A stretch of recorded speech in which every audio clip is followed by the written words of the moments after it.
We are coming to you live from Melbourne, also known as Naarm to the local Wurundjeri people of the Kulin Nation. Hi, I am Fish on a Heater, Michael G. Morgan, and I'm here with Debbie Pebble. How are you? I'm good. I am so glad that we're back in Melbourne. It must be May because we're in Melbourne, and it is the final fish. It's the final oceanic regional for our circuit for this region. We've had thus far 3.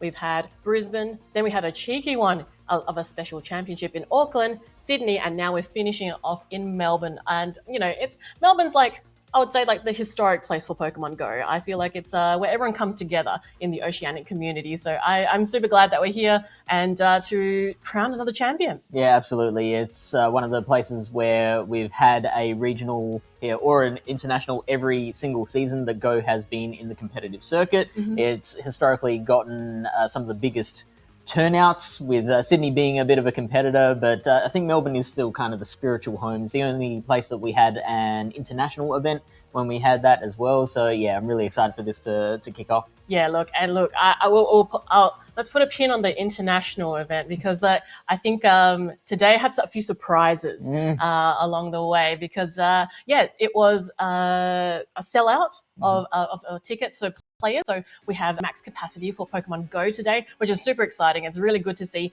that we're having more and more players come into the regionals to compete and try their luck. Yeah, the sport's growing. It's great to see. Like crowds all over the world are getting bigger and bigger. They're raising capacities across each of these events all the time, and it's so exciting to see that this game is going in the right direction and getting bigger, getting stronger, and it's only up from here. Yeah, look, and the players, they obviously want to play, have some fun, but it's not just about fun, is it, Fish? No, there is definitely some other stuff up for grabs. We will be covering that as we head into our first rounds of battles. First of all, we do need to talk about these players are all playing for a spot in the World Championship. That's first and foremost. That's the reason we are all gathered here from around the country or from around the world. Exactly right. So they are playing for that. Some of them are playing for championship points because this is, as we mentioned, this is the last regional. So it means that if people are on that cusp of trying to get into that top 10, they're going to try like all out today to try and get into the top 10 to like secure their way to Worlds this year. Yeah, and like you mentioned, this is the last opportunity in Oceania. There are some people who are fortunate enough to get to travel to other countries to compete in these. For those for whom that's not the case, and there's not many of those left either. There's only 3 regionals and special championships left before. Well, NAIC, exactly right. Yeah. So, there's very, very limited opportunities left. So I think for those that are local, they're going to go hard today. Yeah, exactly. So if those players are maybe on the bubble of getting that spot to qualify for Worlds, then they're going to want to put in a very good showing. And there are a few of those players who are here in attendance today. Yeah. Now, I believe that we almost have... we have a setup ready for a game, and I don't know if you've heard around the block, Fish, but there is a certain player that is playing today that you might know, Fish. You might be a bit familiar with this player. I'm familiar with him. Yeah. I mean, do we keep it a surprise or do we reveal it? Oh, I think we rip it off. Rip it absolutely off. Jakobovic is back, temporarily out of retirement. Come back from raising a small human to compete today. And look, I don't know if he's going all out like he was back in the day, but it's like riding a bike. You don't forget about it. Like you don't lose the skills. Once you're back on, I expect some exciting battles and a fun team from him. Yeah, let's hope so. And for those that don't recall, Jakobovic is a well-known name in the Oceania circuit. He was the OCIC champion. He also has won 2 previous regionals back-to-back as well, and then went into retirement. He had some family, commitments that he wanted to spend all his time into it. And we thought okay, all right, we probably won't see Jakobovic possibly ever again. And then, a bit of a sneaky entry into today's regional. So we'll see how he goes. He did let me know a week ago, actually, that he was intending to come, and he still wasn't sure if he was still going. He registered he locked in a team, but he wasn't like, oh, I still might not make it just because he doesn't live in Melbourne. So he was like, oh, look, if something comes up, I might not be able to. I'm like, okay. But I was still hoping that he was coming. So I was like, nope, we're rocking a ho-oh dress today because I'm just like, I think the Phoenix is a bit symbolic today. Yeah. And knowing him, he probably picked the team like a day out. And he's going to end up making top Fish, 4. this sounds a bit traumatic to you. No, I mean that with like as a compliment. Like he's just that kind of guy who can be like, I'm going to pick these 6 Pokemon and then just instantly know exactly how to use them in any situation. He just adapts so well. It does. So very quick thinker. Like he makes decisions so fast. You can see it in the way his fingers move and his brain works. Yeah, he told me, look, don't put pressure on me. Like, as in, like, don't expect big things from me today. And I was like, okay. He's like, I'm just here for. He's like, I'm here for vibes. I'm here to like, just play. I'm like, okay. So I believe he will be up on stream first and against one of your picks, Fish. Who was one of my picks? Z-Tab. Z-Tab, yes. Z-Tab is a really good battler from Perth, your neck of the woods. Yes. He's one of the personalities. Yes. A lot of great players coming out of there, and he is one of those people who he is one of those people who has excelled a lot in more local competitions, but hasn't quite gotten the international recognition that Jukovic has gotten. So I expect a very tough battle right off the bat. Yeah, absolutely. Alrighty, we've got some graphics to come up on screen. So as we mentioned earlier, what can we expect the players to play for today to come up on screen shortly? Yeah, so there's two main things. There is the words qualification that we have talked about, and there's 2 ways that you can achieve that. One is by winning outright, and the other is by coming in the top 10 in Oceania, but there's the caveat that anyone who is in that top 10 that has won a regional already, their spot cascades down. So at the moment, there's top 12 on the Oceanic leaderboard will get in, or if someone else wins today, then that cascades down to 13. The other thing that they're playing for is money. Cold hard cash. Yes, and quite a bit. But there is cash involved, but you know what? Sometimes I'm interested in the booster packs that they get because it's also worth a bit of money. They're quite a lot. So you'd be opening. I think it's 108 booster packs, and you'll be there just pulling out cards for a while. 108 for first and second as well. You get the same amount. Yeah. Gosh, that's a lot. Yeah. That's a long day of opening packs. That's an investment as well. You can lock that in the safe. You could. Bring it out. Pass it down to the kids. Generational wealth. That that might be the way to go. That might be the plan. You know what? I have gotten a fair bit of like merchandise and packs from these events myself, and they have all just been sitting there in the storage room in the house, just collecting dust and value. Yeah. Well, talking about the leaderboard you just mentioned earlier, so we have here the Oceanic leaderboard, and the top 2 placements we have Jumothy. Now, Jumothy has gone back to back, winning the last 2 regionals with Sydney Regional and the Auckland Special Championships. And before that, we had the Brisbane regional where Gone 1001 finally, always the bridesmaid, and finally making it and becoming champion late last year. So both of them have already qualified. So that means that our top 10 goes into at least a top 12. That's right. And it is appropriate that they are taking up the top 2 spots. You mentioned Gone was the bridesmaid. Now he's made room for a new bridesmaid, and that is the 3rd place player in They Love Jai, who has made a whole bunch of grand finals, but has never actually taken home the gold medal. He's like the Collingwood of Pokemon Go PvP, followed by Rick Flareon, who those 2 are just 5 points apart. In fact, it's very close right up the top. Like a whole bunch of those players are really, really close to each other. 3 points between Rick Flareon and Fortois, and 7 points between Fortois and Avrip. So there is really not much room to breathe up there. Yeah, look, I think the top 4 are pretty secure with their CP there. And then, like you said, Fortois is itching to try and get and overtake Rick to try and get in that top 4, because you do get a little bit more for that World Qualification and Travel Award if you do hit that level. Again, Avrip, just someone that is synonymous with the Oceanic scene and, sitting very comfortably in that spot. So definitely I would say, pretty secure for Worlds, but he obviously wants to win it all. He has been a champion previously, so I think he wants to get that second championship. After that, we have Godzilla. So he previously won a Brisbane regional. I think it was like last year, not this year's circuit. So again, someone that also that came very close in the Auckland Special Championships, coming second there. So we shall see how he goes in Melbourne today. He's someone who puts a lot of effort in. He's one of those people that is up at all hours tagging people for scrims on Discord, and so he puts in the effort, and he does get some reward out of it. But once you've placed highly in one regional, it gets addictive. You really want to get back there. So Godzilla will be really wanting to take this one home, as they all will, of course. Yes. Next up, we have JessICan64, who I feel like has had a bit of a breakout season. I don't think she's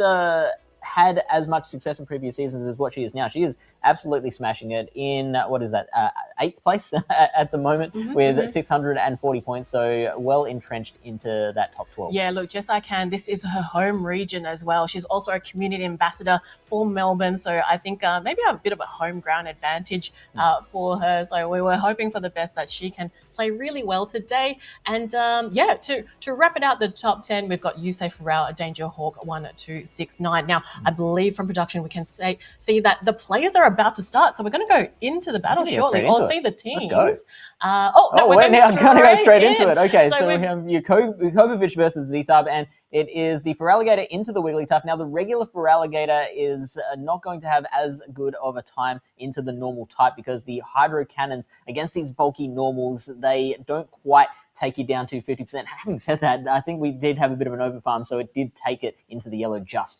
Yes, and Yakko is now going for the Swift against that Feraligatr. Feraligatr deciding not to shield here, to able to bear it and actually get to the next Hydro Cannon. So this Hydro Cannon will actually connect. I believe it will take out the Wigglytuff here. Yeah, it's going to come very, very close. We'll see if there was enough Shadow Claws thrown. It might just survive. No, it does take it out completely. That is amazing. I've never seen a Feraligatr beat a Wigglytuff from a standing start. Yeah, and now that Z-Tub actually now has the Shadow Empoleon out. The Shadow Empoleon is now going for the Hydro Cannon, and Licky we know is so bulky, able to cop this pretty well. Yeah, so again, we've got a Hydro Cannon user into a normal type, and now an attempted catch, and I think it's paid off. So the Licky on Z-Tub side will wear that Shadow Ball from Yukovic. Well, like you said, I think with Yukovic, even though he's taken that break, he knows when to catch, and he catches very well here. And now it's just basically these rollouts after rollouts. We can see that Yakko is now going for the body slam and really just chipping away at Z-Tub's Licky. And that's all you can do when it's Licky into Licky is just throw body slam after body slam. Now, this body slam will be enough to KO, and Yukovic is saying this Licky cannot do much else for me at the moment, so is not investing that shield. No, not at all. He does still have 2 shields in play on the other side. So, yeah, these body slams, again, not shielding at all on this Diggersby. The body slam will land. The Diggersby will take that in its stride, and we'll just keep on building up those. Is that mud shot or quick attack? I see. I don't see any mud being thrown. I think that maybe that's quick attack. Oh, I can't see from this angle there, but we will see in a moment. What do you reckon that is? I'm not seeing any dirt being kicked up by the Diggersby, so I'm going to go ahead and say that is quick attack. We can also see by how quickly it is getting to those charge attacks as well, so we can maybe count that out as another Scorching Sands will come out now. Licky being a bit too bulky. I don't think this will KO. We'll see how it goes. Yeah, it doesn't KO. The Licky hangs on. So obviously, I think Yakko is really trying to hang on to this. And going for the catch, which is brilliant here, because really he needs that Diggersby for the Empoleon in the back, because Empoleon, is so weak to that Diggersby. So, and it's got so much energy. Maybe he's able to, not quite. So now going for the Fire Punch here. But Z-Tub, you got to use shields at some point, don't you? Both of them have both shields still remaining, and that is going to make this end game pretty interesting, because that Diggersby will faint to just 1 Hydro Cannon. The Empoleon will faint to 1 Scorching Sands, but Yukovic does have the option of baiting as well, and he's going for a bait right now. We'll see if Z-Tub takes it. Looks like, he waited to the last second, but then ended up calling it, so that will make it a little bit easier for the Diggersby to get to that KOing Scorching Sands. Yes, and now it's able to go for another Fire Punch. This will get shielded by Z-Tub. Z-Tub does have the energy there. Is he going to throw straight away, or is going to let Yakko get to the next move?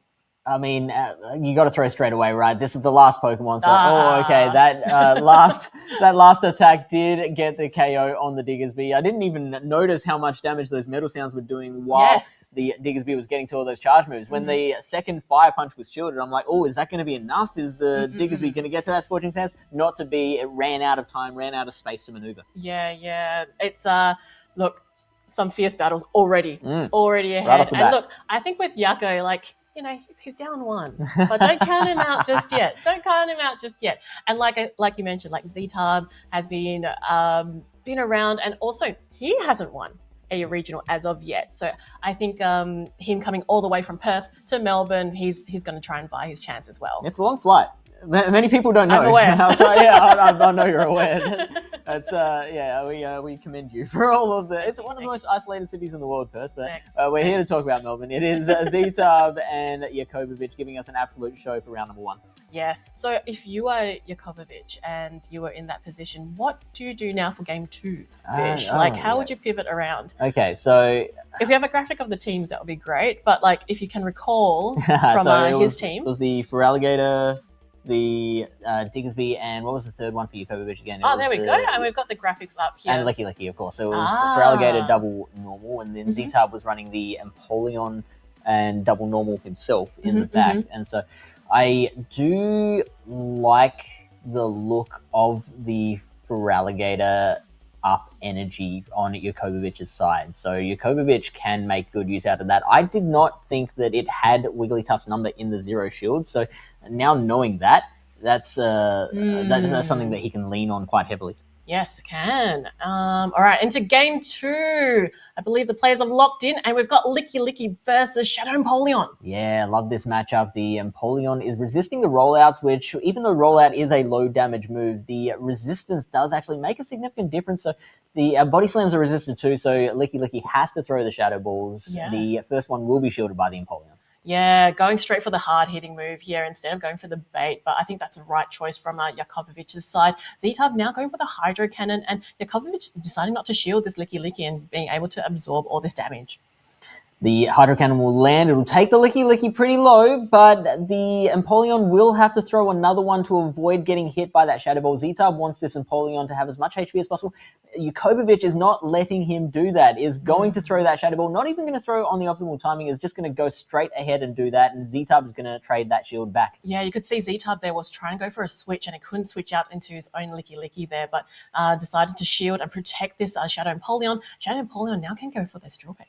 And the Empoleon has had some of its health chipped, but I still think with the Feraligatr not being Shadow, it won't quite be enough to KO with its own Hydro Cannon. The Licky is now going to come out, and this thing's bulkier than the Wigglytuff was, so 2 Hydro Cannons, I can guarantee, will not be enough for this one. No, will not be enough. And, we'll get to this point here, but the Licky is just going to just have to roll out down, and these body slams, do you think that's enough to take it out? It won't be, but that's okay because you can get a rollout farm down. Never mind. What was my knowledge today? So the Tinkerton is going to come out instead, and it is going to try and take out the rest of this Licky. Licky is going to throw off another Shadow Ball, and it is getting dangerously close to Gigaton Hammer range. It is. And we can see here that it's farming up a little bit more, going over the Gigaton Hammer, and now able to get, it actually has 2 bulldozers ready at this point. But going for the Gigaton Hammer, I think this is enough to take it out. Yeah, and I think that's the play as well, especially if it does take it out in the one attack. So now the Tinkerton is there with a little bit of residual energy. Z-Tub does have the Empoleon still there, which is going to be able to tank this bulldoze in its right, and also has the Jellicent in the back, which Jakobovic has not seen yet. No, and look, this bulldoze still hurts hard because of that shadow type on the Empoleon, and he can get to the Hydro Cannon here, so it means that Yako is using his last shield. Yeah, so this is an interesting situation. Can you maybe try and go for a Fairy Wind farm down? That would be a heck of an attempt, but the Jellicent is going to come out anyway and is going to say no thank you to that idea. The Tinkerton is going to throw that bulldoze, which the Jellicent also another bulky Pokemon, Yes. is going to take it quite comfortably. The Gigaton Hammer will be released. An attempted catch on the Licky Licky, not to be. Z-Tub knew he had time and patience, and so is holding on to that. Now we'll throw the Surf to KO the Licky Licky. Yes, this Licky Licky will be knocked out of the field, and that means that Tinkaton comes back. It does have like quite a bit of energy, but I think from this point, Z-Tub can safely go for the Surf, and this will connect onto the Tinkaton. Yeah, and that's going to take the Tinkaton out. Now, the score says 1 point to Kobovich. I think Z-Tub won battle number 1, so I think it might be 2-0 to Z-Tub now. I believe so, but we'll get the judges ruling. We'll head upstairs for the call. Because the teams were switched over earlier as well. So I think that, I believe, was 2-0 to Z-Tub. Yeah, or whoever was on the right. Yes, on the right-hand side. So if we believe that is the case, then congratulations to Z-Tub. He proceeds on in the winners bracket. And then Jakovovich is now into the losers round. But, you know, Yako's been there before. I think, you know... Has he ever been in a losers bracket? I don't know. Hasn't he? He has, surely. No. I think in all of his wins, he's made that run through the winner side of the bracket. I don't think he ever drops to the loser side. Look, I think you're testing me here, but I'm pretty sure he has done. He has lost I'd once. be keen to... What a conversation. I think he lost one time back in 1993. No, not quite that long. Pokemon Go wasn't out then. Yeah. I know that. Maybe it wasn't even Z-Tub and Yukovich. Maybe it was like DrTrotter and PvP Steve having an exhibition match. Oh, no, I don't think so. No. But yes. Yeah, well, again, congratulations to Z-Tub. It does look like he did have the win there, proceeds on. And again, Z-Tub is, as mentioned, a lot of practice. He has been around in the grassroots tournaments as well, and consistent player. And I do like the way he built his teams because they're not quite conventional. They are a little bit off meta at times, and I think he looks for the gaps. So like just ways to get around what people are playing. And I really like that strategical brain that he has when he builds his teams. And you could see that even from there that a Jellicent is not very common in this current meta. It's rarely in the top 12. So yeah, and played that wonderfully.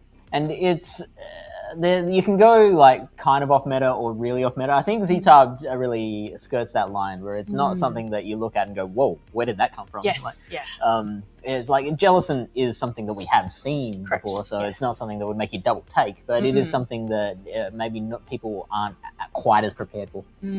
Yes. And I think so, because there has been lesser ghost types. I think like Corsola or Galarian Corsola was quite popular, and that's kind of gone down. Jellicent was a little bit on that fringe of reaching that top 12, maybe in the top 20, but then has kind of gone by the wayside, just a bit of a threat with certain like dark types that were kind of just, that were kind of creeping up as well. But, we'll see if there's any dark types that have been brought into the Melbourne meta for today. I'm keen to check out that specific, it's interesting that you bring that up because that is something that I have been looking at, and I think we'll talk about that later. I mean, if we have any usage graphics across, that'd be great to see if we have from the previous regional or today's regional. That'd be great. Yeah, but I'd love to see that. What do you think would threaten something like a Jellicent? We'll get into it now. I think it's a good time for Darks to make a bit of a run in the current meta because there is a lot of ghost damage, and we're seeing those ghost types coming around every now and then, like your Jellicent and your Corsola, but particularly something like your Licky Licky is so ubiquitous. A lot of people have been combating that with normal types like Wigglytuff and Diggersby. I think Dark Pokemon have a place there that they can carve out of the meta themselves. Something like a Shadow Drapion was everywhere a couple of seasons ago. Then Mudslap got a buff, and that absolutely killed it off. Mudslap's been nerfed again, and that's made Mudslappers pretty non-existent now. So I think Shadow Drapion is poised to be able to make a run again. We have here the Utrecht top 12 usage, and I can't see any dark types as of yet. No. I think during that time, I think it'll. We'll get a few more today. I've seen a few team sheets, and I've seen a few Pangoro is another one. I've seen a Galarian Moltres. Yes, yes. I have seen a few of those around being tested, which has been really interesting. All of those are going to really stifle the ability for Licky to play around so safely as it's done the last few oceanic regionals. With this usage, what do you expect to see a lot in Melbourne? Well, I mean, having said that, the Licky is still there, and it's still very, very popular. It's on a lot of teams. Like the double normal strategy, or sometimes even triple normal strategy, is alive and kicking in Oceania as it is everywhere else in the world. So we're seeing a lot of Licky, we're seeing a lot of Wigglytuff, we're seeing a lot of Diggersby. Yeah, look, I am a big fan of the fact that there's 3 fairy types in the top 12 that were in Utrecht, and the fact that like Wigglytuff is there, Tinkaton is there, and Togekiss. Now, with these particular Pokemon, why do you think Licky is still number 1? The combination of the Shadow Ball with the Body Slam, ghost damage is so largely unresisted. There are so few Dark types currently in the meta, and the reason the normals are there as a direct counter to them. Otherwise, there's just nothing else there that can stop the Shadow Ball. The fact that it is so bulky, bulk is typically premier in Pokemon Go PvP. So yeah, that's what gives Licky its power. Yeah, and I think it's extremely cute. But also, like you made all the right points there about Licky, and it's just a very safe Pokemon in this current meta. The second one that I quite like is Quagsire. Now, Quagsire, there has been, I suppose, the choice of having it shadow or non-shadow, a lot more prevalent with Mud Bomb now over Stone Edge. Why do you think that's happened? Do you think that's become the more prevalent moveset? Yeah. I've seen it more like 50-50 now, or closer to Mud Bomb has definitely taken over Stone Edge. I suspect it's because of the steel types that have been, not on this particular graphic, but like Aegislash is something that I'm quite scared of to see, because it's something that once it's in its shield form, my goodness, you can't you throw anything at it and you just feel very defeated. And Empoleon as well is something that, I mean, you certainly have play with just Mudshot Aquatail, but having that Mud Bomb there just makes that so much easier. And especially if it's Shadow Quag into Shadow Empoleon, like they're probably forced to shield every Mud Bomb. They can't just tank one and hope for the best. So that applies a lot of pressure there. Yes. And then what do you think about the third Pokemon of Fortress? Because like Fortress isn't something that was meta previously and now has come into it, and also Shadow being the preference of the two. Specifically, Shadow with Bug Bite is the development that we've seen lately. It was Volt Switch for a long time, and I'm still seeing Volt Switch a lot in Go Battle League, but now Bug Bite is seeming to be the preferred choice. Yeah, in Utrecht we did see that Z's Wireless was running Volt Switch, which I thought was pretty cool to see. I do like Bug Bite as a personal preference, but Volt Switch when it comes out and Shadow, oh my goodness, that hurts a lot, especially if you're a water type. Yeah, and there's a few ground types around, like your Unovan Stunfisk and your Quagsire as well, and Diggersby. So the Bug Bite really helps, especially when it's being ramped up with Sand Tombs as well. The Bug Bites really come in handy there. When you drop your opponent's defense and you're running a fast attack, which is 1 turn, so suddenly, like, even if the Bug Bite's doing 2 damage to your opponent, then you Sand Tomb them once and they're doing 3 every single turn, that actually adds up quite a lot. Yeah, that is strategical. I think that's very clever. I believe we have the teams for the next match, Fish, and we can see here Inner Bloom 94 with Poké Moneymaker. My goodness, what a battle! Yeah, I mean, first Jukovic and now Inner Bloom. Is this 2023? Oh, yep. We're in the time we're machine. In the Wayback Machine. Yep. And look at this on Inner Bloom's side, Shadow Charizard. That is a Pokemon that I love. I know you love that one.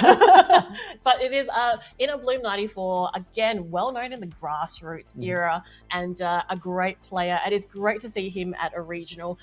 He usually likes to pick certain Pokemon that is a little bit fringe, and we can see that he did bring the Shadow Charizard. Not only that Shadow type, but the Shadow Feraligatr and the Shadow Annihilate on Inner Bloom side. What do we see on Poké Moneymaker side? On the Poké Moneymaker side, we see surprise, Licky. We see regular Quagsire, which both of them are running the regular. The regular Empoleon, Wigglytuff, Shadow Altaria, and Shadow Dusknoir, which is a ghost type that we don't see particularly often. No, why do you think he's picked the Dusknoir of all ghost types? The it's got two main weapons. One is the balance of the Astonish with the Shadow Punch, which it gets there pretty quickly. Yes. And the addition of the Dynamic Punch as the backup charge move. So it can fight back against the normal types and the dark types that would normally threaten ghosts. I do like it's hard to bring a fighting type at the moment. But if you have a particular Pokemon that isn't fighting type, but with a fighting type move, I think that is very powerful within this meta. So I think that's a really clever choice on his end to have that available. And like you said, there's so many Lickies around. And various normal types. So you want something that can at least do some sort of damage instead of shadow punching something normal and being like, oh, I just tickled it. It is still a little problematic because one Dynamic Punch won't be enough to KO the really bulky Licky. That's what we were talking about before. That's why Licky is so common and popular as opposed to, say, many other normals that might be out in the game. And that's because it can tank one Dynamic Punch, even from the Shadow Duskmire, just fine. And so you do have to kind of chip it a little with something else maybe, or build up back-to-back Dynamic Punches, however you can navigate that matchup. Yeah, and I like the combo that he's also got the Shadow Altaria as well. Having that Shadow typing just hits a lot harder. Those Dragon Breaths add up even more and adds more pressure into the gameplay. So I think it's a very interesting team from Pokemoneymaker. Back to Inner Bloom side, talking about fighters. He brought a fighter. Yeah, the Annihilate, which is something that has fallen off a bit. That was another one that was just everywhere, and Inner Bloom is taking us. He is taking us back to 2023 with that one. Actually, no, it wasn't out in the game in 2023, but you get the idea. Annihilate will absolutely hate seeing that Dusknoir there because the Dusknoir can, I think it can like shield once and then farm all the way down. So that's a very dangerous situation. And then you'll have those back-to-back Dynamic Punches that you can throw against the Licky as well. So it's a bit of a hard one to bring today, but you never know. Pokemoneymaker might be thinking, going, he's definitely not going to bring that, therefore bring around it. But it could be the other way around. Well, the Pokemoneymaker has the Empoleon on his side, and that is something that Inner Bloom is going to have to worry about a little. If he can't bring the Annihilate, then what else does he have? He's got maybe the best answer apart from the Annihilate is the Quagsire. Maybe it is running Mud Bomb. I don't know the moveset at the moment. Diggersby is there as well, so that has play, but none of them are like super hard counters. They all have the ability to be flipped if Pokemoneymaker plays it right. So that Empoleon is going to be a little bit dangerous and something that Inner Bloom has to work around. Or do you go wild and just bring in the Shadow Charizard and double shield? You can do that, absolutely. And that's the danger with the Charizard is that it gets up energy and those blast burns, like there's really not much that can handle it. Altaria could have some play in that regard, but Inner Bloom's got Tinkaton as well. Yes. And if those two get locked into a room together, that's game over for Moneymaker. Yes, I believe the players are locking in their teams shortly, so that should be coming in soon. But I think, you know what, it would be funny if they both start off with Quagsire, if it's like a mirrored, because I think that Quag kind of looks a little bit safe for both. I think more so for Moneymaker than for Inner Bloom, because that Quagsire on Inner Bloom's side does have to really worry about the Altaria. We don't know whether the Quagsire is running Mud Bomb or Stone Edge. Yes. That will make a huge difference. If it's Stone Edge, it does have some play, but then if it is Stone Edge, then that's less play than it has against the Empoleon. Yes, so yes. It's the choices you make. Yeah, the choices you make. There's sometimes you do get some Pokemon where it's really dealer's choice which attack you run. It doesn't happen too often. Normally there's a preferred moveset. But yeah, with this one, it's a real decision. It is a real decision. So we don't have that information just yet. But I'm sure as the matches progress, we'll get an idea of which moveset that they have chosen. I would love to see the Charizard on the screen. I feel like I haven't seen that in a while. So I would love to see him bring it. But I'm also kind of it's kind of hard.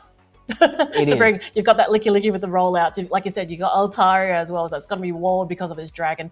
Quagsire as well. Yeah, moveset and the Quag. So yeah, probably maybe not this match. But if it does come out, I'd be happy. But I'm also kind of maybe not the right choice. Wing attack or Ember for your fast attack? Or look, let's go wild and go for the wing attack. But I don't know. I thought you were going to say let's go wild. Let's go Fire Spin. Fire Spin for sure. Why not? Yeah, no. Community Day move dragon. I prefer Ember. I think the pressure of the air slashes as your second air cutters. Sorry, air slash. Do not run air slash. Air cutters. TMing right now. Yeah, the pressure of that coming in, even especially if it gets an attack boost as well, that can actually like really start forcing shields if you get up a couple of embers lead, and then get to that second air cutter.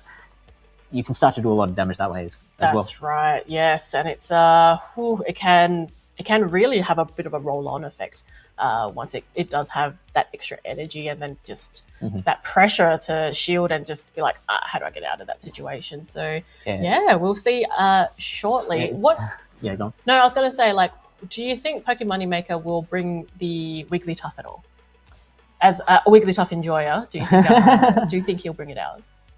I mean, Wigglytuff always seems to find a way, doesn't it? It does. There are a couple of Pokemon it really doesn't want to. I mean, the Tinkaton, of course, it's and that is something that Pokemon Maker will have to worry about, is that the Tinkaton does really hard counter 2 of the Pokemon on his side. So it would be really dangerous bringing both. I would assume Pokemon Maker, being as developed of a battler as he is, would be prepared for that possibility. Is not going to, a Tinkaton's not going to catch him unawares. Yes, I believe one player has locked in. We're just waiting for one more just to lock in there, and then we can get started. It's, again, I love seeing both of these players here, because you've got someone like Pokemon Maker that has, his track record. Beautiful. Like, if I had that track record, my goodness, I'd be like flashing that everywhere. Never come in worse than 3rd, I think. Yeah. Imagine that. Yeah. Right. And again, and then we have Inner Blue, which I would love to see him make his way through the regional and get a really solid placing. But to meet so early into round 2, that's what happens when we do have internationals that come in to the Oceania regionals. So someone like Pokemon Maker that is through the Japan circuit means that he is ranked differently to the circuit that we have over here. So when the bracket pulls out, it means that for someone like Pokemon Maker, like you said, has never dropped below 3rd place, he does get put in very early for the I'm looking for the word seeded yes. titles. So yeah, it's amazing to see so early, but this is kind of something that I would kind of expect later in the day. Yeah, absolutely. And it's also one thing that would be so nice to have is to have that effect that Pokemon Maker has, where you see that you're matched against him and you just have your stomach drops. Yes. It's like, that this guy is so good, and it might put an early end to your day. Yeah, look, I did go down to the gaming floor earlier today and had a chat with some of the players, and I had the first opponent of Pokemon Maker come up to me, and they said, "Oh, Debbie." I won't repeat what he said, but it was along the lines of melancholy. Let's put it that way.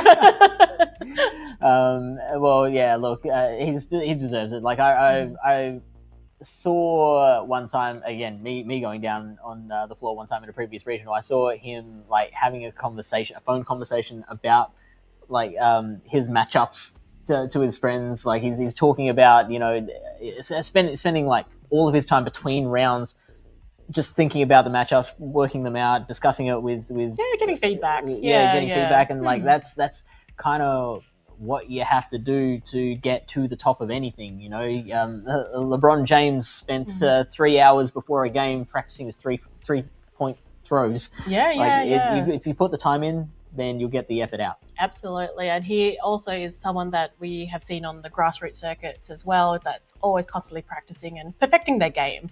And that's why he's here, and that's why he never drops below 3rd. So we expect him to do very well today. I believe that the players are now just rematching their game, so we should be into that very shortly.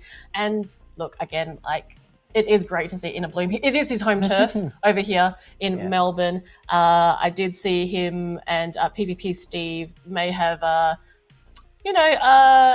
previously at this... Had fisticuffs. Look, at the previous Sydney Regional, someone may have, taken someone's playmat, and in the photo it looks like someone has taken someone else's playmat. So I don't know if that's beef, but it's as much beef as what we get in the scene. I believe there's a photo of them with their playmats pulling each other. So I thought that was quite funny. They know how much those things are worth, right? Look, it's a very nice playmat. Have you seen the playmat? I haven't seen this regionals. No. Yeah, it's a Zygarde. Ooh. So yeah, very cool. Oh yeah, I'd be keen to. Actually, a Zygarde. Have you got the full form? Have you got 100% on your Zygarde? No. Have you done all your routes and collected all your I particles? think I've got like 6 particles. Like, I'm nowhere close to getting one built.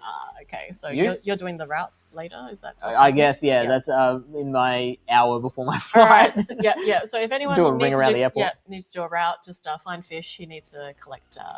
Yeah. So have you built one? I haven't. I think I'm about halfway, and okay. Yeah, it's it takes a while.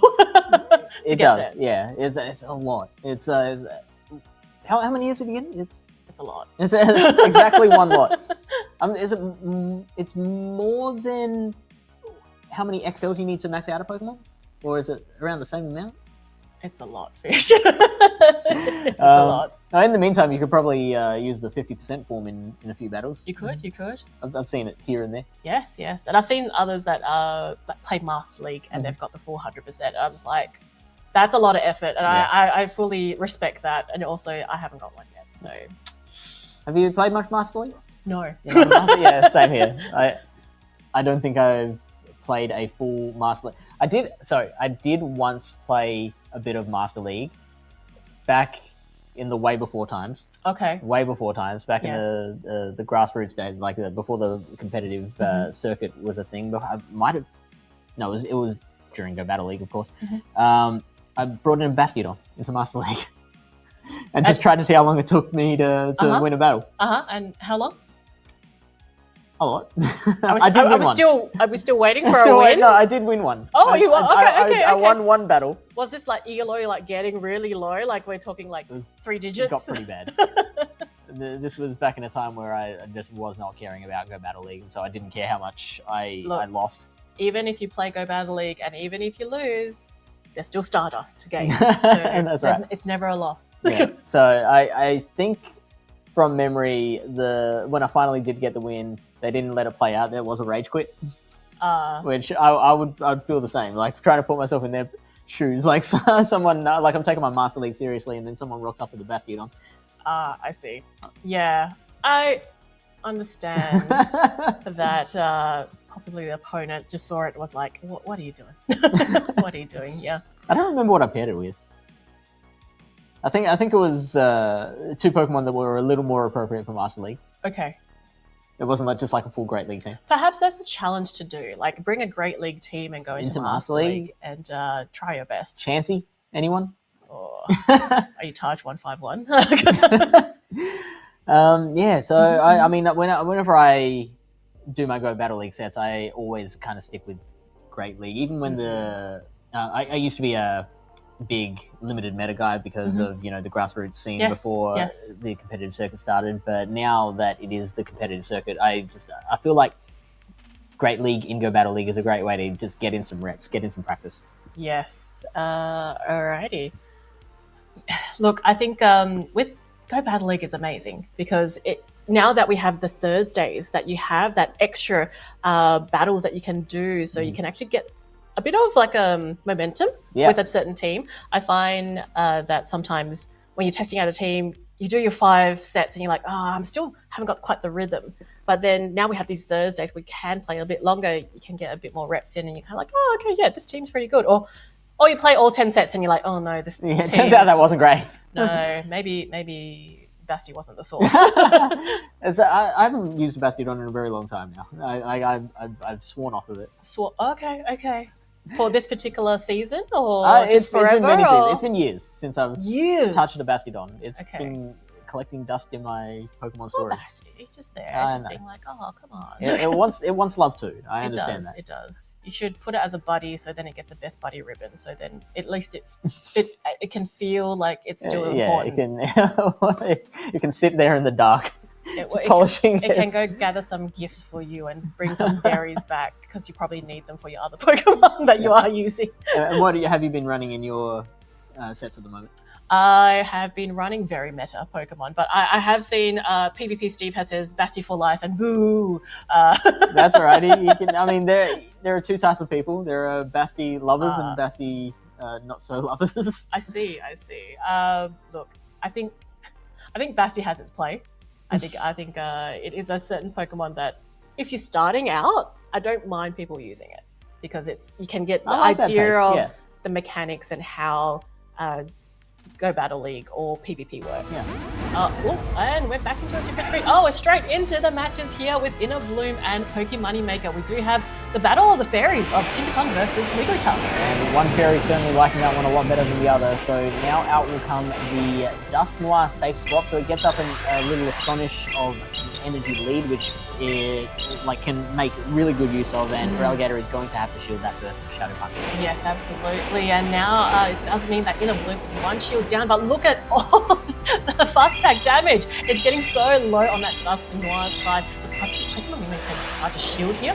It looks like a last second shield. Alright, so now the Shadow Punch is going to come back out from Pokemoneymaker's side, and it is going to burn that second shield on Inner Bloom's side. So now Inner Bloom can fast attack all the way down. The Dusknoir should not be able to get to another Shadow Punch before it's fast attacked down by the Shadow Cord. Yeah, and Inner Bloom now has so much energy here. He can throw that Hydro Cannon straight away. Do you think that Charm is enough to take that Feraligatr down? It might be one charm, it might be two charms. Either way, it's not going to have to wear another Hydro Cannon. It is just the one charm. And now the Tinkaton's going to come back out. Quagsire is going to instantly take the down.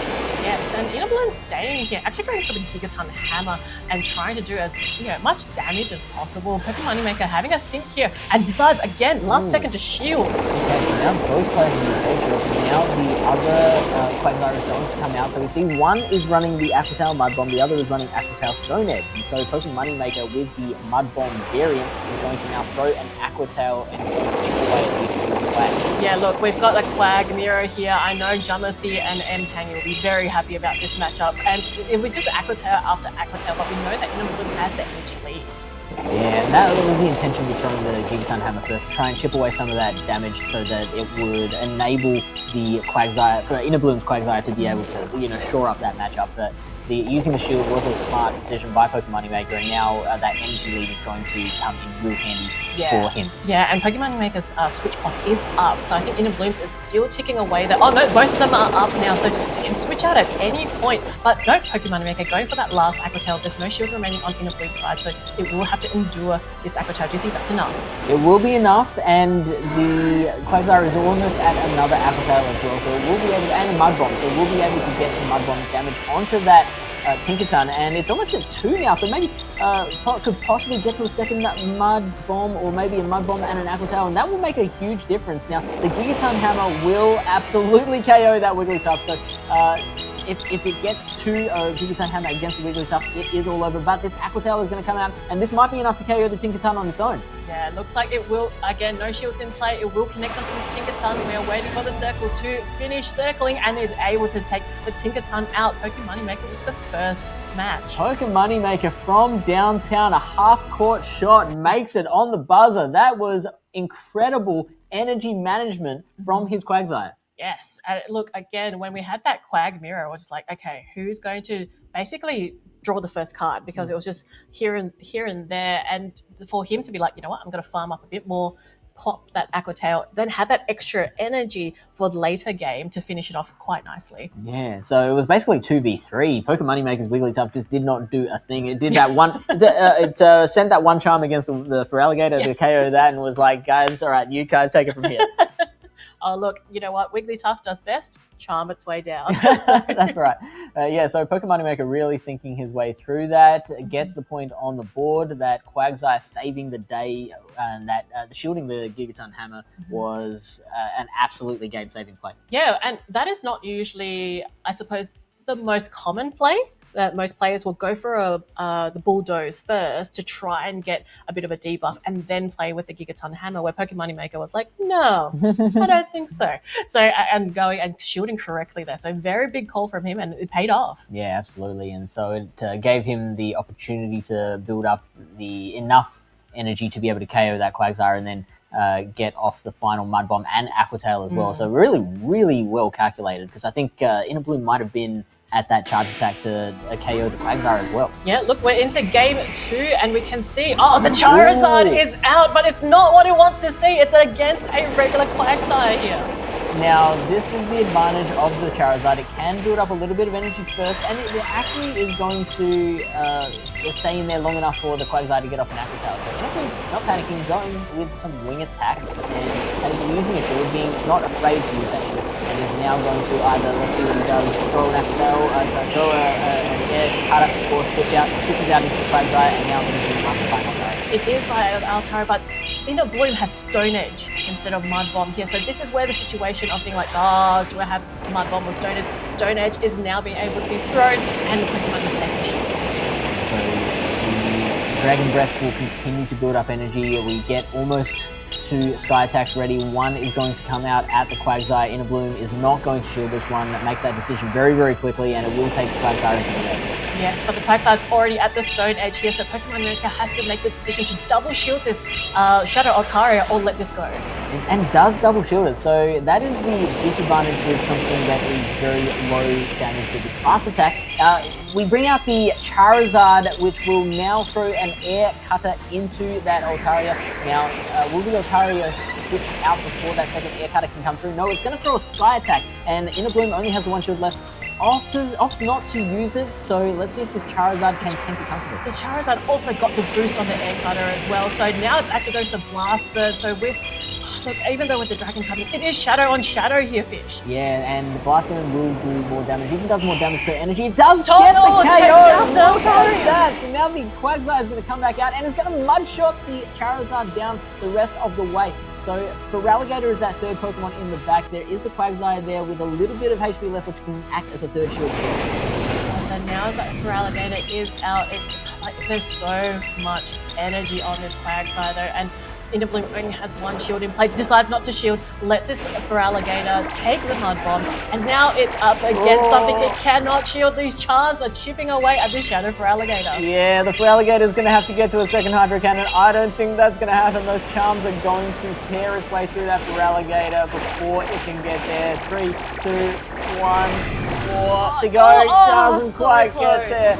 So the charms will win the day. The Quagsire is not going to be able to do anything either. So Innoblum's just going to let that go, put the Q in the rack, say GG to Pokemon Maker, and Pokemon Maker will get a nice 2-0 Yes, this Icy Wind will connect and take the Feraligatr out. And that shield, again, I think Innoblum has to save it for the next match, unfortunately. Yeah, did which not would be get nice. used at all there. So again, clean plays from Pokemon Maker there, going 2-0 against Innoblum 94, and he proceeds in his winners bracket into round 3, but Innoblum still gets to play though, because this is just winners round, so we'll be in the losers bracket and trying to fight his way to stay in the Melbourne regional. And what a losers bracket that is already. Jokubovich and Innoblum. I wouldn't want to play in that. My goodness me. Right, if you make your way through one and then like you're feeling good about yourself, and then you see the other one there, you're like, ah. Oh.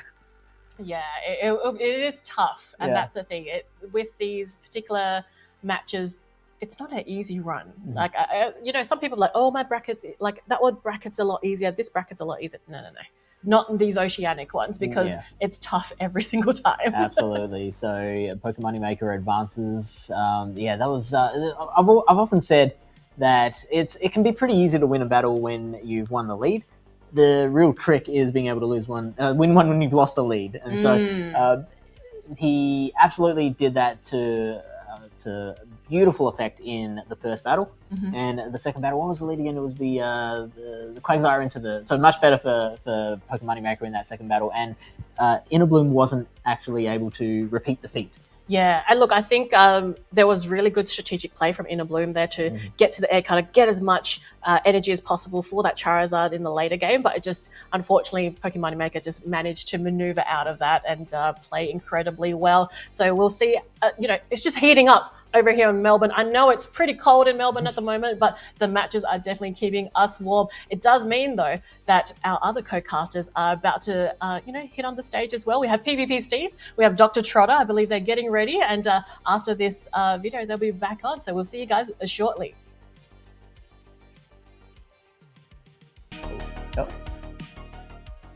And welcome back to Melbourne Regionals 2026. I'm DrTrotter, and I'm here with the man, the myth, the legend, PvP Steve. Steve, how have you found this tournament going so far for you? Oh, it has been an exciting start because, I mean, look, if you have not been watching the last 2 rounds, you should have been. Go back in time, get on the stream earlier because it was so exciting. We had the return of Jakobovic. We had Inner Bloom, the Melbourne local as well. Zeta pushing through as well. Pokey Moneymaker running around. There is so much going on, and it is not even winners round 3 yet. It was an absolute time warp and a real joy to see some of those old friendly faces. That's one of the best things about coming to these tournaments is when you get to see those old friends, make new friends, have a great time. And what we saw today was the new age has come. And unfortunately, Inner Bloom and Jakobovic both moving down into the losers bracket.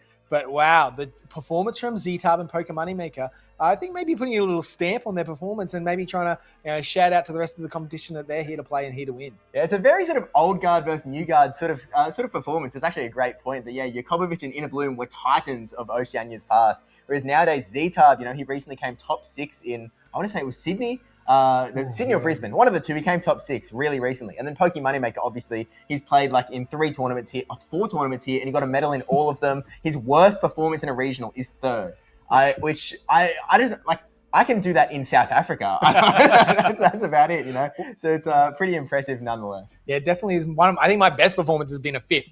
So, we see these battles, we see these trainers, and we always remember the winners. But yeah, if you're able to be consistently in that top bracket, you're doing very well and performing very well. And it is an absolute thrill to just be able to be a part of these things and see what's coming next, who's going to be the next big thing, who's going to be the arrow running dart tricks.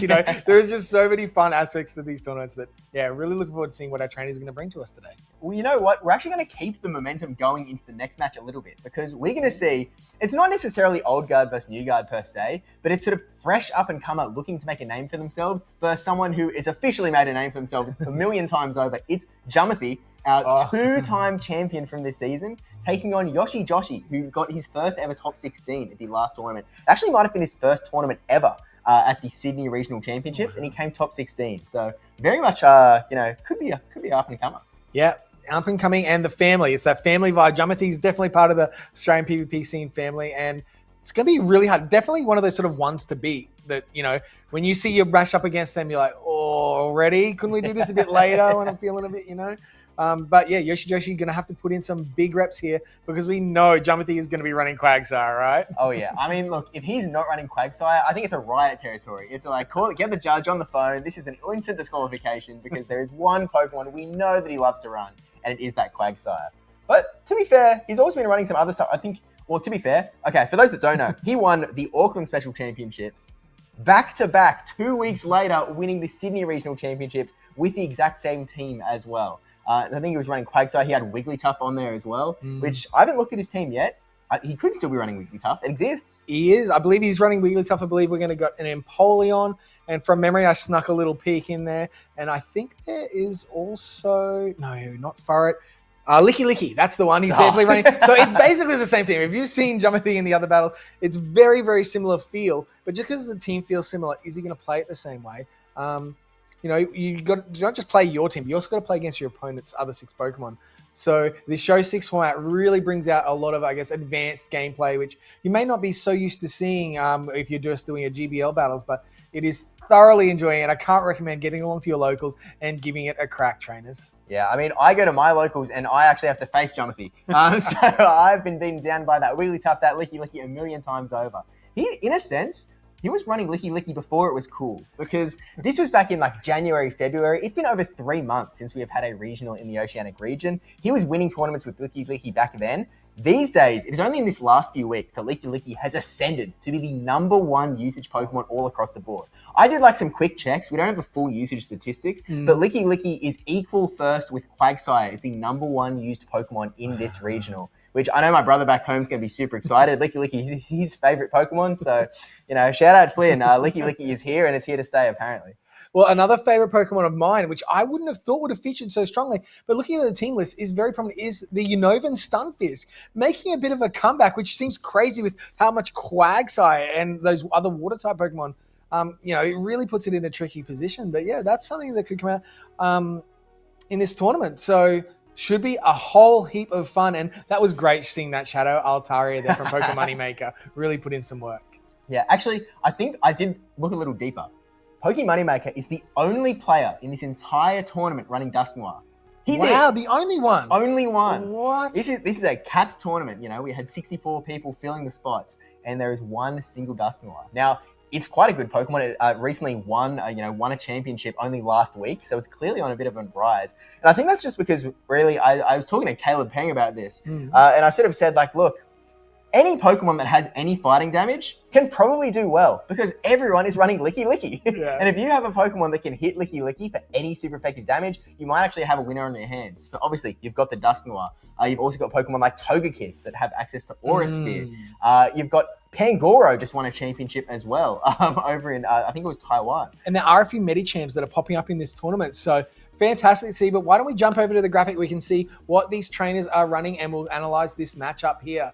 So here we can see, and Jumathi, yes, like we said, there is the Licky Licky, the Wigglytuff, the Empoleon, the Quagsire, but also the Galarian Corsola and that Togekiss with that Aura Sphere, like you were saying, Steve. Yeah, it's definitely a Pokemon that he was not running 3 months ago, but has come up quite good these days, partially because it does have that fighting type coverage. It's also very fast. It only takes 5 pecks to get to that charge attack. Peck recently-ish got buffed as well, so it's really doing quite well. You actually have a bit of a choice on your coverage move. You can go for Psyshock, you can go for Dazzling Gleam. If you're really crazy, I'm sure there's some other moves in there, but I don't really see any other moves going around. But much more interesting than Jamathi's sort of bread and butter team is what Yoshi Joshi's going on. I can see one thing there. The Magcargo, our Fire Rock Pokemon from Yoshi Joshi. And it actually has a lot of application. Fire is probably a slightly underutilized typing in this meta, but with the amount of fairies and steels in this meta, it's got a fair bit of play there, and the coverage in the Rock Tomb for the other flyers Rock Tomb is the preferred move that seems to be running over Stone Edge, but yeah, it's spicy and I love it. Yeah, I do think that one of the major parts of Magcargo's strength is that you do have that super effective damage for Fortress. Okay, well, I don't think they're running 6 Dittos, but we'll assume that Magcargo is right. No, I think we've actually had a change in the stream battle. It looks like we're going to be having Avrip against Terra King, so forget everything we've said. We're moving over to a whole other area. Avrip, one of the premier trainers from Western Australia, debbiepebbles home ground. Maybe that's why we have all of those Dittos there. Of course. Famously, Debbie's profile picture is Ditto sleeping in its rock form. I think we're going to be getting back to that Magcargo in the next matchup. So I think we're going to be watching this matchup, Avrip versus Terra King in winners round number 2, and then we'll go to winners round 3 where we will get some Magcargo action. So Magcargo fans, stay tuned. Magcargo is coming. Don't worry, we will bring it to you. We promise. But yeah, a slight change in plans. Avrip, always very high up there in the rankings. A very, very accomplished trainer. Has he attended every single World since Pokemon Go's been there? Yeah, he's one of the few players in Oceania that has been to Worlds 2022 in London, Worlds 2023 in Yokohama, Worlds 2024 in Honolulu, and Worlds 2025 in Anaheim. And he's looking real good to get to Worlds 2026 in San Francisco as well. I think it was only him, Valiant Vish, and Rick Flareon that had qualified for everything thus far. And I don't think Valiant Vish has gone for it this year. No, I believe Valiant Vish, in his words, is retired. So is that Jakobovich guy, I thought. Yeah, but you can't trust the word that Jakobovich says. Anyway, look at this. We've got Gorgeist, another fire, pseudo fire, right? I guess it's a grass ghost type, but it has, most people, I should say, are running Incinerate. We personally don't know the movesets yet, but most people would be running Incinerate. So I think it's going to be a tricky one, I think, for Avrip to use looking at Terra King's team, because there's a fair few counters to that Gorgeist over there. There's definitely a couple. And look, this is one advantage that Avrip has here that maybe Magcargo would not have in the previous matchup versus Jumathi, in that there is actually a Fortress on the other team, which is one of the premier Pokemon that you want to be throwing Incinerates at because they can't eat very many. Famously, especially a Shadow Fortress is a Bug Steel type. That Fire Incinerate does 2 times double super effective damage. It's maybe 3 Incinerates. I don't know what Gorgeist's attack stat is, but it did recently win a regional as well. So it's definitely a Pokemon hot off the press. But even though there are a lot of things that can counter it on the other side, you have to know that it also has Seed Bomb, and it only takes 10 turns to get the Seed Bomb. You're facing a Quagsire, which does not like a Seed Bomb at all. You're facing an Empoleon, which frankly doesn't actually like Seed Bomb either, even though you have those Drill Pecks that are super effective back onto the Gorgeist. And Shadow Ball actually does heaps of damage to Galarian Corsola and Togekiss as well, to be honest with you. So as much as it's a little bit like, there's a lot of things running around that can hit back quite strong, Gorgeist could be quite a safe Pokemon for him. So let's go deep into some strategies here then, Steve. You've outlined some really great points. But if you can get that Gorgeist, like we said, and it can, say, farm something down and come out with some good energy, like it's going to outpace that Empoleon, right? It's going to be too fast. It's going to be too much to it. So maybe you're going to use that Gorgeist to draw something out, be it they lose that matchup, farm down, and then all of a sudden, hey, you might be sitting quite pretty. But another thing that's the Gorgeist is going to struggle against is that Togekiss. Its pacing is very similar, but it only takes 10 turns to get to charged move, but the peck damage is going to add up. So it's a real interesting dynamic here that I think we're going to see a fair bit of Togekiss action for both trainers. It's going to be something they're possibly going to lean quite heavily into, because even that Licky, it's got Aura Sphere to just going to absolutely put the pressure on there to the trainers to have to use their shields. Yeah, that's for sure. I mean, look, it's a very scary Pokemon. It looks like we're actually going to be jumping into game at number 1. Abrip on the left, Terraking on the right. We're starting off with that Feraligatr into the Licky to soak up those Hydro Cannons. Yeah, this is actually reasonably good for the Licky because those Shadow Claws are going to be double resisted by the normal type. It's just able to soak up so much damage and it has reasonable bulk here. Both trainers charging huge amounts of energy and stuff. Yeah, I think this is actually a bit of an interesting spot where the Shadow Feraligatr can confidently win the Zero Shield scenario. 2 Hydro Cannons plus 10 Shadow Claws is enough to KO, but the regular Feraligatr doesn't quite get there. And so if you're Avrip and you want to win some advantage here, I think you actually need to invest in at least one Protect Shield or try and get something going a little bit fancy. A little bit fancy, but here we are. Now this is going to put Licky deep into the red. So this could be one of those scenarios where their trainers might be happy to lose the lead if they can get the shield. I feel like this is a really nice spot. Oh, Terraking! And it is the Shadow Ball! This is an insane catch from Avrip. So much energy, going to be doing absolutely nothing. That ghost type damage, it's not immune, but it is super resistant by the Licky. And now Terraking has to pivot out and try and make some magic happen because he's swapping a Togekiss into super effective rollouts to throw these Aura Spears through. Yeah, and what we saw there was a fast move that went through. So Licky low in health, but look at that energy. Has 2 body slams and is going straight for the Shadow Ball. This will do a lot of damage if Terraking is not willing, and is not willing to use his first shield. Avrip is so aware of the timers as well. He knows that his Togekiss is locked in, and he's almost going to roll out all the way down. And look, Avrip knows that he has 2 Pokemon in the back that are really good with energy up, so he's going to let the Licky go here. It's done its job. It's done an amazing amount of work. And now we can get this tiny little bit of energy advantage on Togekiss. Now, if Empoleon comes in, Togekiss is actually ahead on energy. They have the same pacing, 5 fast moves to a charge attack, but Togekiss is going to get there first every single time. It is, we're going to get there first, but look how much damage. And there's like, oh my goodness, Terraking is catching an Aura Sphere from the Togekiss. This really puts a lot of pressure back on Avrip. Avrip was trying to be patient and he was trying not to throw it straight away, but Terraking just got the move correct. And now he's actually going to be on the back foot a little bit and have to figure out how to get back in. We are going to be burning shields back and forth, I have to imagine. But Terraking's real problem is that on top of taking out this Togekiss, that Feraligatr is still lurking in the back. Oh, wow. And Terraking choosing not to throw, going for the full Metal Slam down. He's going to have to burn both of their shields here. This is going to be a race. Is there going to be enough damage from the Hydro Cannon to take out this? There are shields everywhere. They're pacing. Ooh, and now the Metal Slam. I think they might have been capped at energy there. Yeah, Terraking was on 100 energy. No more energy to gain. But there are still 2 protections up on Avrip's side. There was the first. He's already at another Hydro Cannon. I think Terraking knew that he needed to get to a second, a back-to-back Hydro Cannon to be able to take this Feraligatr out. But first, instead, Feraligatr going to get the Hydro Cannon, going to land into this Shadow Empoleon, and this is going to close out game number 1. A win for Avrip on the shoulders of that Feraligatr. The shoulders of Feraligatr, but also the shoulders of that Togekiss. I think there was a little bit of a mistake there made by Terraking, choosing to go for all that extra energy, forcing it to use 2 shields against Avrip's Togekiss. Avrip's Togekiss got 2 shields out of their opponent. It did its job, and that really set up the rest of the match. I would have liked to have seen, I think, Terraking throw that Hydro Cannon. It had a bit of extra energy. It still was ahead against the other Pokemon and try and force a shield from Avrip. But having those 2 shields in the back there just allowed Avrip to play sort of a bit more of a comfortable end game in that matchup.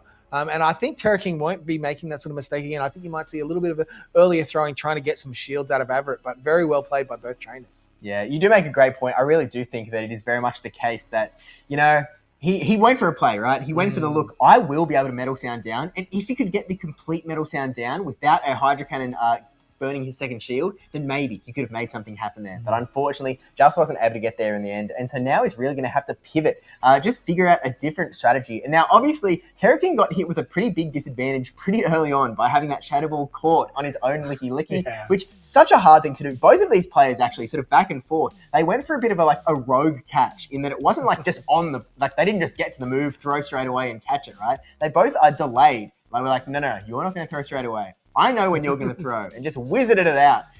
Especially, I don't know how Terra King did that, to be honest, with that catch. They went further and further and further, and Terra King the vibes hit him, and he went, it's now.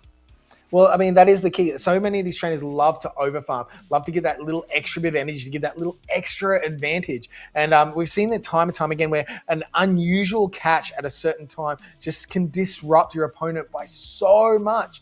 And that was definitely Averett today. Yeah. Still, Averett was able to claw it all back and take the winner in the end with some really clean gameplay in the sense of, he was able to make those really precise, the peck down from the Togekiss. Getting that one single peck of advantage was massive. The Empoleon versus Togekiss matchup is a really dicey one, where if they're in the even scenario, actually, we might see it here in game number 2. Averett only has to win one more to progress. We are starting off with that Quagsire into the Unova Stunfisk. An awful start for Averett. Great for Terry. Oh, and he's straight out of there into that Licky safe slot. Oh, and choosing to come into the Empoleon here, does not want to have to use a shield in that Togekiss. And wow, like we said, look, Terra King is throwing straight away. No more games, no more mucking around. In comes a Shadow Empoleon Hydro Cannon. Ooh, that's a big hit.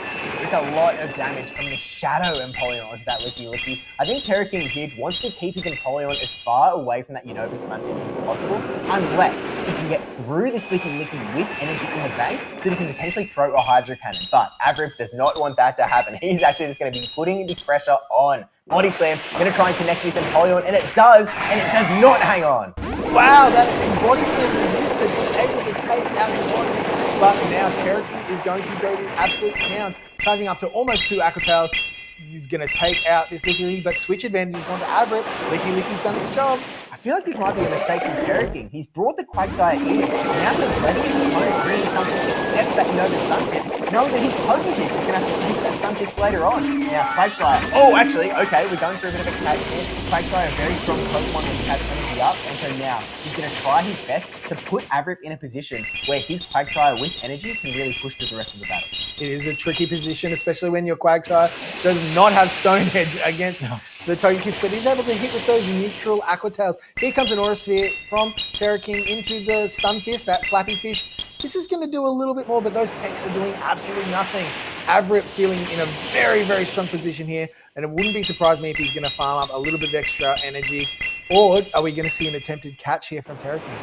Yeah, well, if you're Averett, you know that your Stunfisk does not have a good matchup in the back. You kind of want to get back to that Togekiss as soon as possible, but Terra King is actually using his energy against the Stunfisk, which I think Averett might actually be happy with, because now this Aqua Tail is not going to have to be eaten by his Togekiss. Yeah, and the opposing Togekiss is low on HP. That Peck will probably be enough. And here comes the first shield from Terra King. But there's lots of energy on both trainers' sides here. This could come down right down to the wire stick. Yeah, Quagsire does have a slightly faster pacing than that Togekiss. These Aqua Tails are going to be firing off a little bit quicker than the Aura Spears from the Togekiss, but Averett actually going to tank the first one. He recognised the look. You're not going to be able to much on me down. It's going to be all down to the charge attacks, so I can be a little bit more patient and wait to use my fields. Frankly, I don't know why. He may as well just use them early, or maybe he's going for a flex here. He's just going to let this Aura Sphere go through. The Quagsire is going to go down here, and Terra King going to go down 0-2. 3 shields still on the board, but Averett taking out wins round 2 with a 2-0. Yeah, fantastic there from Averett. Really able to use that Licky to flip switch. I think Terra King now would look back at it and go, I should have shielded. I really should have shielded against that Licky and really pushed for that switch advantage, because it just showed in that game so critical in that matchup. Yeah, it's just when you have a Pokemon, like his backline, he had the Quagsire and he had the Togekiss still sitting in the back. And he knew there was a Unova Stunfisk just sitting there. Oh, I should stop saying Unovan, by the way. Yeah. I know that we call it that because we were so used to Galarian Stunfisk for a while, but it is just Stunfisk. So Stunfisk was, he knew that Avrip had the Stunfisk on his line of 3. And so he was like, look, I have a really strong counter here. And I have Togekiss, and I'm going to leave Togekiss to maybe make some magic happen. And I don't actually completely the strategy makes a little bit more sense in hindsight. He wanted to put an energy advantage onto that Quagsire because if you've been watching the Championship Series at all, again and again and again, you are going to see, a Quagsire with heaps of energy pushing straight through, just team after team after team. And so it's a very powerful strategy against a lot of scenarios. In this one, unfortunately, where that Stunfisk was sitting there waiting to meet the Togekiss, I just don't think it worked out. Yeah, and even if Terra King had have used that shield and gotten that switch advantage, there was so much extra energy then that's available to the Togekiss because there wasn't a real hard Togekiss answer in the play for on Terra King's side. So Togekiss upper shield would probably be able to just dominate that matchup with all that energy that it farmed plus the shield advantage. It would have been very, very, very tricky. So it's one of those scenarios where you're doomed if you do and doomed if you don't, and you just got to make those calls and hope that you can make those plays in the end to get you across the line. Yeah, and that's the hard thing about Pokemon Go PvP specifically, is that it literally is every half second you can be making a different decision. One turn in Pokemon Go is literally 0.5 seconds. It is not much. And when you can get to a charge move in just a couple of seconds, again and again and again and again, there are so many decisions you have to make. You have to keep track of your switch timer. You have to keep track of what your opponent could possibly have. You've got to calculate, okay, if they've got 6, he's led with Quagsire, what is he most likely to have in the back? What would make sense? What would be a risky team for him to bring? And then you have to wrestle with the fact that maybe it's someone like Arrow. Maybe they're famous for running just teams that, quote unquote, don't make sense. that, if the opponent leads this one Pokemon, you just instant lose. Those are always games you can play, and it gets really tricky. And these trainers, they're not just thinking about that, they're also logging, they know how much energy other Pokemon in the back have. So if someone's exited with 3 rollouts, people know, they've done the calculations, they've worked out what they need to win against those other things in the back. So there's just so many different aspects of this game. Like I said, it's fast, the pacing, you've got to use your shields, you've got to maximize your energy, you've got to minimize the damage you take, and you're just doing that with 3 Pokemon and 2 shields. It is really one of the games that really enables for fast, dynamic gameplay. And if you like that sort of fast-paced thing, you really should get into this Pokemon Go PvP. Give it a crack. It is such a joy, especially in these show 6 formats, where you really get to use extra skills rather than just how good are my 3 against the other person's 3 in like a GBL battle. These things just offer so much more layers of depth to it that I think as we're going along, trainers are getting better at that depth and growing and developing, and it's an absolute thrill watching them do these things. And I believe we have Jumothy and Yoshi Joshi are actually coming up next. What's that? Makago is back? Is it finally Makago time?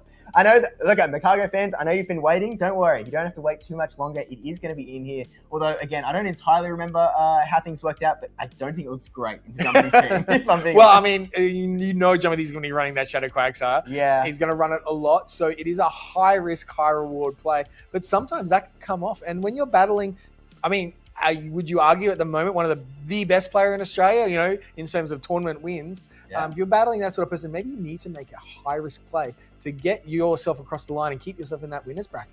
Yeah, and to be honest, that is sometimes how you have to do it. I remember vividly a matchup from a few regionals ago. It was Fortois versus Bambos. Now, Bambos, a very fun battler. Again, he's at my locals. I play him all the time, and a great community ambassador as well. He does so much for the community. Fortois, someone that's been to World Championships before, he came 3rd in last year's Melbourne Regional Championship, an incredibly strong battler. And Bambos was sitting there, and he was just like, well, we can RPS. we can just get good alignment, try and reduce how much skill is actually going on in this battle and just play to our outs. And sometimes that's how you get through. I've certainly beaten my fair share of Sydney-based battlers with some rock, paper, scissors strategies. But we do have the teams back on screen. There's that Makago right over there with other Pokemon that we didn't even get to mention before we got pulled away to winners round 2. But we've got a Jellicent here. We have a Shadow Annihilate that you don't actually see very much of either, alongside that Tinkatongue and the Furret as well. This is just a fun team, I think. It is fun, but it is tricky. Yoshi Joshi is really going to need to pilot this team to its absolute maximum potential because there are some very hard counters, especially to that Shadow Annihilate. That is going to be a high-risk sort of thing. And maybe Jumpathy's going to read into that and be like, well, if I've got lots of counters to his Shadow Annihilate, maybe he's not going to bring it. And my Licky is going to go to absolute town. It's going to be my neutral safe swap. There's like we were talking before, there's depths, there's layers to these things. Like ogres, they're onions. There are onions here and there's layers to it.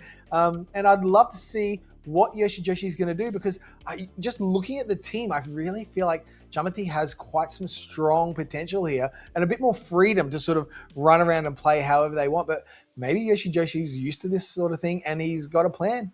Look, I'm getting flashbacks to the Sydney Regional Championships, the grand finals just earlier this year, where Jumpathy was facing They Love Jai. And in this matchup, They Love Jai was in a bit of a spot where I talked to him before the battle and he was like, look, Jumpathy's team is so good against mine. It's just there's so many hard counters that are lying around, so many threats around every corner. If I get unlucky with the lead, I might just lose straight away. And I'm getting a lot of feelings that this might be a little bit similar, because if Joshi brings that Annihilate and the Galarian Corsa decides to pop up, or the Wigglytuff decides to pop up, that's an awful matchup to be in. And you can just find yourself in bad situation after bad situation. You can't say you're in this bad scenario. Your Annihilate is up against a hard counter. Swap into Makago, Quagsire could be there. Tinkerton, Quagsire could be there. I mean, the Furret, there's not really what is a good matchup for Furret? Galarian Corsola, I suppose. But even an Empoleon swapping into Furret can be quite good for the Empoleon. It just feels like there are so many danger zones that you could find yourself in that he's going to have to be really precise with how he brings his Pokemon, and maybe try and lean into the most neutral Pokemon that I feel is on his team, which is that Feraligatr. There's nothing that really hard counters Feraligatr on Jumpathy's side, and that might be a real benefit for Joshi here. But there's nothing that's really also that afraid of Shadow Feraligatr on Jumpathy's side as well. So it's going to be one of the things. Joshi is definitely going to be Maverick in this one. He's going into the danger zone. He may not have Goose with him in the back, so you're really going to need to put in some big effort here and just really play. Might need to see a lot of interdynamic catches, switches, all those things from Yoshi, maximize every little potential, because I mean, it's hard enough when you come up against a player like Jumpathy, but if you come up against them and they've got the team advantage against you, seemingly on paper, it's one of those really tricky ones. And it's hard. It's hard to bet against Jumpathy here, just looking at this. But I cannot wait to see Yoshi bring that Mad Cargo out and say farm down that Wigglytuff. And then all of a sudden overheat. If it's got overheat, that's going to hit everything quite hard. That's right. He's going to overheat down the Licky. He's going to hit a Rock Tomb into the Togekiss. So with all of that energy that he's farmed up, I'd love to see it. You'd love to see it. I know that you'd love to see it. But I wouldn't be putting too much hope into that Makago in this particular matchup. Maybe we don't know. Look, Makago could actually just be really good into Empoleon. Maybe the non-Shadow Empoleon. All of a sudden, the Incinerate does an okay amount of damage and Overheat still does heaps. Well, it's the thing is with the 5-turn move against the 2-turn move, but we know Empoleon gets to a charge move after 10 turns. Sorry, that's a bit of a tongue twister for you. He could actually get a catch and pull something off here. So Yoshi coming out straight. Yes! In! All right, and a great matchup for the Makago as well. Wigglytuff does not want to be here at all. I'm definitely sticking down and wanting to try and get this matchup. Here's the Quagsire, but Yoshi wants to later. Wow, this is really strong. They are a little bit, Jumpathy, a little bit weak to Mad Cargo for an ABA team. So here comes the first Mud Bomb from the Shadow Quag into the Jellicent. Happy to eat that move here. And wow, that does a large chunk of HP from the Jellicent. Yeah, this is one of the benefits of running Mud Bomb over that Stone Edge, is it does so much damage. Jumpathy going to bring up the Protect Shield for the Shadow Ball. No baiting going on here. We're going to play it straight down the middle. He knows how important this Quagsire is, because again, he knows there's a Makago, and his Togekiss and Wigglytuff will have to deal with it. If Togekiss can get to Aura Sphere, it will not be too bad against that Makago, but we do need to get there. Yeah, and look at this pacing here. Aura out the Shadow Ball. Oh, and is... No, Jumpathy, it looks like he's going to with and investing a second shield. Wow, is really deciding, no, this is a critical matchup and I need that 0 shield against that Mad Cargo in the back. So here comes another Mud Bomb. This is going to threaten the last shield. Yeah, and the shield does come up from Yoshi. No more shield in play. That Makago is defenseless in the back. And now this Quagsire with its pacing so good. He's going to get a Mud Bomb straight into the Jellicent with no shields in play. I think that this will be enough to KO the Jellicent, just barely. And so now he's going to have to make a call. He can't bring the Makago back. So right. This is going to be tricky here. He's going to need all of this energy. Oh no, he's choosing just to straight up throw the mud bomb. He's going to trust in his Pokemon in the back to deal with his Magcargo. Into the shadow for Alligator. Wow, it's deep into the yellow, close to, and an instant swap into Wigglytuff. Oh, Steve, this is a spicy meatball. We've given an opening for this Magcargo here by swapping into Wiggly, but really tough spot for Yoshi Joshi here. The Rock Tomb is going to go through and debuff the attack of this Wigglytuff, slow down its charm offensive just that little bit, but there is not that much that Wigglytuff can do here. I feel like maybe he doesn't have a lot of health in the back on his Feraligatr, to be fair, but once this Wigglytuff sort of does a lot of work with this Magcargo, maybe Togekiss actually has a chance to close this out, especially because if you look at that side, it's actually still no shields on either side, right? There are no shields left, but if there is a full farm down here, which appears to be what Yoshi Joshi is going for, that Quagsire has used all of its energy, and it's pretty low on HP. Overheat could possibly be enough. Is Magcargo? Oh, in comes. Oh, no! This is so fast. Out comes the Togekiss. In comes the Feraligatr. Okay, the Feraligatr is going to catch the Hydro Cannon here. That Magcargo cleared all of the attack debuffs. There was so much energy sitting there. He's almost guaranteed to lose charge priority against anything. If this Togekiss is going to eat one Rock Tomb, I feel like he's just short of a second Rock Tomb. I feel like he might need one more Incinerate. And to this Quagsire from Jumping, he needs to get to a move in 2 mud shots or it just won't work. It's got no energy! Overheat! It is the day of Magcargo. It is going to land this overheat on this deep red HP Quagsire and going to take it out. Yoshi Joshi with the Magcargo. You could not write this, Steve. I don't know what we were talking about before when we said that Magcargo probably wasn't going to make an appearance here, because not only did it make an appearance, not only was it in the lead, it was the MVP by far in that battle, able to use all of that energy to such good effect. And there was a Quagsire it took down. I mean, I'm lost for words. This is incredible. This is fantastic. And this is what we mean. You cannot just predict, oh, they won't do this. Somebody won't do that. Jumpathy ran ABA weak to that Magcargo, and it absolutely cost him in the end. Just the farm down from that Wigglytuff. Just so much energy left there on the Magcargo. Fantastic play, and it is awesome to see Incinerate user just chunking away through those Wigglytuffs and just dominated the back end of that matchup with that Fire Snail. It's just such a, it really is, as you sort of were pointing out, it's about them mind games. It's about knowing that, okay, if my Magcargo doesn't look good, then maybe, just maybe, Jumpathy's going to disrespect it. He's going to ignore the Magcargo. He's going to, no way does he bring Magcargo into my team. He knows I'm bringing Quagsire every time. Why would you bother, locking yourself into a 1 in 3 chance of instant loss? And Yoshi says, yeah, I know that was your plan, but Magcargo is here, and Magcargo is here to stay, and really, it's now up to Jumpathy to sort of readjust his mindset and go, okay, he's willing to make some crazy plays. He's willing to, go that 1 level deeper, not just play the surface level, what are my 3 safest Pokemon? I want to win. And so he's got to now reverse sweep this thing, win 2 in a row, and not let that Magcargo sweep away. The question that I want to ask you is, Trotter, do you think that we go back to that Magcargo, or was that a one-off? I think it's done its job. If I'm the player, I'm like, all right, I'm in his head. He was not expecting a loss here. He was not ready for the Magcargo. He's going to completely change. He's going to go back to what feels safe. So when you're Yoshi Joshi, you're analyzing Jumpathy's team, what feels safe, and that's you're going to have to predict, right? He predicted he wouldn't think about the Magcargo. It came in and dominated. He's now going to go for that safety play. So maybe he's okay, say salt, lick your tongue, right? Licky, apologies. That is the safest play for Jumpathy. So maybe now I bring that Shadow Ape. Now I'm going to bring something that's really going to put hard pressure. And, so you're going to have a counter to Ape in the front. So Yoshi Joshi may be able to predict that, but it's a tricky one. And Empoleon into Furret. And wow, Furret has come in. And this is an interesting neutral matchup. Yoshi Joshi has actually flipped his entire team. He's using the other 3 Pokemon from his team, the Furret, the Tinkaton, and the Annihilate as well. But this is a bit of a spot where the Hydro Cannons from Empoleon add up so quickly. Furret is kind of a bulky Pokemon, but he still can't take 2 Hydro Cannons. And so you've got to make a call. I think Jumpathy trying to catch a Brick Break there onto his Togekiss, but this still isn't that bad for the Togekiss either. Slip isn't too bad. No, and it looks like maybe some sort of attempt to draw out that Magcargo, but it is drawn out the Tinkaton. This is a really interesting matchup. There's a lot of resisted damage coming out here, but there's some pretty heavy hitting super effective damage that can come through as well. Yeah, if that Gigaton Hammer connects onto the Togekiss, it is lights out instantly, but the Aura Spheres actually add up more than you think. As much as this feels like it shouldn't be such a strong matchup for the Tinkaton.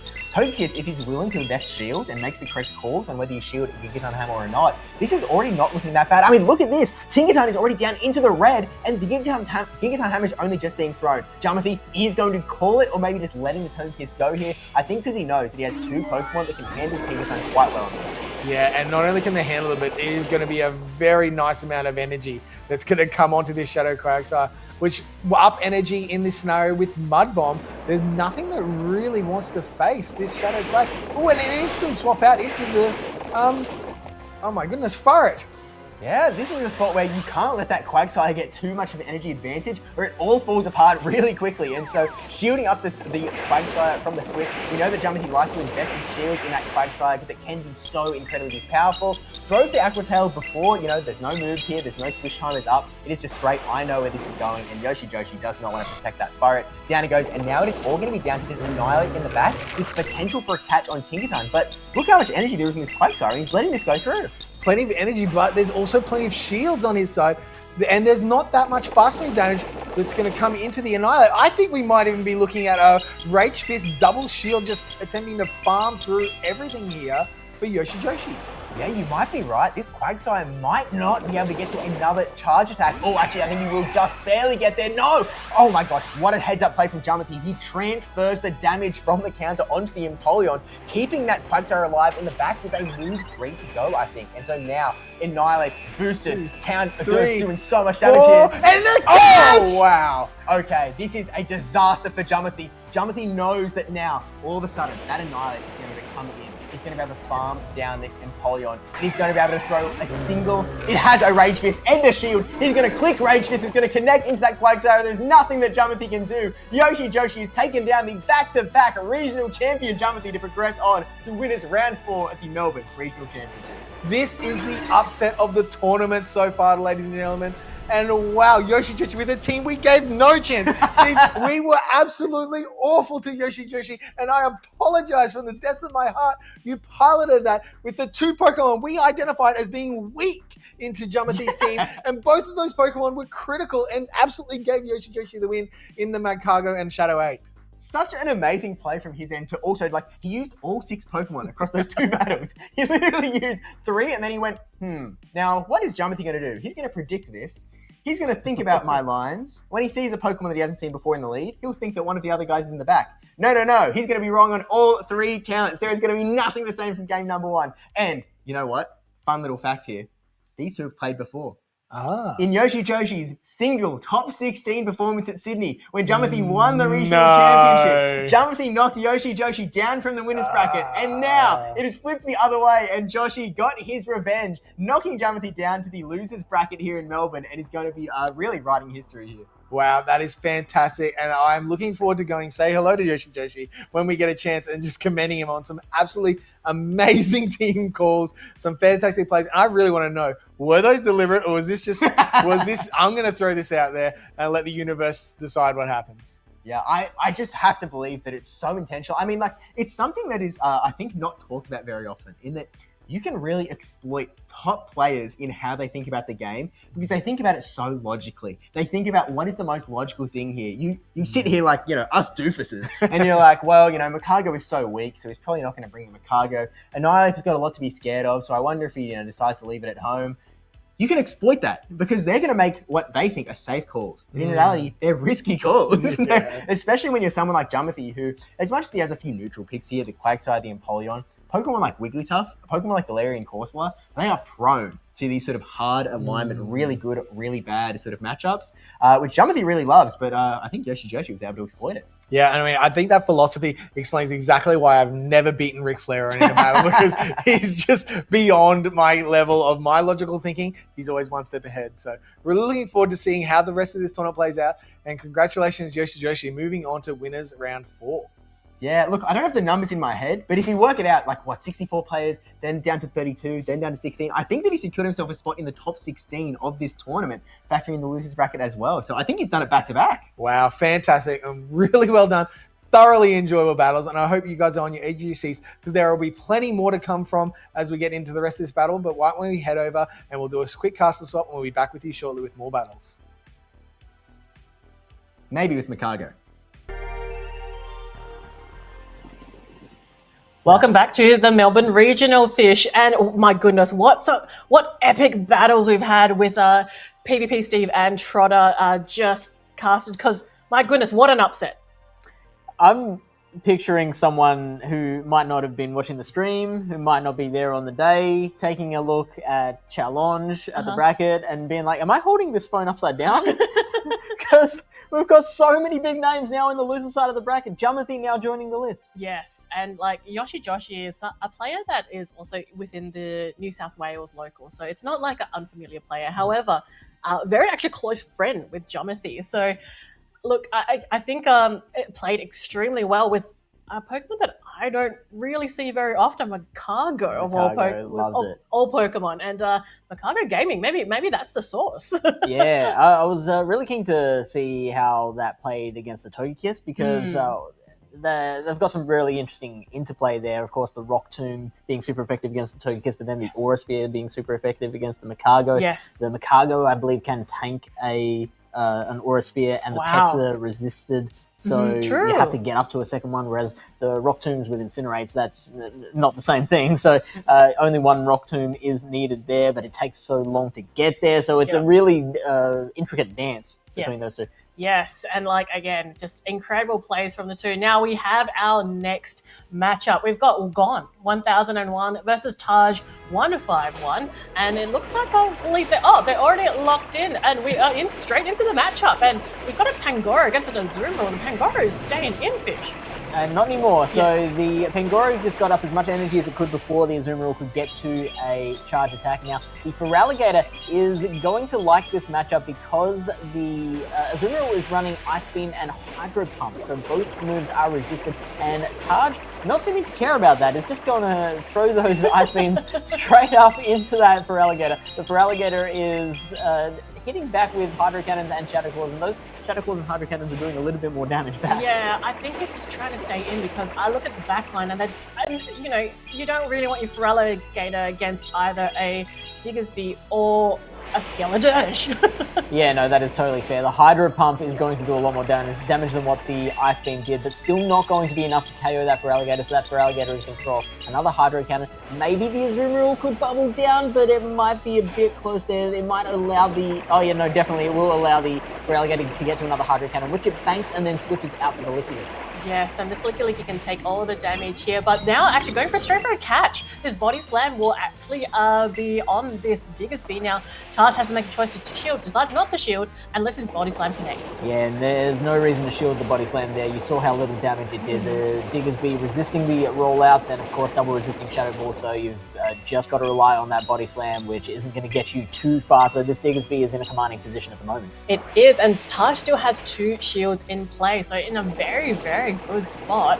And again, so much energy on this Diggersby. Going for another Scorching Sands here, and also Gone still has their two shields, so no shields have been in play as of yet. This Licky will take this Scorching Sands quite well. It is into the yellow, but now you can see he's going straight for the Pangoro. Pangoro has so much energy. And out comes the close combat. This is where all that energy comes in handy. The reason that you don't come out straight away, and no shield from Taj. No shield. So that Diggersby is just going to get smacked in the face and then leave the field in shame. And so the Skeledirge is now going to see what it can do. The Incinerates are going to do a fair amount of damage, but so is Night Slash. Night Slash is going to do quite a bit on this Skeledirge. Brings it into the yellow. It can take one here. Don't think it can take two. But look at these Incinerates. This Pangoro is holding by a slither of health, and it's able to get to the next Night Slash. And Taj finally using a shield. Yeah, Gone is really playing with the time he has available really, really well. Knows that he could build up a few more Karate Chops to get to that next Night Slash, and then maybe get to another one against the next Pokemon if the Skeledirge didn't shield.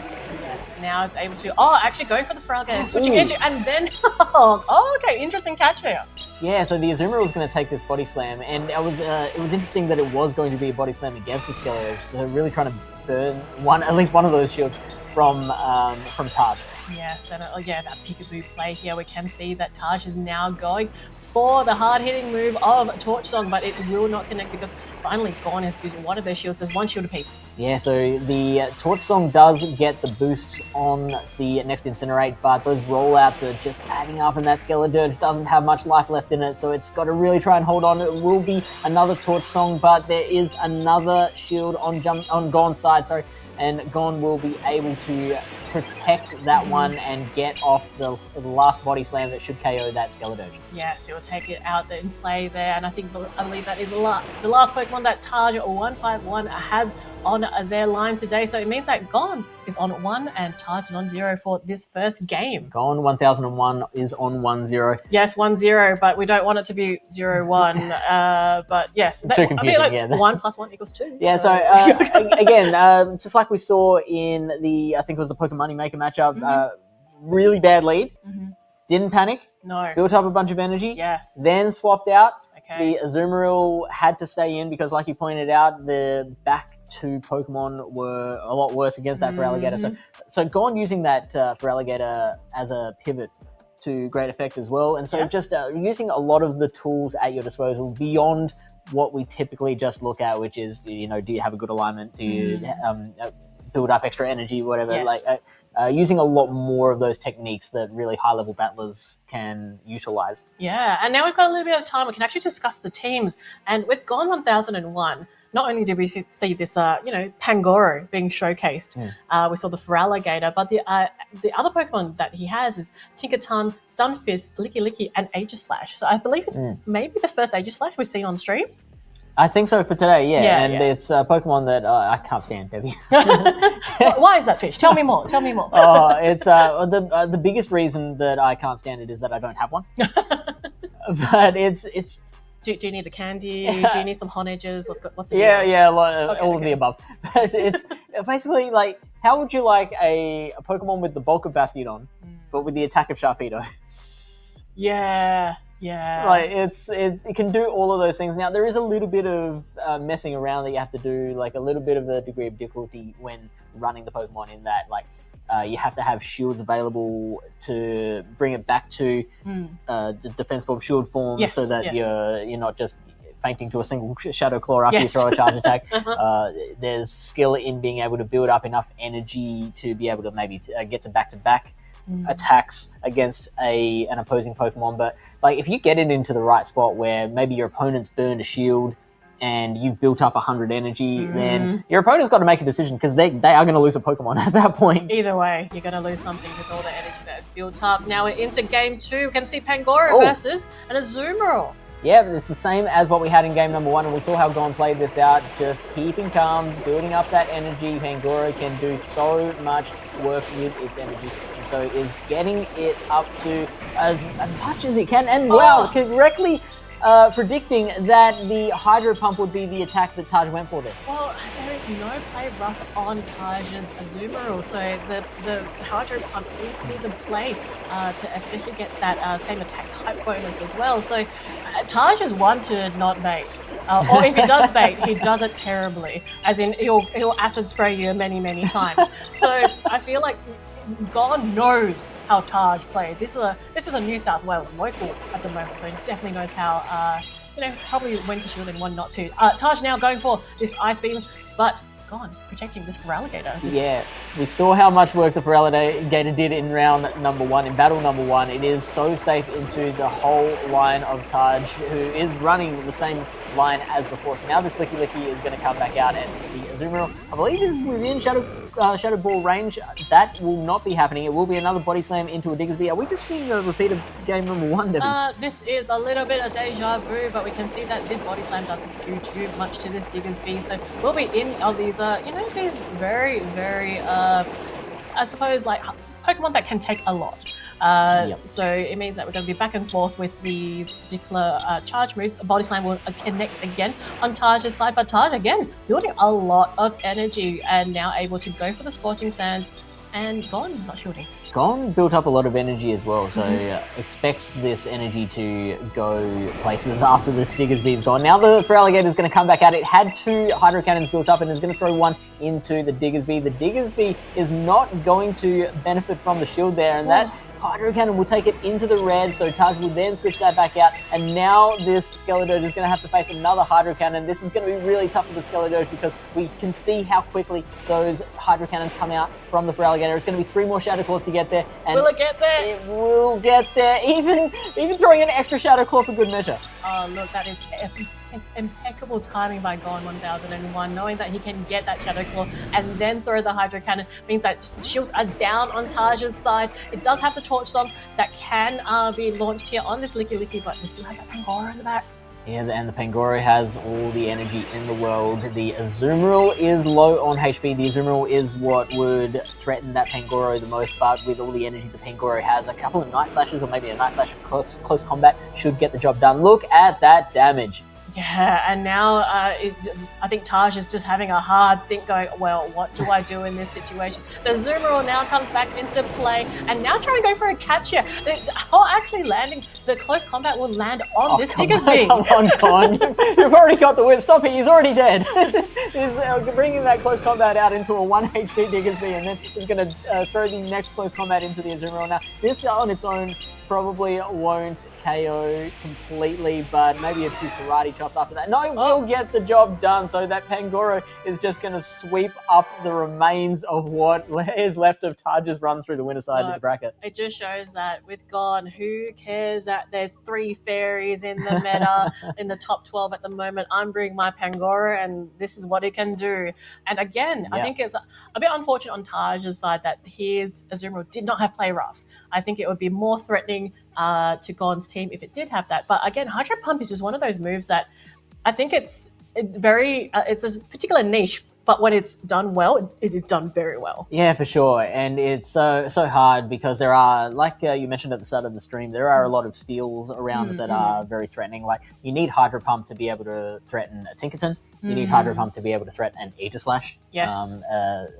Empoleon is resisting the Hydro Pump, but it's it can help in that situation as well. Like basically any steel Pokemon that you come up against it's going to be difficult when you've got the Ice Beam and Play Rough moveset. So it's a perfectly reasonable choice to make, but it obviously makes this Feraligatr a lot freer into the team. Yes, it does. And I think I do love Taj's team. We didn't get a chance to discuss it earlier, but having Skeledirge and then also having the Galarian Wheezing, it's so quirky. Yeah. It's very Taj, and I really hope to see the Wheezing, but it didn't come out into play today. Instead, we've got Skeledirge twice. Yeah, and unfortunately, not finding a matchup that it particularly liked. I mean, it would have been great if it had matched up against, say, the Tinkerton or an Aegislash as well on Gone's side, but yeah, just all it saw was the chomping jaws of the Feraligatr. Yeah, well, look, we've seen some interesting fire types, which I didn't quite expect to be apparent in this Melbourne regional. I mean, we did see the Macago in the previous battle, and now with Taj with the Skeledirge. So Charizard, that's right. So we are seeing a lot of fire types kind of on the fringe. Not the fire types I expected to make its way in. Right, because what do we normally see when it comes to fire types? Well, I mean, we're used to seeing maybe Talonflame in previous seasons. Yeah. That has dropped off a bit. What else? I think there's been a little bit of talk of Ninetales. Shadow Ninetales in particular, that is kind of like making its way here and there. But mainly I think people are using the Fire Punch from Diggersby as their fire hitting move. So it's one of those things very similar to fighting types, as I mentioned earlier. It's kind of like if you bring it purely a fighting type, I think it's very vulnerable. Obviously, it's dual. It's a bit easier to bring in. But if you have a Pokemon that isn't fighting type but has a fighting type move, pretty good. Same with fire type. It's if it's pure fire, it's a bit difficult. But if he's got a fire type move, it has play. Yeah, and it's a bit of a dangerous type to bring because there are so many water types that are prevalent in the meta, and there are always water types that are really prevalent in the meta. But on the other hand, like we mentioned, there are steel types as well that get a lot of play. So it can be a bit of a boom or bust typing. Yes. Would you say more boom or bust? Well, I mean, we've seen a lot of boom. Well, we've seen both, actually, because we saw Macago do so well in the previous match, but then we saw Skeledirge really struggle here. So we've seen both happen.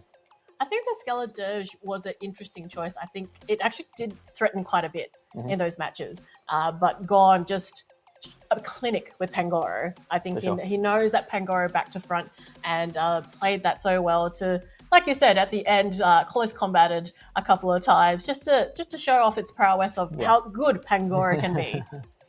The Credilli is one that I am looking at as well on Taj's side. It is a Pokemon that, again, is one that we saw so much in previous seasons, but has dropped off a lot. Why do you think it dropped off? Oh, look, Credillia is one of those Pokemon that I think it had it was very, very substantial, but there's just a lot of other threats that have come along in the meta at the moment. But a graphic that has come up now is players to watch. Now, these players are the ones that, I think we as casters picked out going, okay, these are the ones that we expect to do well, or a bit of a dark horse. So let's start with the one on the left. I believe that was your pick, Fish. Yeah. I've always been championing this guy. He is such a staple around the scene. He does so well, like I mentioned before, in the local tournaments. Like he topped the group in the Asia Pacific Championship recently. He loves the 6-7 joke. My word, does he love the 6-7 joke? I did take that photo.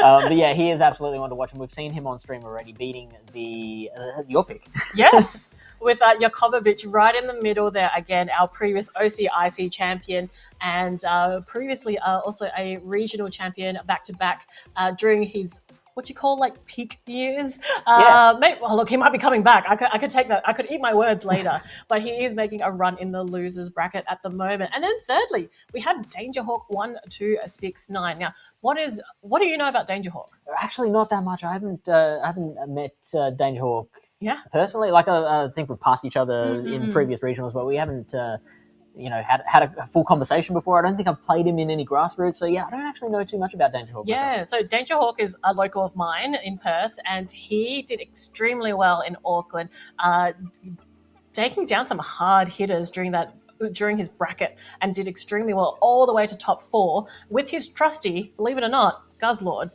Yeah, and Guzzlord is a fantastic Pokemon that I think is poised to make a bit of a run as well. So, like that, and a whole bunch of the other dark Pokemon, like I mentioned. Like, even though we are in a meta where every team ever has a pairing, we've seen Pokemon excel in metas where there are really, really hard counters to them. Yes. So I wouldn't allow that to scare me off of bringing a good dark type, and obviously Dangerhawk is loving that Guzzlord, and I expect to see one on his team if we see him on stream today. Yes, he did tell me, Debbie, you won't guess what I'm bringing to Melbourne, and I'm like, come on. It's like, Marcus, I think we know, is like, yeah, I'm going to be repping the shirt. So I'm like, right, okay, that's pretty easy. So yeah, the Guzzlord, I believe, is in play. And like you said, like there are 3 fairy types, but I have versed against Dangerhawk before with my fairy types, and I've lost. And it's purely because he knows how to run that Guzzlord. He knows when to pivot out. He also knows how much it can tank as well. It is a very large Pokemon on the field when playing PvP. I struggle with Guzzlord because I can't see the move. I can't see the Pokemon behind it. I'm very used to my small... It's a chunky boy. Yeah, I'm used to my small, cute types, and I can see a lot on the screen. Once the Guzzlord comes into play, I'm like, oh, I can't... I struggle to count. Yeah, for sure. And those moves come so thick and fast with Guzzlord. Three Dragon Tails or 9 turns to every Yeah, very quick, very, very quick. And it's the Dragon Tails also do a lot of damage, and because it just gets to the moves, again, that pressure is on. So you have to think fast when you're against a Guzzlord, even though it is a big Ultra Beast on the other side of the field. Now, have you seen how Dangerhawk has been going so far today? I haven't checked the bracket of late, but yeah, I'm hoping... well, it was DrTrotter's choice, so I hope he's been keeping an eye out on how Dangerhawk is going today. Yeah, so all 3 are still in the tournament so far. Good. Yeah, Yakovovich, obviously, we saw going down into the loser side of the bracket. I'm keen to see how he has done in his future games. And yeah, I would love to see how Dangerhawk is performing. Z-Tub as well, we saw him going through the winner side of the bracket. Yes. I'd love to see him score another high placing to secure his spot in the top 12 for qualifying for Worlds. Yeah, look, I believe he's in the range, and I think this was his time to try and just solidify his placing for the Worlds invite. And Z-Type is one of those... I think he's a bit humble when it comes to his player abilities. When I asked him, going, hey, look, are you going to aim for World qualification? And he's like, I don't know. Like, it was very... indecisive of what he wanted. But he's here in Melbourne, so it kind of tells me he's made a decision. Yeah, for sure. And I know a lot of people like that who are just like, how much do I invest in this? Because it is a big investment of time and often money flying around the country to perform in these events. So you've either got to be in a fortunate position where you can do that just for the love, or you've got to really take it seriously to be able to get what you're looking for out of it. And so Z-Tub's obviously decided, I think it's worth flying all across the country, and that is a very, very long flight to make for him, and hopefully it pans out for him. Yeah, I hope so too. So these are the players that we want to, have a look, and just our picks as casters. But the next slide that's coming up is players to watch, because these were the players that did extremely well in Sydney. Yeah, Jumothy, we have seen him already on, and Poker Moneymaker as well. We've seen them both performing on stream. Jumothy is a 2-time regional champ, Poker Moneymaker. Just the one time, I believe he won Melbourne last year. Yeah. And Jai, with the worst profile photo I've seen, with his eyes closed, there, is a constant runner-up. He's come second probably more times than these guys have won regionals combined, and he is looking to get just that extra notch in his belt, that he wants a medal of a different color. Yes, and look, I don't think Jai is here today, so I believe I took this photo, so I don't know who sent it in, but it wasn't me. Let me put it that way. But a lot of Jai is one of my locals, so I do take a few photos from our local scene, and unfortunately this is a common occurrence of him blinking when the camera shutters are on. But again, we have Jumothy on the side there. Jumothy, again, back-to-back regional winner, and was taken down into the losers bracket by Yoshi Joshi earlier today. So we expect a bit of a run from the losers bracket from him. And Poké Moneymaker, just a solid competitor again and again, like what you mentioned before, instills fear into the oceanic scene if you see his name come up against you in the bracket, and playing just so clinically today. And I had a chat with him when he was on the floor earlier, and he's just looking very confident. He's just like, oh yeah, cool, like, just enjoying it, the atmosphere. And I think he very much likes coming to Australia to compete. And he's basically, we should just give him a citizenship by now. It's pretty much what I'm saying. Do you think he wants one? Do you think he wants to take? We should ask. Yeah. We should ask. We shouldn't just give people things. We should ask for permission first. He might not want it. I don't know. We gave him a citizenship, and he's like, "Oh, thank you very much," and he just places it on the mantelpiece and doesn't pick it up again after that. I've noticed the teams that each of them ran in Sydney not too dissimilar to the teams that are popular today. We have seen all of these Pokemon except maybe we haven't seen Shadow Marowak today, I don't believe. We haven't seen a Shadow Marowak in a while, Fish. Corviknight I don't think we've seen, but I've seen some team sheets where Corviknight is on there. Yes. Jai with the most unique team with the Galarian Moltres and the Alolan Shadow Ninetales as well. Which his signature pick. And always an underrated pick. Yes, I believe so. And look, I, as someone that loves fairy types, I'm always happy to see it. So as a local, you have to be prepared for it. Yeah. There's a few of those powder snow users that I think are underrated at the moment. So Shadow Alolan Ninetales, being the fairy type, obviously is the preferred. But there's also Celio as well, and Shadow Celio, which I think is so underrated. And we're seeing it pop up here and there in regionals around the world. Yeah. Alrighty, and now we've got the next matchup. So talking about Japanese players, we have Choose and on the my right hand side, and he's actually got a Grumpig. Now I don't think I've seen a Grumpig in play as of yet, with the Galarian Moltres, the Quagsire, the Aegislash, the Wigglytuff, and the Shadow Annihilate. Z-Tub is running Jellicent, which I don't think we've seen yet today. We saw him earlier. We did. We did. You know, Z-Tub with Jellicent. Yes, we saw exactly that person with exactly that Pokemon. Forretress, Wigglytuff, Shadow Empoleon, and Licky.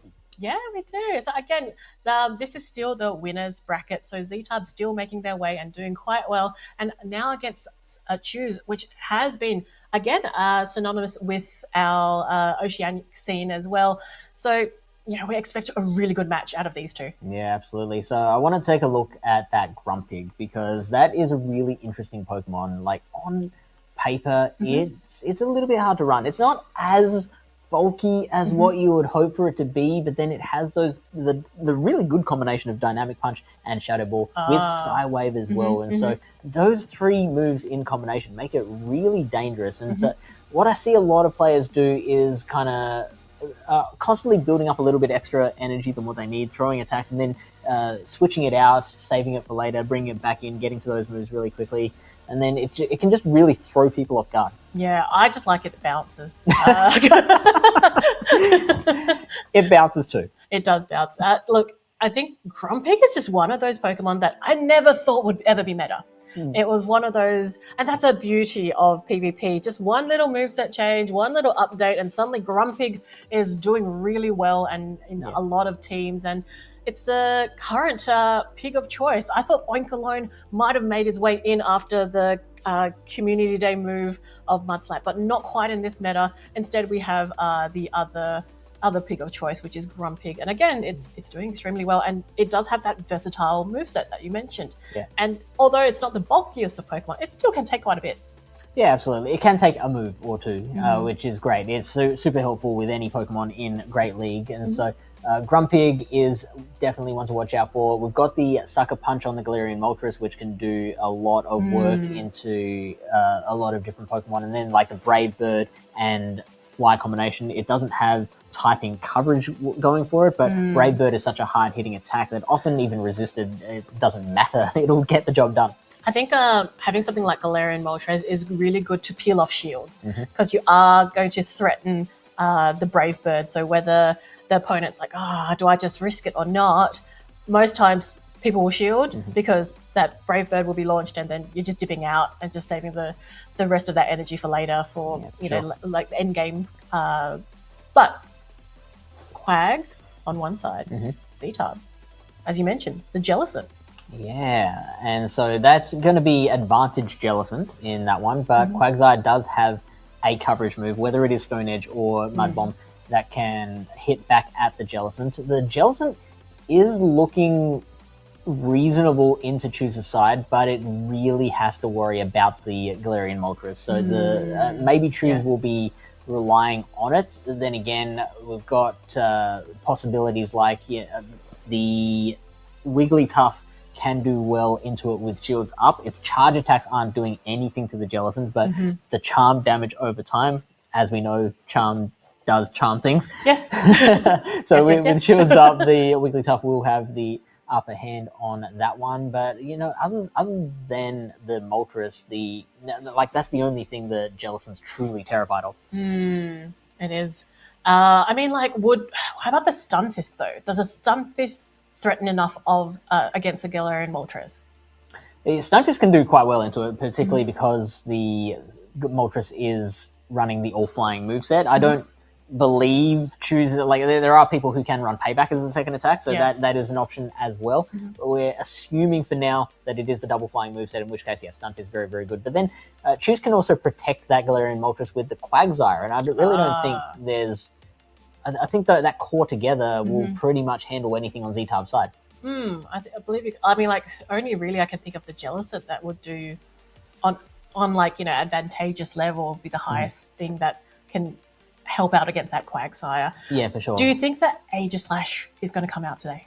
It has play into a lot of Z-Tub's side as well. That one's one where you do have to be careful with how you play it because the Jellicent's there, so it can't, the Hexes and Shadow Balls will really provide problems for even the shielded form of the Aegislash, and so you've got to be careful there. And then if you can't play it right, you throw a charge attack, it's stuck in blade form, then just the Hexes are doing so much, chunking so much of your HP remaining, so you do have to be careful there. Everything else, I think it's got a lot of play. Stunfisk it has to worry about, but when it's in shield form, a Mud Bomb is doing 15-20% damage still, so it's definitely got a lot of play. Yeah, look, like you said, the once it's in shield form, it's a tough battle. As in, You just try to do as much damage as possible because it's just charging up just to be ready to be launched. From Z-Tub's side, we do have two steel types there of the Fortress and the Empoleon. Do you think either of them are going to be coming into play? Depending on what moveset the Fortress has, if it is running what we now know is the normal, the typical moves of Bug Bite for its fast attack, I think that will have a lot more play than Volt Switch for sure.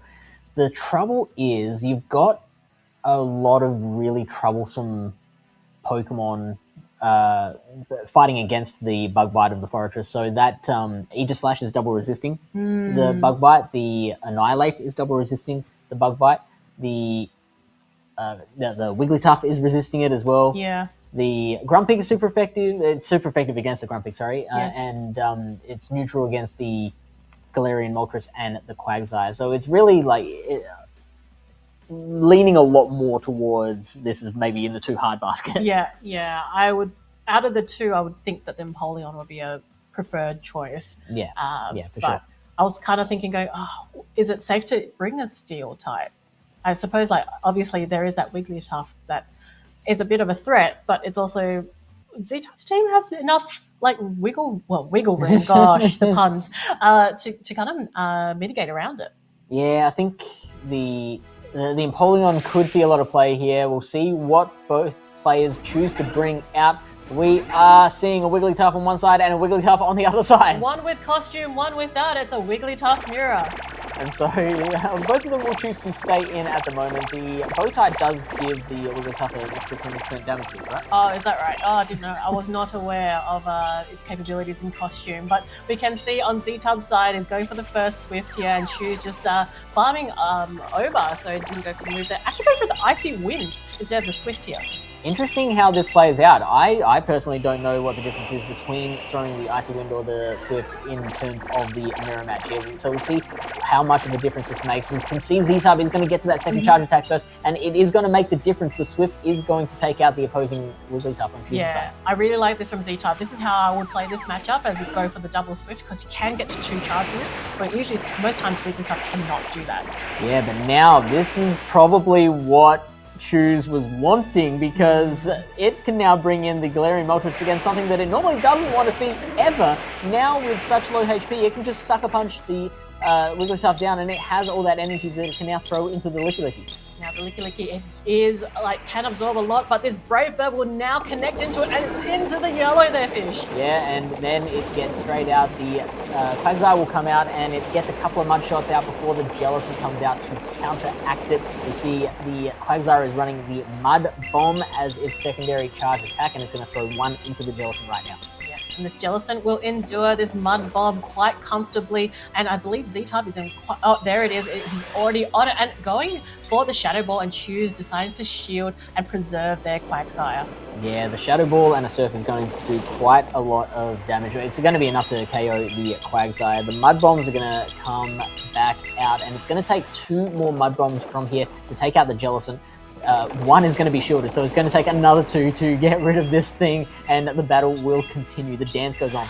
The dance does go on. The Shadow Ball again is launched, and Choose decided to shield their Quagsire. It means that they are shieldless on their side, but they have so much energy, farming up a little bit more because it knows that the Jellicent can't quite get to the Shadow Ball just of yet, and now going for the Mud Bomb.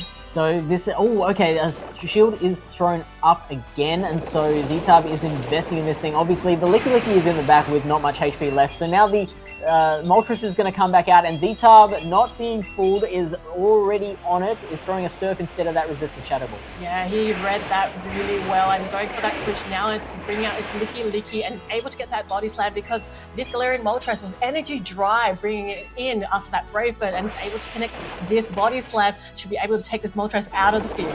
Yeah, and so that was really handy from Z-Tub, being able to get that Surf off and buy himself time so that the Licky could do its job. Because otherwise, if the Moltres had been able to build up a little bit of energy against that Jellicent, then it could really close out the rest of the battle. But now the Quagsire is going to build up as much energy as it possibly can. Can't quite get the Mud Shot farm down, so it's going to have to throw a Mud Bomb to finish off that Licky. Yes, and the Licky goes down. It means that this Jellicent is back into play, but Choose had so much energy there. This Mud Bomb Will connect. think it'll KO. Is it enough, Fish? think Is it it enough? will. Oh, it holds I'm on. wrong It's still every a little bit time, more. Debbie. Does it The go to the surf will surf? come Does it get out. to the surf? Can it go through the move? Oh no, the mud shot's gonna do it. I think went through. It means that the Oh. Jellicent is down.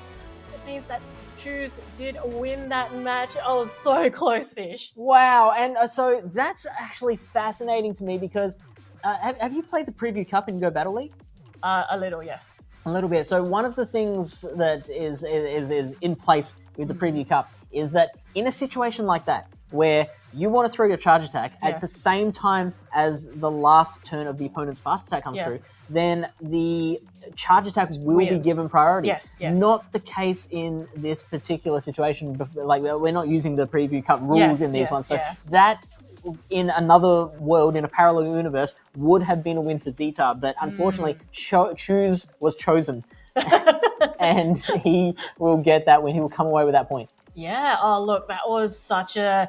I didn't expect that kind of ending. I thought it was a very clean sweep from that point, but it just goes to show that it can be flipped at any point there. Yeah, absolutely. The mud bomb wasn't quite enough to take out that Jellicent, and it almost lost it for Choose. Yes. But because of those extra mud shots, that finished off.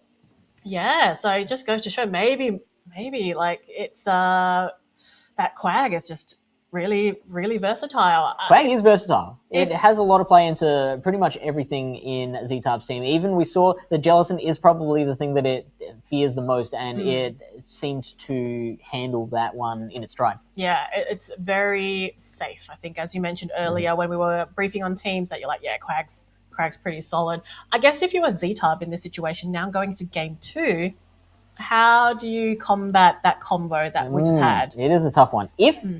If Z-Tub's Fortress does have the bug bite, maybe it is time to bring that thing out. I know I did. I'm contradicting myself from before. You were talking all the Fortress was crying in the corner. You were just like, oh, okay, all right, yeah. But no, it's gotten its chance. The coach is calling it off the bench because Choose's combination of Quagsire and Galarian Moltres is so safe, right?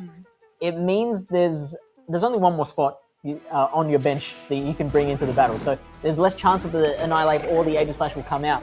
Battle number 2, it is Grumpig into Licky Licky. It is. The pig is out and it's going to bounce across the field. We can see these Psy waves are doing so much damage to this Licky Licky. The Licky Licky is ready to go with that Shadow Ball, which would be super effective against this Grumpig here, and Choose shielding correctly here. Choose chooses to shield and gets up a little bit more energy. The Dynamic Punch will be there much quicker than the Shadow Balls. Well, not much quicker, maybe a little bit quicker, but it is enough to really threaten the Licky Licky, which is not going to shield.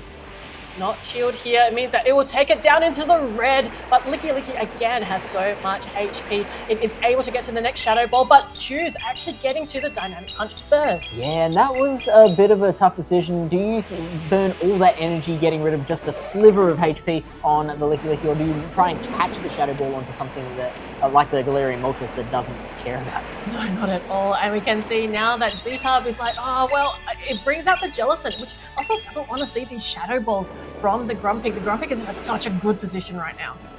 Yeah, it's storing energy at everything it can, left, right, and center. Now Jellicent is going to throw some of its own energy back, and finally the Grumpig is going to take a nap. It's gonna get off of the field. Now the Galarian Moltres is going to come out. Wigglytuff is going to come out to meet it, and now Quagsire is going to come out to meet that. Yes, it's going to be very tough for Z-Tub in this situation because both have swapped out of their positions. It does mean that this Wigglytuff, although will do quite a bit to this Quagsire, the Wigglytuff was what he wanted to land on the Moltres so it could do that charm damage because it's super effective.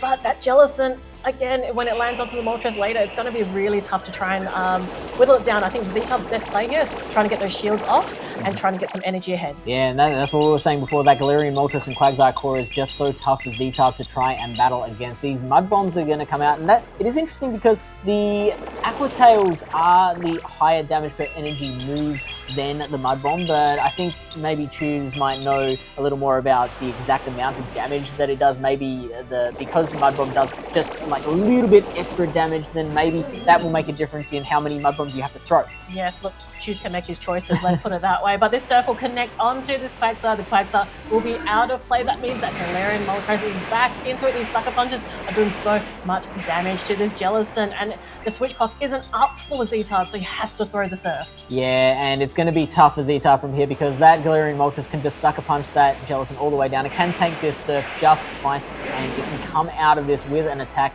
onto the Wigglytuff. I think we are about to see a Brave Bird landing. The Icy Wind was there, but that is exactly how you deal with that. You build up to the energy, you have that energy in the bank ready to go because the Galarian Moltres does Wind Charge move priority, and that Wigglytuff is going to go down. Now Wigglytuff is going down with the Brave Bird. Even though it is super effective, it did not endure that Brave Bird at all. So it means that Choose is 2-0 into this match and played incredibly well, again, with the core of Quagsire and Galarian Moltres, and certainly a player that we expected to showcase his team incredibly well. I was really surprised not to see maybe the Annihilate or the Aegislash. I thought it'd be nice to kind of see that come out, but again, just sticking to his core line and being like, yep, this works well, therefore we're going to stick to it. Yeah, for sure. I mean, when you've got that third slot available, we've established the Moltres and the Quagsire great core together. You do have that third slot, which can act as, you can either use it in the third slot in the lead to, I guess, get a little more of your bearings on where to place your core in the back, or you can use it as more of a pivot where you can guess which Pokemon out of your core to put in the lead, and then if you get it wrong, you can try and switch in your pivot Pokemon to try and regain alignment after that. And so you've got some optionality there with whether that third Pokemon is your Annihilate, your Aegislash, Wigglytuff, or as we saw in that last battle, Grumpy. Yeah, look, again, that was a great showcase from Choose, and like brought out the pig, which was great to see, and it just did so well in that particular match where it was just in the lead and it took out nearly like 1.5 of Z-Type's Pokemon. So I think it's in the meta for a reason there, Fish. Yeah, Choose did have to invest in it a little bit, but it paid off. Absolutely. He got a return on investment there. Yes, he got dividends. But that does mean that Z-Type is not out. This was part of the winners round. So he goes into the losers bracket, which means that he's part of the the conglomerate. Yes, the losers bracket, which is full of all incredible players at the moment. So it's going to be a hard way to get through that losers bracket to get into the finals. But I'm getting tired just thinking about it. So I think I need a rest. Well, talking about rest, we're going to have a small break. We'll bring back PvP Steve and DrTrotter shortly. After a 3-year absence, the Sydney Regional Championship was finally back on the tournament calendar. The field was stacked and the medal was wide, and by the end we learned a whole lot about the current landscape of Pokemon Go in Oceania. The 2026 Sydney Regional brought together some top talent from many parts of the world. There were former champions, international winners, and consistent deep-run players who always threatened to upset the standings. The meta was wide open, with 23 unique species used across the top 8 teams. There was no single correct team. It all came down to how the players played their hand. And speaking of the players, there were 2 battlers that rose to the top to write prominent chapters in the story of Oceania PvP. On the east side of the country, you had Jumothy, the local. Fresh off a win in Auckland just 1 week earlier, he was already in top form and looking to win his second regional in just 2 weeks. From the west side of the country came They Love Jai, one of the most consistent players in the scene, making many grand final appearances, but still chasing his first gold medal. There was no shortage of pressure from the rest of the field. There was Pokemoneymaker, a Japanese prodigy who had never failed to reach the top 3 in Australian tournaments. Nighttime Clasher, a star from the US and recent international champion. And there was Avrip, one of Australia's first regional winners and a 3-time Worlds qualifier. Make no mistake, there was no easy path to victory. Both finalists delivered, with They Love Jai dominating in Group A and Jumothy topping Group B. When they first collided in the winners final, it was Jumothy that struck first, beating Jai 3-1. It was a statement win, and it earned him a direct path to the grand final. But Jai wasn't done. Dropping into the losers final, he faced Pokemoneymaker and once again delivered under pressure. He won the series 3-1 and earned a second shot at the reigning champ.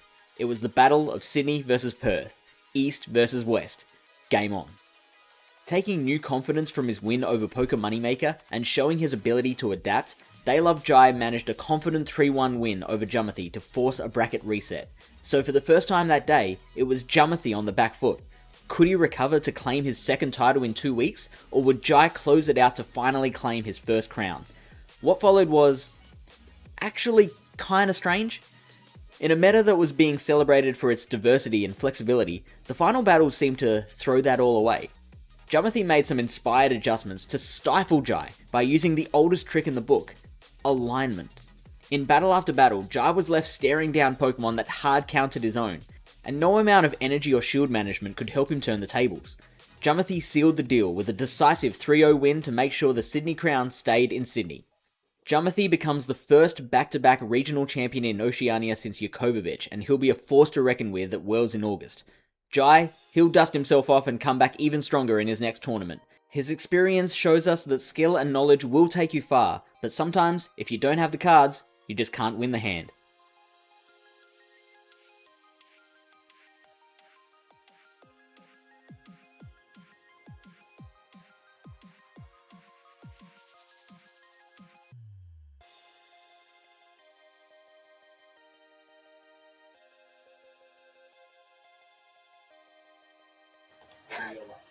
And then I told him, I was low kick. Sorry, welcome back. I'm Dr. Josh Starrett, joined by DrTrotter here at the Melbourne Regional Championships, here to bring all of the action here in Winners Round 4. That's right. We are ready to dissect, cut down, and do whatever we need to do to stop the bleeding that is these trainers losing their Pokemon's HP. And we are going to get on top of this, be proactive, and just stamp out any bad behavior that some of these naughty Pokemon have been having. Stethoscope. Now, in the next round, I believe we do have just the action keeps on packing. I mean, we've seen Aegislash after Aegislash. We've seen trainers from all over the world come into Australia, and it's actually going to be another international matchup, I believe. Next up, we have a bit of a Melbourne hometown hero of Fortois going to be joining the stage up against a really, really strong Japanese player, and I mean strong, Dr. Trotter. I mean, this guy's been to the World Championships twice before and done pretty well both times. So this is going to be tough. Well, it is going to be tough, but the one thing I know about Fortois is he's really good. And he's not going to give up, and he's going to be analyzing, like you were talking last time we were on stream, really dissecting, looking at this team and seeing what his team can maximize and get out of it, how he can come away with the win.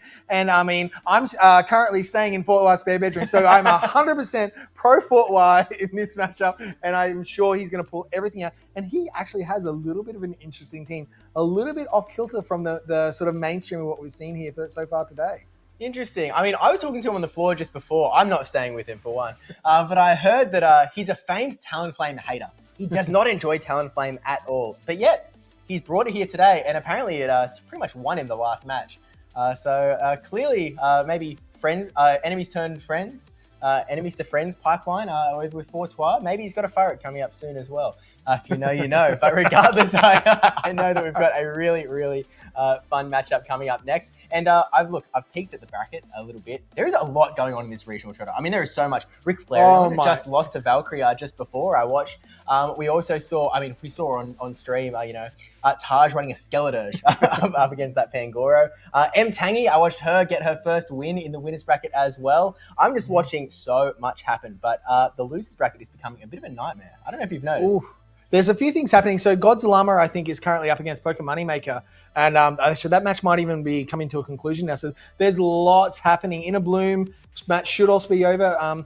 You'll be able to jump onto the challenge to check out the bracket, see where things are at, see who your favorite trainers are winning and those who are maybe not quite as advanced as they would like to be. But the losers run is such a tough run that some of these trainers are going to have to put in just round after round after round to get into that sort of top 8, top 4, top 2. And get into that championship battle. So it's really exciting, and I cannot wait to see what else comes from this tournament today. Yeah, well, a little bit earlier, Fish and Debbie were talking a little bit about Jakobovich and how, whether he did or did not go on a losers run at some point. And so I went and checked. At the 2024 Melbourne Regional Championships, the one where he played triple crit in the grand finals, I think that was the tournament. Yes, yeah. He did drop about only a couple rounds in, and so he had to go on quite a losers bracket run, win after win after win after win after win with a bracket reset to take down triple crit as well. So he's not afraid of it, to say the least. And unfortunately, he's not the only, Titan swimming around in the losers bracket. We've got players like Avrip, I believe, is fighting for the losers bracket. As you said, Inner Bloom is there as well. Rick Flareon now in the losers bracket as well. And then you've got your wild cards like Taj, who, incredibly strong trainer as well with the skeleton, mind you. And so you never really know what's going to happen at these regionals. And I think that's something that I really enjoy quite a bit. I think we're actually going to get the teams up here. So we've got Fortois versus Divide GGST. Now, important context here, he's been to the World Championships twice. Again, quite good results both times. Both times, he lost to an Australian. I think, is that a premonition? Is it? Look, I know he in 2023, I believe he lost to Mikey Morgs, and in 2025, he lost to Valiant Fish. I think he's come here for revenge. He wants to show the Australians, like, hey, you don't have my number. I can get back into this race. And he's looking to do it with a 5 Shadow team with a Sableye and a Steelix, which, talk about doing it in style. Wow, there's some big style points there, but both trainers, Sableye, are we going back to 2022? We could potentially have Sableye mirror matches coming through here. And Fortwire opposite, choosing the Bolt, no shadows here on his team. There's just so many things here that these trainers can do. But one thing I'm noticing, there's only one real hard counter to that Stunfisk on Divide's team, and it's got to be that Quagsire. So this is very interesting. The Flappy Fish may be able to do a real ton of work here for Fortwire. Yeah, it's one of those things that whenever you are a player with Quagsire, you're almost going to bring it every single game because it is always good. No matter who you're playing against, there's so little grass running around, except in certain circumstances for one. But, there's such a shortage of grass type damage that with only one type being super effective into a Quagsire, you're not usually too bad. You're really good with energy. Even Credilli, Fortwire does have Credilli, which isn't great if you're the Quagsire because obviously you've got that grass type damage coming after 14 turns, then 12 turns, assuming it's running acid. Yeah. Quagsire can actually still do pretty decent in that matchup if you have an energy advantage. And so Quagsire can really get around a lot of dicey situations, especially when you're backed up by some bulk, like, for example, the Fortress or the Steelix or the Wigglytuff. All a lot of bulk that can help shore you up. So much bulk, but Divide has gone for shadows instead of the bulk. So oddly enough, Wigglytuff is the bulkiest Pokemon in his team. And there's some really hard counters. Those 2 steel types do not want to come into the Talonflame of Fortwire. And Talonflame also being able to deal some super effective damage to steel, but has the Fly and the Brave Bird, which is huge hardy neutral damage across the rest of the meta. So, Fortwire maybe looking at some sort of farm down scenario and just having a massive unload of energy with that Talonflame. It really could spell a bit of danger here, but the fast pace of Divide's team with the shadow damage is going to alternately force Fortwire to burn some shields if he wants to maintain switch advantage. Yeah, and something that we've seen in the last few matchups, because there's actually been quite a lot of Wigglytuff running around. I wouldn't say a lot of Wigglytuff that is actually gracing the battlefield, but it's putting a lot of just bench pressure onto a lot of these teams. And because it's everywhere, including both of these squads, there's a lot of thinking that the players have to do. Fortwire has to go, look, if my Sableye catches into a Wigglytuff, that is not going to be good for me, no matter what moveset I'm running. I haven't seen what moveset he's running. Do you happen to know? Did you see whether he's a Drain Punch Enjoy? I have not seen, but I believe most trainers are running Drain Punch Foul Play as their preferred moveset. So just with the debuff buff that the Drain Punch has, it's really offering a lot to trainers in this new meta. Yeah, look, I was watching the Utrecht stream, and Nataquince more than anyone was really harping on the fact that Drain Punch was not a real move, only for it to then win the entire tournament, thanks to Nesabethan. Do you think that Drain Punch is real or not? Well, I think it is real, about as real as your doctor's certificate, Steve. Hey, that is real. Yeah, I know, it's real.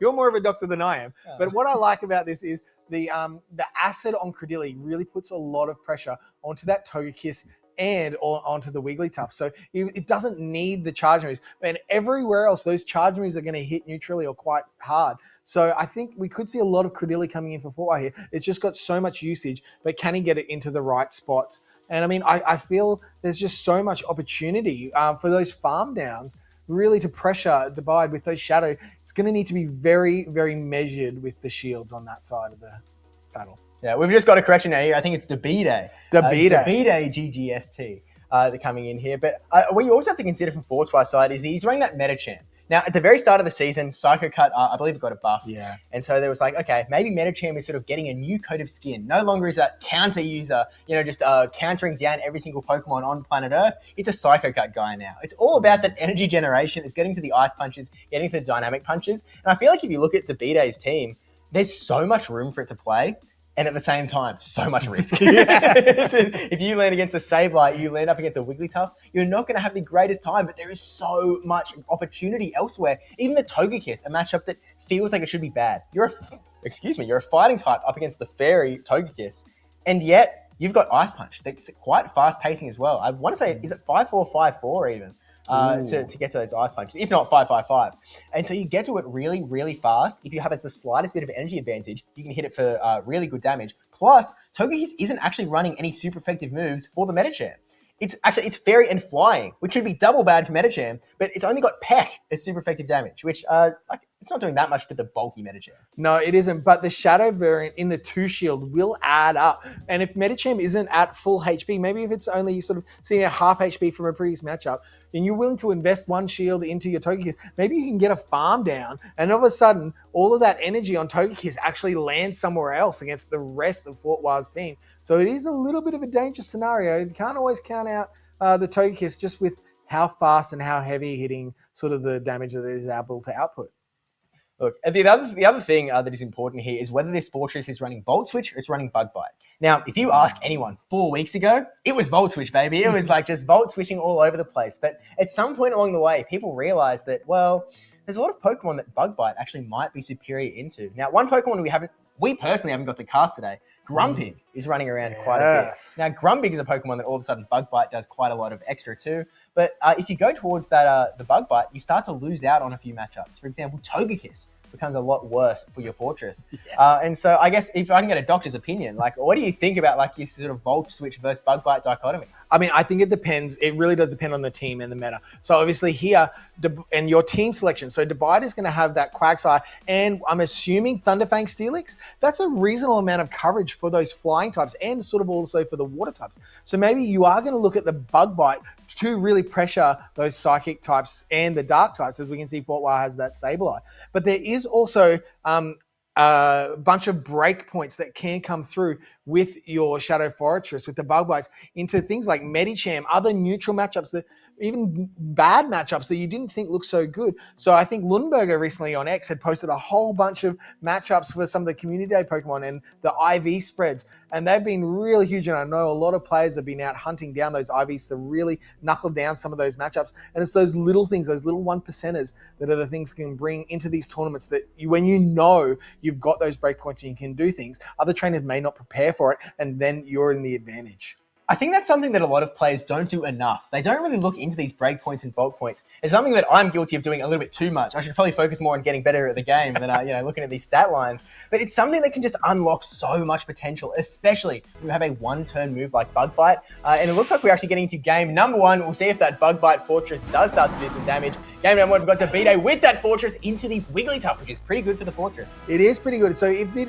is the Bug Bite variant, it is resisted damage, but oh wow, and a quick change, and no damage taken from that first Incinerate, and out comes this Quagsire. Wow, it is already at the Aqua Tail, and what we are seeing a heavy hitting charge move. Is Debite going to shield this one? Yes, he is. Debite making the call. I actually want to keep this Quagsire around, as most Quagsires do. It was just the fly this time around, but you never know. Now, Quagsire's real good advantage into the Talonflame matchup is once you have a little bit of energy, like he does now, you can just keep throwing 2 Mud Shots, that's 4 turns, and then throw the Charge Attack before that 5th turn that they get to finish their Incinerate. And so you almost get this free, perfect timing, and you're putting so much pressure onto Fort Wild to throw on bad timing, giving the Quagsire free turns because they just can't quite finish their Incinerate. But here's another Aqua Tail. It's again and again and again. The pressure is just mounting onto this Talonflame. And this is going to do a lot of super effective damage into Fort Wild's Talonflame. Is it bulky enough to survive? It does, and it still has a reasonable amount of health. But look at the energy there. Wow, and Fort Wild instantly swapping into this Wigglytuff, wants to have all of that energy in their back because he knows here comes Fortress. 100 energy is going to do so well for that Talonflame a little bit later on, but there is still this shield sitting on Debite's side, which could cause a little bit of strife. Wigglytuff is going to try and take this take this Fortress down as much as possible. The Icy Wind debuff starting to add up as well, just before the Fortress gets its move through. Quite nice here, but the Rock Tomb is going to go, hey, if you can debuff my attack, I can do it too. Down goes Wigglytuff's attack as well.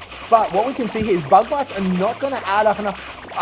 Debite is not going to be able to just get a farm down, and in comes a Swift here from Wigglytuff. this could do some fairly good damage here, even though it's resisted. It's going to bring it down pretty low, but it's not going to be enough to take out the fortress. And so trying to catch a move here. Oh no, we're going straight in to swap and throw. This fly threatens the knockout onto this fortress, but debbiepebble goes, look, I know you have another move. I'm just going to let this guy go down, and then I'm going to try and get some energy here on the Sableye. And this is such a heads-up play, Trotter, because there are so many Pokemon running around. They get to a charge stack in 5 turns. This tiny little bit of energy advantage could be massive for this Sableye. With a full Shadow Claw down, the Incinerate damage did not apply to the Sableye. That is 3 free Shadow Claws all ready to go into the back. Yeah, and even though the switch advantage is here, that Wigglytuff does not have a whole lot of HP. And if debbiepebble is able to get to, he's going to throw the Drain Punch. Only took 1 charm there. This is probably enough to knock out the Wigglytuff, and now it is all down to Fortwire's Credilli in this first match. I don't know, as Inadequate says, Drain Punch isn't a real move, but it's real enough here, taking down the Wigglytuff, up goes the defense, and now it is the Credilli in the back, which, you know, if you're debbiepebble, you go, oh, my Quagsire in the back is not going to be too hot here. I need these Drain Punches to really start adding up quickly. It is super effective damage. It is the Shadow Sableye, and it's only not even taking down to half health here, but I think he might only need 1 more. He will only need more. Fortwire was waiting. It looked like he was waiting to see if there was a catch available on that Quagsire. Did not want to and did not throw the charge move. But this Sableye is so buffed up and able to take it out with a foul play. Wow. Big calls being made early here by Fortwire and debbiepebble. I think Fortwire made a reasonable play at the end there because he's going, look, if they just stay in with their Sableye and they throw their move, they are going to lose this matchup. You know, like he can't recover from this point. But if debbiepebble sort of panics or they decide, you know, I'm going to try and get a little bit fancy here, swap into my Quagsire, maybe that gives Fortwire an opening. Maybe that lets him sort of get a little bit more farm down. Maybe he's able to get a bit more energy, throw some more hard-hitting moves. I feel like Quagsire had energy. Did Quagsire have energy? I feel like it was able to throw a move. No, I think it was fairly dry on debbiepebbles side. But I think the difference was that debbiepebble was probably confident in the defense buff that the Draining Punch had given to his Shadow Sableye, that it was probably going to survive a move. And in knowing that it was only normal Credilli, not Shadow Credilli, probably didn't quite have enough in the tank to take it out. So happy to just play it nice and safe and steady and getting the job done there. So 1-0 to debbiepebble. Let's dissect how is Fortwire going to come back from this? Yeah, if we sort of really got our tools to take a look, I feel like you have to really consider 2 things. First of all, you have to consider the fact that Wigglytuff has shown its face. Wigglytuff is apparently real, and it's something you have to be a little bit concerned about. You have to think really clearly, like, man, do I really want to, think about this Sableye, the Metacham? Because actually, Fortwire brought the Wigglytuff, and the Sableye did come out from debbiepebble. It just wasn't able to, see the 2 meet until it was far too late. And so I almost wonder if it's like a look. I feel like Fortwire had all the right tools. He had a Credilli, debbiepebble had a Quagsire. He had a Wigglytuff, debbiepebble had a Sableye. If he could just hard RPS this matchup, then maybe he'd get through. But I feel like it didn't leave him with a lot of neutral play to get around these picks, especially when debbiepebble was able to play so clean. I mean, debbiepebble, I believe he came 3rd at PJCS. I don't know if it was last year or the year before. He's a really strong player, and so Fortwire is going to have to do really well here. If your Drain Punch Sableye was good, maybe mine will be too, and Drain Punch Sableye going to come into this Quagsire. And here we go. And it is the Shadow on Shadow. So the pacing of the Quagsire going straight for the Aqua Tail doesn't quite do as much damage, but debbiepebble is not worried, just wants to get some good chip damage into this Sableye. And wow, look how much that damage is able to do. And both players just getting up a little bit. Wow, the Fortwire going straight for the foul play. This will do a lot more damage. If Fortwire can win this lead matchup, look at the back lines. He's got a Wigglytuff with a Sableye on the other end. There is a Talonflame here on the left of the Steelix, but no, he's swapping it into the Quagsire. Maybe he was, I don't know what he was trying to do. Was he predicting a catch? Does he just really want this Incinerate energy? He wanted to try and get a little bit of a leg up, try and sneak in 5 turns maybe, but now debbiepebble, he's able to dodge the hard RPS. Steelix is dodging the Sableye, Sableye is dodging the Wigglytuff, and now this Talonflame is going to have to deal with the absolutely oppressive damage coming from these foul plays on the Sableye. It is going to hit a huge amount of energy deep into the red there. And I mean, potentially, yeah, debbiepebble can just shield and then farm this Talonflame down. Not able to sneak that earlier Incinerate has really cost Fortwire in this match. And there comes the first shield. And yes, I believe we are going to just see the full farm down. And this Sableye is primed for the rest of this matchup. Well, the rest of a very, very short matchup up against this Wigglytuff, because this Sableye is not going to last very much longer. Even with this Drain Punch buff, I don't think that'll quite be enough to give it an extra charm of resistance. But maybe it will, because we're going to see it swap out into that Steelix, and now the Sableye is going to come back in. But Talonflame is gone. All of that hard-hitting, super effective damage is no longer available. We have to deal with Drain Punch, which I think neutrally does like a fifth of the damage that a foul play does. And so he's really relying on this defense buff to get to a second move, and he just barely doesn't get there. Thunderfang going to take down the Sableye. Taking down the Sableye, that extra fast move, not getting through and not getting to the charge move is really going to turn this matchup around in Debide's favor. Not shielding the Psychic Fangs, but look, even without the shield, the defense fall coming, the damage is just adding up, the fast move damage. There's so much extra fast move damage in the back even for Debide. This is really not adding up nicely for Fortois. Able to do a nice amount of damage, but oh my gosh, these charge moves are going to come through. Fortois is going to need to shield this one, and I believe Debide is going to outpace to the next Psychic Fangs afterwards. Just too strong on today's occasion. And look, with no Pokemon to swap out from, that double defense debuff is staying present on this Wigglytuff. There is nowhere for him to escape. Psychic Fangs number 3 coming from the Shadow Steelix from the 5-time Shadow team, and Debide knocking out Fortois to the losers bracket and taking himself to the group finals in the winners bracket. I mean, five-time Shadow team. I think if Fortois had his time again, he may have considered going for a shield and farm down in that lead scenario instead of swapping in the Talonflame. But we make these big calls, and sometimes they come off and sometimes they don't. So, Fortois, you're still a champion in all of our hearts, and we look forward to seeing you in the losers bracket. But Debide is now moving on to the winners final, and this tournament is just flying by today, Steve. Yeah, and look, this is the case. Debide came for his revenge against Australia, and he is absolutely getting it. He's going, you know what? I know that you beat me at Worlds twice now. Twice! No longer. I am going to take your regional championship, and so he's going to push and he's going to try his absolute best. He's seen players like that are still battling on in this tournament, Poke Moneymaker and Choose, come here, get medals as well, and he's like, you know what? It's my turn to pick up a medal, and he's only a couple of wins away. I think in the group finals, he's got to win maybe even one more battle to actually get himself to the medal scenario. Yeah, I so believe it's getting so. really close. It is coming absolutely down to the wire.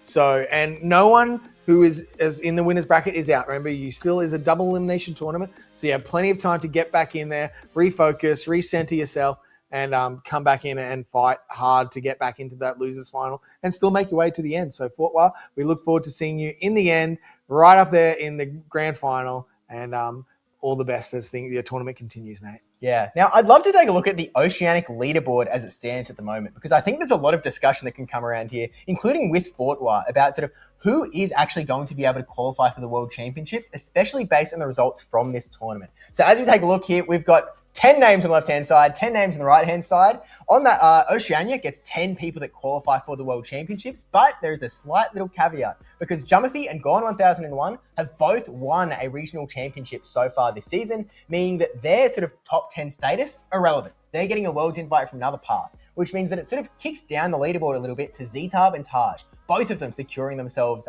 securing themselves is the wrong term. Both of them currently in that sort of World Championship qualification zone.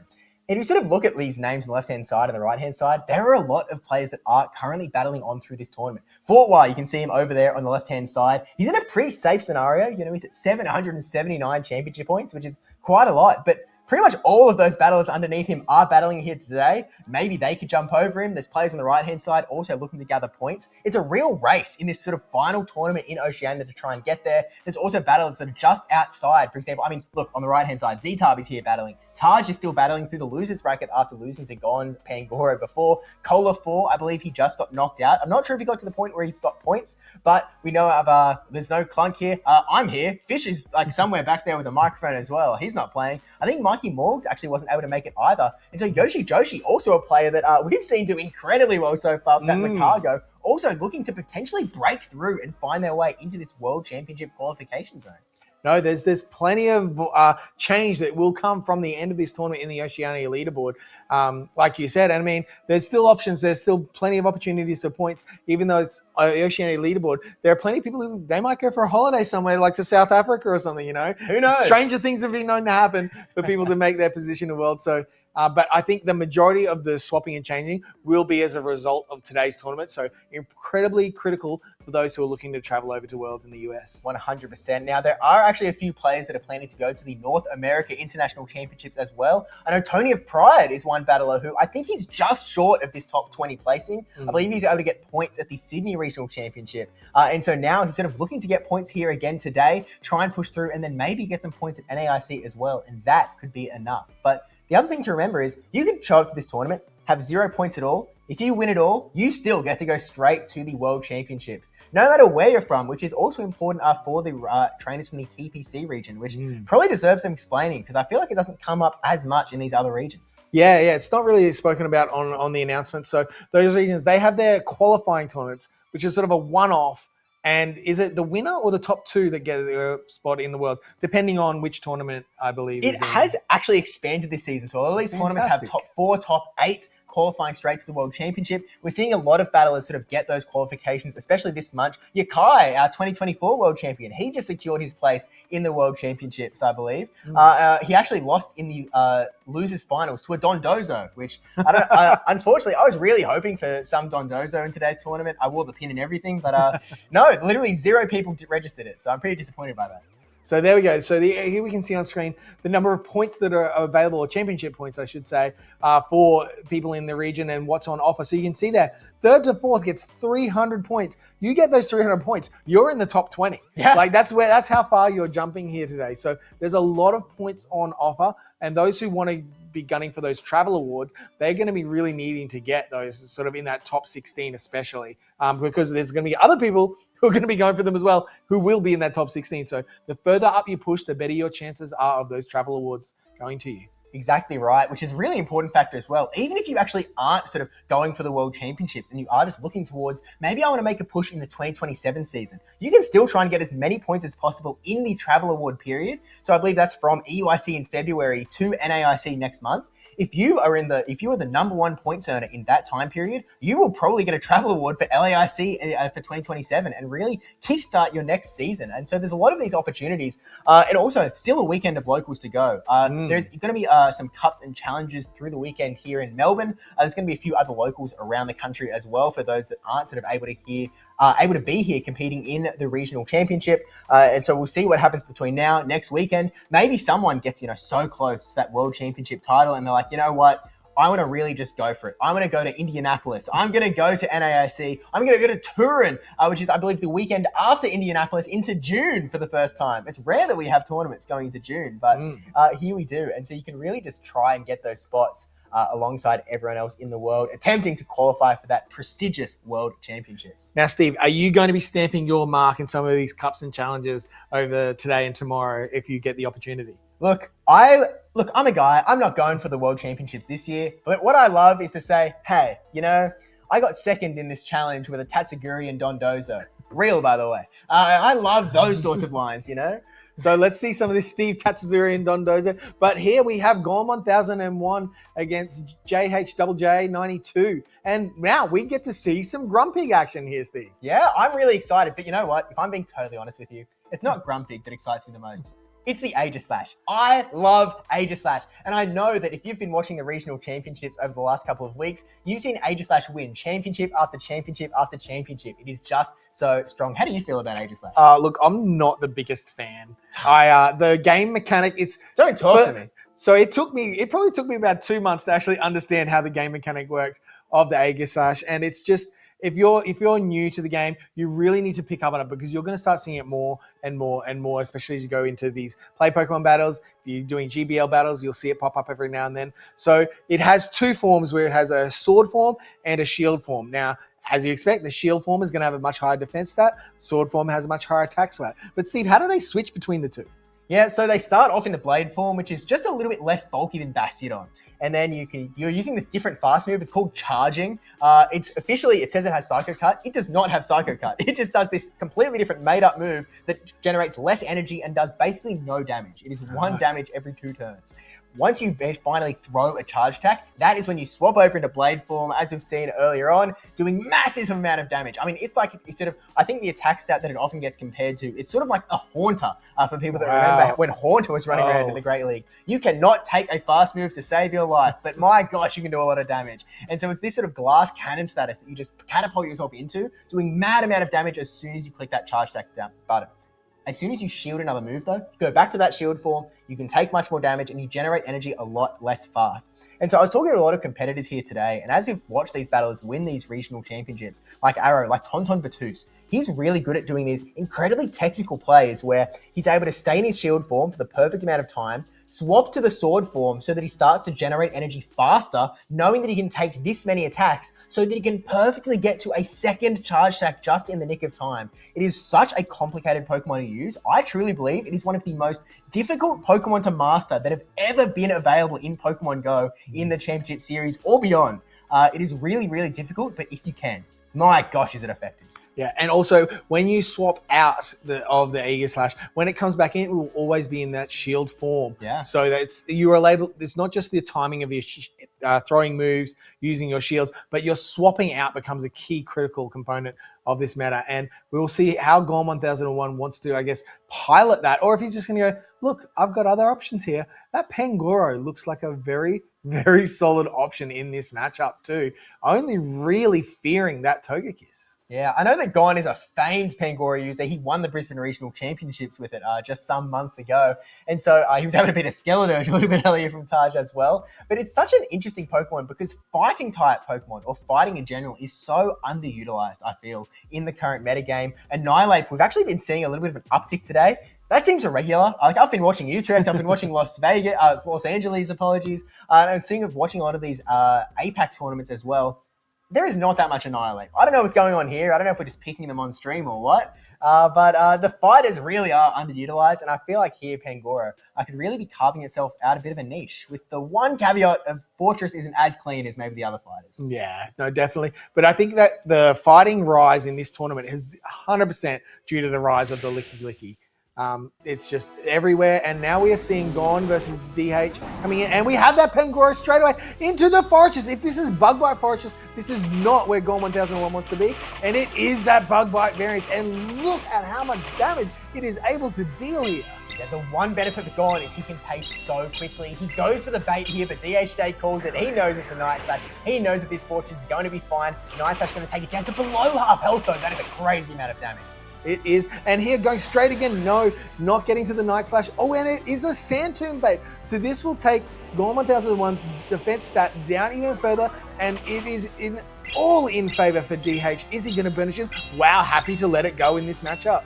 Yeah, just going to let this guy go. It's such a dangerous position where you know there is an Aegislash on that team of 6. You have to be wary of that Blade form coming at it any time and being able to basically one-hit knock out any Pokemon on your team, so he needs to be a little bit careful. We're seeing the swap into the Unova Stunfisk mirror match here. Mud Bomb's just going to be flying back and forth, but the important factor here is that Gon is switch locked. He cannot move. DSJ has full freedom to swap into a Feraligatr, potentially try and catch a Mud Bomb, but he knows it's risky. He knows if he fails that catch, there is a discharge that's going to be coming super effective right towards that Feraligatr. Oh, and we have a charge attack priority event here, and now DH actually is able to win charge attack priority. That is useful information as this match goes on for Gone 1001. And wow, that is so much super effective damage able to come out from a very bulky Pokemon, which is Stunfisk.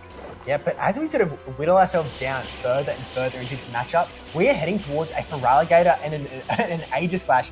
Neither of these matchups are very good for Aegislash, to be honest. Stunfisk has got so much super effective damage. This Stunfisk from DSJ is going to be able to survive this Mud Bomb quite easily, and then be able to farm up a little bit of, not too much extra energy, actually, no extra energy even, throwing this Mud Bomb to take Gon's Stunfisk out, maybe avoiding the charge back priority situation just in case Gon was going to get fancy catch, which is always a bit of a risk. But now it's Stunfisk versus Pangoro. Pangoro is at the Night Slash here, going to be able to win the charge back priority tie, and now no shield from DSJ. He is so worried about the Aegislash, and I think this is basically curtains for Gone 1001 here. Although the Night Slash attack boost comes in. Boost, never can out the boost, and the resisted Shadow Claw damage, able to get to a close combat. This is really going to force DSJ to shield, and here comes the first shield. Now, this Feraligatr has a little bit of extra energy, and Gon is going to have to go to that Aegislash. Ooh, this is a tricky matchup here, only having one shield. Now, here is the crazy part about Aegislash. It is in this Bastiodon form. It is taking super effective Shadow Claw damage. These hard-hitting neutral Hydro Cannons from the same type attack bonus Feraligatr as well. That's like nothing. That's like less than a Mud Bomb would do to this guy. Like, there's just nothing going on here. It's crazy. It is, and he's going to have to eat another move here. Hydro Cannon, and Gone 1001 very much understands the mechanic here. Knows that if as soon as he shields, he becomes into that Blade form, and he's going to need to get to 2 moves to actually make it effective here. Oh, and we have a charge attack priority event. Gone 1001 is going to need to use his shield here. He's only one fast move away from another Shadow Ball. the catch is the only opportunity, and the catch is available. This is coming down to a very critical moment in this battle. Here comes the shield. He needs to swap and catch this move. If Gon can catch this Hydro Cannon, he will win the game. But if he takes a single, even a Shadow Claw, he might actually go down. He is so low. There's the catch, the Hydro Cannon into the Pangoro. Aegislash staying around in the back. It is one move away from the charge attack.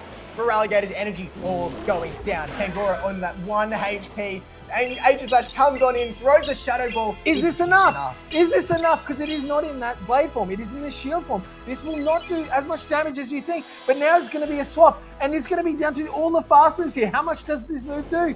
We are having a long pause. Is this enough? It's Shadow enough! Ball! Wow, Aegislash closing out that battle. Amazing play from Gon. He knew there was one way to win this battle. I am one move away from that Shadow Ball on the Aegislash. I need to get here. I need your Hydro Cannon to land on my Pangoro so that I can survive one single Shadow Claw and get that Shadow Ball to close it out. Incredible play. Now, even though it's in shield form, when it throws the charge move, the damage has already moved into the sword form. So it's able to deal that huge extra amount of damage. Seems a little bit unfair, to be honest. Are you kidding? Aegislash is so good, it needs to be brought down a peg. But Gon, we thought he was gone for all money, but sometimes we make mistakes. Complications do happen in theory. So DHJ is going to have to come back and have to really figure out a way, how is he going to manage that Aegislash? Because that was a clear-cut case of a Pokemon just being too strong and getting through that matchup. Well, you know what's even crazier? Taking a look at the DSJ side. He brought the Fortress, he brought the Stunfisk, he brought the Feraligatr.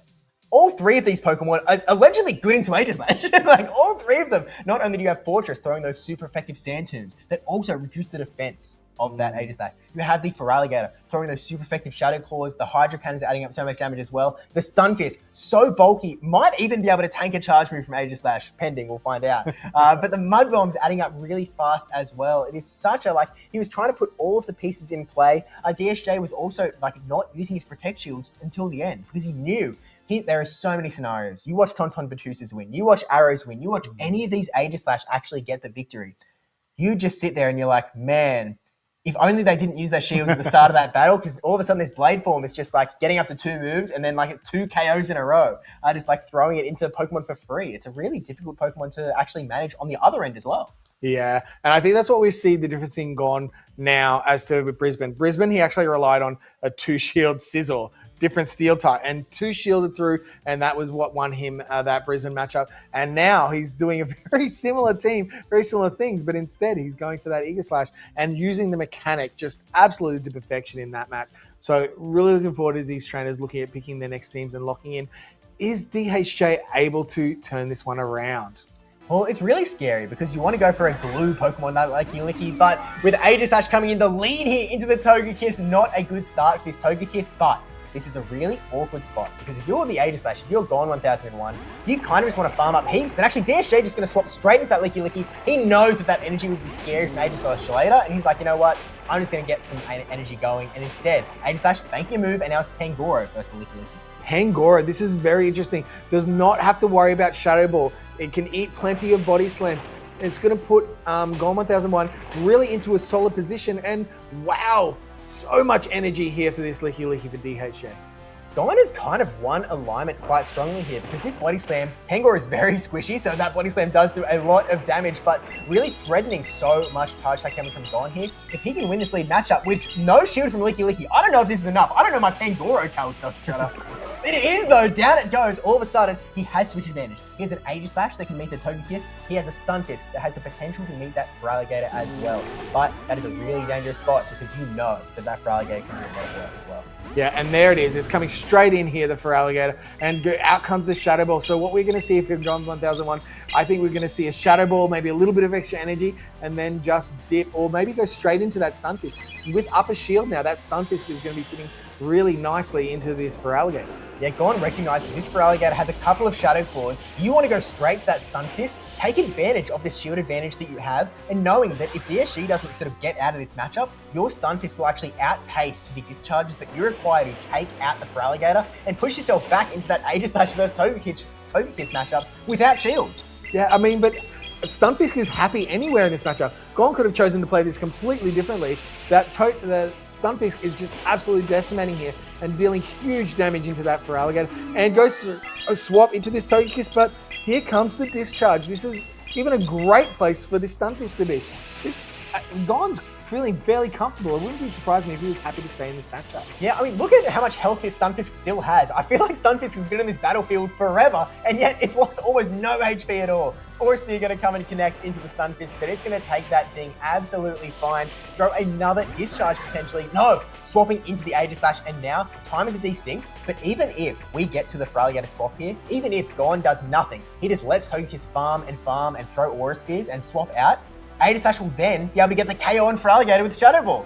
Yeah, there's so many options here for Gon 1001, and look how little damage that Aura Sphere is able to do.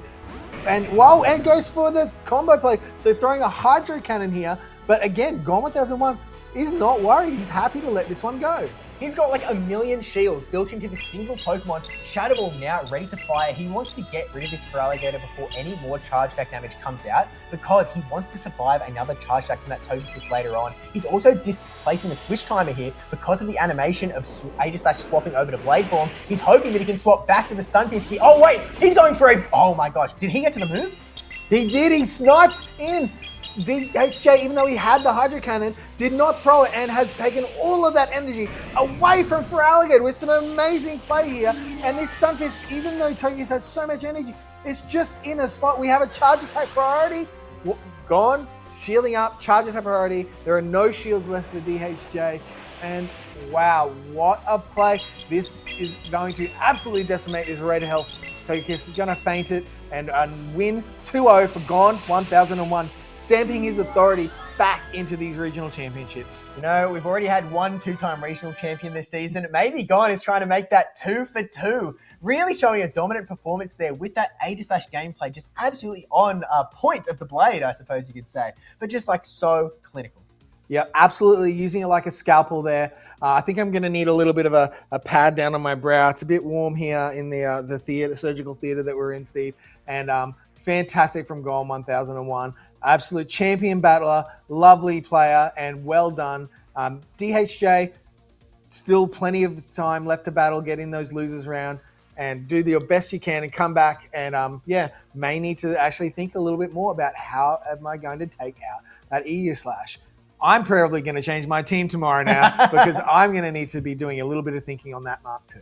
Yeah, I think everyone just needs to bring 6 Aegislash counters because I don't know how else you can get past this guy. DSJ just kept bringing counter after counter. He kept getting like reasonably good alignment into the Aegislash. Like, hey, look, I have my Stunfisk here. I have my Feraligatr here. It can do Shadow Claw damage. The Hydro Cannons add up, but Aegislash can just eat charge attacks like no other Pokemon. And all of a sudden, it's just over. And then single charge move and your Pokemon is vanished. It is that insane. So look, a lot of work left to do. DSJ not out of this tournament and still in the top 16, I believe, battling away. I think he's actually in the top 12 at this point of the tournament. So potentially only one win away from the top 8, I think. So a lot of room left to grow and a lot of players still battling it out to try and become the regional champion today. But I think we might pass off and, change out of our scrubs and get back to work.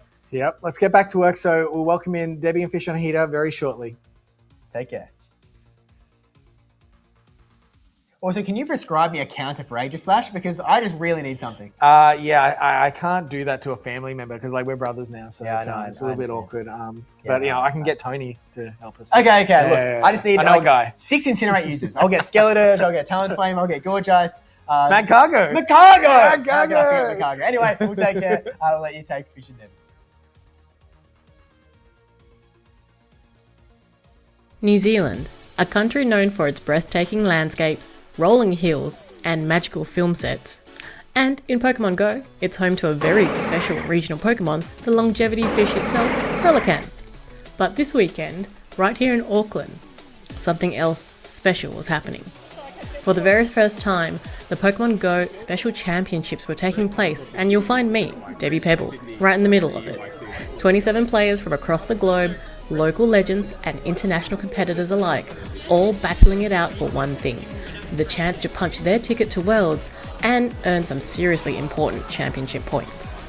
Even I made a run in the tournament, but in the end, my journey was stopped by the 2025 Brisbane champion, Godzillama. And from there, Godzillama went on an absolute tear through the losers bracket.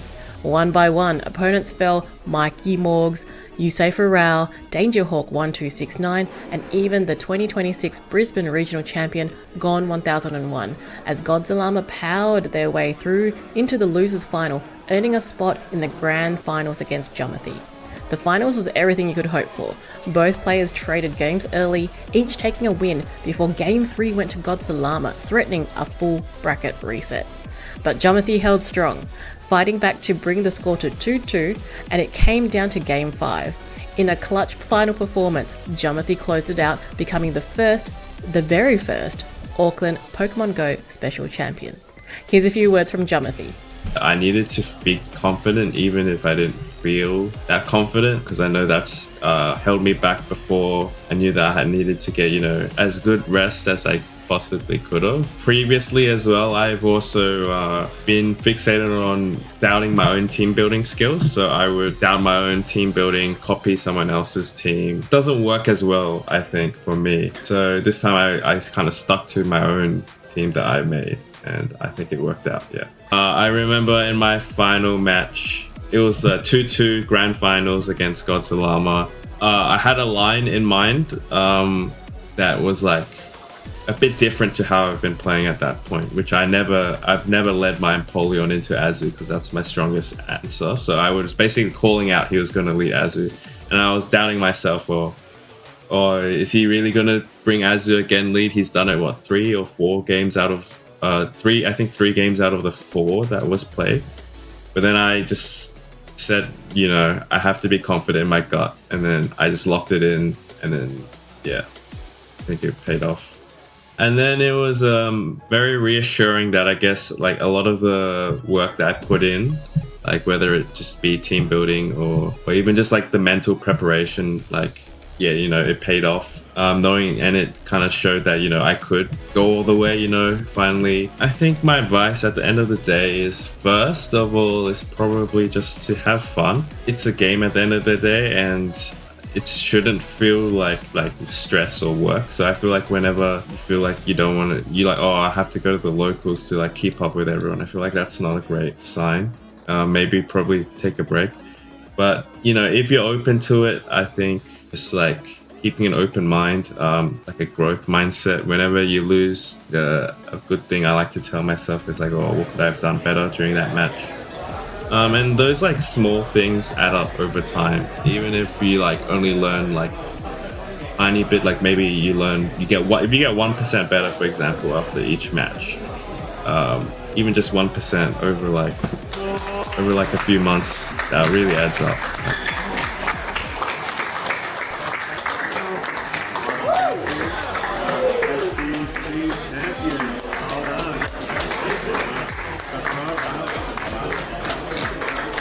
Congratulations once again to Jumothy with his best buddy Quaggy right there by his side. Massive thanks to Play NZ, Card Merchant West City Auckland, and the incredible community, both local and international, for making the very first Auckland Special Championships such an unforgettable event.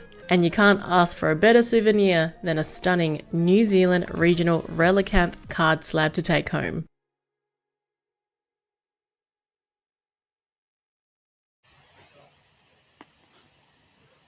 And we are back. I was just busy supplying some black market Aegis/counters for Steve. Oh, I see.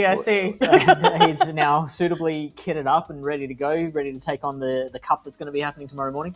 Right. I didn't realize you were on the black market. Yeah, I can hook you up. Do you want something? No, I'm good. Ooh. All right. We'll talk about later, Fish. We'll talk about later. But what a epic clinical showcase. Yeah. Showcase of Aegis Slash. Yeah, absolutely. And let's do another 2-0 for Gone. I did some counting. I did some counting, but really? In between my hooking up Steve with black market Aegis/counters, I was looking at the bracket and I noticed that I counted 51 matches that had taken place. Yes. 38 of them were 2-0s. Today. Yeah. Wow. It's been a very one-sided day, all day. Do you think all all of them had Aegislash? Or I don't think there's been that many Aegislash being picked by teams today, but I think it just goes to show that that usually is an indicator of team composition. So, Yes. like, I think my guess is that my diagnosis is Oh, that. right. Do we have another doctor in the field? Another doctor, yeah, secretly a doctor underneath. So here I've got the scrubs here. But I think it's just been people have been finding it very hard to overcome bad team alignment as All right. we get into the next battle, which is Yoshi Joshi into Choose. We have the Makago is back out again, this time not seeing a lead that it likes in the Annihilate. No, not at all. The Annihilate is there, so let's get that Makago out, and the Feraligatr now comes in. The Shadow Claws are adding up against that Annihilate, and the Choose actually trying to switch there, but didn't quite make it. So it does mean that this Hydro Cat is launched, and Choose opting to shield. Yeah, so that's one shield down for Choose now, despite having such a good lead, is now a little bit on the back foot because he has chosen to stay into that matchup. I think the aim is to power his way through this and then maybe match that Quagsire in against the Makago in the late game. Yeah, but look at how much damage those counters are doing against that Feraligatr as well. It does mean that this Hydro Cannon is launched. It does mean that Choose actually opting to double shield on the Annihilate. Yeah, so with the boosted Rage Fists, those counters are getting the job done against the Feraligatr, and so the Feraligatr is going to go downhill. Now, Yoshi has to choose. He is going to take a charge attack. Is he going to take it on the Makago or the Jellicent, and opts to do so on the Makago? Yeah, look, it's been boosted now for the third time with this Rage Fist. It's gonna be so harsh against this Makago. But the Aegislash is, the Annihilate is finally down. It does mean that it's in the clear. So now with the swaps, we've had the Quag, but now it's going to the Jellicent, and now the Glaring Moltres is out. Yeah, this is the real bad situation for Yoshi Joshi. I don't see how he can come back. I hope we can see some kind of miracle here, but this is exactly how Choose chose to play this one, keeping the Annihilate in, securing that win against the matchup of the Feraligatr, and now just has all the alignment in the world in the late game. It does, but the other thing that Yoshi Joshi does have is a shield, and calling the fly there. And if that Brave Bird was there, it means that it would have taken this Jellicent all the way out. But it does mean it did get to that Surf. This Surf will connect onto Choose's Galarian Moltres. Doesn't take it quite out, but does bring it very, very low. So now the Makago can get one more Incinerate, but look, that is a full health Quagsire. Let's see if this Makago has suddenly learned Trailblaze in the off-season or something like that. That's the only hope that the Makago has. Yoshi Joshi beautifully shielding that Aqua Tail, but it is to little effect because look, I want to see how much this Overheat does on a regular Quag, and we can see it's not very effective. Yeah, it does a lot. It is a powerful attack, and it did take a lot out of that Quagsire, but absolutely not enough. And the Aqua Tails come so fast that Makago can only watch as the torrent of water hurls at its face and washes it away. Yeah, it's definitely did not go in Yoshi Joshi's favor there from the lead and all the way to the end. And that is sometimes how the alignment plays into this game, and Choose read him very well. I think being like, I suspect the Makago's coming out, so yeah, countered it and built his team around it, and it was just switch for switch, play for play, you switch, I switch, and then played it out beautifully. Yeah, totally, and it goes into exactly what I was saying before the battle started, which is just team composition has been so much the story of today. That Galarian Moltres and Quagsire core coming out to play again and being so effective. And so far, Choose in each of his battles has picked a different third Pokemon. Each of the battles that we've seen has picked a different third Pokemon. This time, the Annihilate being so effective in the lead. Yeah, well, I mean, does that mean the Aegislash is coming out? Because he hasn't picked that one yet on stream. So really, right. if we've eliminated the Grumpig, we've eliminated the Wigglytuff, we've done the Annihilate. So really, we already know his line. I think Yoshi Choose owes Joshi, it to us. just let you know, maybe the Makago needs to come out again. You know what? If I were Choose, I might even run the same 3 as last battle. There is a risk of, if Yoshi does choose to lead with the Jellicent, then that will make a bit of trouble for Choose, and maybe we might see our first battle 3 on stream today. Yeah. But we'll see how it goes.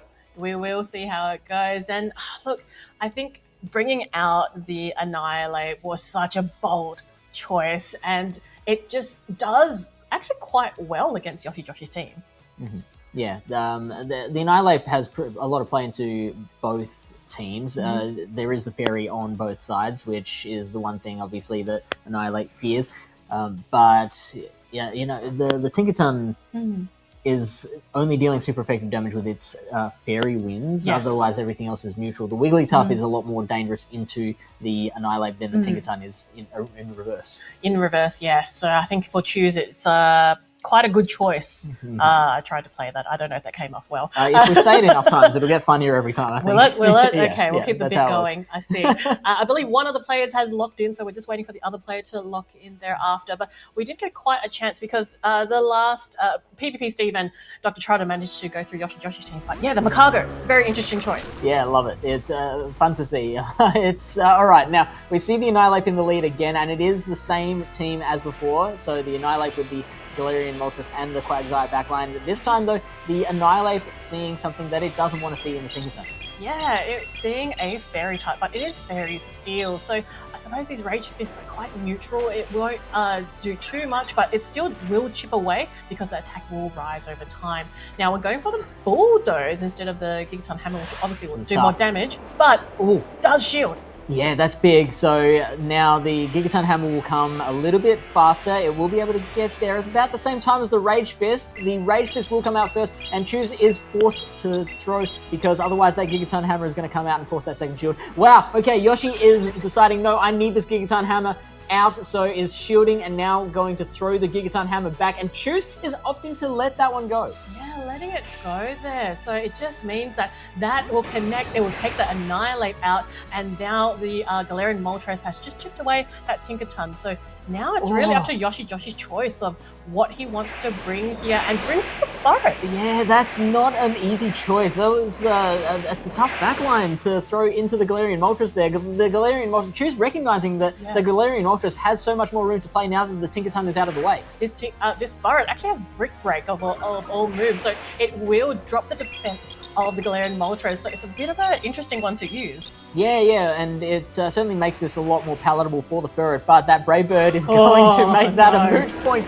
Debbie, because now the Quagsire is going to come out, and Feraligatr is the only hope that Joshi has left. It is a shadow, and it has a shield to hide behind, but it's going to be tough from here. Look, it's Feraligatr against the world right now, and the Hydro Cannon will connect onto the Quagsire. The Quagsire is in the yellow. It can get to the Mud Bomb here, but Joshi only has one shield. It has to actually save a shield, so we'll just let this go. It will endure, brings it down to the yellow, and it will just keep trying to get these Hydro Cannons out. Maybe be able to Shadow Claw down, but it's going to be a hard one. That is probably Yoshi's only play here, because if you blow the energy, then that Galarian Moltres is just going to come back out and Shadow Punch you down. Sucker Punch is the word I'm looking for. So now the first Hydro Cannon will come out. It's not going to be an Ice Beam. It is going to be the bait of the Hydro Cannon to get to the Ice Beam a little bit quicker, and that might make the difference. It is shielded. You can see if it gets there, because the Moltres is dry. It doesn't quite make it. The Sucker Punches do connect through. It means that the Feraligatr is out, and that means that Joshi has been taken down. Choose just being able to maneuver around the Feraligatr and be able to finish it off with that Galarian Moltres, and time again he's been relying on that particular Pokemon. Yeah, and Yoshi played that as well as he possibly could have in the second half of the game, but by then I think the damage had been done. Choose playing out a losing matchup in the lead, knowing that they will just open things right up for that core in the back that he has relied on in all four of the battles we've seen from him on stream so far. Yeah, and look, even though it was the Annihilate, it's just so much pressure that comes from an Annihilate after it's Rage Fist, and Rage Fist again. So even if you do have something like a Tinkerton, you're still a little bit worried. Yeah, absolutely. So the Tinkerton was dealt with as much as it could, and then it just cleared the way for the Moltres to come in and to just kind of sweep up the rest of it. And then by that stage, it's one of those Pokemon that can utilize a little bit of an energy lead more than maybe a lot of other Pokemon can, and it set it up for that nice Brave Bird we saw on the Furret. Yes, oh boy, does that look good when that happens. Yeah, that was painful, I think, for a Joshi's side to see that Furret barely get any gameplay and just being like, whoop, nope, off it goes from the field. So Choose going 2-0 yet again, and proceeds on into his bracket finals for him. Yeah, Japanese players have been going very well. They have been doing extremely well. We had 4 Japanese players here, and I think 3 of them are still in. Yeah. I think I saw one in the losers bracket before. Has he been knocked out? I haven't checked. But So, I believe they're all putting in a very, very good showing. We might Yeah. have an all Japanese top 4 maybe by the end of this. Or it might be an international top 4 because even DHJJ, which was in the previous match, he's from Singapore. Yeah. So we might be seeing an international final perhaps, but there's still some Aussies in it as well. So as we saw, Gon did extremely well in that last match. So it's really interesting in Oceania because we do get these internationals coming in trying to, I suppose, test their ability and test their skills, because with the Japanese players, they don't unless they win the regional, which has happened before. If they come second, third, or anything else, they don't get championship points. They do get prize money, but it is purely when they come over here, they have to win it. Yeah. So they're throwing all their chips in to win a regional, and they're doing extremely well today. And you got to be confident in your skills to make a bet like that. Yeah. But what that does mean is that some of the Australian players within the top 12, because of the internationals coming in, they will get knocked down with their CP. So it is, I suppose, you have to play that math. Because when I was on the game floor just earlier, I was having a chat with some players and they were just quickly trying to do the math going, okay, where am I at now in the challenge bracket? Do I have enough to qualify? And a few of them are still just on that borderline. And not that you're hedging bets against other players, but you want to see where everyone's sitting at. So then you get an idea of how far that you can get in. And now we have the slide here of basically how many championship points you do get if you win. So 350 is a good chunk. And I believe at the moment, the top CP in the Oceania bracket is around 1,000 something. So really, that could be a third. Yeah. Exactly right. So you could be sitting at potentially, let's say, 600 CP and be pushed all the way to top 1, 2, and look really comfortable for that travel award for Worlds. Which is something we haven't brought up yet, is those travel awards. You are playing for opportunities to travel around the world to play this game, and not just for. I think Trotter and Steve were talking about this before. And it's not just for the World Championships, but also if you have already earned your qualification, you still have an incentive to come to these regionals and perform well, because that can give you an opportunity to say travel to next season's EUIC Correct. for free. Yeah. So the next one, this will be covered for, I believe, LAIC is the next one, because NAIC is in roughly 3 weeks. My goodness, it is. Really? Yeah, it's not far away. 3 weeks. Roughly. You mean NAIC? Yeah. I thought you said LAIC. Oh, no, not that one. Because I think if you do well here, you earn yourself a travel award for LAIC next season. But the NAIC is a little too soon for the players to try and get there. But people who performed well in, I believe, Sydney will earn their spot towards the NAIC coming up in 3 weeks, the travel award there. Well, there's the qualification periods are a little bit wonky, so you have to from IC to IC. I know some other players have spreadsheets and just doing the math in the background. I used to be that guy. And see how many local points, who has what, and to try and get a gauge of where you're sitting at, and if you can push a bit further to try and qualify for one of the travel awards. But as we saw in the previous graphic, the Oceania only gets 10 placements for Worlds. So the only other way to get a placement is also to win a regional or a special championship. So previously we had Gone 1001 that won Brisbane, and then Jumathi winning both Auckland and Sydney. So they've already been taken out of that top 10. So we really currently have a top 12, potentially a top 13, depending on how today plays. But if Gone goes and wins another regional, then it is just top 12. Because we know that Jumathi has been eliminated from today, from his earlier matches. So Jumathi unable to go back to back to back. So we don't have, the trifecta, but we do have Gone that still might be able to do it. Yeah, absolutely. And we have talked about some of those players that are on the bubble looking to make a good run. I saw two of our picks, Danger Hulk and Zetab, I think played against each other earlier in the losers bracket. Sounds like a WA local. And so one of them has been knocked out. I'll see if I can find it quickly. Well, maybe, you can. Well, in WA, it's just such a hot pot of great players, which makes it very difficult for Debbie to get championship points. I'm going to put it out there now, because we have Avrip, we have They Love Jai, we have Z-Tub, and now we have Danger Hawk, who's doing extremely well. And look, Oh, okay. Was doing well. Z-Tub did win, and that was another 2-0 as well. So there we Z-Tub will go. be facing up against Fortwire in the next round of the losers side. Oh, very good, very good. Excellent. WA versus New South Wales, or Australia versus America, depending how you want to phrase it.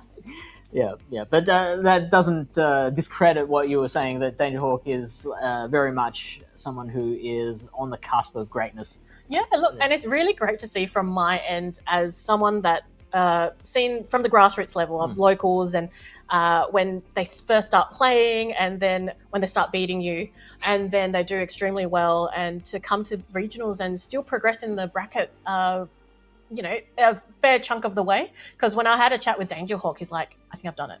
I'm like, what do you mean you've done it? It's like, I think I have enough points to qualify now. And that was his goal. Yeah. His goal was to qualify for Worlds because he's never qualified before. So I'm like, awesome, dude. Like, this is so good for you. So yeah, he was very chuffed, and like, look, I know you're chuffed now, but keep going.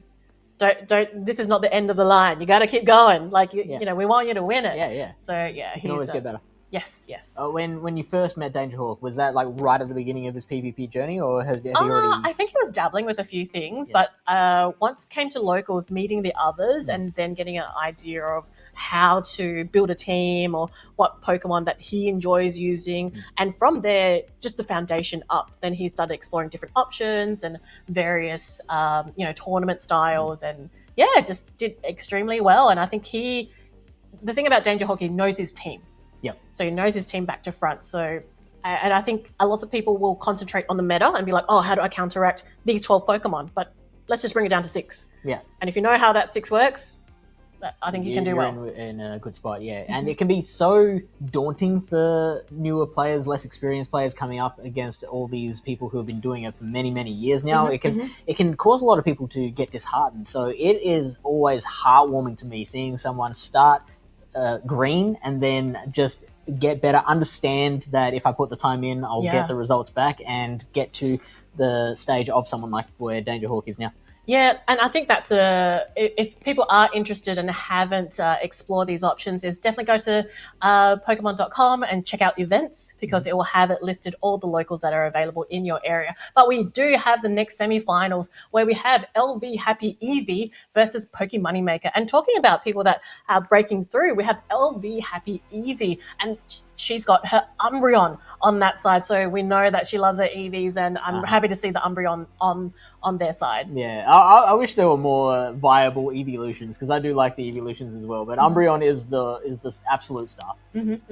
So I think they've done extremely well to get to this semi-final. As the previous opponent that was against LV Happy Eevee was Rick Flareon, and LV Happy Eevee actually brought him down to the losers bracket. So now they are facing Pokemoneymaker, again, a formidable player. And I think when I had a chat with LV Happy Eevee, I was like, are you excited? She's like, yeah, but Pokemoneymaker's next. Exactly what we were saying. Like, he just strikes fear, and he's like Godzilla. He strikes fear into the hearts of the townspeople. And Happy Eevee is now the person who has to stare Godzilla down and find a way to overcome that team. Well, not quite Godzilla, because we've got a Godzillama. So yeah. But looking on Happy Eevee's side, we have the Quagsire, the Medicham. Now, I don't think we've seen a lot of Medicham in the stream thus far. The Umbreon, as mentioned, Jellicent, Wigglytuff, and Shadow Fortress. And on Pokemoneymaker's side, we've got Licky, Quagsire, Empoleon, Wigglytuff, the Shadow Altaria, and that Shadow Dusknoir, which was used so effectively in the last appearance that he made on stream. Yeah, but now we have the Umbreon on the other side. Do you think that's a threat of like, oh, do I bring that Dusknoir out? Yeah, that's going to make it very hard, as well as the Wigglytuff as well. So 2 Pokemon that are very, very threatening to the Dusknoir, and that can pressure Pokemoneymaker to leave it on the bench, which in turn makes Jellicent a little safer for Happy to bring on her team.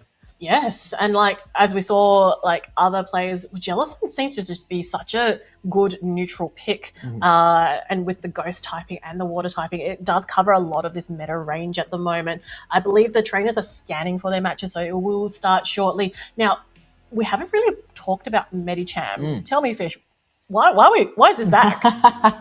Like, I haven't seen this guy since the Trevenant and Walrein days. Back in those days, I was begging for something to happen drastically to get this thing off of my screen because it was just everywhere. I was so bored of it. I was one of the people saying nerf counter, and people were telling me, Fish, that's a terrible idea because then everything else will be affected. They weren't wrong. Everything else was affected. But I think that was for the better because it did make Metacham go away for a while.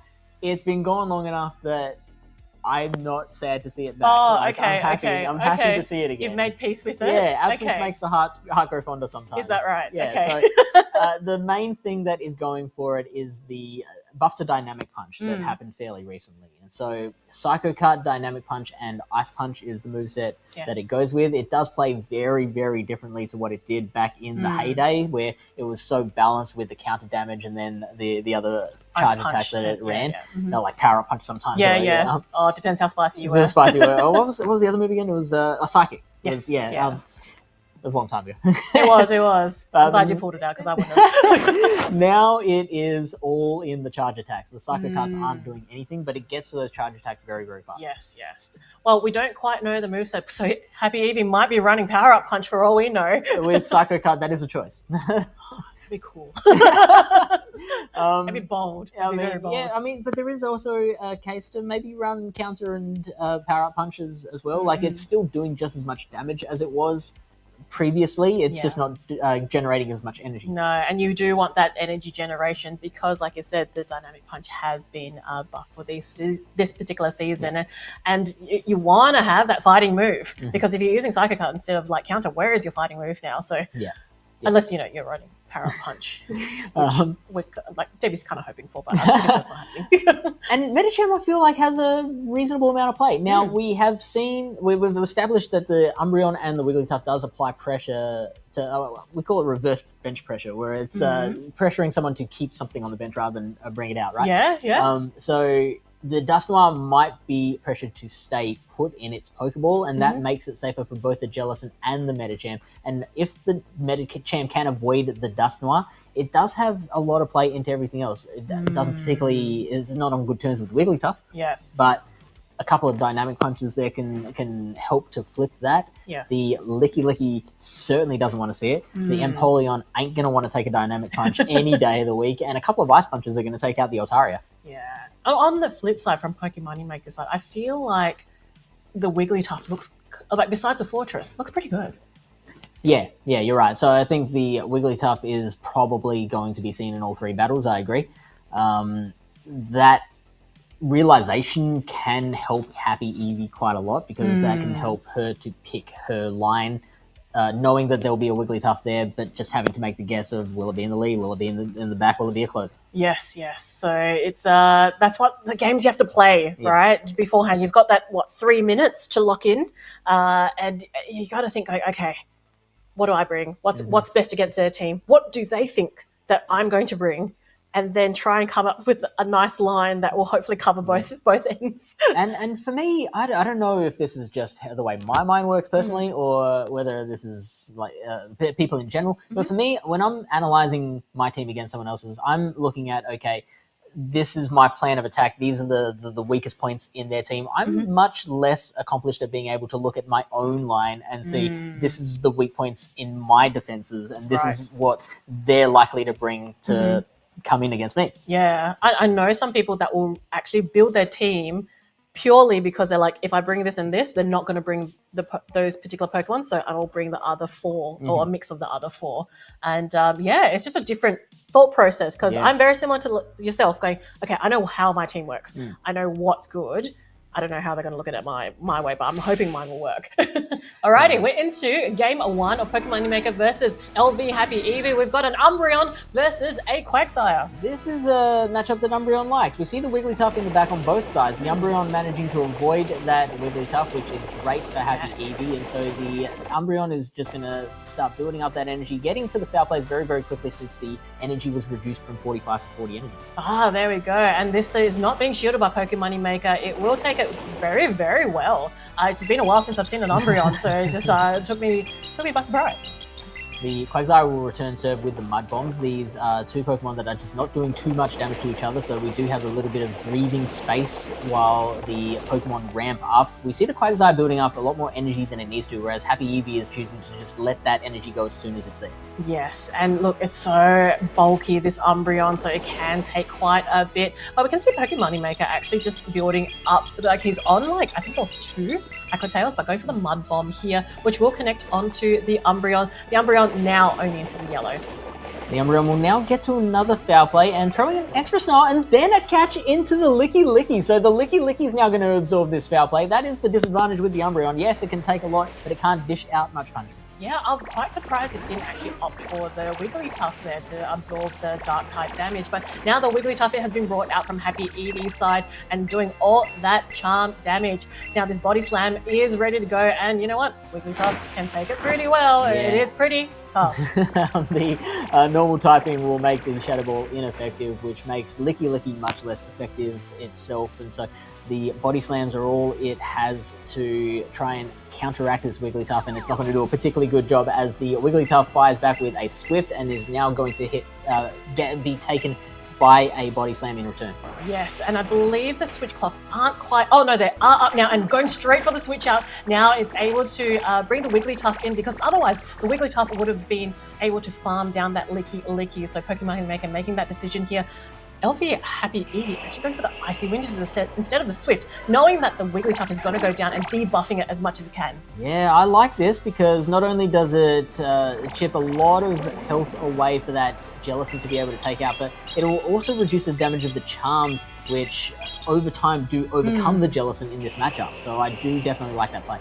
Yes, and this Jellicent, obviously being a ghost type, doesn't really do well against the normal typing that Wigglytuff has, but the Surfs will add up over time, and it's on such little health. Now Pokemon Maker still has 2 shields, deciding not to shield here and leaving it on such little health. Now trying to bring the Quagsire and trying to almost like combo play, but not quite, building a bit more energy because he knew the Jellicent was dry and able to now go for the charge move of Aqua Tail. It is a bait here, but like again, Eevee Happy is shielding the Jellicent. Yeah, and it's only recently that I realized how much on the back foot Pokemon Maker is. He's got 3 Pokemon left, but they're all in the red, and so this Quagsire is having to try and throw as much energy into this Jellicent as possible, while in the meantime the Jellicent is just plugging away, building up those Surfs, which will KO the Quagsire. Pokemon Maker does have 2 shields left though, so how far can he take those shields? Well, he's finally using one, so there's 1 shield apiece, but again, like you said, there's so little health there. This is going to be all on switches in the late game of this match,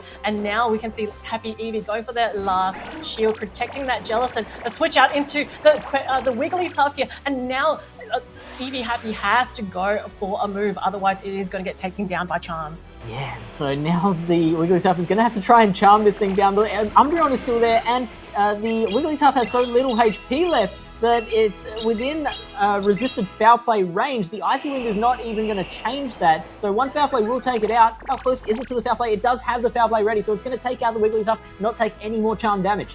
Now, Fish, how much energy is left on Pokemon Maker's side? Because there is 2 Pokemon still there, but they're only on such little health. It really depends if they do have any energy. But we can see that this Licky Licky is getting to the Body Slam so quickly. The foul play actually gets there first. Yeah, and we saw that there was an extra rollout there on Pokemon Maker's side that I feel like that should have been on the Licky Licky there. So we'll see how that plays out. The Quagsire is going to come out and is going to try and get to an action. It doesn't get there. The Snarl's going to take it out makes first. it. Umbreon just carrying the team. Look at that. Umbreon is back. Look, I think LV is a very happy Eevee right now. Yeah, just so well done.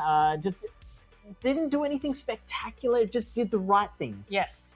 And I think that's what I hear from very top players is that sometimes PvP is about making no mistakes. So if you make the person that makes the least amount of mistakes is more likely to win. And I think with LV Happy Eevee just read it really well, going, okay, well, let's just manage how our energy is and our shields, because Pokemon Maker also did that as well. Don't get me wrong. He had Pokemon on the side. He had 2 shields right at the end and played them as well as he could. But again, something like an Umbreon, I think we just don't expect that. And it's amazing to see that Pokemon Maker down one game this late into the tournament. So I do want to see what happens from here, because I think there was a critical moment there where the Umbreon and the Licky Licky should have gotten to that charge attack at the same time, and Licky Licky does win charge attack priority against the Umbreon. So what we saw in the moment was I think the body slam came just like a fraction of a second later than the foul play, and so that maybe caused Pokemon Maker to throw another rollout instead of the body slam. So I'm not sure if there's anything to maybe worry about there. Yeah, look, I think that's up to the judges to play on that. But in the meantime, if everything still stands, it looks like it has, because one player has already locked in for game 2, and it's super interesting to see if this might be an upset. Yeah, it would be. We always love to see an upset, right? It has Especially been if it happens upsets with all Umbreon. day, Fish. I think now we're locked into game 2, and we can see a Quagsire into a Shadow Fortress. The Fortress is going to, be happy if it's running the Bug Bite. Let's see if it is. It is running Volt Switch, so that is the less common move, and it's the less desired move against this Quagsire. Yes, but it can get to this Sand Tomb, and as you mentioned before, with the Sand Tomb, it can debuff it, and then for the damage is a little bit more over time, but it is a long game from here. We see the same backline for Pokemon Maker in the double normal, the Licky Licky and the Wigglytuff. Quagsire is going to take things from here, though. It's going to throw the Aqua Tail, which is the higher damage per energy attack. And the Fortress is not panicking. Even though this is a losing matchup for it, is just going to keep on going, throwing Volt Switches, throwing Sand Tombs, and just debuffing the defense further and further, so those Volt Switches, and then maybe whatever comes in next, can do a little more damage after. Yeah, we can see that although Pokemon Maker has so much energy on this Quagsire, the health is dropping lower and lower, even though it is Volt Switch. So that's a really interesting play. We can see now the Fortress has been... Oh, no, hangs on! Ooh. I thought it had been taken out the field there, but it did cling on just to a little bit of health. So it means that that Happy Eevee needs to make a decision what to bring here, and I think it's going to be a bit of a tough one, because we can see that it does have Wigglytuff in the back. So it brings out the Umbreon here, hoping to maybe just get a little bit of energy before that Wigglytuff, and it might be locked in here, unfortunately. Yeah, and if Eevee predicts that the Wigglytuff is in the back again, then that would mean that it's probably unnecessary to invest many shields or much into the Umbreon, because she knows that that Wigglytuff is going to come out and doesn't care how many shields are left on that side. It's just going to tear it limb from limb. Yeah, and look, I think we're just going to try and fast attack down, gain as much energy on that Umbreon, because this Umbreon can endure just attack after attack, Mud Bomb after Aqua Tail. You throw anything at me, I'm just going to endure it and just try and get that fast attack down, able to take it off the field now. So we expect... Oh, it might be the Licky Licky, but I expect the Wigglytuff to come out. The foul play will be thrown here. Pokemon Maker does have 2 shields, opting not to shield here, because really Last Resort or foul play, they're both not going to do too much. Both not going to do too much. Yeah. Foul play definitely doing a lot less, though. So now the Last Resort is going to come out. We'll see how much of a difference this makes. It will be a substantial amount more, but it's still not going to threaten that Wigglytuff. And Pokemon Maker knows it, so it's not going to shield this one as well.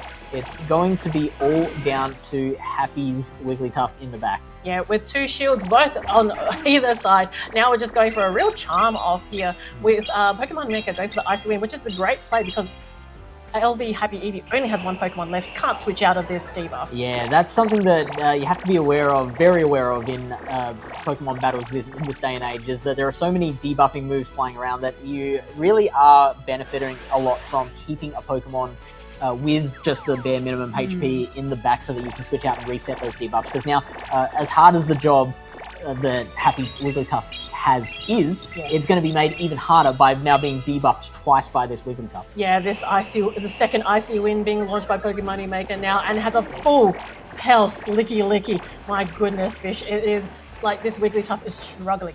Yeah, and it's just a slow, relentless grinding down of Happy's team there. It's all bulky Pokemon, with Quagsire being the least bulky on the team on both sides. It's just a matter of just chipping away, grinding down, debuffing where necessary, and that has allowed Pokemon Maker to just get a solid, no-sweat win. Yeah, look, again, I think that could have just been a fast attack finish, but he did go for the mercy of popping a body slam to finish off that match. An excellent pivot from Pokemon Maker to now even the scores. Fish, it's a game 3. It's a game 3. It's a decisive game 3. Wow. probably the first one we've seen so far today. Into the game 3 again. Lots of bulky Pokemon from LV Happy Eevee side, which I think is the right play. But again, Pokemon Maker reading that game 1 and was like, okay, this is what's happening. Let's try and pivot and move around and play that extremely well. It was made tough right from the start for Eevee with that lead, and Yes. I think she kind of sensed that she had to play that one out because you swap in the Umbreon, that Wigglytuff's going to come out. You can try and bring in your own Wigglytuff, but then if you can't like wrench alignment back into your favor, that Umbreon's going to come in against that Wigglytuff anyway in the back, and then of course there's that Forretress into the Quagsire. So I think the plan was to just try and loosen it up so that the next Pokemon could come in and finish it off and do what it could with extra energy, but it didn't play out. Yeah, what we see from really good to great players is that when they have a lead that is not in your favor, they can pivot out of it or know just to let it go, because they're like, oh, look, I can soft lose this, but then I can bring my next Pokemon out, so then I can get a lot of charge attacks in the down match. But if you're stuck, you're stuck. Unfortunately, sometimes it just doesn't go in your favor. Yeah, we saw that in Sydney as well, where just a lot of that end game came down to just alignment, and it just, you can have all the skill in the world, but sometimes it just doesn't play out. Unfortunately, that's the risk we have with this game. It is a risk, but like I said, I think like the team on LV Happy Eevee side has been quite good. It worked out for game 1. Game 1, yep. Game 2, it just didn't go in her favor. So game 3, we'll just see how it pivots out. But again, someone like Pokemon Maker who doesn't really fall under top 3. Yeah. So we'll see how this game 3 goes. We've got a Wigglytuff versus a Quagsire. We see that there is the Wigglytuff in the back for Pokemon Maker, and lucky for Happy Eevee, the Wigglytuff on her side did not have to get locked in against the Empoleon on Pokemon Maker side. Yeah, and now we can see the Jellicent against the Empoleon, a regular Empoleon, best buddy Empoleon, by the way, with this Drill Peck. This Drill Peck will connect onto the Jellicent, and it's still healthy in the green, building up a bit more energy, but Empoleon was so ahead in energy, now onto its second Drill Peck. Yeah, so this once you let this go, then those metal sounds can start adding up as well. So one Shadow Ball will probably be enough to take out the Shadow Empoleon from here, so it will force a shield out of Pokemon Maker, and I would say that the momentum is in Happy's side, on Happy's side at the moment. Yes, I believe so. Now parity with shields, it will be shielded this Drill Peck, so it means that Jellicent could possibly get to the next Shadow Ball, and it does. So Shadow Ball will release here. Pokemon Maker opting to double shield on the Empoleon, which is a bold choice. I think knowing that it had the Wigglytuff lead, it's probably like, look, maybe it's worthwhile keeping the Steel type. And we'll see if how invested Happy is in maintaining the alignment here. Does she want to spend that second shield? She does not, so she decides that she's better off with the shield in the late game. I don't know about that, because the Umbreon is there and it's not going to care that it's got a shield when there's a Wigglytuff in the back. That's correct. Now the foul play has been touched, but it means that the Hydro Cannon can actually get there first, and this Hydro Cannon is going to be shielded on LV Happy Eevee's sides. It's really trying to preserve their health on this Umbreon, but like you said, that Wigglytuff is just lurking in the shadows in the back. It is, despite not being the Dark type, the other Pokemon is the Dark type, but it is the Wigglytuff waiting in the shadows. And then it's going to be Quagsire into the Wigglytuff on Happy's side. So now this Wigglytuff goes, hey, my best friend, my best buddy, welcome back, and is going to start charming down the Umbreon. The Umbreon is going to get out of there, and now the Wigglytuff is going to get an Icy Wind to the face. Yes, and we could see from LV Happy Eevee side that they were ready for the Swift there, but didn't quite launch it straight away. So now that this Swift will actually connect, but it is debuffed onto this Quagsire. So one thing going in Happy's favor is that there was a bit of charm damage on Pokemon Maker's Wigglytuff before that all happened, so that will make it a little bit less work that the Umbreon has to do, but it really wasn't that much, so we'll see how it plays out from here, but I would say that Pokemon Maker has effectively wrestled that momentum back. Yeah, it does have a lot of energy on this Umbreon, and we know Umbreon is tanky here, so really needs to build quite a lot of energy to try and almost get 2 last resorts perhaps to try and take that Wiggly out, but it is going to be a tough tough battle to try and get there. This Mud Bomb, again, shields are not in play. This Mud Bomb will connect onto this Umbreon, and it will chip and chip and chip away at it. Yeah, and the more damage that the Quagsire can do, the less work that the Wigglytuff has to do. One last resort. I don't think two last resorts are going to be enough to take this thing out. I think it's going to have to get to 3, and I don't think it can get there. Oh, look, if you had more HP, like, can Umbreon have more HP for their fish? I think it's had enough. Oh, okay.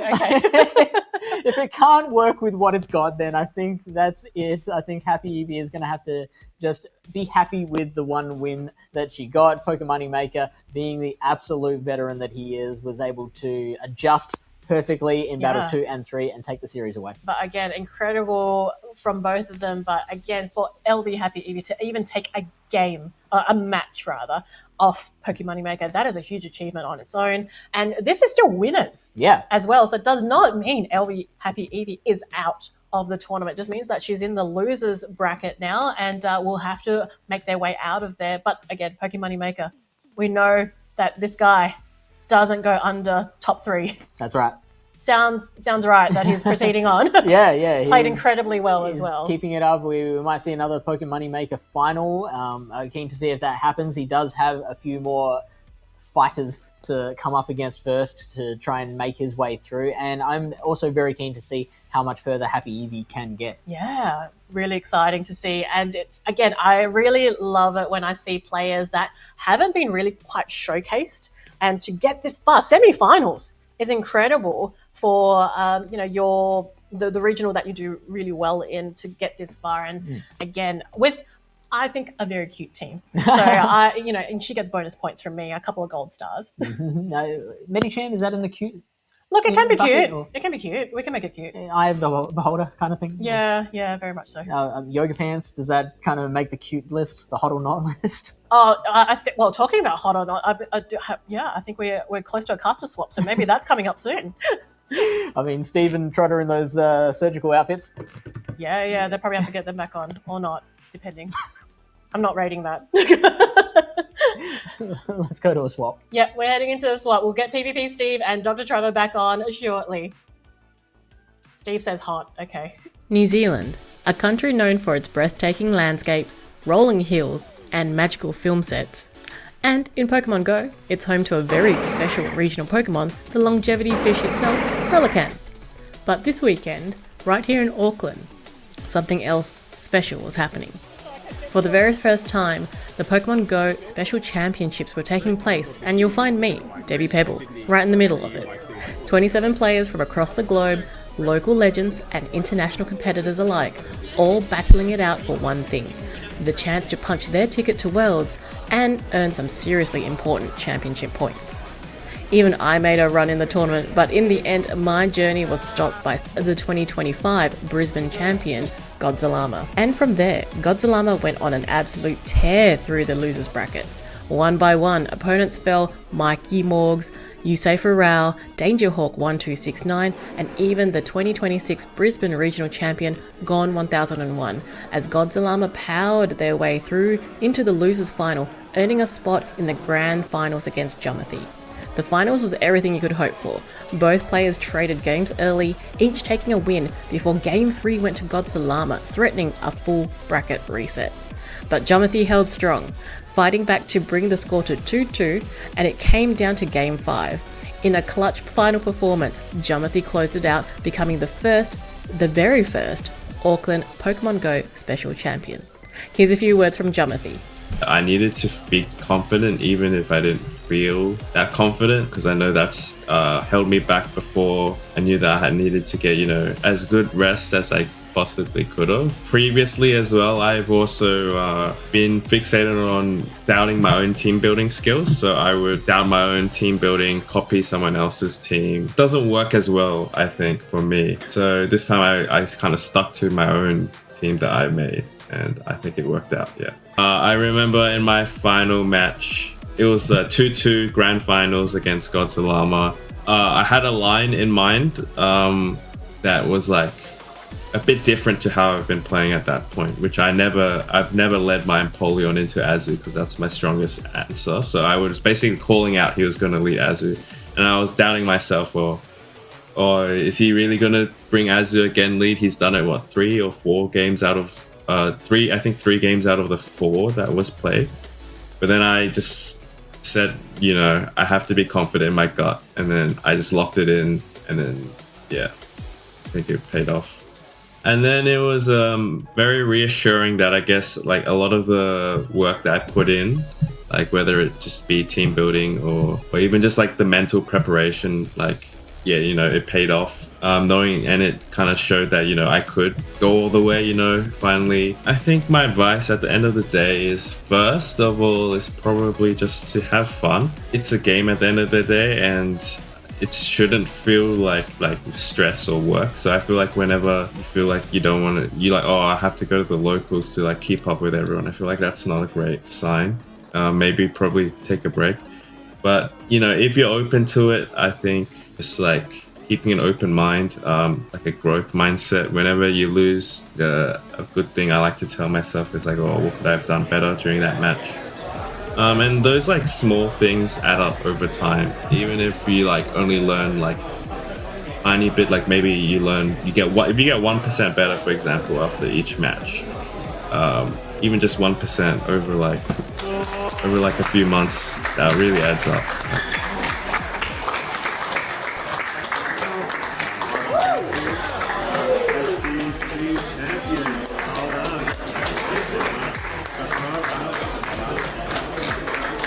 Congratulations once again to Jumothy with his best buddy Quaggy right there by his side.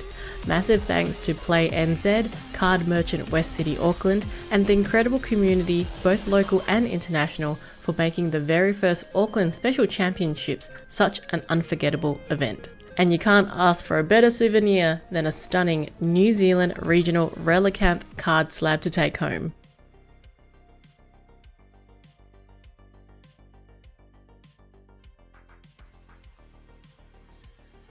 And just like that, we have made it all the way to the group winners finals. It is at the tail end of this tournament, Trotter, and there are not many spots left. Yeah, the whole field is tightened right up, and we have the best of the best remaining, and it is absolutely thrilling. And we have a fair few international competitors here today, and they're doing very, very handily. Yeah, there are 4 players left on the winner side of the bracket. 3 of them are from Japan, and then we have our Brisbane regional champ, Gone 1001. So Gone is, I guess, fighting on the Australian side, on the winner side of the bracket, but still plenty of players playing it out in the losers bracket as we speak as well. I know Avrip is over there battling at the moment, keeping a bit of a regional dream alive. Yeah, but I mean, it is looking tricky to beat Gone 1001. I haven't actually seen him slip up, make any mistakes. Looked very, very solid. Even in some of the other competitors, I think we're seeing a few little cracks appear,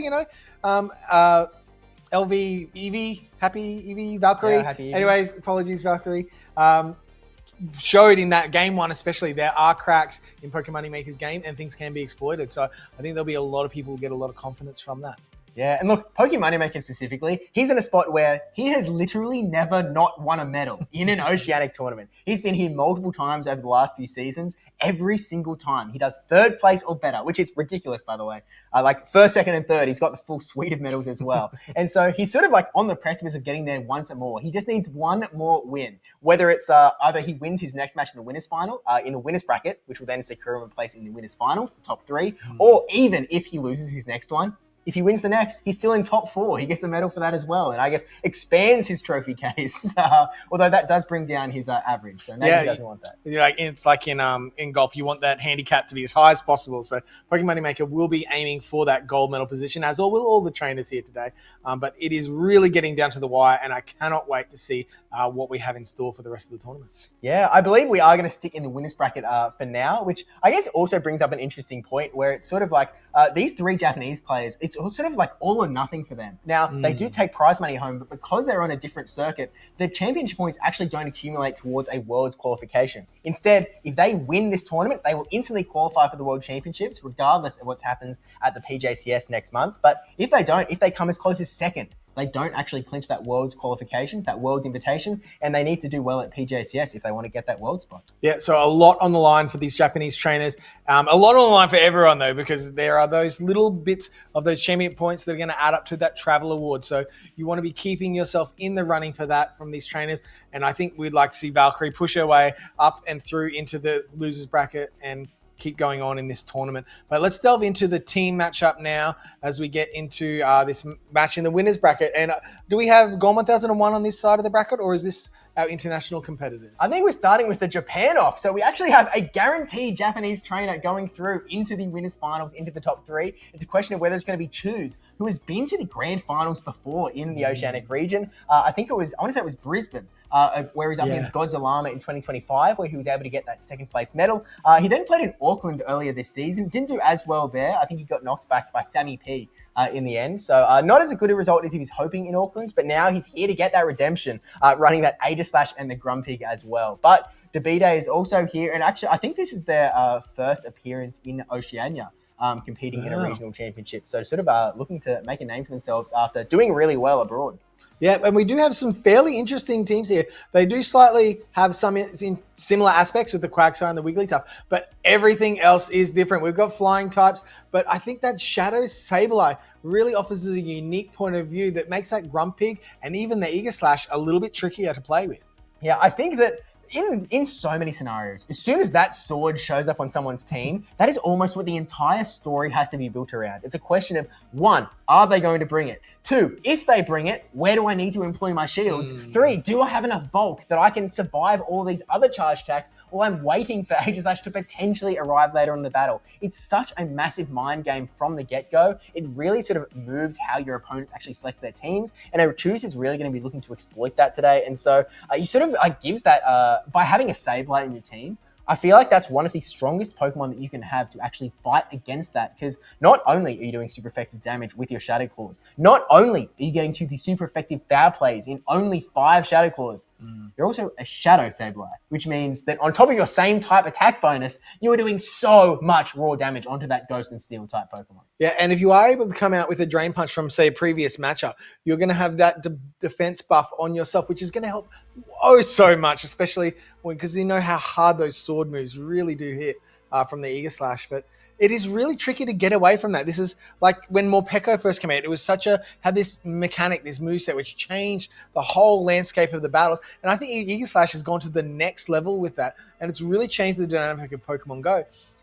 And I think the developers are really going to need to continue in that format of having those really large, dynamic, changed Pokemon that really allow for this amazing gameplay to come through. Otherwise, are we just going to see Aegislash for the next 10 years, you know? And I mean, as much as an amazing, cool Pokemon it is, we all want to see, you know, everyone likes to see that top Pokemon get knocked down by something else new and exciting and fun. So it should be a whole heap of fun as we go into that. And interestingly, Choose has that Galarian Moltres, which, you know, it's normally really, really hard hitting with the, I'm drawing, not foul play. Sucker Punch, that's the one that Farrett gets access to. So, but Debbiepebble has 2 fairy Pokemon plus a Steelix. You know, kind of negates that Pokemon here. I'm really interested to see how Choose ends up building their 3 lines of 3 coming into this matchup. Well, you know, I was talking to my good friends Charlie and Raj, and they were telling me that Galarian Moltres is being slept on at the moment because everyone's forgetting the fact that Brave Bird hits like a truck. Everyone's all focused on, Aegislash does so much damage with Shadow Ball, with Iron Head. Morpeko does so much damage with Aura Wheel. That Brave Bird is still a massive attack, and if you look at Debbiepeble's team, Sableye doesn't want to get hit by a Brave Bird, Togekiss doesn't go to get hit by a Brave Bird, Quagsire, Wigglytuff, even Steelix does not actually want to get hit by a Brave Bird. It's a very powerful Pokemon, and with so much bulk, you can sort of survive to get there. And the balance of that fast move damage from Sucker Punch, as long as it's not resisted by a fairy type, it really can put in a ton of work and draw shields out from your opponents, bait with the payback. There's just a lovely dynamic there, but it's just so hard to get away from that Steel Ghost typing.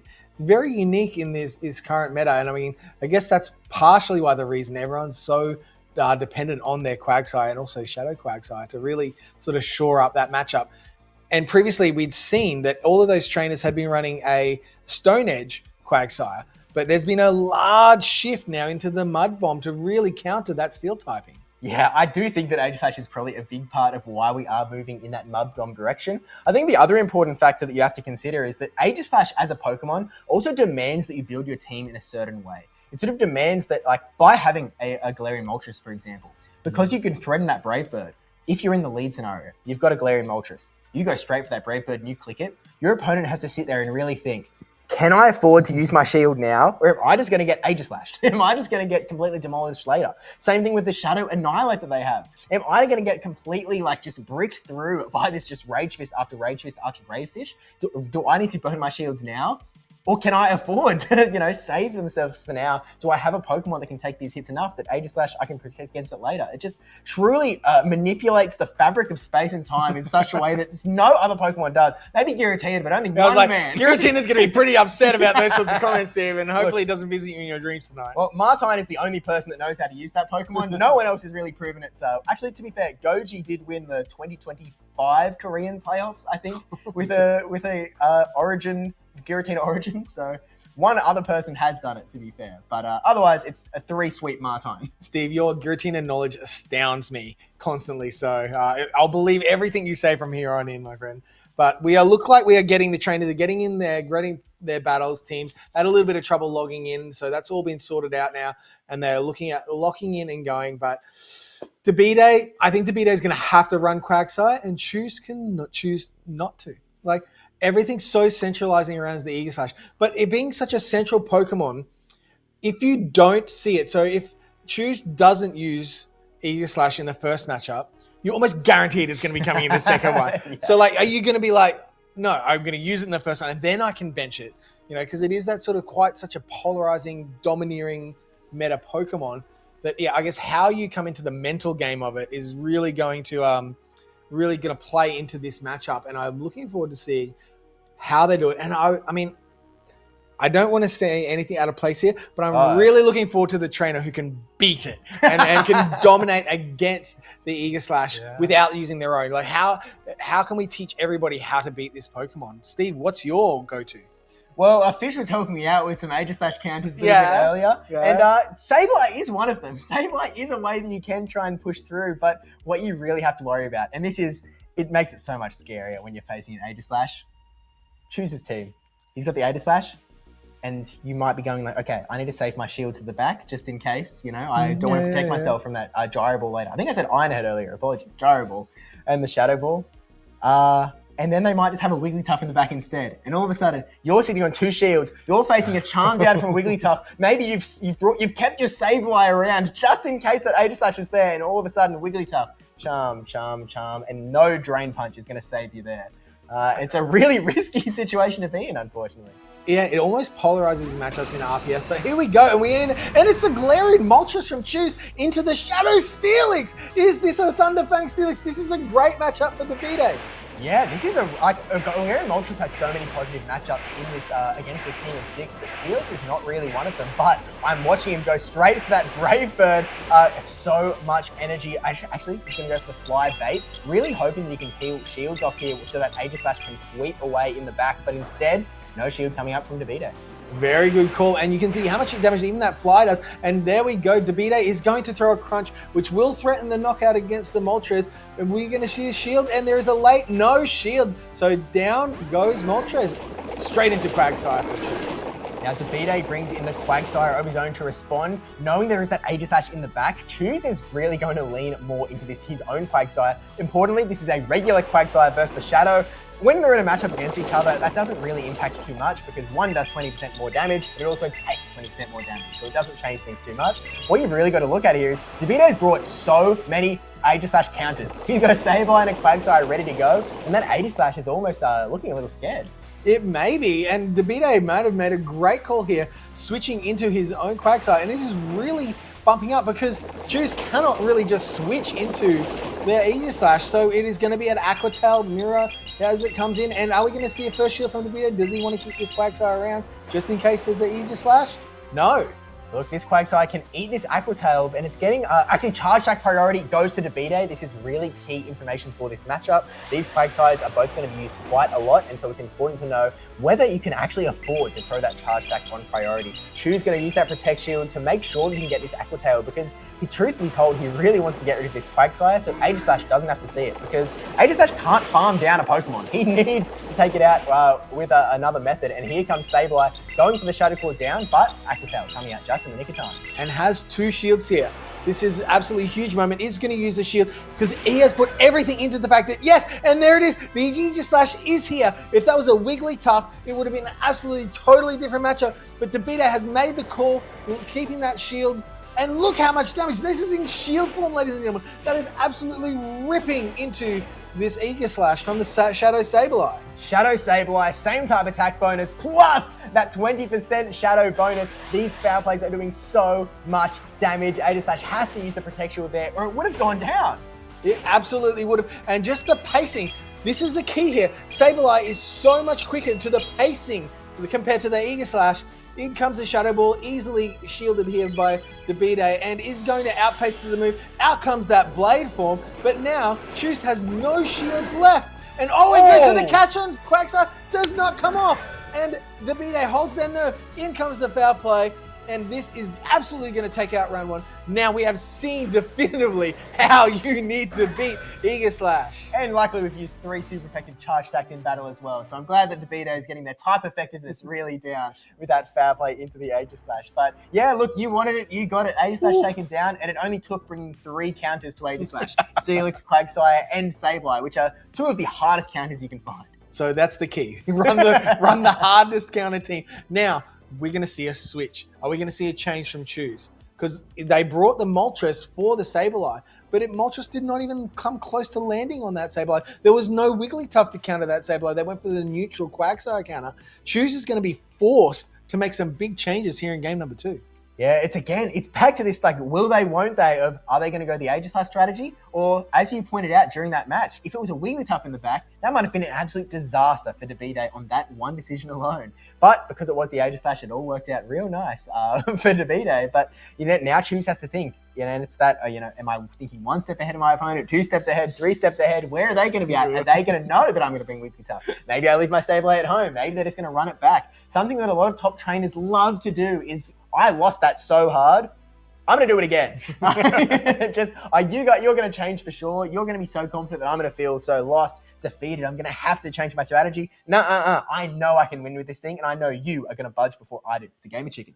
Oh, it is an interesting game of chicken, and we have not really delved into these players' psyche too much. We don't know how they play. Like, we've seen Choost in our region doing some amazing things, but this is a whole new era we're in. We're in the Aegislash era, and DeBita is living in it and is dominating this era so fantastically. And the realistic thing is, if DeBita is able to get this win, he's then going to come into the next winners bracket. And if there's another Aegislash trainer, if he's on top of that, he's going to keep rolling and rolling and rolling through. And maybe Shadoweye, Sableye, Steelix, Quagsire is the way to roll through this sort of meta at the moment. Yeah, I mean, that's true. Look, if he's able to progress on to the grand finals, I mean, one of the trainers he might face is Gone 1001, who is indeed running that Aegislash as well. There's a lot of these swords running around at this tournament. It was back on my caster swaps. I really do. I believe in that sword strongly. And it's really, proving such a domineering Pokemon. And so DeBita's strategy sort of being around just hard destroying one Pokemon, it really tells you how important this guy is in the meta. Yeah, I wouldn't surprise me here to see Choose just flip it up, lead the Aegislash, and then run 2 counters. The classic ABB strat, Moltres weakly in the back. But let's see how he's going to game number 2. And no, we are seeing Annihilate into Fortress. Is this the Volt Switch? Fortress, I believe, not the Bug Bite. No, we do not see. And wow, a quick swap and a counter swap. Oh, we've got Wigglytuff into Togekiss. This is an interesting spot because DeBita has the Sableye in the back, and Choose is just sort of giving up their Wigglytuff, a very pretty Wigglytuff and a very pretty Togekiss, but just giving it up, into this Togekiss. It almost feels like Sableye is becoming more free, because not only is Sableye going to be quite good into that Annihilate, it's not that bad into the Grumpig either. Not too bad at all. And I mean, here we go, Choose using a shield. So now there's potential for DeBita to decide, am I going for switch advantage or do I want to keep my shield? No, an instant shield. There is absolutely no doubt in their mind. They want to get this switch back in their favor. Here comes a Swift shielded up by by Choose. Look, they know that they do not want their Sableye to see this Wigglytuff. They want to get rid of this thing as soon as possible. Choose employing another Protect Shield. Really wants to try and win this matchup themselves because they want to dodge a match. They want to keep that switch advantage. They just want to keep their Annihilate on the Fortress. Is sort of their main priority. And so going to get this Swift to beat 8, going to let their Togekiss go down, keep that shield advantage as well, which can be so devilish. And now going for a full Bug Bite down of Wigglytuff. These Pokemon that take a long time to charge up, give them a little bit of an advantage, all of a sudden they can be scary. You know what's scarier? Is Ghost Dark-type. Oh my goodness, we have a Psychic and a Ghost. Sableye is absolutely going nom nom nom nom nom on this one. This is absolutely huge. There was no Eager Slash, but Sableye still has 2 targets. Look at the damage there and a fast move down. Sableye, we are living in his world. Shadow Sableye absolutely coming to this one to annihilate Choost out of this tournament from the winners bracket, and in comes this foul play. Shadow on Shadow, this will absolutely KO this Pokemon. Drain Punch, sometimes it may not be real, but it turns out you don't even need it. Just click foul play and you can get through just fine. Debbiepebble closing it out and securing themselves not only a spot in the winners finals of this tournament, but a spot in the top 3 of the Melbourne Regional Championships, which is a great achievement. Honestly. Absolutely landed that big hammer from Debbiepebble into Choost. So Choost gonna have to think about it. Gonna have to think, what I ran too weak to Sableye. I think that's really what it comes down to, and is going to need to really, I guess, pivot in a different way going forward into the losers bracket. Might be a few more rounds, a bit more practice to come back, and maybe they could come up against Debbiepebble in that grand final matchup. Yeah, I mean, look, Choose did pivot into their second battle. They decided to bring that Wigglytuff in, sort of recognizing, look, Sableye is a real problem for my team. I want to have that sort of charm damage ready to go. But then as soon as Togekiss came in, Choose was like, oh, I was not prepared for this guy. I was not thinking we were going to see Togekiss. I was waiting for maybe the Quagsire to come out. I guess I have to use my Wigglytuff now. And unfortunately, it just sort of left him so weak to that Sableye, especially with that Grumpig just waiting in the back. Grumpig, a similar Pokemon to Fortress in that you sort of just want to give it that little bit of an advantage, that little bit of a leg up to actually see it work to its full potential. And we just unfortunately didn't see that today. No, not at all. I think if Choose had their time again, they would have definitely kind of swapped into that Grumpig, into that Togekiss. Yeah. But it was just one of those things, in the moment, you were like, oh no, I need to. You get something in your head, you have to do this. And unfortunately for Choose, it was one of those swaps. Was not ready for the Togekiss. I think it's very clear to see that was not a consideration in their mind. And then just Sableye cleaning up in the background. I think I'm going to have to go back in and have a look at my Sableye, see if we can get that Shadow Sableye powered up and ready for this next tournament tomorrow. Yeah, it's clearly showing a lot of dominance at this point, and you don't want to let those swords get past you. So listen to FishOnAHeater, keep your Aegislash counters nearby. Sableye might be the guy for you. But that is only one of our seats sort of prepared into the grand finals. There is still, the winners finals. Yes. There is still one more to go. And so this was a Japan versus Japan match. So Debbiepebble sort of guaranteeing Japan a spot in that top 3. Still one spot to go, where Gone at 1001 is going to face against Poke Moneymaker, I believe. Oh. No, I think Poke Moneymaker's... no, it is. It is. I think it is Poke Moneymaker. Well, look, so I'll trust you. Yeah, I'm pretty sure it is. So we're going to see sort of 2 Australian regional champions actually face off. Yeah, who would have thought you'd say that about? I mean, Poke Moneymaker is basically an Australian citizen at the moment, right? If you get 2 gold medals, do you get the key? Well, the citizenship. I saw a graphic from Caleb Peng on X one time where he sort of showed that Poke Moneymaker was the greatest Australian player of all time, based on sort of his average performances in Australian tournaments. So he looked at players like Jakobovic, who he won OCIC and then he won Brisbane and then he won Melbourne all back to back. But 3 tournaments with first, pretty high average. Unfortunately, he had one tournament that dragged the average down a little bit. And so Poke Moneymaker, with all of his performances in the top 3, brought that average up to the #1 guy. So hey. It's definitely, I think I actually told him after the last tournament where I believe he came top 3 again. I was like, man, you are the best Australian player we've got. And he said, Australian guy abroad, I suppose. But now we've got him here up against that Gone 1001. And as I sort of mentioned earlier on, Poke Moneymaker's Dusknoir is the only Dusknoir in the entire tournament. There is not a single other one in the whole field. And unfortunately, it's got to come up against a Pangoro. Yeah, Pangoro, but also has to come up against the Licky, which does have access to that Shadow Ball, which paces very similarly to the Dynamic Punch that the Dusknoir has. So it's a very, very intriguing, dynamic. We've got hard-hitting Shadows. We don't have a whole lot of bulk. There's plenty of counters for Eager Slash there. But Gone 1001 has been able to use that Pangoro super effectively. Elsewhere, we saw earlier in the day. So it is a very, very fun, intriguing matchup coming up. But then we've got the Shadow Altaria. Again, no one else is running Shadow Altaria apart from Pokémon Moneymaker.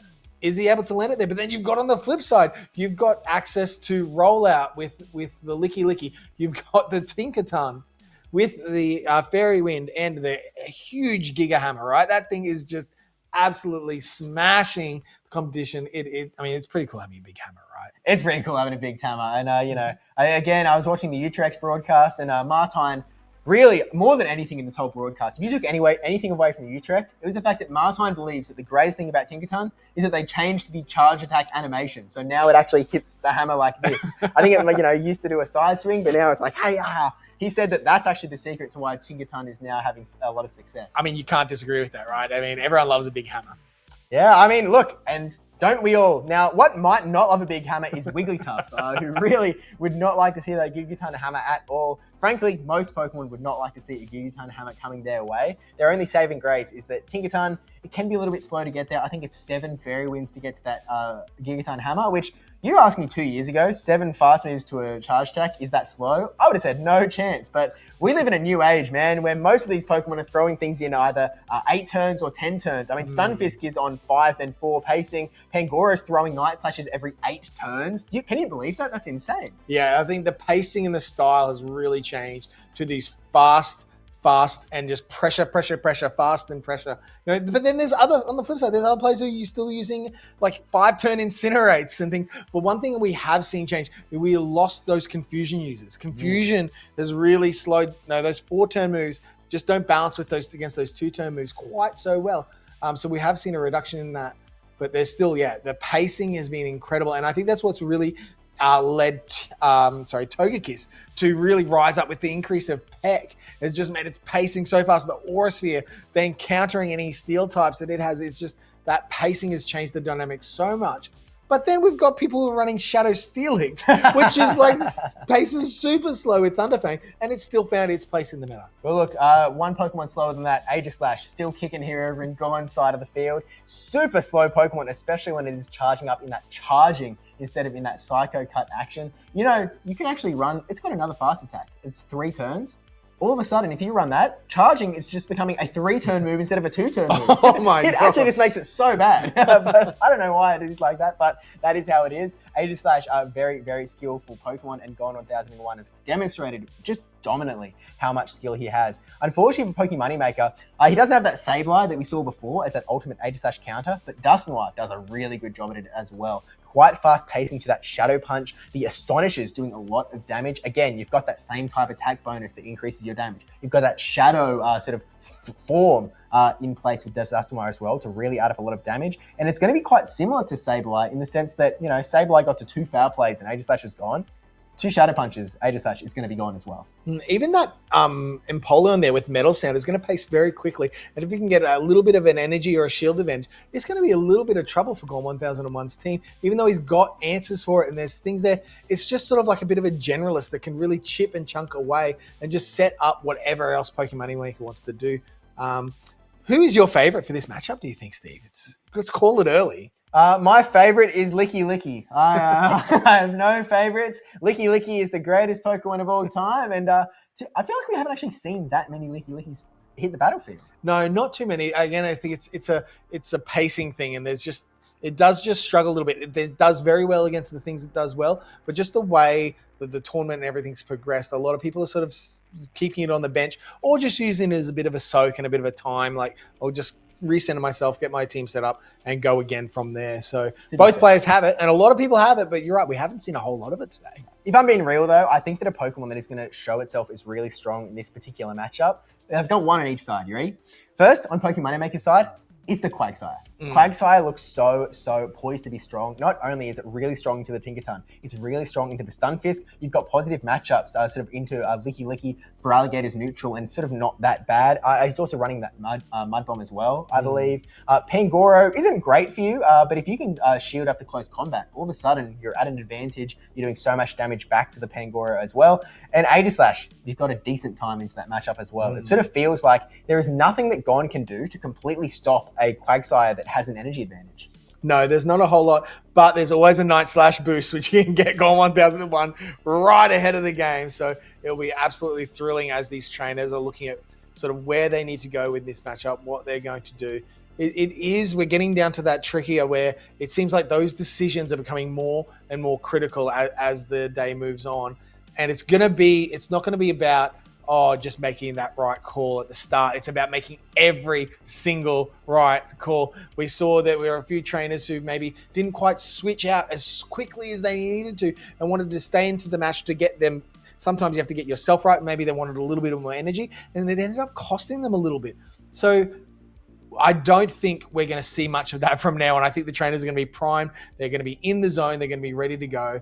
And we'll see some really high quality matchups. And I think, like FishOnAHeater said recently, there's been a lot of 2-0s. I think the number of 2-0s might start to diminish as these trainers really just get down into the dark and dirty part of this tournament where you need to just put in those big effort plays. Is that because we're going to start seeing 3-0s because it goes to best of 5? Oh, maybe. Oh, okay. Yeah. Also, is Pangoro an introvert or an extrovert? Oh, Pangoro is definitely an extrovert. Yeah, I learned last time to make a decision on this one. Thanks, Fishy Legs. Shout out. Anytime. Regardless, I do actually think Pangoro is the other Pokemon to watch on Gon's side as well. Like, as much as Wigglytuff is an absolute threat and might be a real menace for it, although to be fair, I think the close combat still does a lot of damage if you land that into the Wigglytuff, to be fair. But against the rest of the field, the other 5 Pokemon, Pangoro can actually do a lot of work, really built on the fact that it can get to those Night Slashes so incredibly fast, whether it gets a boost or not. I know that the boost chance isn't as high as it used to be. It did get nerfed, sort of to try and rein Scissor in. But Gon looked at that and he said, look, you've reined my Scissor in. I'm going to leave that guy aside. I'm going to keep the other guy that got me the regional championship in Brisbane. Pangoro is staying by my side. Gon, famously the first person ever in Pokemon Go history to get a win with Pangoro. I think there's now been a second. Only like in the last 2 weeks. But before that, just him. So is this the rise of Pangoro? Is that going to be the theme, the story arc for this Melbourne tournament? Yeah, someone called designer because Panda is everywhere apparently. And by everywhere, I mean on the stream heaps because Gon keeps showing up on it. Yeah, he keeps winning. He keeps winning. He's winning too much. Well, he is the last hope in the winners sort of side of the bracket for our Australians. There's still a few in the losers end of the bracket, but we will have to see what happens with that. I really, really like Panda. I think you pointed it out well. And is that going to force Pokemon Maker to bring that Altaria? Look, I think that if you're Pokemon Maker, you need to do one of 3 things. 1, you bring Wigglytuff and you hope. 2, you bring Altaria, you play a much more neutral game. There's nothing that sort of demolishes Altaria. Even Tinkerton, these days it doesn't actually run a fairy charge tag. Usually you're running Bulldoze and Gigaton Hammer, neither of which are sort of, the ultimate move into Altaria. Gigaton Hammer still does a lot, especially to play Shadow Altaria, but it's not that super effective player up that it used to run. You can do that, or you can just go, look, I'm going to just do my best. I'm going to try and neutral through it. I'm going to give Quagsire an advantage. I'm going to get Dusknoir in there and hope that it has an energy advantage to land a Dynamic Punch. Because one Dynamic Punch from Dusknoir, I think it might be enough to almost demolish a Pangoro. Because it is so squishy. Yeah, and from the Shadow variant, I'm fairly confident that will 100% knock that Pokemon out. But the thing is, you don't want to use that Quagsire into that Pangoro because it's got so much more ability to do things elsewhere. You really want it to be there for those steel types and the ground type. That's really where you're going to save that Pokemon for. I think we saw a few other battles that they were getting alignment and saving a certain Pokemon for something else in the background. So we're going to have to see if Pokemon Money wants to play it that way, or we've been wrong once or twice before today, Steve. So there's plenty of opportunities to I guess, mess things up. And I mean, we're pretty good at it. Oh, we're great at messing up. Did you remember when we talked about that Macargo being no good earlier? I remember. But look, I think the other thing, and I apologize for keep talking about Aegislash. I love talking about Aegislash. One of the main reasons that I'm here casting this tournament is just so I can talk about Aegislash. But you need to think about the Aegislash Pangoro combination.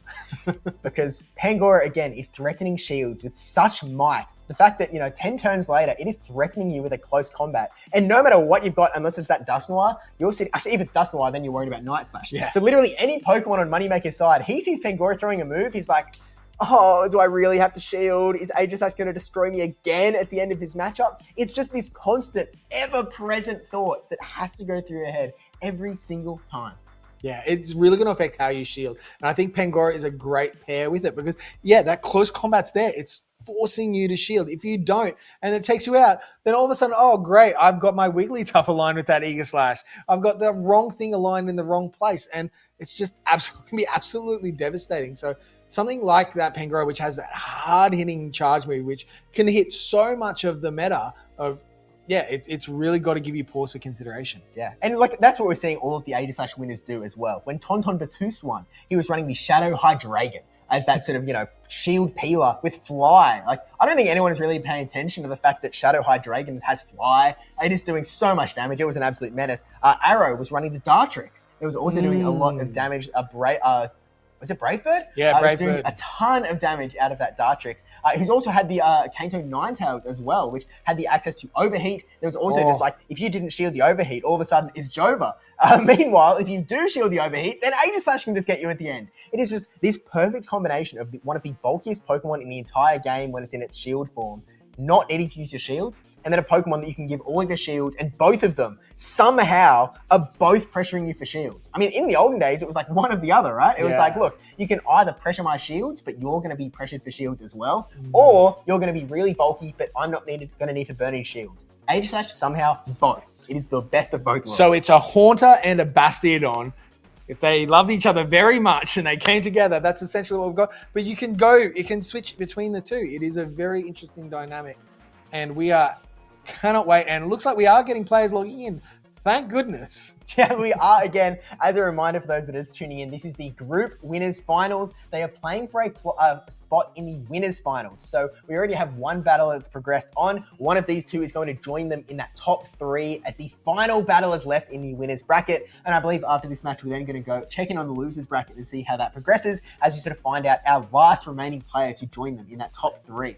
Well, yeah, the losers bracket actually gains us so much more importance right towards the end of this battle. These trainers have been doing so much more work than those in the winners. They've had to play more battles, more games. So they may have refined some of those plays a little bit more. The winners, they've had a quicker, easier route. They haven't had to do so many battles. Their fatigue could be less, but their refinement of those plays could be not quite at some of those people who've done, 7, 8, 9, 10 rounds in the losers bracket. So thrilling end of this tournament coming up, and it looks like they're getting ready. The trainers are picking their teams for this last battle. Gone 1001. Let's do it for the Aussies. I'm going to be a little bit biased here on this call, and I'm really gunning for the Australians. Hey, I'm going to stay objective over this side of the desk, but regardless, we do have some really exciting battles here. I'm so excited to see Dusknoir. We didn't get to actually see it. We weren't casting earlier on when Poké Moneymaker was around. Aegis, which we also didn't cast the Pangoro. Fish and Debbie are having all of these, high caliber, high octane Pokemon running around. But they didn't have the Mad Cargo, so, They did get that after us. Whoa. We got it first. No, don't matter. Okay, anyway, we're going to be watching more Aegis Slash gameplay, which is my favorite gameplay to watch. There is no Feraligatr on Pokemon Moneymaker's side, which is one of the other Pokemon. He's running the Empoleon, is a Hydro Cannon user, which is not as good into the Aegis Slash as Feraligatr is, which just sort of weakens you down to that little bit. But look, regardless, you're really going to have to make a bit of a tough call on both players' side of how you want to approach this matchup. And I have a terrible feeling that these two have faced before as well, back when Gon won the Brisbane Championships, I think. Ooh, yeah, well, Gon faced a lot of people that day. And we know Pokemon Moneymakers have only been on the podium, so it stands to reason that they definitely would have faced in that matchup. Feraligatr is an interesting, almost safe pick for Gone 1001. It's going to do damage everywhere. The Hydro Cannons are so heavy hitting, but they are locked in here for the winners final from Pod B, Pokemon Moneymaker versus Gone. Here we go, the Feraligatr going to meet itself the Shadow Altaria. This is not that bad for Altaria because the Hydro Cannon is resisted by that Dragon typing, and so the question is, are you going to throw that Ice Beam or are you going to throw that Bait? Oh, and an instant catch into the Licky. Pokemon 1001 has decided Feraligatr is going to do some more elsewhere, but maybe giving up a bit of a switch advantage here. Oh, and looks like Pokemon Moneymaker is choosing to stay in here in this matchup. Oh, Pokemon Moneymaker revealing the Wigglytuff means that it will not see that Pangoro that Gon has been hiding in the back. This Wigglytuff is great news for Gon in some sense because you're like, okay, I now need to pivot my strategy. I need to make sure this Wigglytuff is off of the battlefield, send it back to its Pokeball ASAP so that my Pangoro can just destroy in the back no matter what else Pokemon Moneymaker is running. Yeah, this is an interesting game of cat and mouse here because they're slowly starting to figure out the teams in their back And out comes the Body Slam Swift, and Wigglytuff will win charge attack priority and take out Gorm 1001 Licky. Yeah, it makes sense to let this one go. It's really hard sometimes because you know that Body Slam would bring it so much further down. Shadow Claws are going to do nothing. Karate Chops would have done nothing, but you just don't want to, you know that if you shielded that Licky, they were just going to charm you down in a second anyway. You're going to have to let Feraligatr do the job. Yeah, and Gorm 1001 maximizing his energy there with great timing. Out comes the Altaria, and who's going to get to the move first? Oh, and it is Pokemon Moneymaker with this guy, and Gon is using his shield here. Really needs to keep the energy on this Feraligatr. Wants it to go to use, not happy to give it away just yet. Both of their Pokemon in the back, the Quagsire and the Pangoro, really want their shield.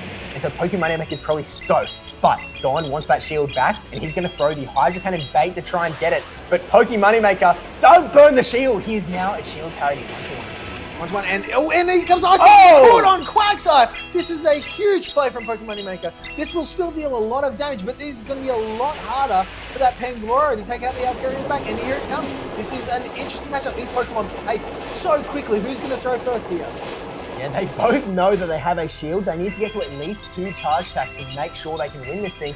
Quagsire are going to fire up that first Aqua Tail and Gon. He knows he can tank one, whereas the Quagsire might not actually be able to tank a Night Slash after it took that Ice Beam damage. Oh, and Gon throwing the close combat here is going to debuff himself.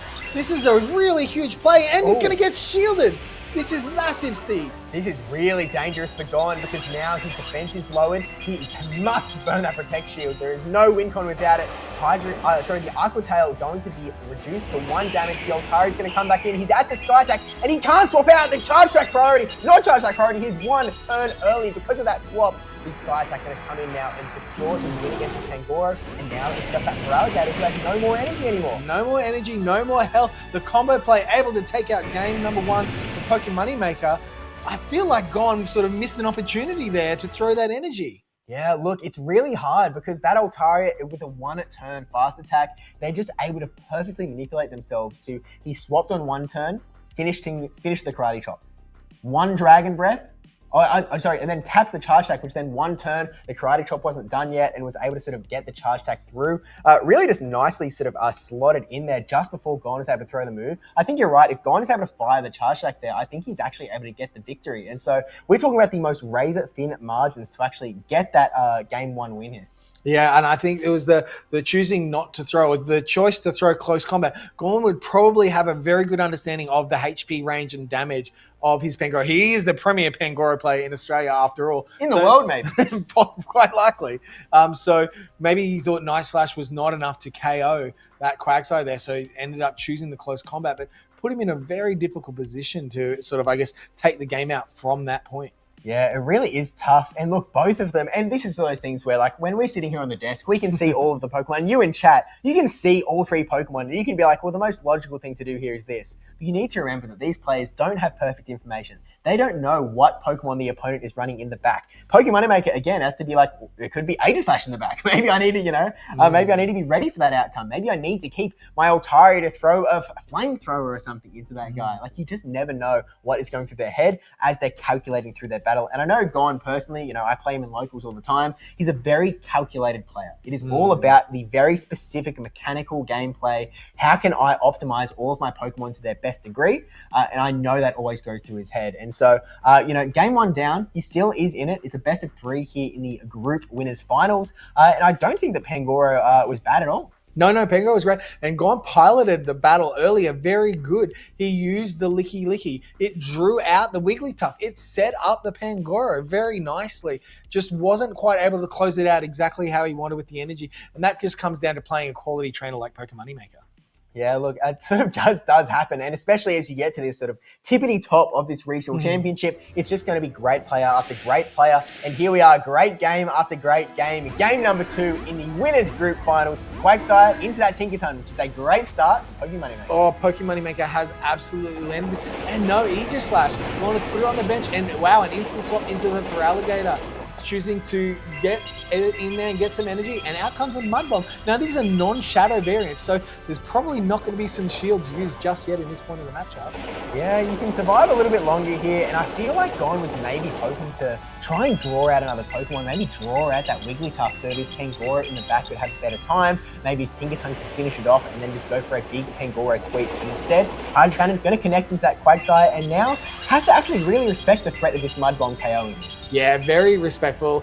Knows he has the Pangoro and the Tinkaton. If the Wigglytuff's in the back, it's a lot of work to do. But I mean, there's potential here for Tinkaton to, with shields, take out both of these back Pokemon. So this is by no means an easy win here for Pokemon Moneymaker. Gon playing to perfection, making sure he can get every little bit of energy he can, but Pokemon Moneymaker happy to use the Protect Shield here, wants to get one more Mud Bomb in here that would secure the KO. Gon goes, no, I need alignment this time.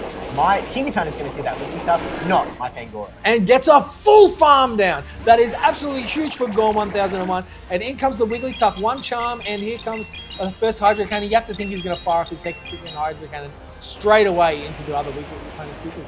He wants to take this thing out as soon as he can. A second Hydro Cannon hitting the Wigglytuff here. No Protect Shields at all. Wigglytuff can survive this, but this is, I think, great for Gon. This actually gives him a bit of an opportunity to get a little bit of a farm down, a little bit of an energy advantage. He's clicking on that Altaria, but this is not going to be that great for him either. The Pangoro swap in, and he leaves the Wigglytuff matchup into the Altaria. Yeah, this is actually a great result for Gon. He's able to get some benefit. It's not just charm, Gon. You're going to see this Pangoro possibly get the 2-9. Oh no, and an instant swap into the Tinkaton, but there's flamethrowers there on the Altaria side.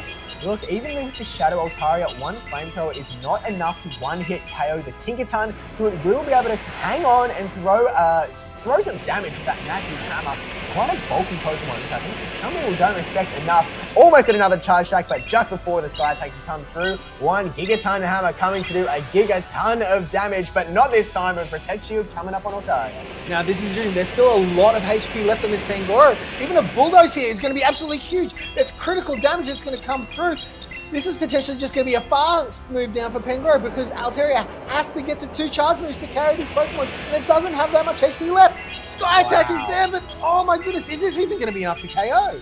It might not be, but regardless, that Pangoro would then be able to Karate Chop down. Sky Attack KOs the Tinkaton. Pangoro comes in, 1 Karate Chop, 2 Karate Chops, and down goes the Altaria. Wigglytuff comes in, but a Night Slash is going to be enough. Pangoro is a Wigglytuff counter confirmed. Gon tying up the series 1-1. Wow, that is fantastic play there from Gon.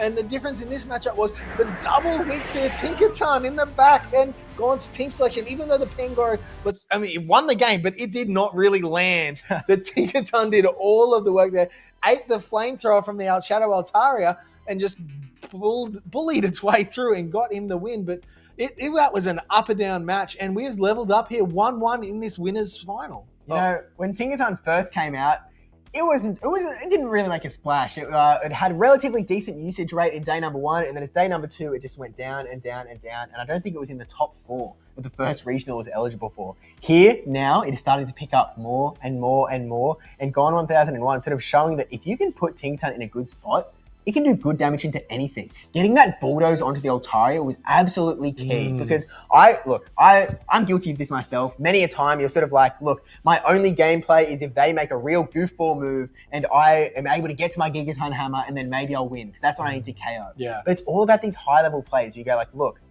the game isn't over. I still have fast move damage after I get this move on. So let's throw the Bulldoze. That'll put them into the perfect range, the literal perfect range for that fast attack down. And all of a sudden, Pangoro was able to get that move to close out the game, all because that Altaria couldn't get to another move. And that was even with Pokemon Moneymaker shielding that Gigaton Hammer, right? So even if Gon had just chosen to throw Bulldoze, like it still would have been a net outcome very, very similar. Same number of fast moves, same number of charge moves. You have to shield.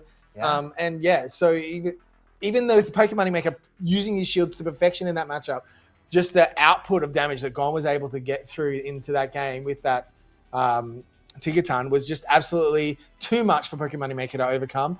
And it looks like Gon is already locked in. He's got his strategy. He's ready to go. And we're just waiting for Pokemon Moneymaker to make that decision.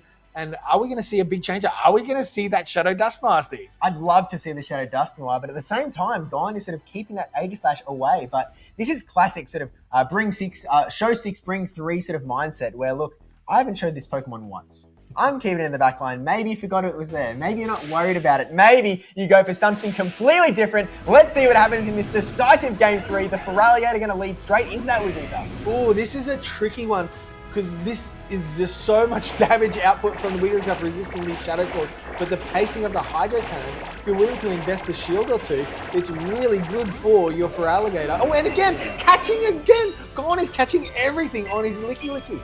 Licky Licky is built to do exactly this. It is built to just soak and soak and soak. It is the sponge of the team that now gives Pokemon Maker a bit of an opportunity. Because if you look at this back line, the Quagsire and the Empoleon can take a lot of charge attacks from the Licky, not too bad. I think he was hoping to catch a Body Slam there, but unfortunately wasn't successful. And so now the Shadow Ball is to get a shield off Moneymaker. Wow, this is a big shield because that's one thing Gone really needed to get in his favor in this matchup, his shield, because there's a Quagsire in their back. And that spells big trouble for the rest of Gone's team. If he's able to get Switch, that will be absolutely huge in this matchup. Look, I know Pokemon Maker's got that best buddy ribbon on his Empoleon. Maybe that'll help him carry through. The Hydro Cannon will be enough to KO the Licky Licky. So Gone, going to bring out that Protect Shield because he does not want to go down yet. But there is so much energy. Oh, and catching! This is an absolute catch! The Hydro Cannon caught on the Feraligatr. The dancing, the ducking, the weaving from Gone, putting everything into this matchup. Gosh, Hydro Cannon hits super hard. Yeah, and he's actually just firing the Hydro Cannon straight away. Could have got a little bit more energy, but he's always going to be worried about those swaps. And so he decides, you know what, I'm going to securely knock out on this Empoleon, bring Pokemon Maker down to 2 Pokemon, and then maybe I can move my way through with so much energy on this Feraligatr. Quagsire is actually going to be forced to throw a charge attack if Gone doesn't want to throw another Hydro. This is absolutely fantastic for Gone. There he has the Tinkaton in the back. He would have been worried about a Quagsire. Now he can see it. Now he can strategize. He can think his way. How am I going to get through this matchup? I know I've got my Tinkaton for the Wigglytuff, and I've got a little bit of health on my Licky Licky. Do I just need to get that last shield?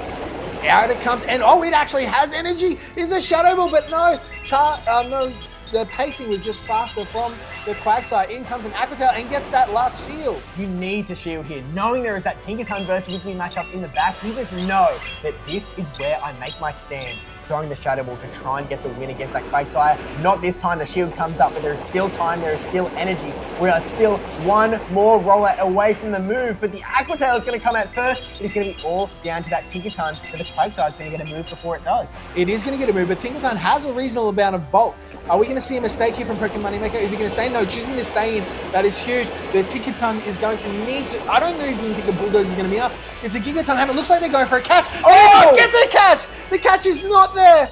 Here comes Wigglytuff with a Swift. This doesn't really matter. It's going to need to be able to survive the Quag in the back. It just needs to be able to get to a move. How do you cannot KO with this Gigaton Hammer. It'll be too much damage. He's hitting so many bubbles. He's got to the nice, he's got to the great. This is 75% of the maximum damage, and that's too much. The Wigglytuff goes down, the Quagsire comes in, it has a Mud Bomb. It is almost at a second Trotter, but Tinkaton is a bulky Pokemon. Maybe, just maybe, he can hang on to this Mud Bomb and get to a move. It hangs on and is in the red, but that Mud Bomb is so close. The Gigaton Hammer, but the Aqua Tail, Charge Attack priority. Quagsire gets the move into the Tinkaton, and this is lights out for Gone 1001 in the winner's bracket. Oh, but Gone just needed one more fast move to get into there to be able to outpace the Quagsire. It's so difficult to remember the energy in those little parts at the end of the game. Wow, it's such a close matchup, so tight. Charge attack priority decided that matchup, Steve. Well, it depends where you say charge attack priority did or the undercharge did, because if you just undercharge a little less, and look, it is such a hard skill to master. It is so difficult to know, but you know, it's just something that you really have to work at because it's hard to know how much percentage, how many bubbles do I hit. We've seen this actually quite recently. I think it was in Utrecht, or maybe it was in the at the end of Los Angeles. There was a really massive sort of conclusion where someone just undercharged a little bit too much. It left a Pokemon a little bit too healthy, and then all of a sudden it's just over for you. Look, I'm probably more guilty when I go for an undercharge, of undercharging too much, not hitting enough bubbles, and then you're like, oh, I've just lost.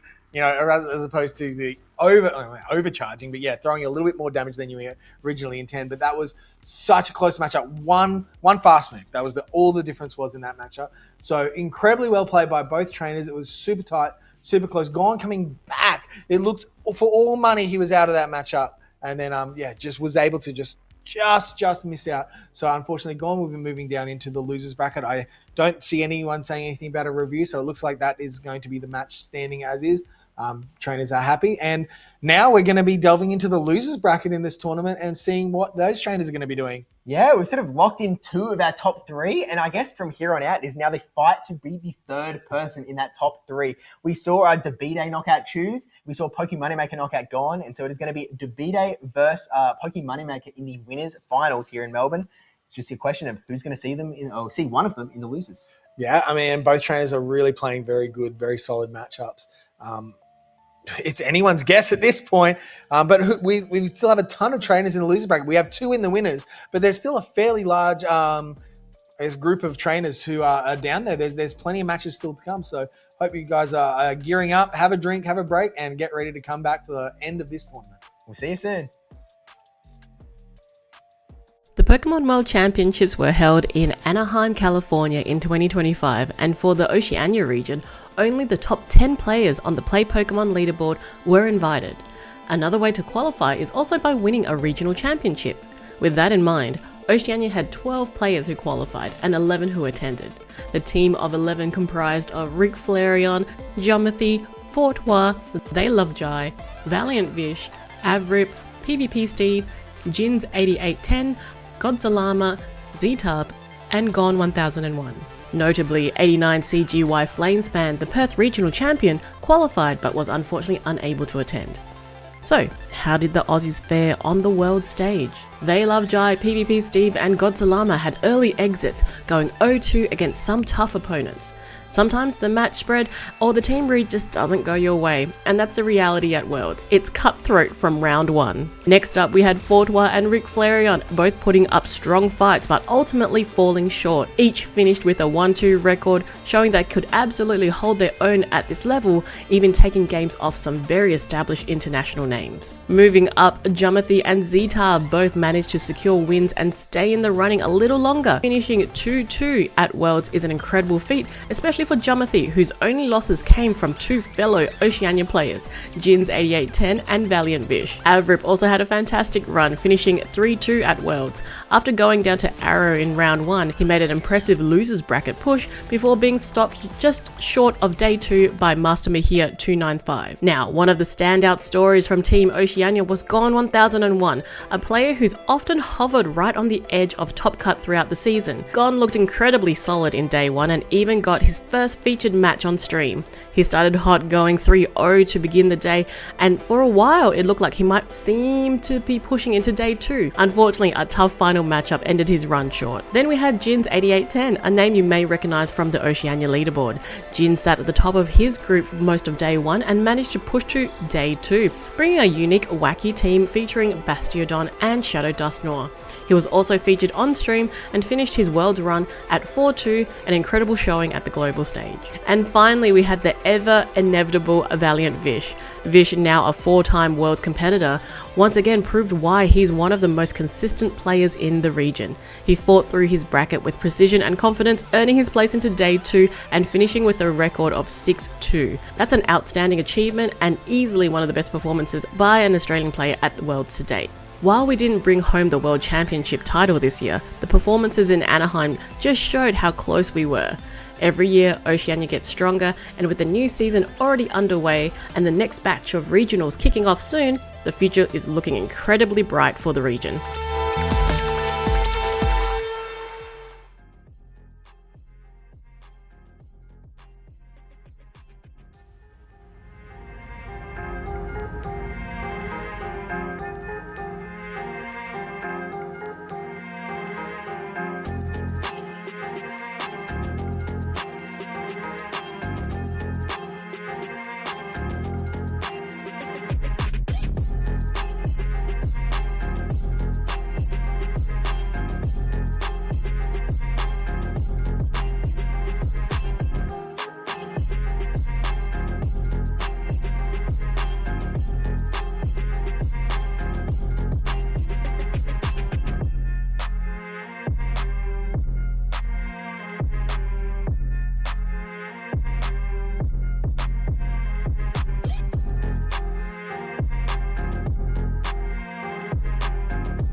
We are back and we are getting to the pointy end of the day, Debbie. We are, and it's just, look, these battles are, we've seen some incredible battles thus far, but to the pointy end of this Melbourne regional, we know it's just going to get more and more exciting as we get along into it. And that last match, my goodness, you probably saw me in the corner. I was like crouching down because it was so little health left, and I thought Gon had it, but he didn't, unfortunately. Yeah, you looked like one of those soccer fans in South America, but on silent. You're just like, oh. Yep. Just in the corner going, so close. Yeah, they've been incredible battles, and it's what to expect at this point of the day. We don't have too many trainers left. We started out with a very big field by Australian standards, and we're down to, what is it, like 5 or 6 left? Yeah. Well, I think we had 62, and we're down to, I believe, like the top maybe 7. 6 to 7. Well, let's not do that. Yeah, so we do have, I think next up we have the losers round 7 that we are going to stream, and that is Zetab versus Avrip. So these are two trainers that you know very well, don't you, Debbie? This is just WA local. I've probably been honing on that quite a bit, but these battlers have come over from WA to Melbourne and are doing extremely well, that now they have to verse each other. So we've seen Zetab's team of Jellicent, of Stunfisk, Wigglytuff, Shadow Fortress, the Shadow Empoleon, and the Licky Licky. But Avrip's up. I don't think I've seen too much of his. I don't think he's appeared on screen yet. He was earlier today, but not with us. Yeah. So he's got Stunfisk, Shadow Fortress, the regular Feraligatr, Licky Licky, big surprise, Togekiss, and Gorgeist, which is one that we haven't had a chance to cast yet. Yeah, the Gorgeist is really cool to see. I think that's a particular Pokemon that is, look, it's such an odd typing, or not odd, I mean, it's Grass and Ghost, but then it has Incinerate, and it just blows my mind because I'm just like, huh? There is not too many Pokemon that can resist all 3 of those moves. It's going to get you for at least neutral damage in some way, shape, or form. And even if Pokemon is resisting both of the charge attacks, the Incinerate is a very hard-hitting move. So you can do so much damage with that fast attack alone. Yes. So I remember when the first time it was kind of brought into the meta, and I played I think it was a challenge, and I don't believe Avrip had it, but perhaps it was Danger Hawk. And I saw it. I was like, oh, of course, it's got Incinerate. So I brought in a water type. Mistake. Don't do that. Yeah. That is wrong. Especially a water ground. Yes, yeah. I think it was actually a Gastrodon. My poor Gastrodon. But here's the thing.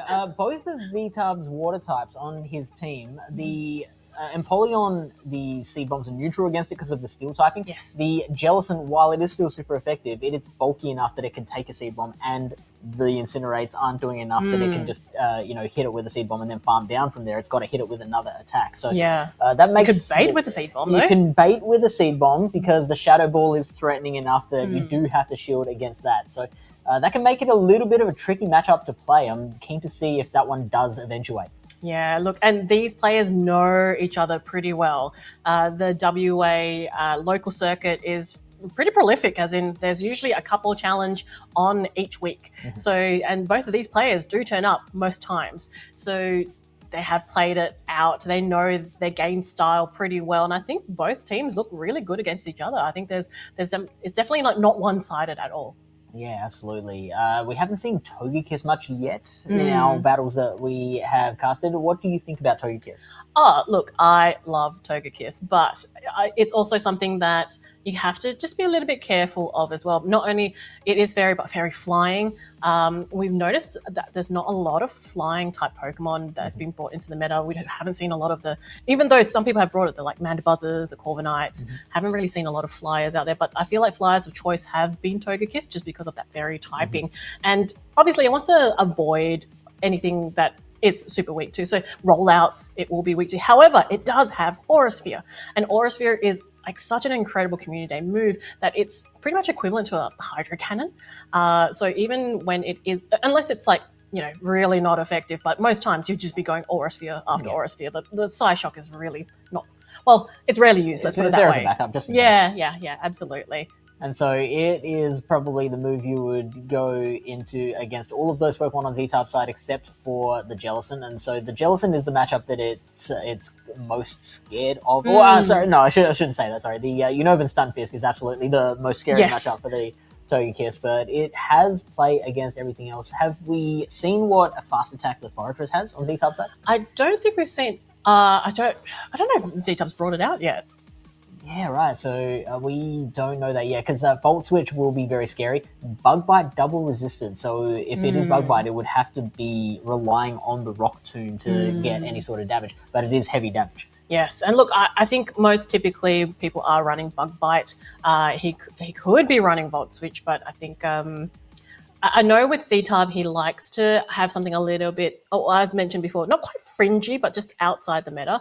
I don't know if Bug Bite was something that, or changing it to Volt Switch would have been his choice. So I think the Jellicent is his like fringe pick. So yeah, I think it's Bug Bite, but that's me putting my bets down. I could be wrong. Is there any Pokemon on either side that you think is a must bring? I think it's hard to say. I would like to see the Gorgeist come out. I think that is going to be quite good against Z-Type's team. I don't know. Z-Type's, I think, look, it is all... It's maneuvering around. I feel like there's not really a big, strong pick that I can pick anyway. How about you? Do you think there's something in particular that Z-Type has to bring in each round or each match? I'm with you. I don't think there's one major standout. I think if anything, maybe the... I was going to say the Empoleon, but I don't know. That Stunfisk is so threatening. Like, yes, it has the Hydro Cannon on its side, but the Stunfisk can tank a Hydro Cannon just fine, whereas some Thunder Shocks / Mud Shots and a Discharge will just threaten too much out of that Empoleon. So I guess I've got to go the boring answer and say Licky Licky. Yeah. And look, it is a number one pick for a reason, right? Yeah. Licky Licky is just ever reliable, ever, it's got the HP of the world, and it's adorable at the same time. So I don't know. I don't rate the cuteness of Licky Licky. Look, when Licky Licky throws a move, it tongue retracts in and it looks super cute from that angle. I'll have to keep an eye on that. I don't know. I'm still not convinced. You and I have disagreed a lot on cuteness in the past. It's a very nice smile. I think it's very cute. I'm still reeling about the Goodra pick. I see. What is the cutest Pokemon apart from Licky Licky on these teams, do you think? Look, can't go past Wigglytuff, right? Like you got your Wigglytuff, you got your Togekiss. I think, like you said. Have you seen Feraligator's smile though? Look at that thing. Have you seen its mega form?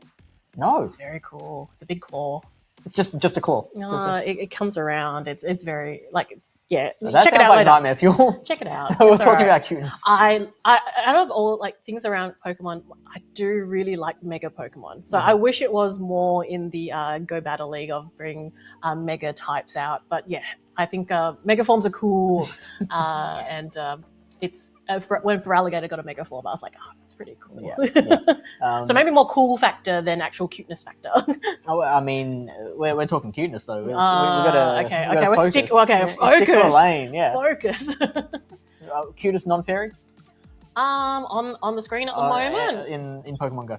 In Pokemon Go in general, cutest non-fairy that is viable for Great League, or just. I'm gonna say all right. We'll stick to Great League viable Pokemon. Non-fairy.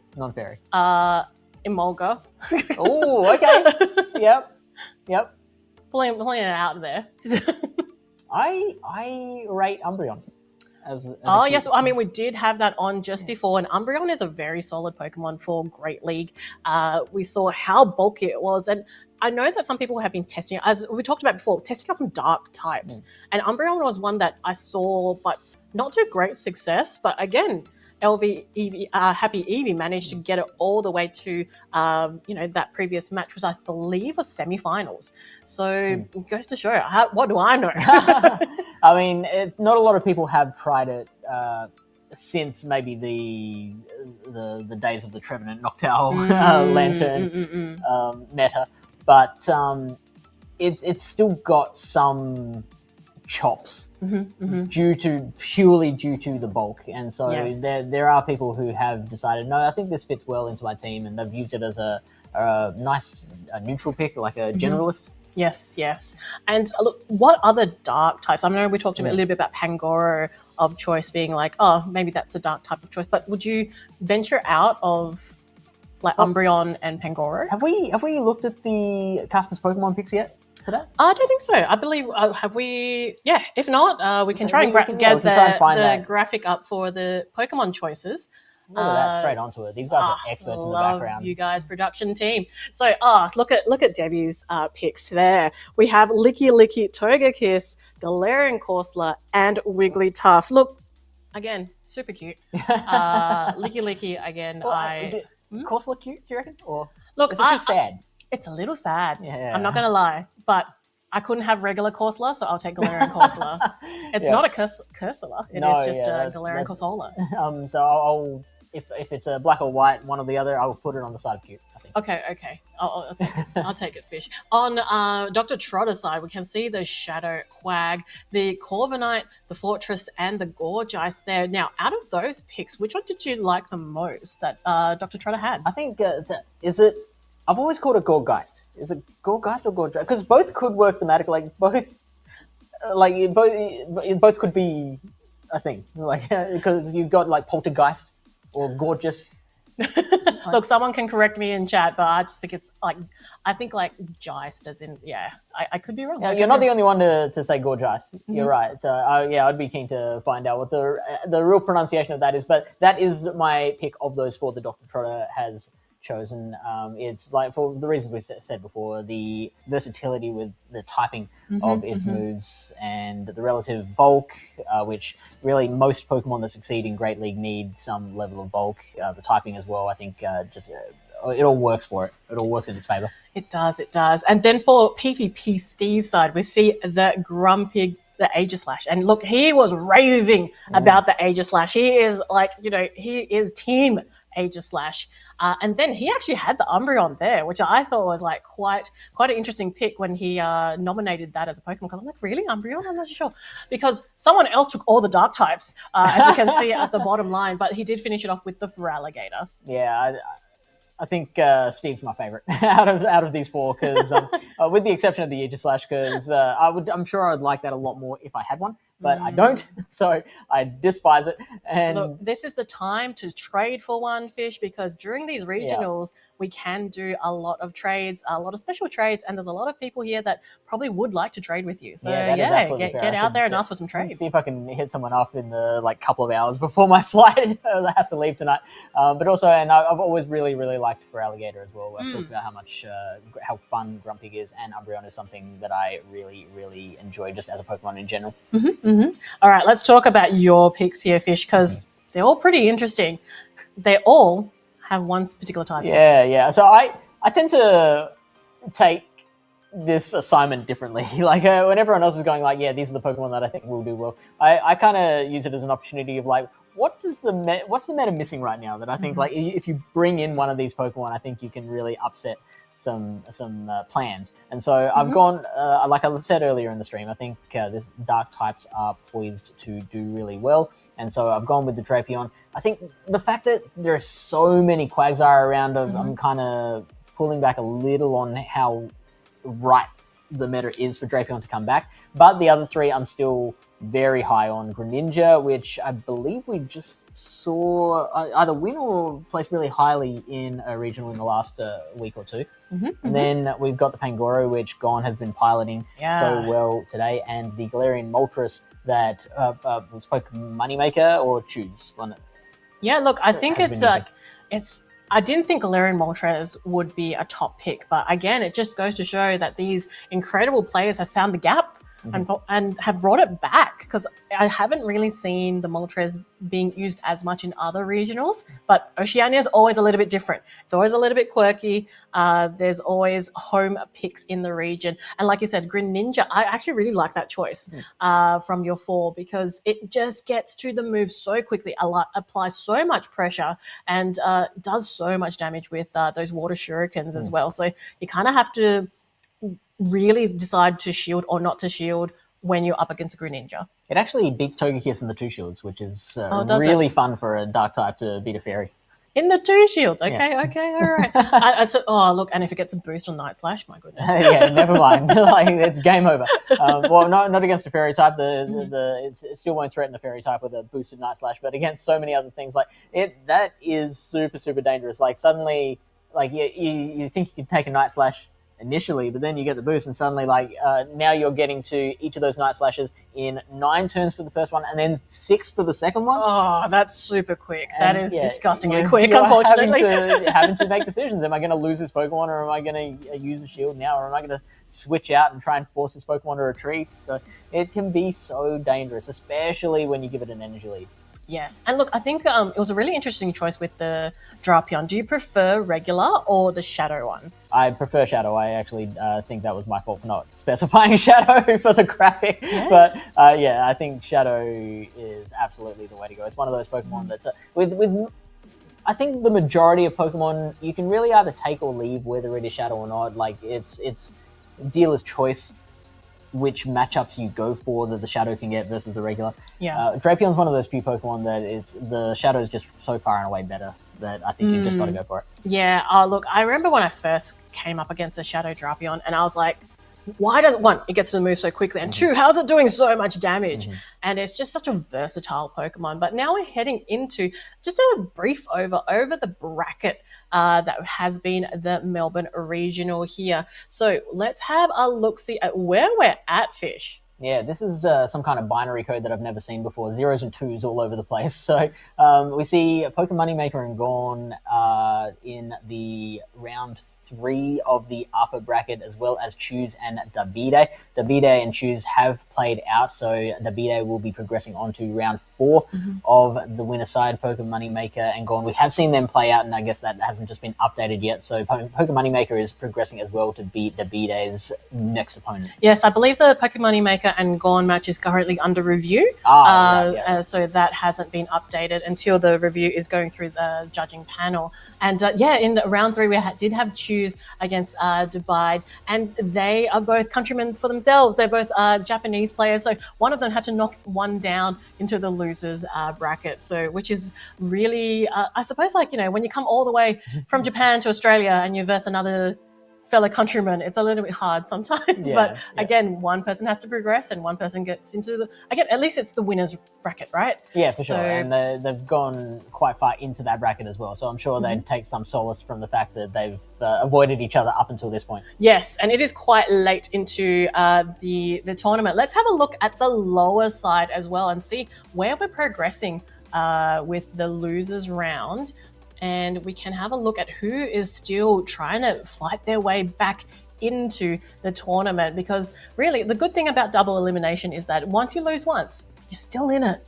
Yeah. So you have to, but it is a hard slog because you have to play double the matches almost to try and get back into the winners or the final, really. Yeah, you're really rewarded for winning early in this particular format, because if you just win your first round, then that reduces the amount of battles. Even if you lose the next round, that's 2 less battles that you have to play in the loser side of the bracket. So the longer it takes for you to get your first loss, the better off you are. We can see, I can see Inner Bloom there is a name that's standing out to me, because he is someone who dropped very early, but he has progressed through that loser side of the bracket and is now facing that was our Singaporean play, wasn't it? Yes. So DHJ92, this is his second time that he's come over to play an Australian regional. And he previously, I believe, won the Cup.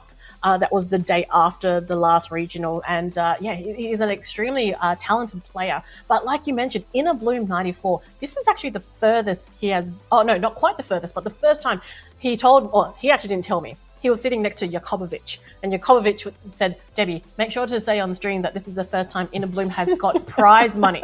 So it is the first time, because unfortunately, back in the time that he was top 8 in Sydney Regional, there wasn't prize money at that point, but now he gets a little bit of cash. That's not too bad on a casual day of Pokemon Go. I'd certainly be happy going to do something that I love doing and getting a little bit of payment for it as well. We can see these are the prizes that are up for grabs. So first place, you are getting $2,500 plus 108 booster packs, which is probably worth twice as much as the prize money on their own. Let me remind everyone that this is actually, I believe, USD as well. So the American dollar is a lot more than the Australian dollar. So it is quite a bit of dosh to do this well. And all these players are currently now in the prize pool. So again, not a bad day of work on a one-day Pokemon Go event. Yeah, it's with prize money and with championship points. I feel like it's so easy to get into the points, but also so hard at the same time. Because I would never say it's easy, Fish. well, because all you have to do is like win your first 2 games. All you have to do is just That's win. what I'm saying.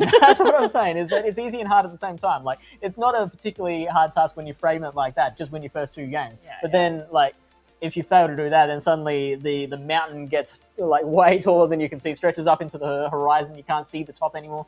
And so it becomes so much harder after that. That's why you want to stay in the winner's bracket as long as you can, because once you got knocked down, it's just harder and harder from that point. But that is the game we play, and that is double elimination. So we do have some great battles ahead. I believe the trainers are on the way, but we will take just a mini break while they're just resetting up, and we might have a score update on the Pokemon Moneymaker and Gone 1001 match as well. Sounds good. Excellent. We'll be right back.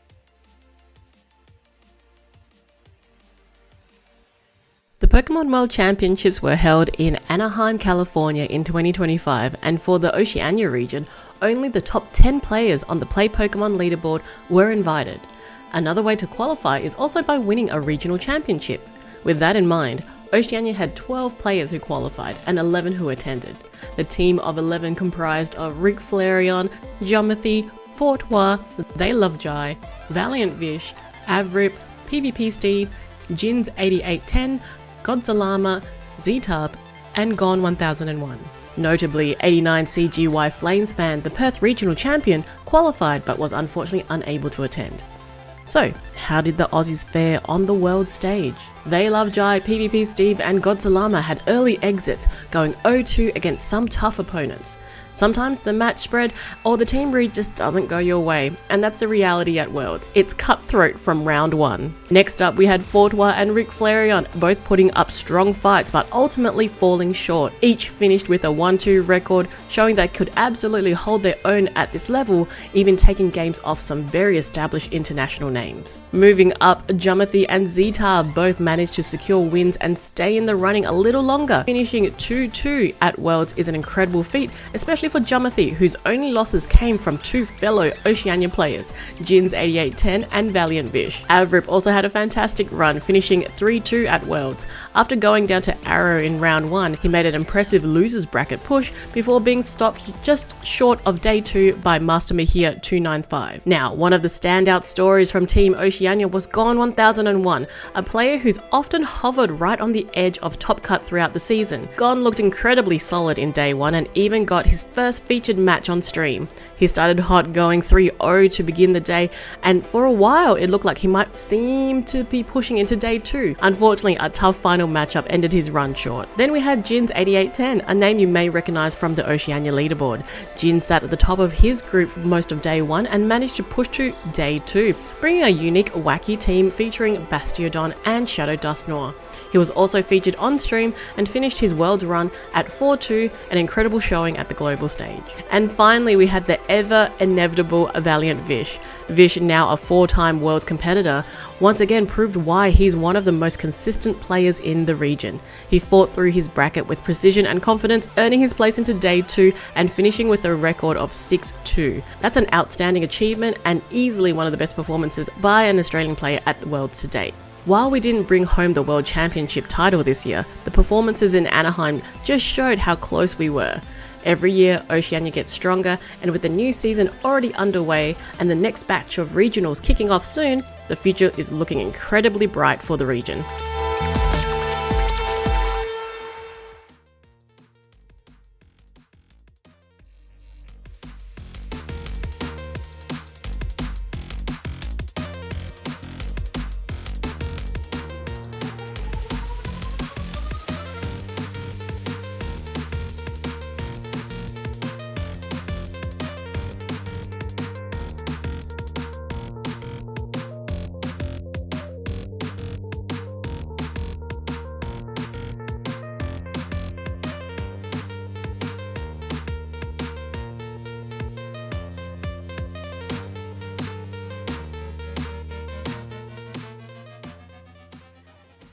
And we are back, and we are eagerly awaiting our next matchup. Still waiting for the results of the previous review, so keen to see what happens there because it is very important to the context of the tournament moving forward. Yes, it does. And look, I think the players are eagerly awaiting, right? So we do have the Averick versus Ztab. We do have Inner Bloom 94 versus DHJJ 92. So I think those are the matches that I'm quite excited to see.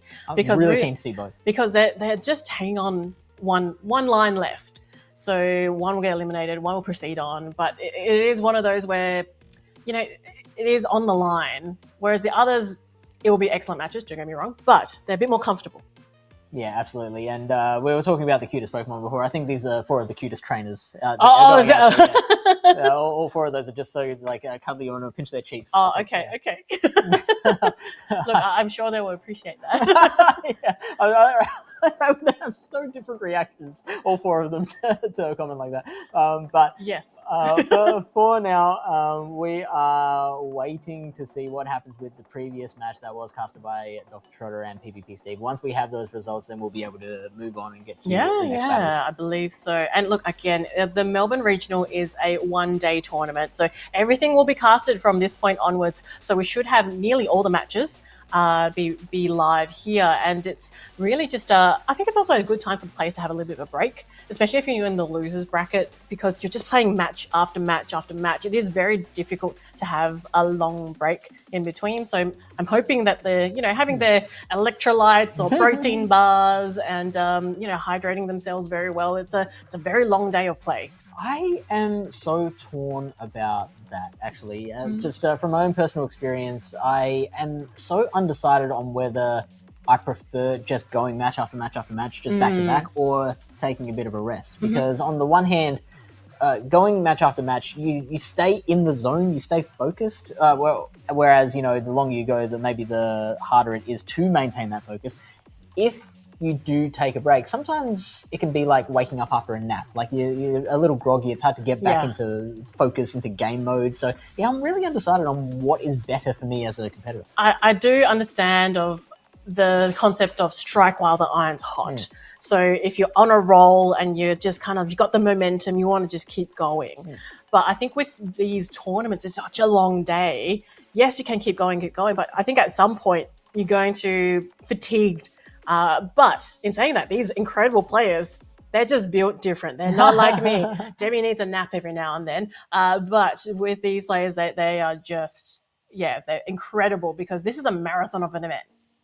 Yeah, for sure. And I feel like I would guess that it is kind of like if you're driving, they say that the longer you're driving, the fatigue can creep up on you without you even noticing that it's happening. And so before you know it, your decisions are just a fraction of a second slower and mistakes can be made. So maybe it's a bit like that. You might think you're in the zone after playing your 14th round in a row, but your reaction times are actually a little bit slower than what they would be at the start. That's an interesting concept because I know some people that do night shift or work in the evenings. So I feel like, for example, I believe Agent Magikarp has said before, because he works in the night, and what happens is that he'll play a tournament, but he gets better throughout the tournament the longer he is in there because he's so used to his routine of his brain being switched on in the evenings that he actually does better. And he actually previously, not the Sydney Regional this year, but the previous Sydney Regional did win that. And it did go, I believe, to almost a game 15 with Rick Flareon. Wow. So, I think he just kept performing better and better as the rounds went on and on and on to that point. Interesting. So does that mean if he's playing in a tournament like really early in the day, then he's probably not going to be at his top? Look, I think you just got to get through to midday. And then if he's still in it, then he's got a good run. Yeah, so people facing Agent Magikarp in future tournaments, you've just got to be aware, take him out early. Because if he gets that run on, then there's no stopping him. Look, I think that could be similar for your kind of profession as well, that you could probably be peaking a bit later in the afternoon. For me personally, I've got my work situation into a spot where I'm actually doing a lot of my work during the day. So I'm pretty out for the count by 10, 11 o'clock these days. Okay, I feel like an old man saying that, but yeah, you know, you got these younger people. Not only do they have their young person reflexes, but they also just can stay up for like 36 hours straight and still be performing. Look, if you're staying up late, you might as well start evolving your dark type Pokemon, right? That you like so much. So you can evolve your Umbreon. What else can you evolve in the night? You're testing me now. Yeah. Is there anything else? I think there's a few. If you know in chat, drop it down. Anything in Go or Yeah, right. I've always been blown away by because I haven't played much of the main series games. I've got a podcast that I host with DeepaE250. She's always filling me in on some of the crazy evolutions that you get in the later generations of the main series games. Like you have to go out to a particular area on the full moon and then KO 13 of these Pokemon using this specific move, and then leave the 14th Pokemon with 10 HP left and then use this stone. It's all so crazy, and like I feel like we're getting more and more inventive ways to evolve in Pokemon Go as well. Yeah, and I think that's a beautiful thing about Pokemon is that there's just it keeps you on your toes. There's always something different. For sure. It is. It's always very interesting. I believe the judges have made a decision. Well, we've got a response. And we have a rematch Ooh. of Pokemon Maker and Gone 1001 of, I believe, Game 3 that they had. All so right. that is getting replayed. I don't know if that will be on stream or will that be off stream. However, that is being rematched. So it did take the judges to, take a while to get to that decision, but you want to make sure that they have the time to analyze these very important decisions because it's so tight and so late into the tournament that one little micro incident can really just, make a huge difference. Yeah, make a huge difference, and then it has a trickle-on effect, right? So the more that they can be allocated the time to make this decision and be able to do it, then I'm really happy that we've come to a conclusion and there is a rematch. So we didn't stream this one. This was with DrTrotter and PvP Steve. We're going straight in to, I believe, this is decisive game 3 of a replay. And it's a Pangoro versus a Shadow Altaria here, Fish. Not great for the Pangoro, but we've seen that Gon doesn't panic in these situations, builds up a little bit of energy before getting out, and now is going to get up to the close combat before bringing in the Aegislash. Yeah, the Aegislash is in play here, but it is locked against this Quagsire. The Quagsire is going for the Mud Bomb. These Mud Bombs are super effective, but it has so much healthier because it is in its Protect form, Shield form. And it doesn't have any pesky double weaknesses like Bastiodon does. It's all just one weakness for the Aegislash. So it can take that Mud Bomb lying down and it's just going to build up more and more and more energy. It gets to 100 and is now going to throw the first Shadow Ball into the Quagsire. It will, and from here we can see that Pokemon Maker deciding to shield their Quagsire. So then now it is in its attack form and it can actually launch it across, and it's already at its next Shadow Ball. Yeah, just going straight back to back, and now Gon will have to make the decision, are they going to bring the Aegislash back out, or are they going to just shield and build up a little more energy, or just let the thing go? The shield is instantly no thank you, and the Aqua Tail is going to come through and not even KO the Aegislash. I'm shocked that an Aegislash in Blade form survived the move. Oh, look, as am I, but you know what? It's just an incredible Pokemon. Gon already at the Night Slash here and able to connect onto the Quagsire. The Quagsire is now out of play. So the Altaria is going to come back in and it has all that energy ready to go. Tinkerton is going to come out and try and protect that Pangoro and is going to be met by the Empoleon in return. So the Empoleon is going to have to eat a Bulldoze. It can tank it, but it is not going to be so comfortable. Yeah, it can tank it, but it doesn't like it, let's put it that way. And it can just now farm a little bit more. The metal sounds are doing a little bit of damage, just chipping away at it, but we can see Gon already at the next Bulldoze. But Pokemon Maker now able to get to time it well and now launch this Hydro Cannon. And I believe, if I saw correctly, there was no defense drop on that first Bulldoze, which is very important because that means that Empoleon can tank the second Bulldoze pretty comfortably. It will probably just take it into the red. Yeah, there it is. And so it's going to be able to get get off another Hydro Cannon just fine, and the Tinkerton won't be able to just Fairy Wind it down. No, but the defense has fallen on the Empoleon side, so it will take a bit more damage now. So it means that Pokemon Maker going straight for the switch out and actually bringing in the Shadow Altaria, a Dragon type against a Fairy type here. Oh, wow, and throwing the Sky Attack, which is going to get shielded, so it means it can get to that Flamethrower again very, very quickly. Will it have the time to get there before it gets to the Gigaton Hammer? No, not quite. Oh, sorry, no, it does throw the Sky Attack instead. So he knew that Gon was going to get to a Gigaton Hammer first, so ended up does it hold on? Does it hold on? It gets to the Gigaton Hammer. The Gigaton Hammer is now being launched, but Pokemon Maker still has that shield in play, and now playing against protecting this Gigaton Hammer. That means that Pangoro has to go against this Altaria. Yeah, and so that was not part of the plan for Pokemon Maker. Pokemon Maker will have to get up to a Sky Attack, and does so. So I think that Pangoro had the 2 Night Slashes there, but didn't throw them. So the Altaria is going to be there and just be able to terrorize the rest of that team. That Tinkerton with only 1 HP left. I think it might have been a case of, I know these 2 Night Slashes won't do the job, so no point in throwing it. But mate, if the first one had boosted, the second one could have done the job. Look, I think it's a hard play, and I think Gon knows his Pangoro quite well, so he made that decision quite clearly. And it was in a no shield situation as well, so that would have been a tough call on his part, because possibly he thought maybe a catch was happening or something along those lines. But I guess the scores stand where Pokemon Maker is at 2 and then Gon being at 1. So this was their bracket finals. Mm-hmm. So it does mean that Gon is now into the losers, and Pokemon Maker will proceed on into the, I suppose it would be grand finals for him, because it is the finals in that bracket. So I think so you said that was the group final, right? So yes. It'll be the winners final against the other group. Yes, that's correct. Yes. So yeah, really, really tough matches there. And again, excellent play. I think Gon loves that Pangoro, and that Pangoro really is a tough Pokemon to get around, but I think Pokemon Maker knew that. Mm-hmm. So Altaria, a very, very good pick against that Pangoro. And even just having that counterbalance of the Quag there as well, just to kind of play around. So very well read by Pokemon Maker. Yeah, absolutely. Didn't allow Gon to play in a way that kind of flipped the match back into his favor. Like there are always options that you have available, such as getting up an energy leader on another Pokemon, or forcing your opponent to burn some of their energy in a place with a catch, for example.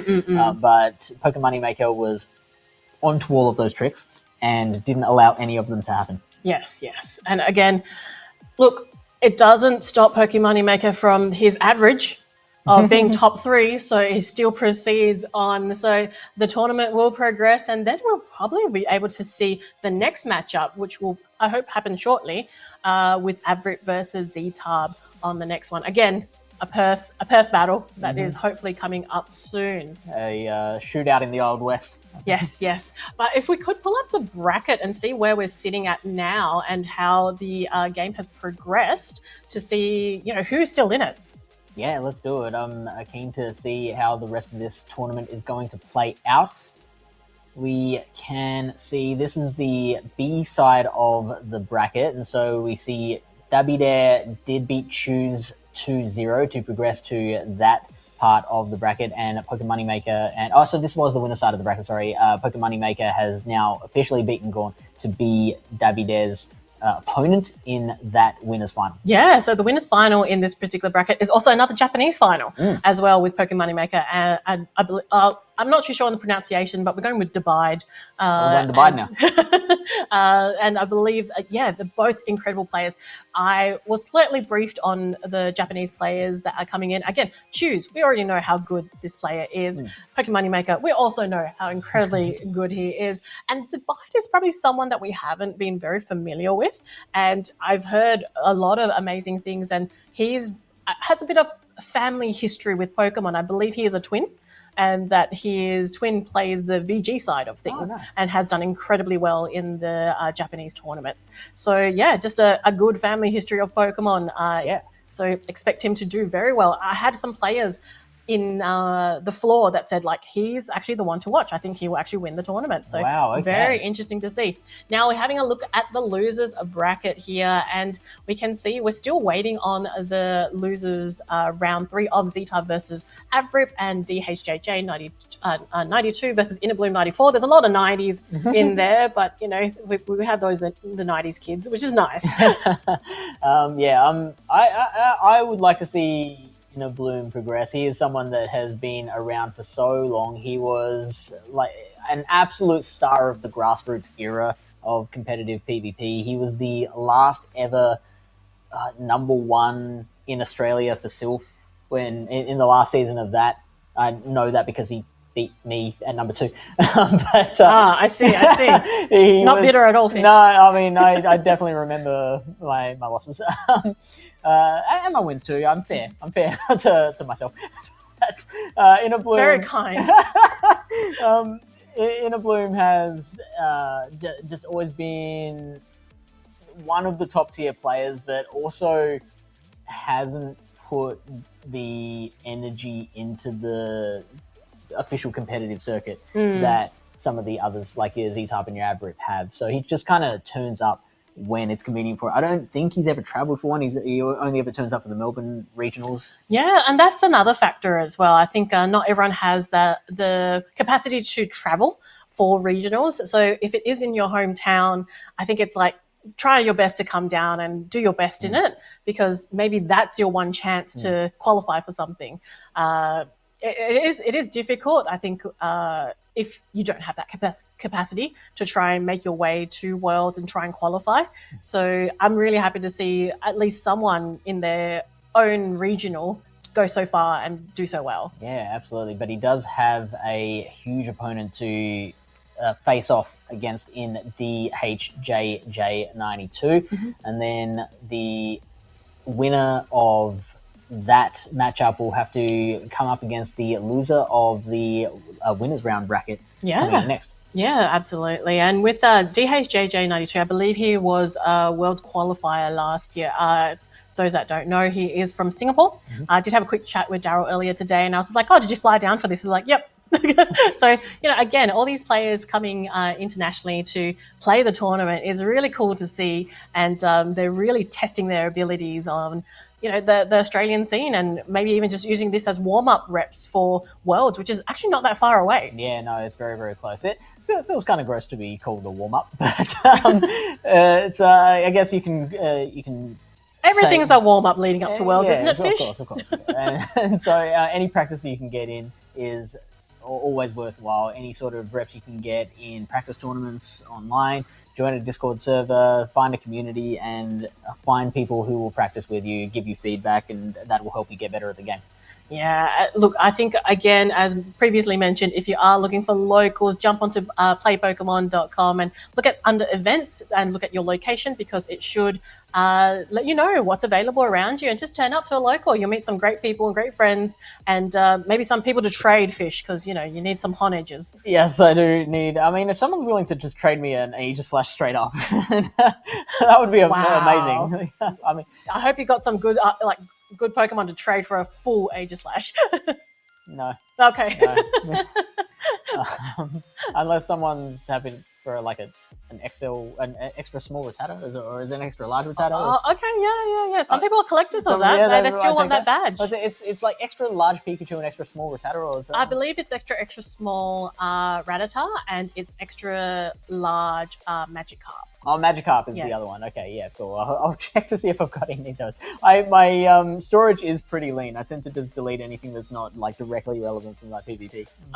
Okay. Well, I suppose you don't have.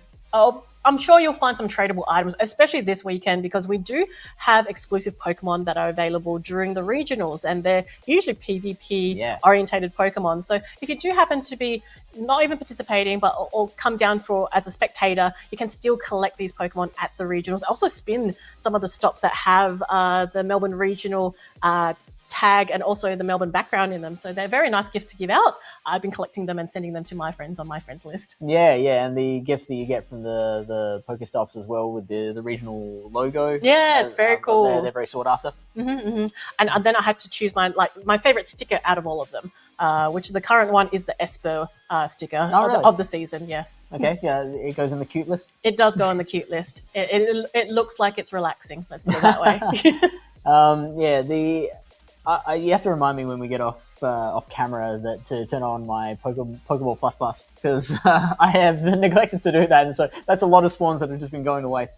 I see, but that's okay. I mean, like, that's why we have this event that goes on for 2 days, although I understand that you won't be here later today, but it is available, and I believe we get up to 6 special trades today, which is incredible. I did see some players on the floor trading away. I saw some low-level Xerneas trades to try and roll it under 1500 CP. I think there were also some Tapu Finis as well, and some Galarian Moltres. So yeah, a lot of Guzzlord's one that you have I didn't see them today, but I'm sure that there are some that are traded away, because these PvP Pokemon is really hard to obtain to that standard of 1500 CP. So you just got to try your luck, and also find a friend that is, well, not super good friends, but like, I wouldn't use the term bad friend, but low-level friendship. Someone who's an acquaintance. Oh, yes. Look, you could definitely go up to someone in the Go scene and be like, I would like a low-level trade, and they probably will do it and probably add you as a friend. And the Go scene is great for that. We are so accommodating to, like, we love new people coming in. We do, because it does mean low-level trades. Yes, it's because it benefits us. It's not selfish at all. But also, new players coming in means the scene grows, and a big scene is a healthy scene. That is correct. And I believe that last match with Gone 1001 and Pokemon Moneymaker is also under review. So we're waiting on the word for that. And if that is, once we get word on whether that's being replayed, that will be replayed on stream, or whether that the standings is as is, then that will proceed on. So I'll wait for the judges to make that ruling. But in the meantime, I think let's have a look at the Oceania players, because now we're late into the tournament. We can actually have a different idea of who's going to be qualified for Worlds. So if we can get the leaderboard up now and just have a look at who's sitting where, because we've had a few people on the bubble there, Fish, earlier today. And so we were looking at Cola 4 was one of those people on the bubble, and who is here today. Clunk isn't playing, Steve isn't playing, Fish I don't believe is playing. Oh, that guy. Yoshi Joshi was the other one. So those are the two we're looking at, Cola and Yoshi Joshi. Z-Tub is currently in a qualification spot, but is looking to hold onto it. And I think with the performance that he's put in today, I think he's done enough to do so. I believe so, yes. And so that makes the job even harder for Cola and Yoshi. They're basically looking to kick Taj out now. Yeah, I believe Taj did very well. So he is, I'm pretty sure he's like almost solidified. I know that Cola is thinking about, or if not already confirmed, for NAIC. So he still has a potential to gain a few more championship points there.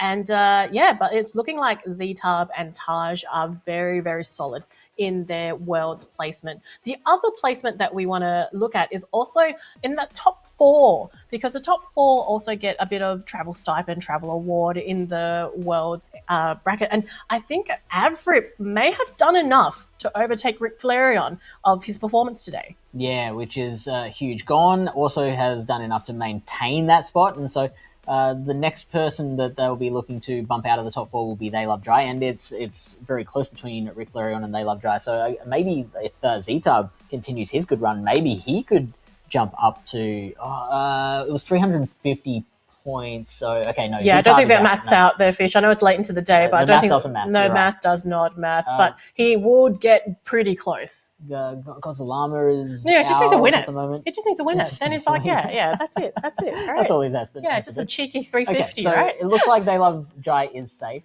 but Rick Flareon is now out for the travel award.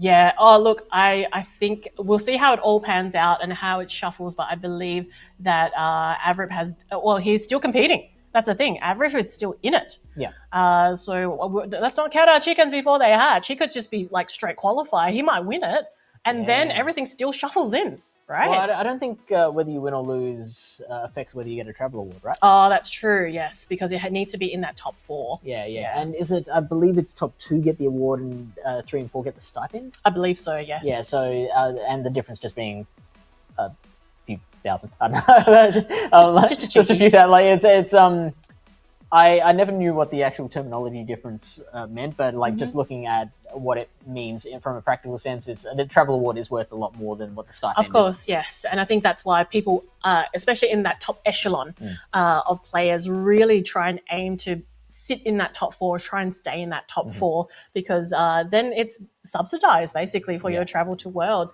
Because these players in that top four, they know they're qualified for Worlds. They're pretty solid in that spot. You can see from Frick Flareon and Fortois, there's a good, almost like 200 points in difference there. So it's going to take quite a bit for people to overtake. But in saying that, we do have some really good players in that 5th and 6th slot. And then everyone else is really just trying to make sure that they solidify that World's qualification placement. And like we said, there's also travel awards and stipends to international championships. So if you do well enough here, then you might win an award or a stipend that can get you to it's either LAIC or EUIC in the next season, which is going to be huge. Like I put in my situation, like I'm not in a position to be able to fly over to a Europe or a South America to be able to compete in one of these. If I had access to an award or a stipend, then that would probably tip me over the line to competing. Yeah, and it's a great opportunity. I think it's so beautiful to have that opportunity to travel to places that you might not have been before. Yeah. I know someone like Rick Flareon before playing Pokemon hadn't really traveled. Right. And now that he's played so much throughout, when Pokemon Go, PvP, Play Pokemon has come out from, the 2022 times to now, he's traveled to nearly every international tournament. He's been to Worlds every single time. He's explored a lot of options, and he's got traveling down pat now. That he is one that He's an old pro. He's such a pro. He only carries a backpack. That is it. That's his travel. That's it. There's no carry-on. That's his carry-on. That is it. There's no luggage putting. He doesn't need to go in. That's a skill. Earlier, everything's in his backpack, and I'm amazed every time. I do often try and do that, just fit everything into the carry-on baggage, and then I end up just like shoving it into the lockers because it's full to the brim, and I'm also like trying to put as much of it on my person so I can keep it under the weight limit. Yeah. You're just like this, like Michelin man of like clothing, just so you can get on. Okie dokie. So we are going to go for a quick break here as we wait for the results to come through on that last review, and then from that point we will get back into the battles. I believe that the judges are finalizing at the moment, but we're going to head to a quick break. Hey everyone, I'm Itzaxon, and today I wanted to give my top tip on improving in Pokemon Go PvP. Now, I know this game is a lot to try to learn if you're just starting out. I myself, at one point in time, was a very bad player, and I didn't really know where to begin, but what I learned to be the most helpful tip is just watch other people play. You can watch on YouTube, you can watch people on Twitch, you can watch these regional events like you're watching right now, and just kind of compare what your own decision-making would be compared to the players on stage. You can think about if you would go for a shield, if you go for a bait, what kind of Pokemon you'd bring into the matchup even, and just by comparing here at home, thinking about what you would do, and comparing it with how the players react, and what actually happens on stage is one of the best ways to really learn what good decisions look like. Pokemon Go is a very fast-paced game. There's a lot of quick decisions that you have to make, and if you're just trying to learn yourself just by playing the game over and over again, it can be very overwhelming. But by taking a look back and watching other people play, you can see where the decision-making is going to happen, and what these good decisions are going to look like. Overall, this game is a very fun game to learn, and there is a lot that goes into it, but my biggest tip is just learn from the best, watch what the best players do, and try to see if you can adapt and add those kinds of playstyles into your gameplay. Hello everyone, I'm Yakai, and today I want to give some tips for those new PvP players who want to improve their PvP skills. So I think the most effective way to improve your PvP skills is that you can try to record every single games that you play in GBL every day, and try to have a review back on the recordings after you finish all the battles on that day. Because Pokemon Go PvP is a very fast-paced game, it's hard for you to instantly determine what you could have done better in that game right as you are battling. So by watching back the recordings, because you can adjust the speed of the video by yourself, you can more easily find out that what you did wrongly in that game and try to have adjustment next time I'm in a similar situations. And sometimes by yourself is not enough. You can also try to send recordings to those community groups that you are in and try to ask someone who are better than you and ask for their suggestion. They can often see something that you can't see by yourself, and try to let them to determine what you did wrongly in each game and have adjustment by reviewing on also their suggestion afterwards. So yeah, that's all my skills. Hope you can adapt those adjustments into your gameplays and become better and better. Hey guys, I'm Wheels the Boy. So one of the ways in which you can improve at Pokemon Go PvP is through practice. Now, as we all know, Pokemon Go PvP involves a lot of tapping on your screen. But more important than the tapping is the vast array of decisions that, surround the tapping. For example, what team of 6 should I bring? What team of 3 should I choose for the battle party? What should I do if they lead this Pokemon? What should I do if they swap that Pokemon? Should I bait? Should I undercharge? Should I try to catch a move or play for alignment? There are a lot of decisions you have to make within a very short span of time. And watching great battlers make decisions live is a great way to learn. Now, I think complementing this with your own gameplay by recording your battles and looking back on them later is a nice way to take your gameplay to the next level. So yeah, good luck with your battles, and more importantly, have fun. Bye. Hey guys, I'm Emmy Wheel, and today I'm going to be giving you one of my most helpful tips to become better at Pokemon Go PvP. So when I started out with the game, there was a lot to learn. Right, all the different move costs, the move energy generations, the move durations, and it's a lot to learn. But luckily, we have resources made available to the whole community, the best example being PvPoke. On PvPoke, you can find all the different move energy generations, durations, costs, and as well, all the different damages that they do. So if you're struggling to get used to how different Pokemon function and how fast or slow they are, then I'd really recommend using PvPoke to really find out how much damage they do, how cheap or expensive their different moves are, and like that you can get a better feel of how the game works a lot more quickly than without using it.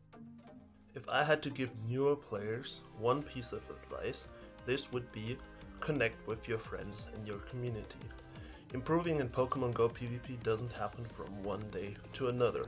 It's a long journey, and especially if you connected with friends or the community, it's a much more fun one. I wouldn't be here where I am right now without all my friends and the community that has established over the years. Right now there are even locals that people can attend, which are a new addition to the Pokemon Go circuit and a fun way to connect with others. And by connecting with friends, you have a lot of access to knowledge, to practice partners, and this is just amazing, and I'm sure you'll enjoy your journey much more than it. Hey guys, my name is Cesar Wireless. I'm a European Pokemon Go competitor, and today I want to talk to you about one of my favorite strategies.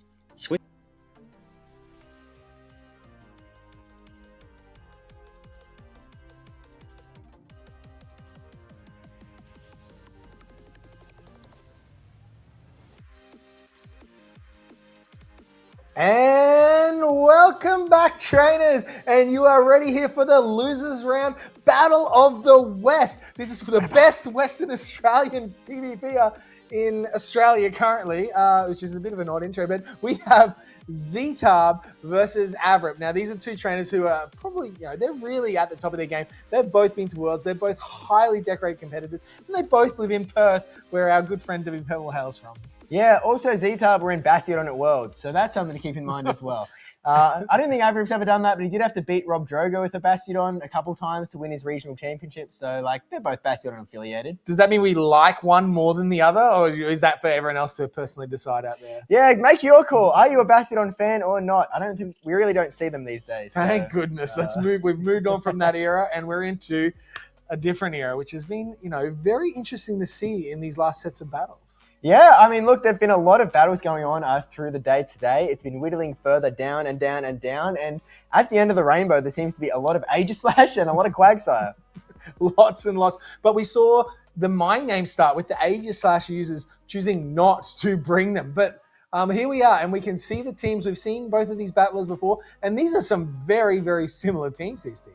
Yeah, maybe it's just what's in the water at Perth, because I'm seeing 2 Stunfisk, I'm seeing 2 Shadow Fortress, I'm seeing 2 Licky, and then I guess from there you've got a Fair on each side, a Wigglytuff and a Togekiss. You got a Hydro Cannon user with the Feraligatr and the Empoleon, and then you're sort of rounding it out with a sort of more neutral. You've got the Ghost, the Jellicent, or the Gorgeist. Other way around, I think. I'm seeing like lots of these things and like the pi symbol and the equations coming across the screen. And there's lots going on. But Avrip having the difference of the fairy type in the Togekiss, which is really interesting because it's going to pace faster with charge moves, whereas your Wigglytuff is just going to be hitting those hard-hitting charms with a little bit of chip added in from the Body Slam and Icy Winds. Yeah, I guess the difference and sort of the benefit of Wigglytuff as a fairy type over the Togekiss is you have that normal typing. And so, 1, you don't care about Shadow Ball from Licky. 2, you don't care about Shadow Ball from Gorgeist. There's no other Pokemon that's got a Shadow Ball, but you can actually do pretty well across the board against pretty much all of these Pokemon. Like, nothing is a dominant loss except for maybe that Fortress isn't too good for you. Yeah, and the Shadow Claws from the Feraligatr, really negates it. Yeah. And the normal version of Feraligatr doesn't KO in 2 Hydro Cannons. So Wigglytuff really doesn't need to use the shield and can just chunk away and just really set themselves up. So, yeah, Z-Tub, are you saying we're going to see a lot of Wigglytuff from Z-Tub? Look, I think Z-Tub is not afraid to run the Wigglytuff. I've definitely seen him run it plenty of times in the past. And I feel like it definitely has a real solid place up against Adam's team. I think someone was talking to him before they went on, and he was like, man, look, I can't wait to get on stream and lose to Adam because I just can't seem to get through that thing. But this team, I feel like, he definitely has a chance here, but he's going to have to make some clever plays and clever moves. I think that Jellicent is actually a really interesting Pokemon. It's something that we've seen very often today, but it has access to that Surf and that Shadow Ball, relatively fast charging as well, and pretty good coverage against Avarice team. There is nothing on that squad that can ignore Jellicent entirely. One of those moves is scary every single time. Yeah, that's very true. And interestingly, I was talking to Avrip earlier, and he was saying he has not run that Gorgeist yet. But Gorgeist, especially if it gets a little bit of energy, has so much play against the rest of Z-Tub's team. Obviously, like you said, the Jellicent is a little bit tricky because it has that Hex plus Shadow Ball damage. But the Gorgeist has the C-Bomb, so if it's got a heap of energy on its back there, man, that's not necessarily great because 2 C-Bombs will probably KO that Jellicent. So I'm not saying we're going to see it, but there's a better chance than so far today. But I do think Avarice probably going to look elsewhere just because there are some of those threats like the Shadow Ball and the Hexes from that Jellicent. Let's not get too carried away about saying a Pokemon's not going to appear. That might have bit us a few times this tournament already, especially when you do have that ability to hit hit Seed Bombs into the Empoleon. You want to dodge the Drill Pecks, actually, if you can avoid it. And also pretty decent play across the board. Like, obviously Fortress would be an absolute dream with that hard-hitting Incinerate damage. Although, talking to Fortwire a little bit earlier, and he sort of said, Fortress can always take 1 Incinerate more than you're expecting, and that 5 extra turns can really cause a bit of havoc when you get there. It does feel like a while when you tap it, and you're like, 1 Mississippi, 2 Mississippi.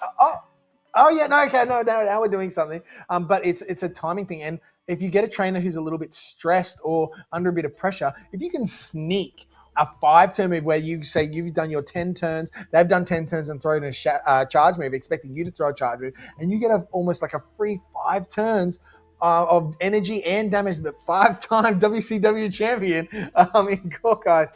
That can really, really turn around a few matches. And we have seen that in the past with other Incinerate users such as Typhlosion, especially Shadow Typhlosion, and your Talonflames. Yeah, and it's something that you really have to take caution of whenever you go into these battles. Something else you have to take caution of is that Stunfisk, because I think both of these trainers, you look at the other guy's Stunfisk and you're going a little bit like, there's a lot of damage they can do across the board because neither of them are actually running a real sort of mud boy outside of that Stunfisk. Now, let us know in chat if you think that Stunfisk is a mud boy. I know it doesn't have that water typing.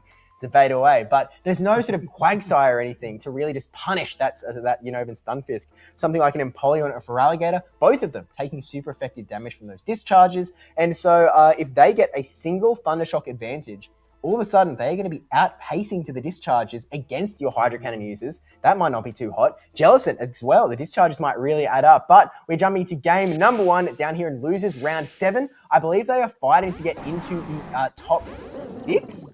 potentially even top 4 at this rate, actually. But we've got the Fortress into the Jellicent. It would be great if it was Volt Switch, but it is Bug Bite, so we're going to swap into Licky Licky instead. Yeah, Licky the safe swap, and is able to then draw out this Wigglytuff. This is a nice matchup for Wigglytuff because you know you're only going to need to shield Body Slams. There's no hard-hitting charge move like the Shadow Ball can be, so you're sort of in a balanced, controlled scenario. But is this what Avrip wanted? Did he want this Wigglytuff out there? Well, Avrip has that Fortress in the back that really would have matched up quite nicely into this Wigglytuff. He's sort of happy enough to use a Licky Licky wherever it can be used as glue, but I think if you look at that back line, that Jellicent would have loved to, Avrip would have loved to have his Licky Licky onto that Jellicent, where he could resist those Shadow Balls and just throw Shadow Ball over and over and over, while also resisting those Hexes. But, you know, Z-Tub is running 3 pink Pokemon, so, you know, love is in the air. This is a very cute team from Z-Tub, but is cute going to be enough? Because this Body Slam is going to threaten the KO, and we are getting the first shield here from Z-Tub. Does want to maintain that switch advantage, but those switch timers are up for both trainers. These things are getting a bit spicy here. It's all coming down to these shield choices. Do they want switch advantage or shield advantage? Adam says, you know what? Switch advantage, don't need it. I'm going to keep my shields, my shield advantage. I'm going to Bug Bite all the way down this Wigglytuff. That is so much energy, barely not getting to that Swift. And now, Fortress is set up. Jellicent is in a bit of a spot where Sand Tomb and Rock Tomb, neither of them are super scary on their own, but Jellicent is going to need 2 Shadow Balls to comfortably take this out. Or maybe just a Shadow Ball plus a Surf to take out this Shadow Fortress, whereas Fortress has a lot of energy sort of ready to fire. Yeah, plenty of energy and choosing not to use the shield. So keeping both shields in the back for that Flappy Fish. It is going to be an interesting end to this battle. Oh, and now comes the switch up. And here comes the Thunder Shock on those Flappy Fish. Is going to pace nicely. Oh, and going for a catch, I'm not sure. But out comes Licky Licky. And with that extra shield, is that going to be enough? Because this is a very neutral matchup for both of these trainers. Mud Bomb will do slightly more damage with the changes to Discharge recently. And there it comes in, taking, you know, almost up to down to about 65 HP. And in comes the Shadow Ball. This would be a lovely thing to shield here. Oh, no shield coming up from Avrip's side though, because he also knows that that Jellicent is sitting on a charge attack as well. And so you have to make the call. Which charge attack in this game is going to hurt me the most, and where do I need to employ that shield to stop it? And I think that that Jellicent's charge attack is going to be really, really scary for him. And so he might just decide, you know what, I have to eat everything this Licky Licky throws. But Z-Tub is hoping, well, maybe not everything. Maybe you could just shield 1 here. You've still got 2 shields, man. Like, maybe give us 1. At some point, you have to shield, but no. Avrip's saying, I don't. You don't tell me what to do, Steve. And is eating up this damage. In comes a Mud Bomb, and this WoW is going to be let go. 2 shields left on Avrip's side. Down goes Licky Licky. This is a tight matchup. There's lots of energy on both sides of the corner. Or are we going to just see a genuine fast move? No. He's going to throw the first discharge. What is Z-Tub doing? Z-Tub's burning through his last shield. There's a lot going on here. There is just too many. Oh my goodness. There's too much to do. And Avrip just saying, I am better today. I'm going to Stun Fisk. Oh, actually, he does, because of that undercharge, he does get an extra Hex in there. But look, Stun Fisk is really just primed for a solid win here. Z-Tub is going to throw the move for good measure. He's getting himself some more thinking time for the next game, but there is nothing he can do here. Avrip still has 2 Protect shields to hide behind, and this Stun Fisk will comfortably be able to throw this discharge to get the win here. Doesn't even need to hit the bubbles. You know, Avrip many times before, he's done a bit of bad manner play. I was expecting maybe the Mud Bomb would come out here this time around, but no. Straight for the discharge, take out this Jellicent and take a game 1 win away. Yeah, like I look like Avrip. You need to use those shields, man. And he's like, do I really? And just very interestingly, the Stun Fisk played so strongly in his favor, even into that neutral matchup of the Licky Licky.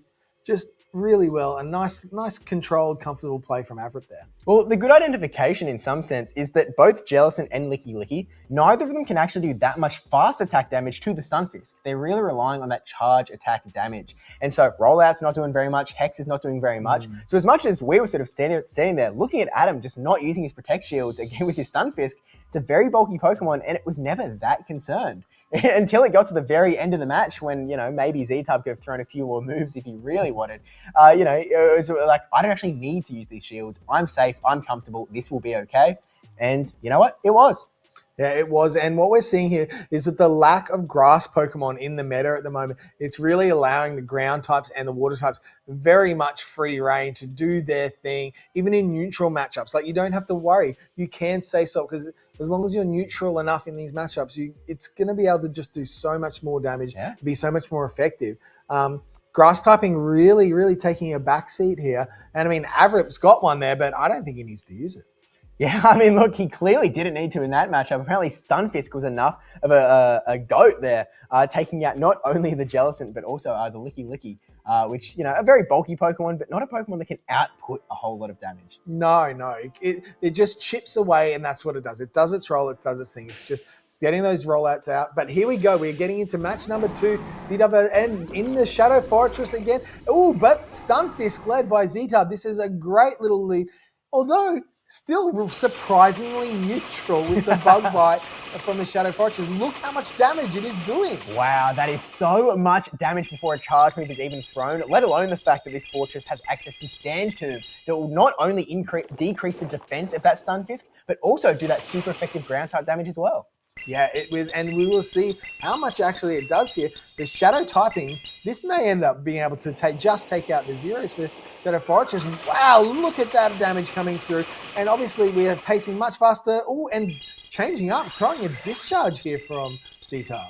Trying to just get a little bit cheeky here. The Fortress is going to use this Protect Shield though, keep itself pretty safe. And the quick swap it into that Licky, sort of recognizing like, look, this guy can take any charge move, but if you're average, you're making the question, do I want to throw a move here and lock in this Licky with a debuff? Because the switch timer is now sort of locked for him. Z-Tub is locked into this Licky and cannot escape, and now has a attack debuff locked in. Tries to catch a Shadow Ball into his own Licky. Didn't get it, but it doesn't matter that much because this is now a debuff Body Slam. Yeah, it is really not going to do that much. Avrip really setting himself up, and that little bit of extra energy on that Fortress may come into play later, and in comes the second Body Slam. And look, it is not doing very much damage. We're still well above half HP here, and this Avrip is then able to absolutely load up on energy on his own Licky, and this is going to threaten the KO. Z-Tub knows that this would be enough, but he just wants to hold into that Licky a little bit longer, keeping that energy on the Licky for later and swapping into that Stunfisk, hoping to bait out some energy from Avrip, and that looks like a charge track priority tie on the Body Slam. Yeah, it very much did.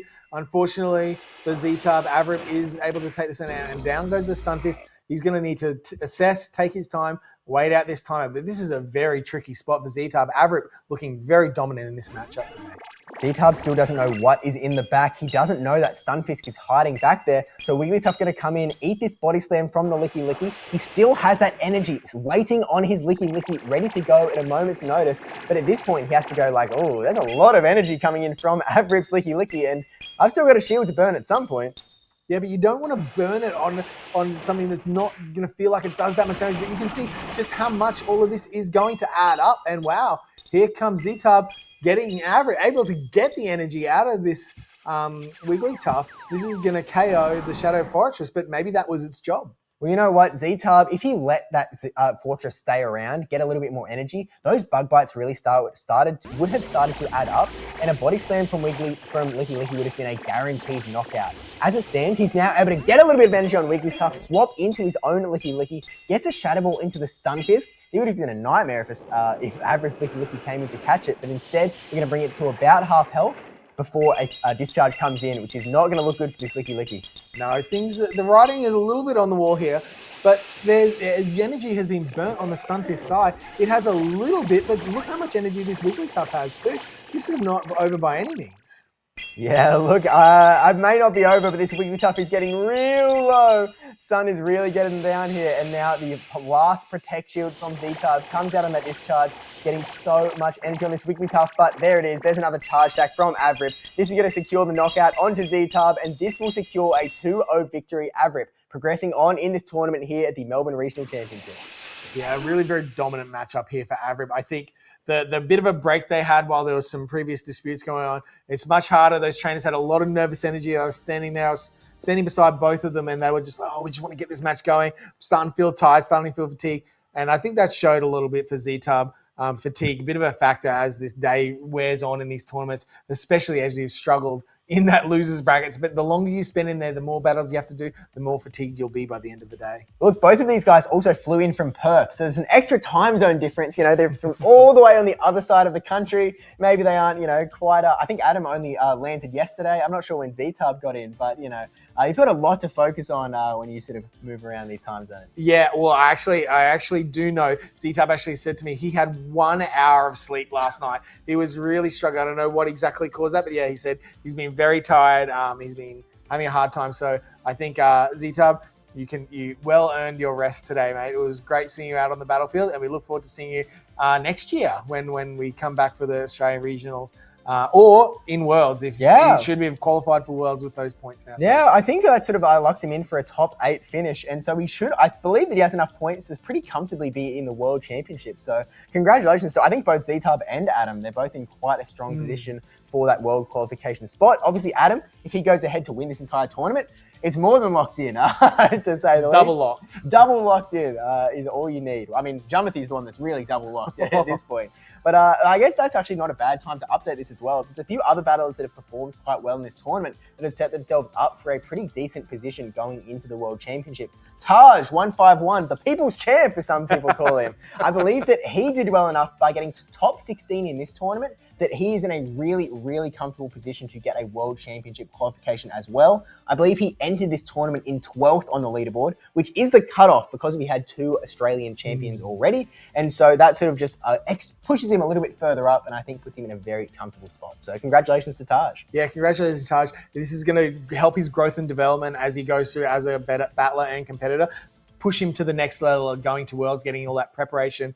You got to lock in. You're going to just spend so much more time training with your friends, people around you, getting help, and just growth and development in this Australian scene is just going to continue and go through the ceiling. World Championship in the next 3 years, I'm calling it now. Well, we'll see what happens. But look, really excited to see all of these battlers from the Oceanic region making their mark at the World Championships. But we're not out to the World Championships yet. We've still got a bit to go here in Melbourne and still a lot of battlers from all around the world as well, still competing on in this tournament. We are going to keep on moving in the losers bracket as well. I believe we're going to move on to losers round 8, which I think I was mistaken before. Maybe this was a top 8 match and now we're going to top 6 now.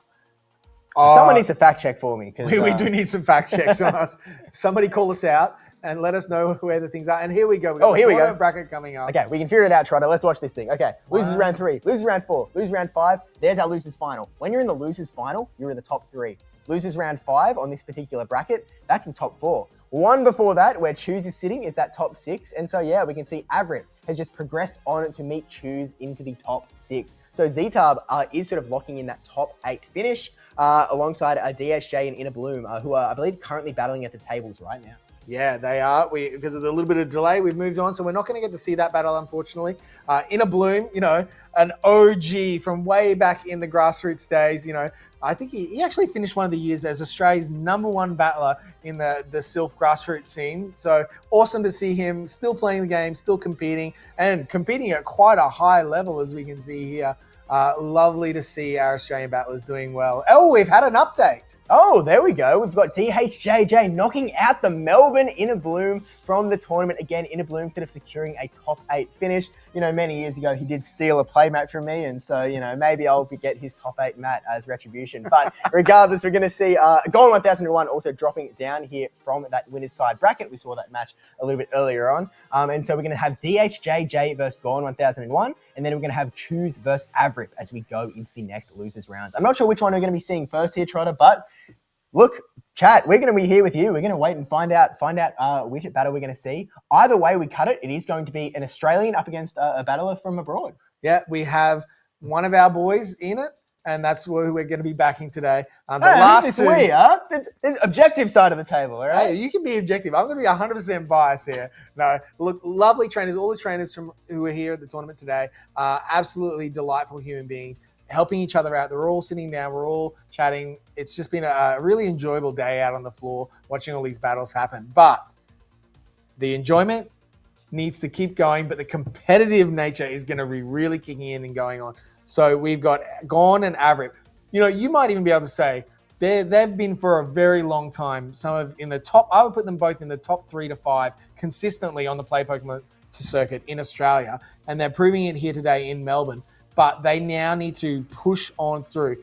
They've got a few battles to go before they can get to that winners or the grand final. So because they'll be in the losers final, being in the loser bracket, and then going through. But we need some Australia representation. And it looks like it's going to be Gone 1001 versus DHJJ in this next matchup on stream. Roger Steve, that. how are you feeling about this one? Yeah, look, this is going to be a really exciting match because Gone 1001 is like, you know, he's the Pangoro guy. He's also the Aegislash guy at the same time. I don't know how he gave this guy 2 hats, but he seems to be doing it all here at the Melbourne Regional Championships. He, again, you sort of mentioned how he's one of these battlers that has been sort of consistently one of the best in the Oceanic region. And I think that is so true. And I feel like, you know, if you're sort of watching this stream from abroad, maybe you don't know Gone 1001 as much, but from the very beginning, back in the 2022 season, the beginning of the championship series here in Oceania, we saw the Melbourne Regional Championships Gone get 3rd place, which was just at the time, top 2 qualify for Worlds. 3rd, I believe he went home with some prize money, which is still, you know, pretty good for Gone. But regardless, he was just short. And that happened again and again. He was always so close to that sort of top part of the bracket, that championship, that world championship invitation, sort of in that 3rd place, that 4th place, that 5th place. But finally, this season, for the first time ever, he was finally able to break through in Brisbane and get that first ever championship and sort of qualify for the world championships through there. After, I think last year was his first time at Worlds. Or maybe it's 2 in a row. I'm trying to remember when we moved to championship points. I think that was 2024. Yeah. So actually, it might be the second time in a row. Yeah, I believe so. And yeah, Gone's been a staple of the, we used the analogy last time, I think, you know, he was always a bridesmaid, he was never the bride. So in Brisbane, I don't know about you, but there was a whole range of emotions for all of us in Brisbane. And it was just amazing to see him lift that trophy and see what it meant to him. Because it wasn't just a win. It wasn't just, oh, I've won. It was like a culmination, I guess, of all the effort and work being rewarded. I think he felt like he just didn't quite meet his expectations, his own personal expectations and level that he was hoping for. And he did just the other day. So here we go. We've got the teams up and running, and wow, this is a lot of Stunfisk again. Look, Stunfisk might actually tear away as the sort of big Pokemon story of this tournament because it truly is everywhere. But it makes a lot of sense, right? Because not only are you giving some coverage for the Fortress, you're also giving that really good coverage into the water types, of which there are just so many. The Feraligatrs and the Empoleons really running around everywhere. Maybe not so good at the Quagsire, but hey, there's not many of those still around at this point. Well, not at this point, which is very interesting, because that was a Pokemon that we'd really flagged as being such a dominant, because it beats those steel types and it beats, you know, so many other things, and it has just good neutral matchups everywhere because grass has been pushed so far out of the meta. But now we're seeing some very, very similar things. We've got Feraligator, we've got Stunfisk, we've got Licky, and then you've got your Flex. And it's just going to be interesting to see if Gone really pushes that Pangoro, if he's going to push the Aegislash, or he's just going to play something else entirely different. You know, this is actually also a bit of a rematch, it turns out, because DHJJ, this is his second tournament ever. You know where his first was? Oh, where? One guess, one guess. And it might have been exactly where Gone 1001 became a regional champion. You know who he faced in winners round 2?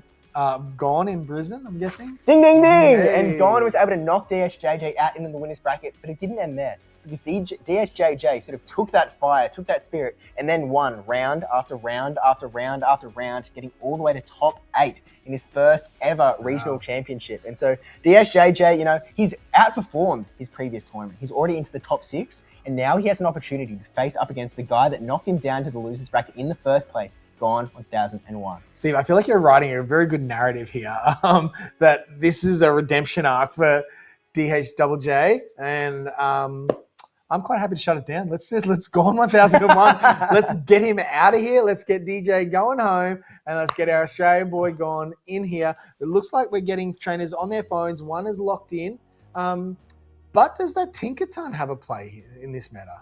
It's an interesting question because Tinkaton is a Pokemon that can get really stuck if you're up against, like, for example, that Unova Stunfisk. Stunfisk, I know that Tinkaton has Bulldoze to hit it back for super effective damage, but is it really? It never feels that way. And the Mud Bombs are also coming out so quickly from that Stunfisk that it never feels very good for the Tinkaton. Doesn't look like we're going to have too much time to think about it, though, because they are locking in for game number 1. It is a best of 3 in the top 6 of the Melbourne Regional Championship. Oh, wow. And Gone has gone straight to that Aegislash. But we have the Fortress here, and obviously it's going to do better if it's the Volt Switch, but it is the Bug Bite variant, so not quite as much damage coming out from it, but this is a very intriguing matchup here, Steve. This is one of Aegislash's best case scenarios, which is kind of weird to say, but because Bug Bite is doing absolutely nothing, and Fortress takes so long to get to these Sand Tombs, they don't add up too quickly. I mean, you can see that it does bring it down a little bit, and you get the defense drop. from those Sand Tombs as well. But Aegislash is now up to a second charge attack, is now already able to fire a Shadow Ball. Yeah, and DHJJ has given up switch advantage and bringing in that Stun Fist. Out comes the Shadow Ball from the Aegislash.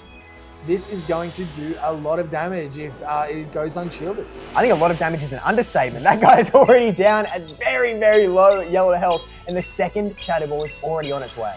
On its way, and does get the shield. This is absolutely setting up that Pangoro to come in and just rip through the rest of DHJ's team. Gon knows that he can tank one move from the Stun Fist easily. The second one, maybe not so much, but Gon is like, look, I'm already at a Night Slash. I'm already ready to fire. I will win charge attack priority. And actually, he actually just goes past it. You know what? He's like, hey, on a minute. This guy's away from his next charge move. Could I get a full farm down here? Could, but in comes this Fortress very quickly to throw a Sand Tomb. This is putting a lot of pressure on Gon because these Bug Bites are really going to add up. He might need to throw this close combat and look at a dip very shortly.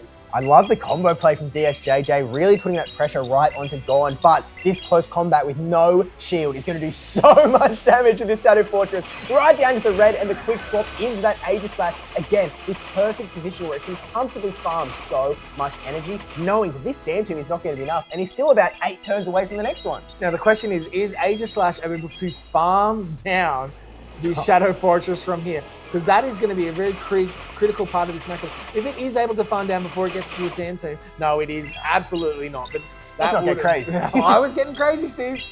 Yeah, no chance of farming down anything as the Aegislash, but this Shadow Ball will be more than enough to KO that Fortress. It would feel awful to have to actually shield that, so he just lets it go, and it's like, you know what? I still have a Feraligatr full health. I'm gonna get a Shadow Claw down here. No charge attack from Gon. He was really hoping for something that he could resist just 3 fast attacks, and he would have been able to get that move off, but instead, it is all down to Stun Fist. But Trotter, he is down on energy. He needs a catch onto his Pangoro. Does need a catch, and we have a charge attack priority event coming through here, which Feraligatr comfortably wins against the Stun Fist.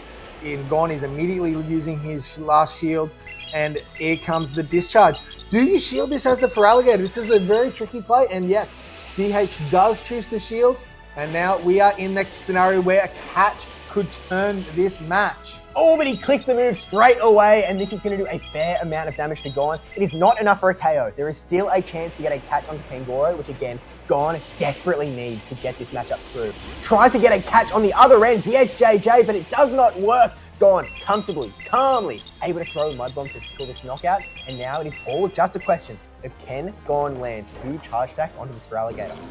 Can it land 2 charge attacks? But is there enough damage just in the fast move plus this discharge? This Feraligatr is in the yellow. This will do a lot of damage. It may not quite KO. This is super close here, but it has so much HP. There. It's deep in the red. It's a Thunder Shock. It's out of here. Gon 1001 is taking game number 1 in almost a bit of a surprising fashion. Yeah, look, he may not need to land 2 charge moves at all. Apparently 1 is heaps. So maybe I forgot how little that Feraligator's health was at, because yeah, that's discharge does so much damage. I think in my head I was like, look, I know how much it does to a Shadow Feraligatr, but the regular guy's a bit more bulky, right?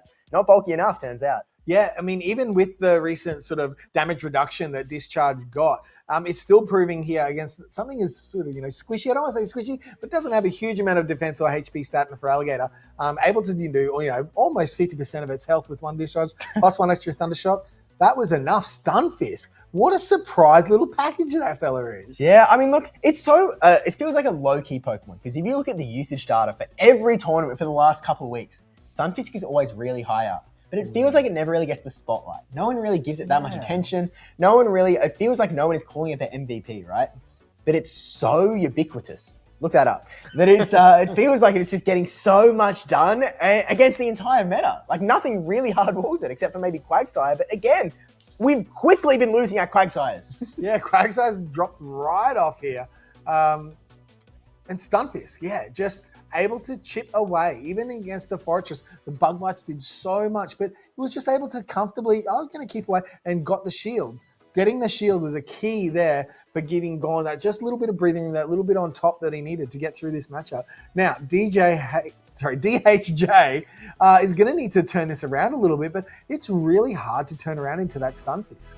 Yeah, but look, we'll find out how DSJJ tries to get it done. This is a best of 3, so we need to get this win for DSJJ. Pangoro, going to be a great lead up against that Licky Licky. This is absolutely fantastic. If you could pick and choose where your Pokemon entered in.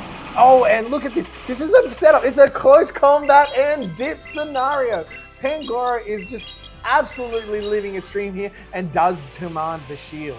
This is such a good spot for Gon because not only does he force that shield early, he's now able to get into that Aegislash, which again, it is just a pure farming ground. It's like, he's bought a couple of acres of land in the middle of nowhere and he's like, you know what, I'm going to set up a farm here on this fortress because I want energy and I want it now. You do indeed. That's a great song, Steve. Anyway, so Shadow Ball is there, but Gon knows how to play his Aegislash. If you throw the move, you change to your Sword Form. Then you're going to have to burn shields. It's not what he wants to do. So he's happy just to keep soaking, keep building up energy, soak and build up energy, and in comes the Licky Licky. Now the timers are a little bit out of sync here. So this is actually quite advantage for DHJJ.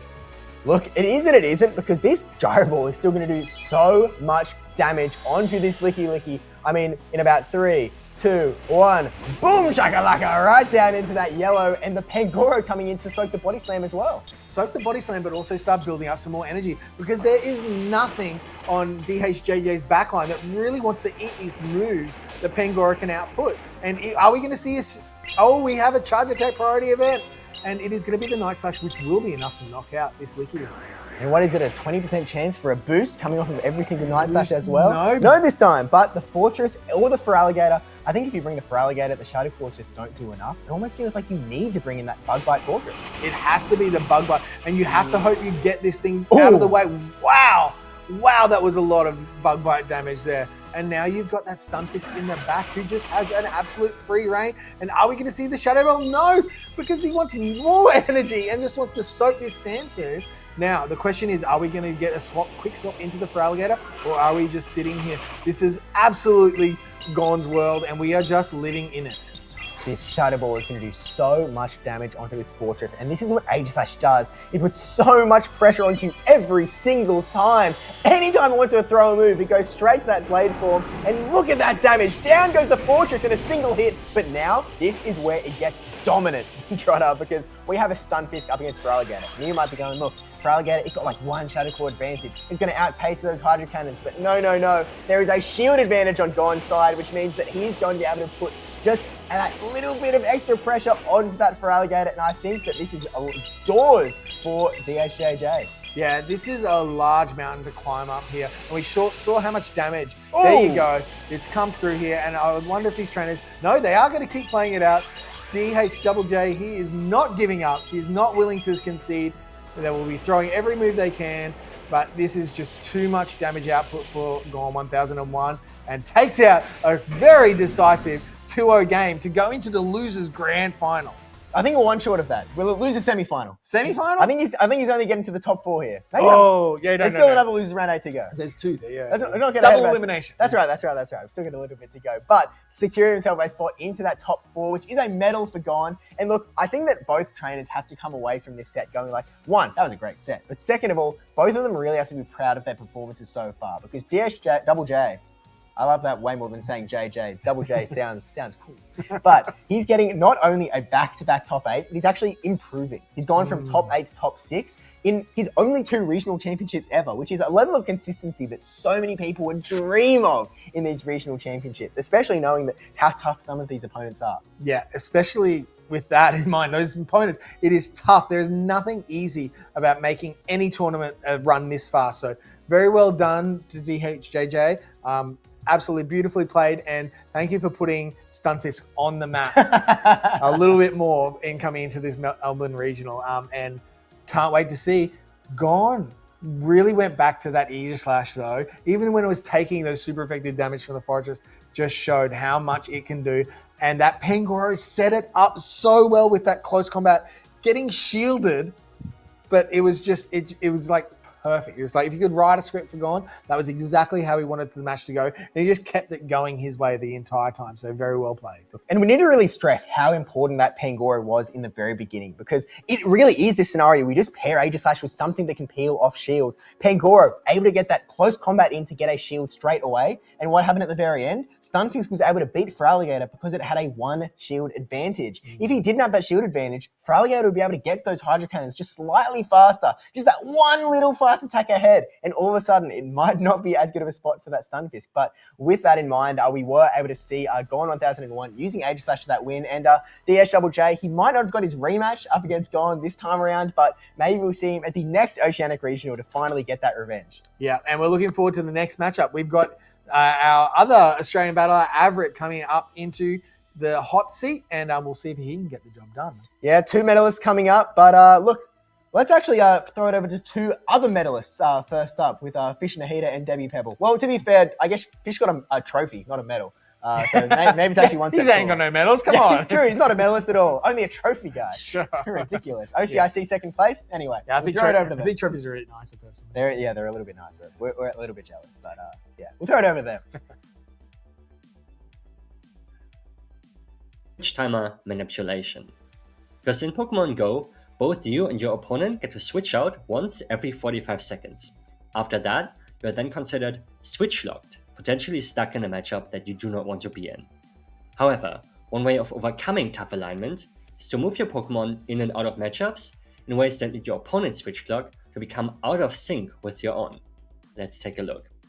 Here I am at the Birmingham Regional Championships earlier this year, up against Anacor, a trainer from the UK who would qualify for the World Championships. So a very good opponent, and Anacor makes an excellent lead call here, leading Dugong into my Diggersby. But I have a plan. A 2-turn quick attack into Dugong's 3-turn Ice Shot means that even after a 1-turn swap, my Galarian Corsola will sneak and astonish on turn alignment once Dugong launches its Icy Wind. And here is where the timer comes into play. Because there is no clear answer to Galarian Corsola on Anacor's side, so he needs to make this a team effort. But by choosing to debuff my Corsola before swapping out, the charge attack animation leads to our timers becoming out of sync by about 15 seconds, and I plan to use that to my advantage. So, Superior is at the field, but after a while, I get to switch again, and I get to switch first, so I can preserve the Corsola for the endgame, and I also force Anacor to throw his energy into the grass-resistant Charger Bug, just for him to get his timer to come back up again. So, the dancing continues. Unovan's Stunfisk attempts to lock down the Charger Bug, but our buggy little friend has been able to farm a lot of cheap energy against the Superior and its Vine Whips, allowing Diggersby to pivot in on the desync. We just take one Mud Bomb, we then stall the timer a little more with an X-Scissor of our own, and we will finally find the one matchup where our Diggersby thrives, which is against that Unovan Stunfisk. We don't even want to throw energy against it. We just want to get the energy, so once the switch clock comes up for Anacor again, we are able to stall it ourselves. So we land some good damage into the Dugong. This is going to be helpful, but our switch timer is not yet up, but it will come up before Anacor's will. So we throw one more move on good timing. We will have to shield up one Icy Wind. Even though we get the lucky debuff here, I think we still want to preserve our health on the bunny, because we do need it to take out the Unovan Stunfisk later on. And now that our switch timer is back up again, we can pivot into the Charger Bug. We found up so much energy that we now are able to force the last shield and also force out the Unovan Stunfisk again, which is very important because that thing being hard locked into the matchup now allows Diggersby to be useful once more, even though it is ABA weak, or like weak against 2 of the Pokemon that are on Anacor's team. And yeah, we farm up some energy. We could have done one more quick attack, but this is fine, because at the end of the day, Dugong only has like about one move, and we catch it on the Galarian Corsola that we preserved in the early game. Had we not shielded up the Corsola, we would have taken a Frenzy Plant to the face, which is a lot more damaging than an Icy Wind. So Galarian Corsola, because we preserved it, because we danced around with our switch timer, is now able to close out this game for us, even though we never really had positive alignment throughout the entire match. So what happened there? We used our most neutral Pokemon as a pivot, So our opponent was forced to desync the switch timers, and then we managed to dance around and always make the most out of the 15 or so seconds that we got to stay in a beneficial matchup. If you do not have a neutral veg like the Galarian Corsola was in this matchup, you can also try to catch a move after the lead matchup on your secondary Pokemon to essentially make your opponent throw a charge attack and desync the timer that way. That is all for today. I hope you enjoyed this little lesson. I hope you're enjoying the show. So I will just give back to the casters.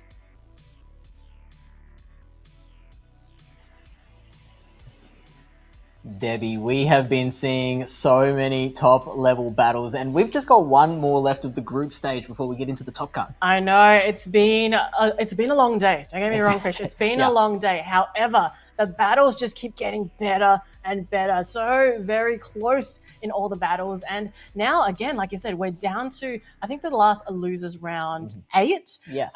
So whoever wins in this particular one gets thrown into that top 4. Top 4 it is, where it's just it's winners final, losers semis, losers final, and grand final less. Gosh, it seems like so little, but we know that these battles can go for quite a while. So let's have a look. We have Averitt that's still holding on from Oceania versus Choose. So Choose, we've had a look at his team before. Averitt, we've also had a look at his team before. But both of them have now come all the way to losers round 8. They've played a lot of battles here, Fish. They have, and they are looking to get a lot more in so that they can get that medal. Well, I think they need one more to secure the medal, and then they need just a few more wins to secure that top prize of the $2.5 grand. Oh, yeah. Just a couple more wins, right? Just a couple more. Just a couple more wins. It's That's so easy, yet so hard. It's so easy, Fish. Anyone can do it, right? Well, if anyone can, these two can. Absolutely. Look, like I said, this is the pointy end of the tournament. This is where we're going to see some absolute finesse from both of them because, one, they both know their teams in and out. They both have got to this point as well and going through the losers round. Again, getting those reps in because when you are in the losers bracket, it does mean you have to play a lot more. So I think like what you said beforehand where you're like, oh, I prefer to keep on playing because if you're playing well, you want to just keep that momentum going, and they are in the momentum. That's it. They have to just stay in the zone. They have to keep that their mental faculties about them. Drink some electrolytes, whatever you've got to do. Have some caffeine, whatever it takes to make sure you are in top mental form. Because one slip up can absolutely make the difference in an entire match. Yes, and look, it's when gameplay in the beginning of the day to gameplay right now is really like a test of mental fortitude because you have to just really hone in on your experience at this point. No, and saying that, yes, there are some players that do very well in their first tournament, do not get me wrong, but I feel like for these seasoned players, they're really banking on their extensive resume that they have of Pokemon Go PvP. So really, it's all automatic, almost at this point. In the Special Forces, they say you don't rise to the occasion, you fall to the level of your training. Oh, there we go. And so that's what happens when you are fatigued at this point. Is it just becomes exactly like you said, automatic. It's what you've practiced over and over again to the point of not even having to think about it anymore. It just becomes so instinctive. Instinctive is the perfect word for it. Yeah, and look, okay, let's go through Averitt's. Actually, we know that one player is already locked in. So we're going to go run through this very quickly. But on Averitt's team, we did see that, even Stunfisk do really well. Now, Stunfisk is a particular Pokemon that I find not quite hard-hitting, but when in the right place, does really well. It does. Let's see if it is used in this match or will it be on the bench. We see a Togekiss for the first time in a while coming into a very favourable matchup for it, which is the Annihilate, and it is getting straight out of it. Straight out of there, but brings in another fairy type of Wigglytuff. Now, Wigglytuff does have Icy Wind available, so it is super effective against the Togekiss, but Togekiss does have Aura Sphere, which is, you would think a fighting type move would not be very good against a fairy type Pokemon, but it does hit hard. So Adam going for that big hit on that Wigglytuff and now being able to bring their Stunfisk. Yeah, we all call that the old chip and dip play. It is getting the Wigglytuff into a manageable HP range so that the Stunfisk can then come in and take it out. It can take an Icy Wind, no problem, and then just hit it with a Mud Bomb, which will take the rest of the HP out before the next Swift can come in. That's right, and it looked like Averitt did build up a bit more energy there, so he does have another move ready to go. Choose now, bringing in, no wait, just straight into the Annihilate. That didn't mean to time, but it did happen. And now we're seeing the Mud Bomb that will connect onto the Annihilate, no shields. Yeah, that's absolutely fine for the Annihilate. It can take that one as well, and so it'll get in a few more counters. It will try and get the KO down before that extra Mud Bomb can come out. Choose not so worried though, is choosing not to shield that one either, is keeping those shields for the back. Yeah, and knowing that it was debuffed earlier on that Stun Fist and it's able to endure, able to keep its 2 shields and also have a lot of energy. So Avrip has to make a decision now what to do. He brings out Togekiss, go for the peekaboo there. Ooh. So hoping that it would actually go for this Ice Punch, because now it's going to the Feraligatr that's not very effective. Yeah, great play from Avrip. It's going to take that Ice Punch lying down perfectly, and now the Galarian Moltres is going to come out, and this is a Pokemon that doesn't mind the Feraligatr because those Shadow Claws are resisted. The Ice Beam will be super effective though, so it is going to provide a bit of shield pressure. As we can see here, Choose is deciding to unload one of those shields now. Yes, and Avrip is trying to get to that Ice Beam. He actually does get to the Ice Beam here, and Choose going for that protection, knowing that he has made it to that point. So double protecting on the Moltres. Avrip still has 2 shields in play, but it's all on this Togekiss here. There was no HP left on that Feraligatr. I don't know how I managed to get that out, but it did. And so now the Togekiss is in a pretty commanding position with all those shields left in play. The Galarian Moltres does have so much energy. It does need to get to 3 flies. And I'm not entirely sure that 1 fly is enough to KO from this range. So maybe it needs to be 2 flies and a Brave Bird, or 1 fly and a Brave Bird, or 2 flies plus some Sucker Punch damage in between. We do get an attempted catch. That doesn't pay off. The Annihilate goes down, can't contribute at all to this endgame. Yeah, look, if Choose managed to get to that Brave Bird, it would be another situation, but Avrip had so much energy, almost to 2 Aura Spheres there. Should be able to get another charm. Oh, actually going for the next Aura Sphere just to seal the deal. Yeah, so Avrip will take out that first battle and not even charging all the way with the Aura Sphere. It would have been nice if the first one took it out, but it was also nice that that second one was there to clean up the rest of the HP. Yeah, well, it just goes to show that energy management, because I think a quick peck might have been enough, but nope, choosing to go for the double Aura Sphere just to finish it off nicely. And Avrip just doing very well. I think having that Togekiss come out in a team that has the Aegislash. So very, very good call from him. Yeah, I'm also thinking about how clutch was that bait with the Hydro Cannon from the Feraligatr onto the Galarian Moltres, because that enabled it just to get to that Ice Beam, which forced the second shield out of Choose, and that made the situation uncomebackable for Choose. Like, couldn't recover from there. Yeah, and it was also a locked-in situation for Choose, because he brought in and swapped into his Galarian Moltres, so it was very dicey for him to even think about Brave Bird at the same time. So he's probably going to go for the fly and be like, oh, I need to preserve this energy. So and then Avrip going to the Ice Beam there. So it's like, okay, I've got this situation. A shield has to come out here. And Avrip reading that really well and going for that bait, which is incredible in this late stage of the game to still think that critically. Yeah, so that I believe that's the first time we didn't see Quagsire from Choose in that battle, did we? So it was Galarian Moltres, Wigglytuff, and Annihilate. Yes, am I remembering correct, that right? yes. So yeah, it's the first time that he hasn't relied on that core, which has been serving him so well in all the previous matches. Do you think there is much of a place for the Quagsire in this particular match against Avrip? Look, I think the Quagsire it does have Mud Bomb. So I think if it was a Stone Edge, I'd probably be like, oh, it'll be very good against that Togekiss. But because of Mud Bomb, I'm not really quite sure how it'll play against our Avrip's team. But in saying that, it gets to Aqua Tails really quickly. So it does have that pressure to just throw charge moves and possibly get into situations where you just need to finish off a little bit of HP somewhere. So I think it's versatile. Yeah. Do I think it's a essential pick? I'm not sure.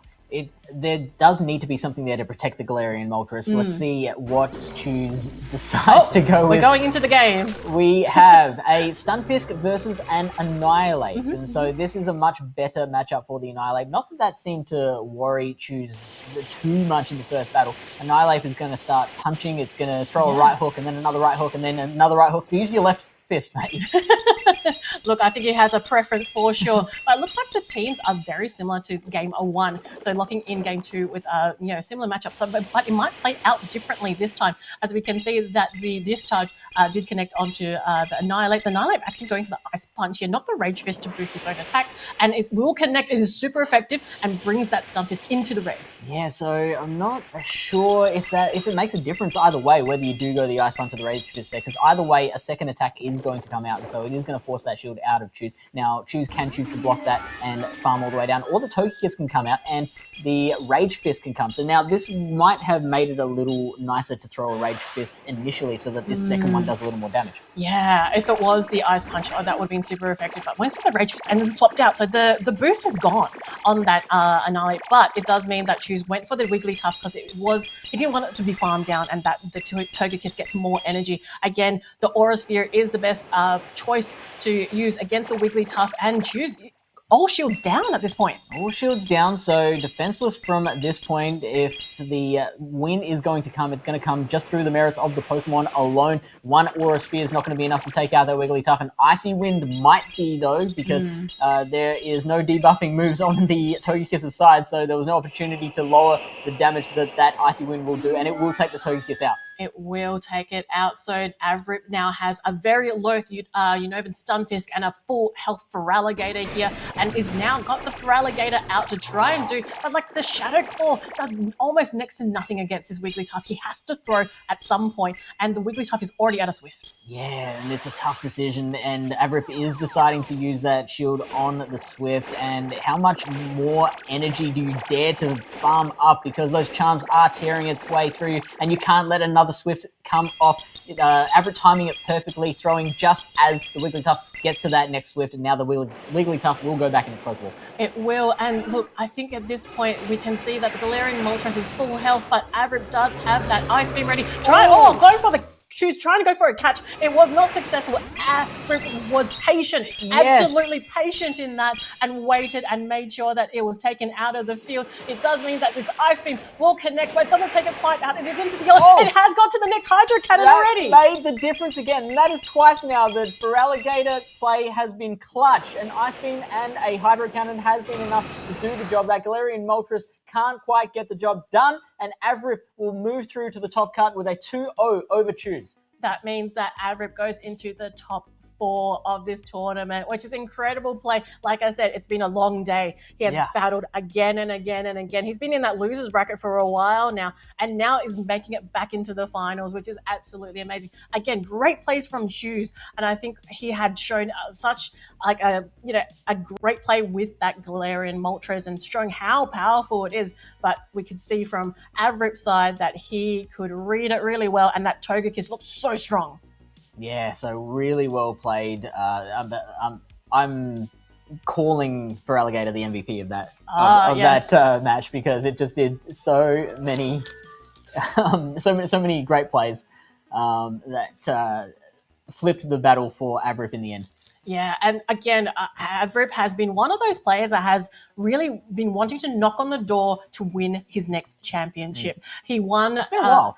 He won the Perth Regional in 2023. He came finalist in 2022 in Perth as well. And from that point, he's been top 4 a few times. He's gone to Worlds. I think it was in Yokohama, he was in top 9. So he's really been one of those players that has a long history. And I think this particular meta has really suited him for his style of gameplay, because he's one of those that really likes a lot of energy, really likes to bank it along, and also likes to play very clever games. So he's always thinking a little bit ahead. You should see his ELO in chess. It's very high. Oh, I didn't know that. He's a chess player. He is a chess player. I've hung out with him. So I went to Japan with him, and I didn't know that. Well, never came up. Well, you just need to come to a WA local.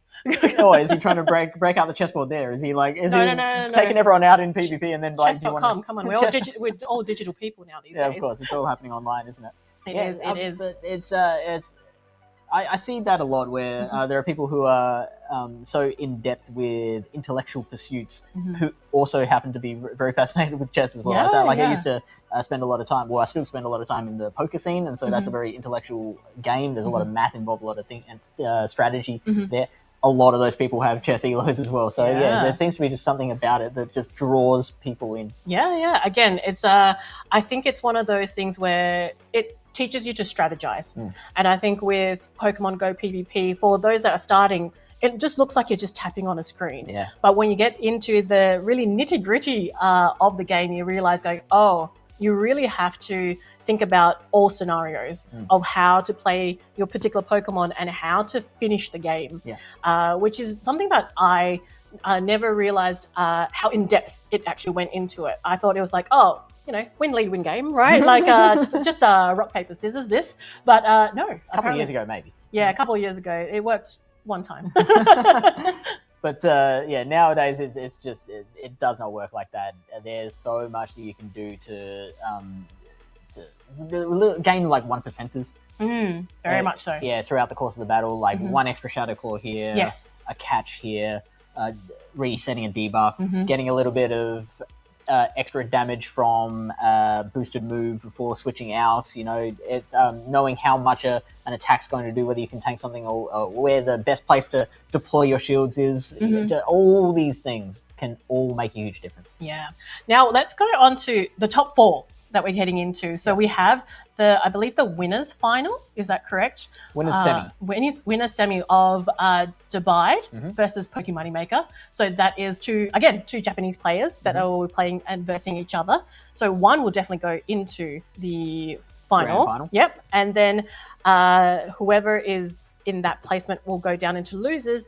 And then we have Gone 1001 will have to verse Everett. Yeah. So again, we have 2 Australians that one will have to knock one out and then try and buy their chance to win the regional, because anyone can do it from this point. Yes, and I do need to correct me because I said winners semis. It's listed on challenge as the semi-final, but it is the winners semi. So whoever does win this goes through to the grand final, and then the loser will go to face the winner of the losers match, which will be Gone and Avril. That will be the losers final. Yeah, so again, we have 2 Japanese players so versing each other. Then we have 2 Australians versing each other, and then who knows how it's going to play out thereafter. It is the pinnacle of the Melbourne regional. We are going to be crowning a champion, and it'll be one of these 4.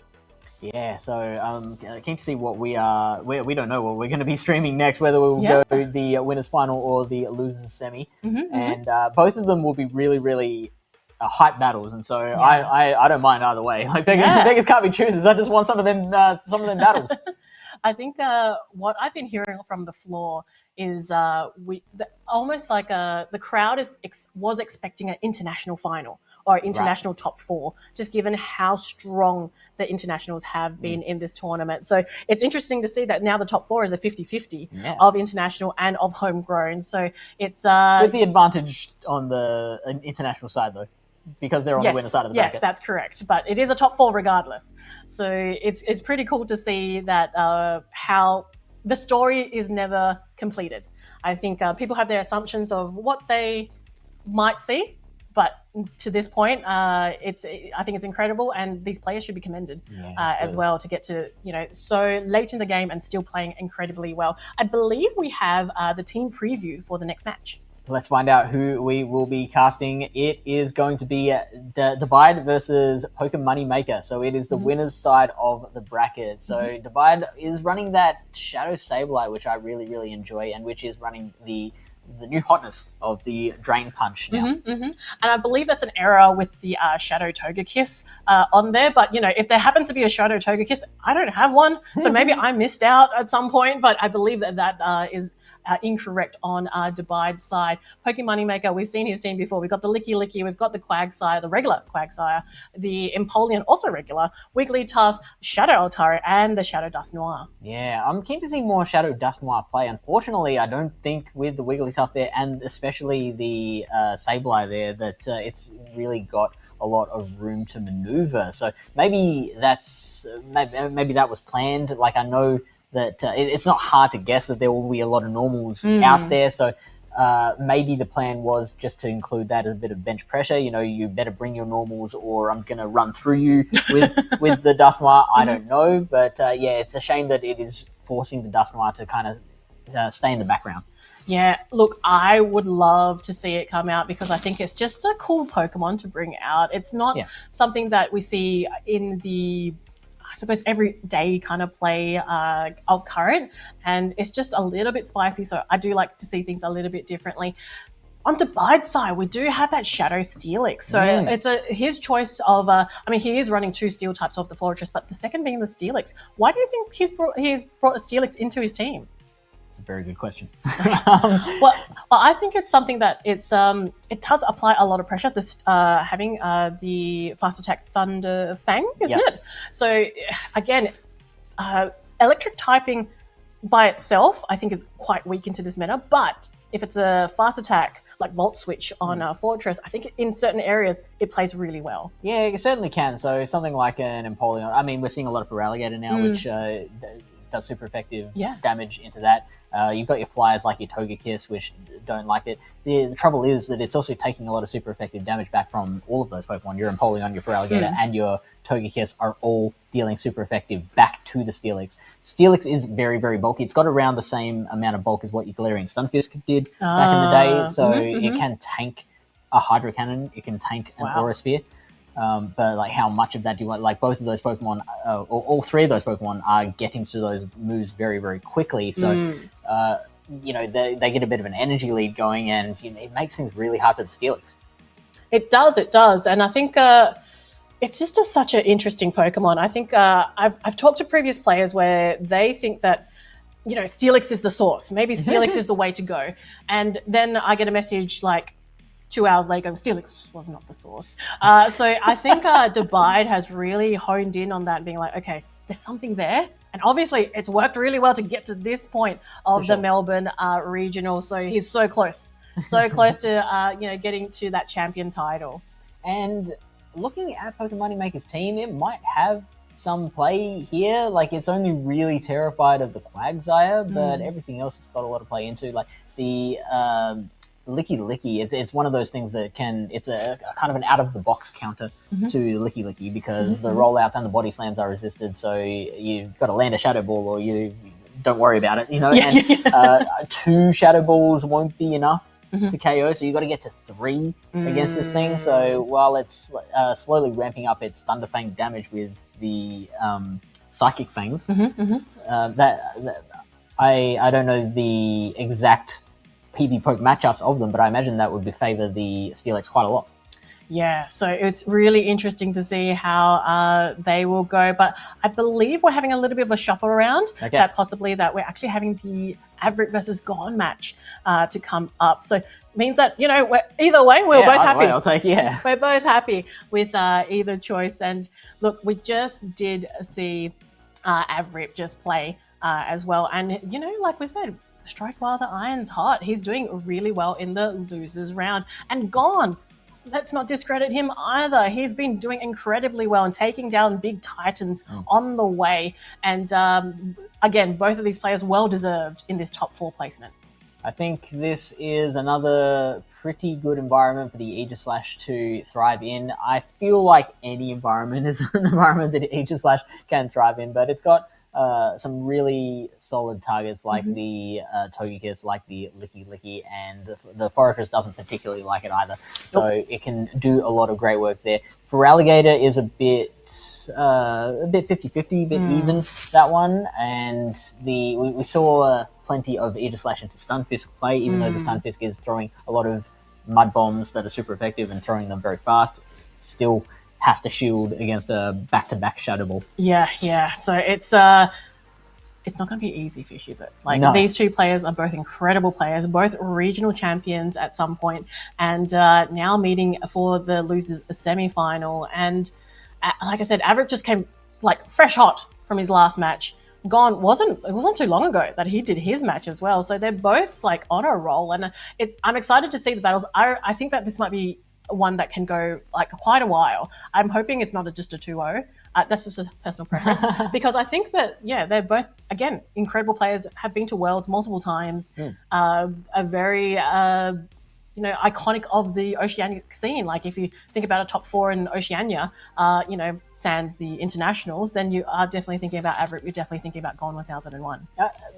these days with Gorn, you're thinking about Deep Run, because I think the first few seasons he didn't have the results that he wanted or expected or deserved.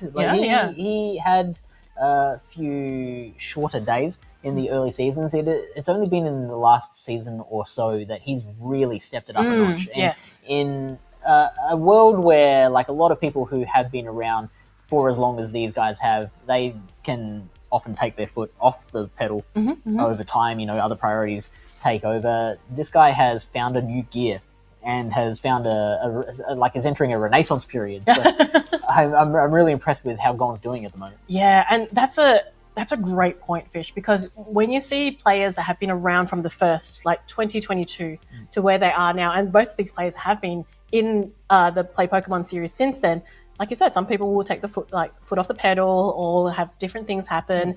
And for Gon, it just seems like this last 12 months has excelled, is a different type of player, and someone that I would never use the word bridesmaid again, because every regional he has the potential to win and really should be noted down. Yeah, absolutely. If he can pull out a second regional win in this season, then he would be the third trainer to do it. Yakko, Jonathan, and Gon. Yeah. He could I'm trying to remember if Rick Flareon did 2 in one season. Not in one season. Yeah, no, he's a multiple-time regional winner. Correct. Yeah, he has won twice, but it's in different seasons. Yeah, so he would enter rarefied air if that were the case. Alrighty, I believe the teams have been locked in. I believe the trainers are ready to go. We are going to head into the battle screen shortly, and I expect a really good match here, Fish. Yeah, I'm so excited for it. We'll see what these trainers decide to bring into their opponents. We'll see more Pangoro play. Will we see some awesome Feraligatr plays from I'm putting a lot of chips on Pangoro. I mean, it's so fun. And it was on my Pokemon to watch graphic. It was with all. No Greninja today. Not Greninja. Maybe tomorrow in the cup. Yeah, maybe. We'll see how we go. Unfortunately, we will just have to. Well, not unfortunately. Fortunately, we get to see some Pangoro action for now while we wait for that. Yeah. I believe. Oh no, the teams. The resetting. So that will be coming in shortly. But look, I think Gon loves that Pangoro. He's been playing that so well. As someone that I do have a Pangoro, I do know how to make a Pangoro.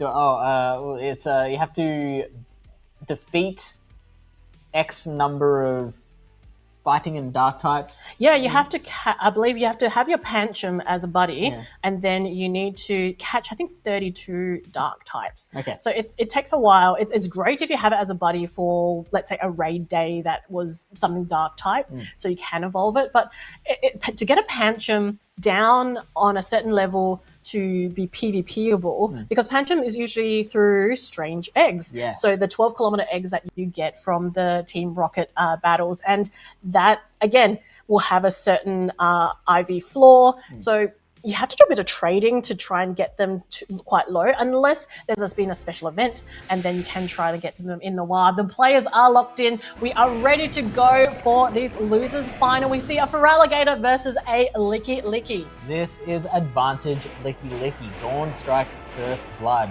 Both players are staying in for now. We'll see if Avrip decides to unload a bit of that energy. But wow, we see Gon is the one that switches out, so builds up some of that energy, then brings out his own Feraligatr. Yeah, interesting pivot there from Gon to bring out their own Feraligatr. It does mean that Avrip can launch the first Hydro Cannon, and now being quite safe to bring in their Unova Stunfisk. The Unova Stunfisk can take a Hydro Cannon as hard hitting as it is, being super effective and such a great move just on its own. But that's the old chip and dip that we saw. We see that the Feraligatr is on a low enough HP that one discharge will be enough to KO it. Gon knows this, so he's going to throw up the shield. Yes, shielding this Feraligatr, preserving its health. It does mean it can get to the next Hydro Cannon, so Avrip needs to decide whether he wants to actually stay in this matchup and let it go, or use a shield. Deciding to shield in that last second. Yeah, very late shield, and now the Licky Licky is going to come out and unload that energy that is stored up earlier, and so the Body Slam's going to land on the Stunfisk. I think it can take this. It is just barely still there and manages to bank the Mud Bomb, keep it in the back, and the Fortress is going to come out and take it from here. Yes, it will. And now it's actually going for that Shadow Ball. So no baits over here. We're going for the hard-hitting move, and Avrip calls it correctly, shielding the Fortress. And so Avrip is down both of his shields. There is still one left on Gon's side. Gon is going to now wear a Rock Tomb and is not going to spend that shield just yet. I think the Licky Licky will still survive here. It does just do so. Oh my God, it doesn't. Manage to get out the Shadow Ball. No way. Oh, so an extra Bug Bite does do the trick there, which is even better than KOing straight away. The Sand Tomb will come out against that Pangoro, and this is such a tough situation because shield or not, the Bug Bite combined with the Sand Tomb and the debuff, that's going to just, like, you can play it however you want as the Fortress. However, there is a close combat that will take that Fortress off the field with no shields left to hide behind. The Fortress won't be able to take any further part of this battle. No, not at all. But the defense has fallen on the Pangoro side because of that close combat. It switches out into its own Feraligatr on Gon's side, but it's so much energy on Avrip's side. Here we can see that this Hydro Cannon will connect, but Avrip has 2 Hydro Cannons ready to go. He just needs a Shadow Claw down a little bit and then should throw everything at that Pangoro. And does manage to get that Shadow Claw down, but that Pangoro, it didn't have a close. I thought it did have a close combat ready, so that shield is going to come up now. It wasn't up to another close combat. I think it had one more to get to that Night Slash. Now it's there, and it will be a charge attack priority situation. Oh wow, and we get the no charge as well. Yeah, well, I think he's trying to get to the next Night Slash because that Stunfisk is... Stunfisk. Actually, it does mean it here. Yeah, so it does mean that... It was neither here nor there situation. Right. Whether the Feraligatr was KO'd or not, the Pangoro would be out of energy. That Stunfisk would be able to come in and clean up what the Feraligatr couldn't. Yeah, there we go. I was like, he saw something that I didn't there, but again, they're already playing into the next match. They're already thinking about game 2. Already put the cube in the rack. He's like, you know what? That's already sorted. Let's go into game 2. So these are the kind of players that already know. They're already thinking about game 2 while they're playing game 1. I can't do that. I'm just letting you know now. That's my entire Go Battle League. I'm already thinking about. I've lost halfway through this battle. Go Battle League is different though because with this one we have the 6 Pokemon and we select the 3, so you can have a good guess of what they might be bringing into the next one. Go Battle League, it's random at times. It is we've seen the weird and wacky in Go Battle League, and the delightful as well. But Avrip being able to take that game 1 of this particular matchup against Gone 1001. So if you're Gone 1001. What do you think? How do you pivot? How do you come back and stay in the Melbourne Regional? There's been so much. Avrip has gotten so much out of this Feraligatr the last a couple of sets that we've seen from him. Yeah. So I think the name of the game is neutralizing that Feraligatr. Now, the Pangoro can resist Shadow Claws, doesn't particularly like to take a Hydro Cannon. Yes. The Stunfisk can take a Hydro Cannon, doesn't super like it. Yeah. That doesn't enjoy it per se. Okay. It's a bit of a more even game going back and forth with the discharges and the Thundershocks and the Hydro Cannons. So I believe the players have locked in. We're into game 2 here where they see the formidable Pangoro against the Unovan Stunfisk on Avrip's side. Yeah, how do you play this one? Because you could maybe just like close combat and dip out, or you can build up some energy and then dip out without throwing, or you can do what Gon's doing, which is just building. They're both waiting to throw the first attack at each other, and finally Avrip goes, well, if I don't throw now, I'm going to hit 100 energy and it's not going to be any use throwing any more Thundershock. Yes, and look, it has the close combat available here, and Avrip actually deciding not to shield. This close combat will connect onto this Stunfisk. How much damage does this do? Brings it down to the red, but still is able to get this discharge. Yeah, and that's the problem, is that a close combat isn't quite enough to KO something as bulky as the Stunfisk. So the Stunfisk will be able to get off that discharge and get a shield out of Gon, and so Gon is 1 shield down and is able to throw a Night Slash to KO that Stunfisk just before it gets to another attack itself. Yeah, well timed. And that Night Slash, do we get a boost on his side? But it switched out. Yeah. So unfortunately not able to hold on to that boost. We can save that Pangoro for later. Now we have this Licky against this Shadow Fortress, building a lot of energy, going for the Rock Tomb to debuff this Licky. Yeah, and so the Shadow Balls in future will be doing a little bit less damage. I think with the Shadow, it is just going to take 2 Shadow Balls either way. That was a charge attack priority event, and so the first Shadow Ball now is going to come through from the Licky, and it is going unshielded by Avrip. Yes, and the Fortress, although it's Shadow, is still very tanky and was, I think that Rock Tomb was cleverly placed because it can hold on a bit longer. You do get to see this second Shadow Ball. It doesn't go shielded, and it actually does take out that Fortress. Which is absolutely fine for Averett because now he gets 3 full Shadow Claws on the Feraligatr, and when the Feraligatr has to do the rest of the work, it's that those 3 come in very, very handy. There are also 2 shields that Averett can utilize and is using one of them right now. And that Night Slash does get shielded, does have a boost. It doesn't have the boost. It gets to the second Night Slash. It does mean that, does Averett decide to shield here and really protect this Feraligatr, or does he let this one go? So he knew, he was comfortable enough that he counted correctly to know that that was a Night Slash rather than a close combat. Otherwise, that shield was absolutely coming up. Now, though, he is in range of 1 Hydro Cannon from Gone. So it's now just a really tight situation because Averett needs to land 2 Hydro Cannons on the Feraligatr. Gone only needs to land 1, but there are more shields on one side than the other. There are no Protect shields left on Gone. Averett had so much energy on that Feraligatr. He's already banked up 2 Hydro Cannons here, so he could go for another one, but I don't think this is going to take it out. It's enough. And he does have that shield remaining, so he's quickly throwing this around. He might be able to get it, but Gone might, if he just needs to back it up and back to back, going for that Hydro Cannon on Gone's side. He is on so little health. It's only these minute decisions here, Fish. Yeah, with these, with the health where it is, the Feraligatr on Averett's side would win a fast attack down, but not to be because Gone had enough energy and is throwing that second Hydro Cannon, that final Hydro Cannon. I can't see any energy on that Feraligatr on Gone's side, but it managed to launch that Hydro Cannon and takes it to a tied match. So it means 1-1 on both sides. We're heading into a game 3, Fish. Oh, this is so exciting. Feraligatr! Feraligatr! That's all I have to say.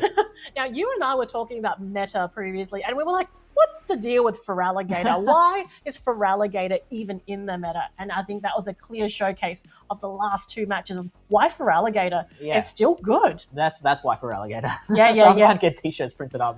That's why Feraligatr. Because even when it's throwing its Shadow Claws into resisted Pokemon like your Pangoro, like a Galarian Moltres, like Wigglytuff and Licky, whatever it is, it just seems to get the job done. Like a little bit of energy. It is one of those Pokemon that with a little bit of energy, it can punish people so much. Yeah, and it's just so versatile. And I think with something like Feraligatr, like I mentioned before, it has been around. It's not like it's brand new into the meta, but it's just something that can really pivot around. I know one of the Australians that really showcased it quite well in Honolulu was Fishy Legs 2, and he managed to, I believe, get into the top 32 with Feraligatr. Yeah. So my Feraligatr is named Fishy Legs 2 at the moment, but I might be having to change it to one of these guys soon. It is kind of a fishy legs Pokemon, isn't it? It's, gator legs. There is a lot of water puns that we could work with right now. I'm trying real hard. But I think just go to show that both Feraligatrs might be coming into game 3. Yeah, I think so. I would bet a lot of money on it. What do we put with it, though? We did see a lot of Stunfisk action on both sides, and we saw some Licky from Averett. We saw some Pangoro from Gone. I think that's. I think we might see just the same 3 again. To be honest. Yeah. Look, I think the Pangoro is a really interesting choice, and it's a favorite of Gone, so let's see it if it's back in again. We have a Shadow Fortress against a Unova Stunfisk. Now, back in the days when these Forests were running at Volt Switch, this would have been a pretty nasty situation for the Forest. Not the case this time, though. It's going to be able to do that neutral damage. Look at how much it's melting through that Stunfisk, and then it is going to be able to ramp it up with the Sand Tomb. It will, and Gone actually going for the Mud Bomb here to now take the Fortress into the yellow, but able to get to the Sand Tomb to try and do a little bit of damage onto this Unova Stunfisk. Stunfisk is a Pokemon that I wouldn't say super bulky, but it takes a while to take down. Yeah, and so it does have time to get to another Mud Bomb, which it will throw against the Fortress. The Fortress, I think, will just be able to survive, so Averett is not shielding that. It does survive with a little bit of red left, and now out comes Feraligatr to get a little bit of Shadow Claw energy lead. Yes, it does, and that is so important for late game, to have that bit of extra energy, because it takes, I believe, 5 Shadow Claws to the Hydro Cannon, so it gets there so quickly. Look how much damage that Hydro Cannon did on that Stunfisk. Stunfisk, but it is able to now to get to the discharge, and Gon now shielding and protecting this green health for Alligator. Yeah, and you kind of have to, because even though you could survive as the Feraligatr, it can put you in range of being farmed down by Thundershocks, which you definitely don't want. So the Feraligatr is making further use of the energy lead it got to get that second shield out of Avrip, and now it's going to be the Stunfisk's turn to throw back onto the Feraligatr. Gon saying, that's okay, you can let that one go this time. Yeah, and look, and even Avrip didn't go for the full charge there, trying to get maybe a bit more Thundershock, but both going into the next Pokemon, swapping out at the same time. But we can see that Avrip gets to the Hydro Cannon first and is able to launch that against the Pangoro. Yeah, so this is a really, really interesting one. One, Hydro Cannon is not going to be enough to KO that Pangoro, but those Shadow Claws are adding up. It's going to have to take 2 close combat. If Avrip wants to spend a shield, it's going to take 2 close combats to take out this Feraligatr. And we get a last second shield from Avrip, and so now Gon is going to throw back to back and is going to take that Feraligatr off the field with the second close combat. Look, a clinical play from Gon here, knowing his Pangoro back to front and getting those 2 close combats together. So knowing that this Pangoro is going to go down really quickly, so it's out of the field, but it's done its job already. So now there's so little health. There's 4 Pokemon left, but all in red. And we get the Fortress coming out to try and take a move maybe, but I don't know about that play, Debbie. Yeah, and look, I think that was really tough decisions at that point, but we can see Gon is able to land that last mud bomb onto Avrip's own Stunfisk. Does mean that Gon has now won. It's a 2-1 against Avrip. Some great battles in this battle of 3, and he's moving on to top 3. Yeah, incredible from Gon, and just continuing that fantastic form that we talked about that he has had all season. Did the Feraligatr on Gon's side right at the end there have a move ready, or because I was watching that gameplay of the switches, and it just it was too quick for me to remember. But I think at the end of the day, you've got to keep your nerve, because those kind of times are the times that you have to make those split-second decisions, nanoseconds of decisions to either swap or throw. And when you see someone swap, you're almost like, okay, I have to swap as well because they have swapped out. But obviously Gon, knowing his Pokemon really well, and just played his team, his energy management, his shields, exemplary to the fact that now he's in the top 3. Yeah, and so that means that Gon is going to face the loser of the Divide versus Pokemon Maker match, and so that is going to be coming up next. We're not going to be around to cast that one. We're going to bring in DrTrotter and Steve to do that for us. We're going to take a bit of a rest, and we're going to be able to watch it from backstage. Yeah, I'm excited. It is a top 3.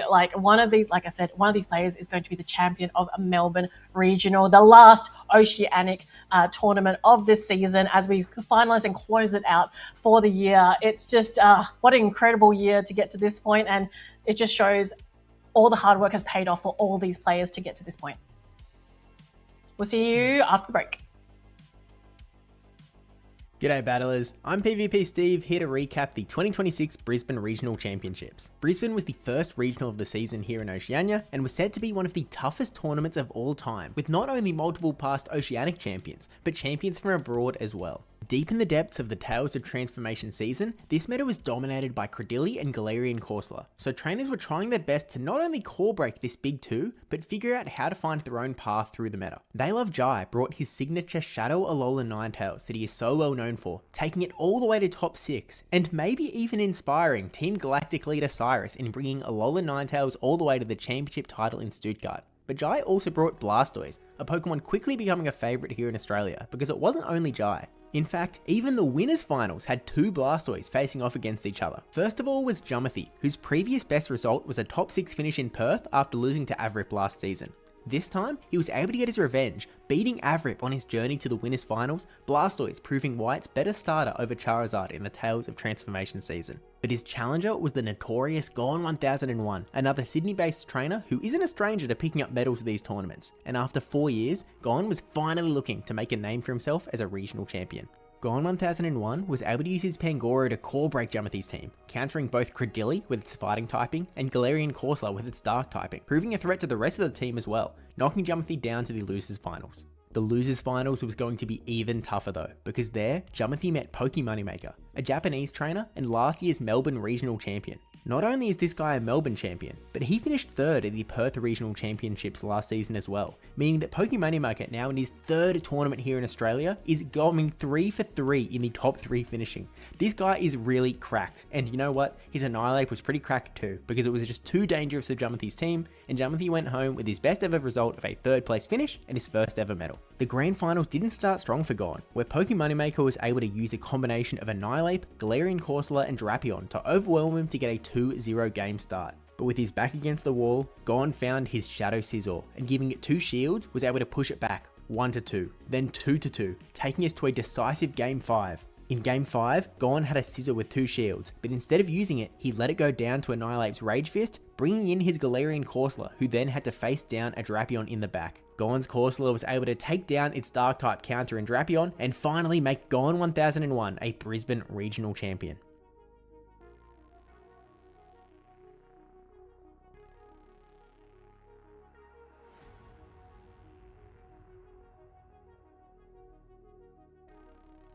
Hey, this is FishOnAHeater, and I'm here with DrTrotter, who has agreed to take on the Fish's Fast Attack Challenge. DrTrotter, thank you for joining me. We have 90 seconds on the clock. Are you ready? Let's go. DrTrotter, your time starts now. Brick Break or Octazooka?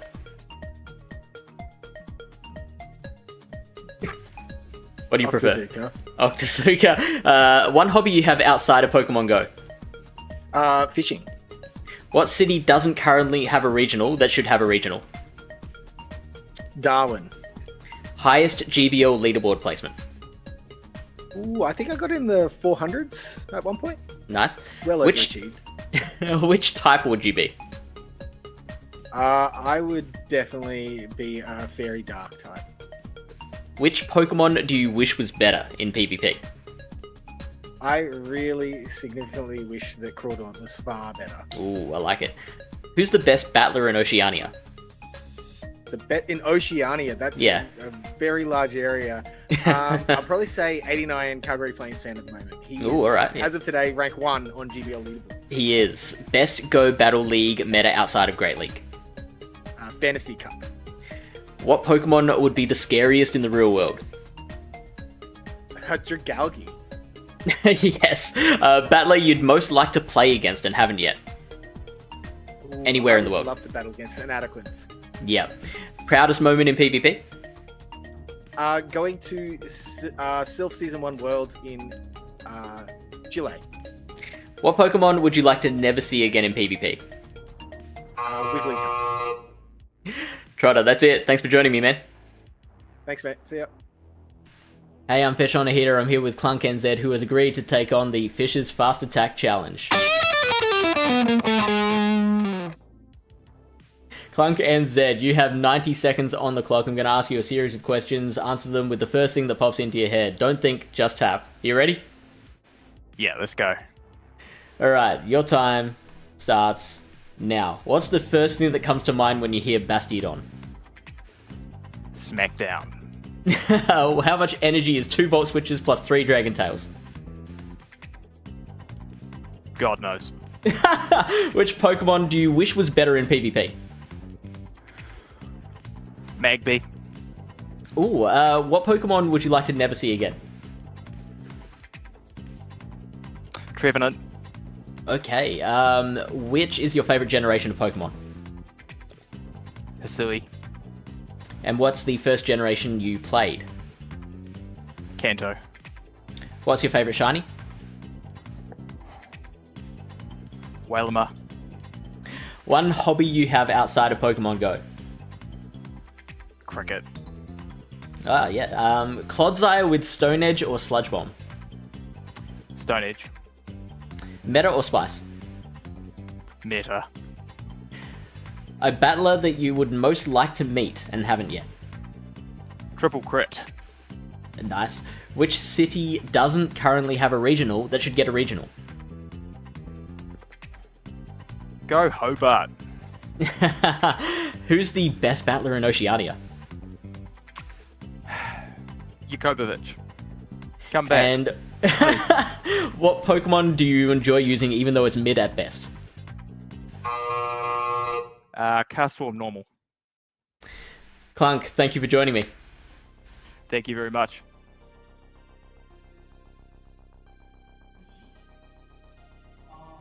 Welcome back to the winners finals of the Melbourne Regional Championship. It's getting real tight here and there are only 3 trainers remaining. Wow, this is insane. And we have these 2 trainers from Japan, Debbiepebble and Pokémonmaker.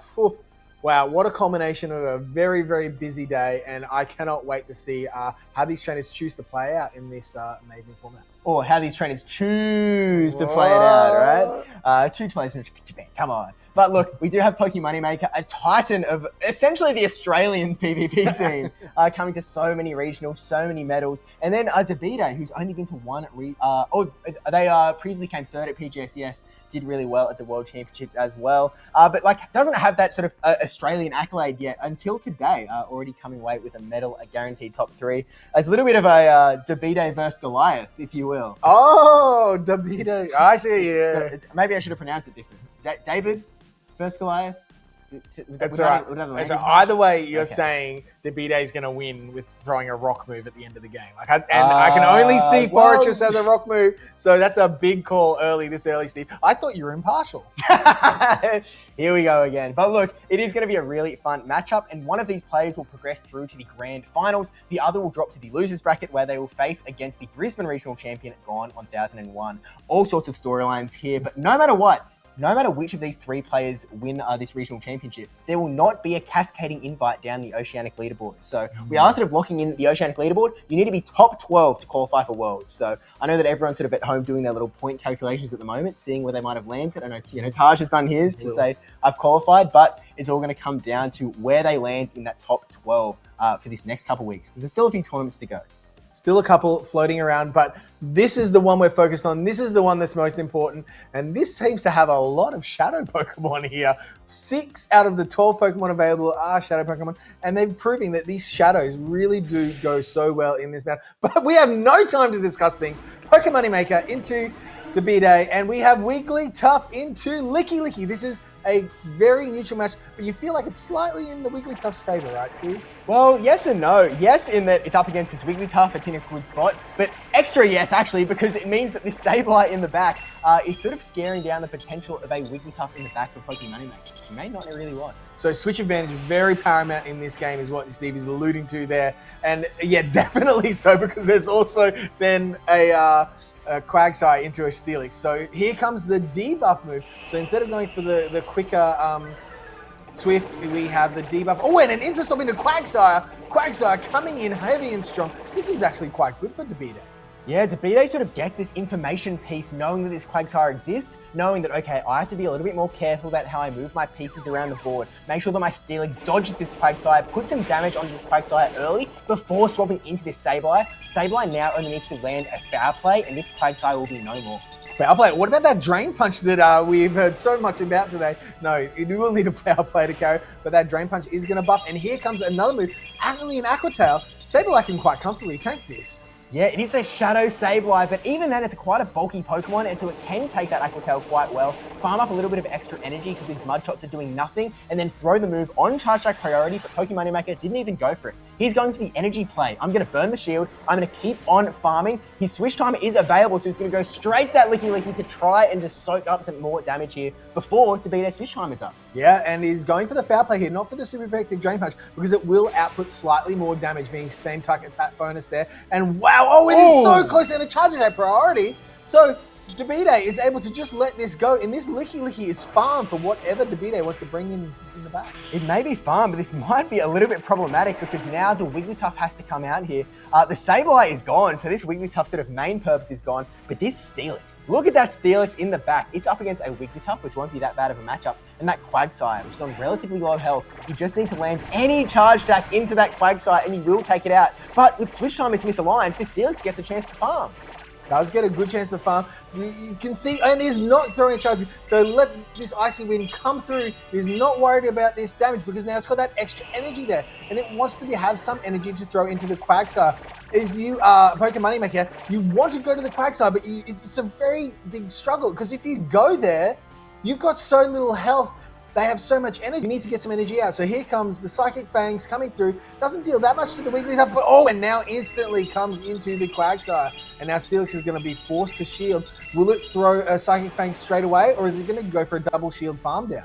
Look, it does have a fair bit of energy here, but we want that Psychic Fangs on here because it does provide that debuff opportunity if this Quagsire is going to stick around. And Pokemon Moneymaker, like so many Quagsire players before him, wants to keep this Quagsire around. Seeing the Wigglytuff now coming in, the charm damage is really adding up. Hoping that defense debuff would really help. This next charm will absolutely KO the Quagsire, but we still get an Aqua Tail coming in right beforehand. Yeah, in comes the Aqua Tail, puts it deep into the red, but it is out of there. And now we are Parrot. Is it get to the Swift? No! It is a fast move down, but there is still a shield. So it is all up to the fast move damage, I believe, in this matchup. There are 2 Swifts. There is very, very large amount of energy, but this is going to do a lot of damage without a shield there. Is Pokemon Moneymaker going to survive? Now, I think this is surely enough to take out this Wigglytuff. Down it goes. Psychic Fangs enough to knock it out and taking the first game in what is actually a best-of-5 series. Yes, I was just about to say that. We forgot to mention earlier. This is the best-of-5 for the winners' final. So 1 in the bag for Debite, but you need to win 3 of the 5. So it's a little bit more of a challenge. There's a lot more information to be gained. You see a lot more about your opponent's gameplay here. But that's a great start for Debite. Yeah, I know we didn't get a lot of time to look at these teams beforehand. We sort of just jumped straight into the action because that's where we want to be, right where things are happening inside of this winners finals. But we can take a little bit of a step back and look at what Pokemon are actually running around here. I know that Pokemon Moneymaker still has that Shadow Dusknoir that I feel like hasn't really gotten a massive run in this tournament on the grand scheme of things. No, we haven't seen it a whole lot. But what I'm looking at on Pokemon Moneymaker's side is there is a little bit of weakness to that Steelix. That Steelix has a crunch, which is going to hit that Dusknoir very hard. Steelix does very well against Altaria, against Wigglytuff, against Empoleon, and it's reasonable even against Licky. So there's just a Quagsire there. So it's not a surprise that we actually saw a lot of Steelix in that matchup from Debite. Yeah, it also has a bit of bulk to it, even though he's running that Shadow Steelix rather than the regular. It can sort of just, eat a hit here or there, and that can really swing the tide of the game quite comfortably. We also saw him bring in that Wigglytuff. Actually, both players brought in their Wigglytuff both times. Now, Pokemon Moneymaker's side, it makes a lot of sense because you're a little bit scared of that Sableye. You know that if Sableye can sort of run amok against the rest of the team, because again, I think we sort of looked at Sableye versus Pokemon Moneymaker's team a little bit earlier in the broadcast, and it's quite safe across the board as long as you can avoid that Wigglytuff. And so if you're sort of thinking, look, I think Debite is going to go for that Sableye. We're in a best-of-5 series. You're allowed to take a few more risks quite often when you are in these best-of-5 settings. Maybe I can just go for that Wigglytuff play. Maybe I can get that charm down in the back. Even if they have 2 shields, I might be able to push through this thing. But it didn't quite work out this time around. Didn't find that Sableye. No, it didn't. But is that Steelix enough to pressure away the Empoleon and really to bring in that Quagsire? And is that then going to free up the Togekiss for Debite's team? And then it can really sort of run a bit of a muck there because it resists the Dragon Breath from the Altaria. It resists most of the other moves. It is a little bit on the squishy side, so it does make it a little bit more tricky. But, there's not a lot of hard-hitting charge moves that are going to come out against it. And it's going to outpace so many of the Pokemon on Pokemon Moneymaker's team. Well, look, the one thing it absolutely won't outpace is the one that Pokemon Moneymaker really leaned into in that game, and that was the Quagsire. Quagsire able to get to the, those Aqua Tails in only 4 mud shots, just throwing again and again and again. And again, it seems to be happening. It's a bit of a pattern through this entire tournament. Is Quagsire players so often give that Quagsire multiple shields because they sort of recognize that, hey, you know what? This Quagsire is going to be able to throw so many charge attacks at my opponent. I'm going to put a lot of pressure onto them to burn their shields. And if we can sort of trade down, maybe my big hitting Pokemon in the back will actually be in a really good position. Yeah, but without the Stone Edge, the Togekiss doesn't actually need to shield straight away. So we are jumping straight into game number 2. We have the Shadow Steelix, and it is into that Quagsire. So Pokemon Moneymaker has made a brilliant call here in this game number 2. And who's that in the back? That's a Shadow Dusknoir right there. We'll see if that comes out shortly. But the Togekiss is going to swap out into this Quagsire, which is not a terrible spot. As you said, no Stone Edge to be seen. And so Togekiss is a little bit more safe this time. Yeah, it is a little bit more free, and there's no Empoleon for that fast move damage. And in comes, wow, there's the Shadow Dusknoir, and he's going to eat a Psyshock. And wow, instantly getting a shield from Pokemon Moneymaker. maybe they're going to invest in the Dusknoir instead. Did you see how much damage one Astonished did to this Togekiss? This is an absolute powerhouse. Look at that. That's an absolute chunk. I mean, that's as much damage as a Charge Attack does to an Aegislash right there. But now throwing the Shadow Punch, which will absolutely be enough to KO. debbiepebble needs to decide, do I want to keep this Togekiss around? And this time, it's a no. And this sort of makes sense because, look, you've got two Pokemon in the back that are quite good into the Dusknoir. Wigglytuff, absolutely not caring about these Astonishes at all. Yeah, not caring at all, but one thing it will care about is a dynamic punch from a Shadow Dusknoir. That is no joke, and debbiepebble recognizing that, going in, using the shield, but really, this is quite tricky because Steelix is now potentially aligned into that Quagsire, and this is a very tough spot for debbiepebble now. Look, all of that energy on Dusknoir to get one shield out of Wigglytuff, but it was absolutely no fast move damage, so I just don't know how worth it was. But we now have this Wigglytuff mirror match where the Swift, that energy advantage that was sort of built up from earlier, is going to start to chunk down against Pokemon Moneymaker, and so it's now going to be a bit of a question of like, all right, we've got a few pieces away at this point, now we have to figure out what is my Quagsire going to do, because as we head closer and closer to that endgame, Steelix vs Quagsire, that's really good for Pokemon Moneymaker. Yeah, this is a very strong position for Pokemon Moneymaker. And debbiepebble recognizing that and using a shield here, but you almost feel like it's too little too late. And yet, in comes straight into that Quagsire to just put the pressure on and is swapping into a Steelix with no shield, hoping to catch a move, but this is going to deal a large amount of damage against his Shadow Steelix. Yeah, I wonder if he was trying to catch an Aqua Tail, thinking that he could maybe dodge getting hit by a Mud Bomb, but it's a Shadow Steelix. 2 Aqua Tails is almost more than enough alongside these Mud Shots, and Quagsire actually staying in, farming up even more energy, which is a really heads-up play. Instead of recognizing, you know what, I'm actually really comfortable here. I can take a crunch from this Shadow Steelix, no debuff lucky this time, farm up so much energy. I think we're almost at the cap here. Aqua Tail going to be enough to take out that Shadow Steelix, and then that Wigglytuff is going to come right back in, and Quagsire has an absolute litany of energy to fire at this Wiggly. Yeah, there it is. One Mud Shot, and then the Mud Bomb. Mud Bomb doing a little bit more damage neutrally, and there you go. This is going to definitely be enough to KO this Wigglytuff and take game number 2 for Pokemon Moneymaker 1-1.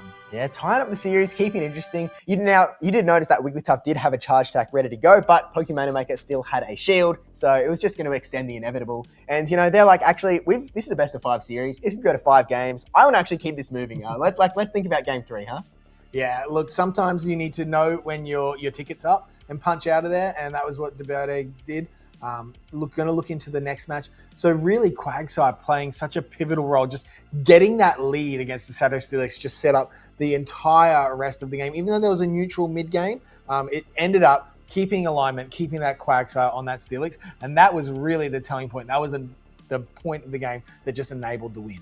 Well, look, we also saw a Dusknoir in that game, and I was so impressed up against that Togekiss. Anyone could tell I was impressed. I mean, that Astonish down, which was massive, but at the same time, then we saw the Wigglytuff swap in, and it did nothing at all. Like, it was absolutely chicken chase. There was nothing coming through, and so I don't think I was impressed by Dusknoir in that battle. I don't know about you. Oh, well, it served a function, right? And it did that, and it got the shield. It got the shield, which set everything up in the back, because then Quagsire was able to take out the Wigglytuff and the Steelix. So it served a function. It may not always seem that way, but when you get a result out of it, it's still a good Pokemon, Steve.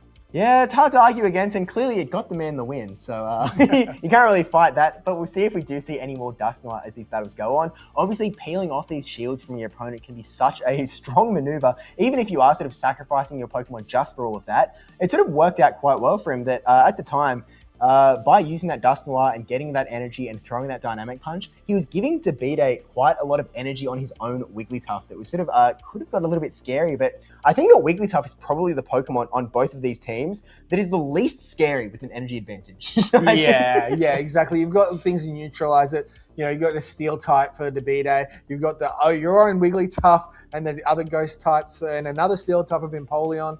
There's just not... It's not underwhelming, but it's a chip.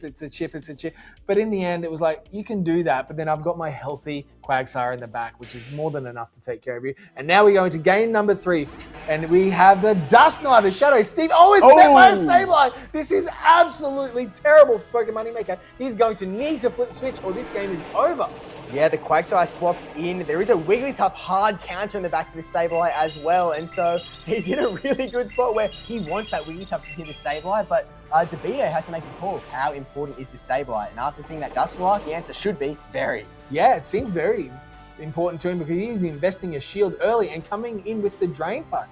So this does not do as much damage as that foul play, but look, it's going to be able to eat a move because now it's got that defense buff. This is kind of interesting because if you're investing shields into Sableye, it sort of signals that you intend to stay here for the long haul. You intend to stick around, get a little bit of energy. Maybe he just wants to eat this next Aqua Tail and stay quite healthy and strong. But you can see how much energy he's farming. And the answer is a lot. Foul Play is going to do a lot of damage here, winning charge stack priority. I think this might be enough to KO the Quagsire at this range. It is a regular Quagsire, not a Shadow, but with that Shadow bonus on Sableye, Quagsire does go down. Wow, this is very interesting. And now there's a Wigglytuff. So what do here? You just stay in alignment? No! Whoa. Choosing to completely change alignment. Maybe Debite knows something about that Shadow Steelix that we do not, and it is able to handle everything in the back, but in comes a debuff of that Icy Wind. Could this be telling? Look, I think Debite's in a really strong position because if you think about it, this Wigglytuff, right? You can use it up against this Wiggly all you want, and you are still going to have a Steelix in the back to fight that Dusknoir. Obviously, a Dynamic Punch would be really scary, but hey, if you can land a Crunch on that guy, that is a massive amount of damage, and you still have the Sableye as well. So you're relying on that Dusknoir to get so many charge stacks off that you are really going to be putting your pedal to the metal to try and get there.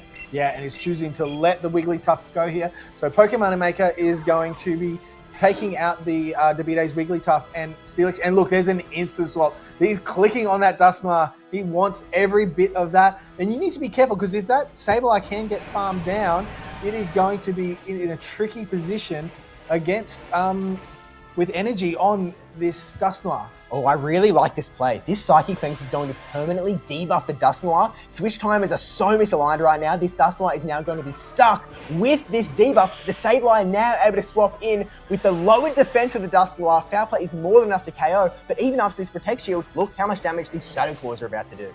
Yeah, it is definitely going to add up, and it was going to up to the double, and my goodness, going for a full Astonish down. This has turned the tables. Will they get the bait here? It is a Shadow Punch.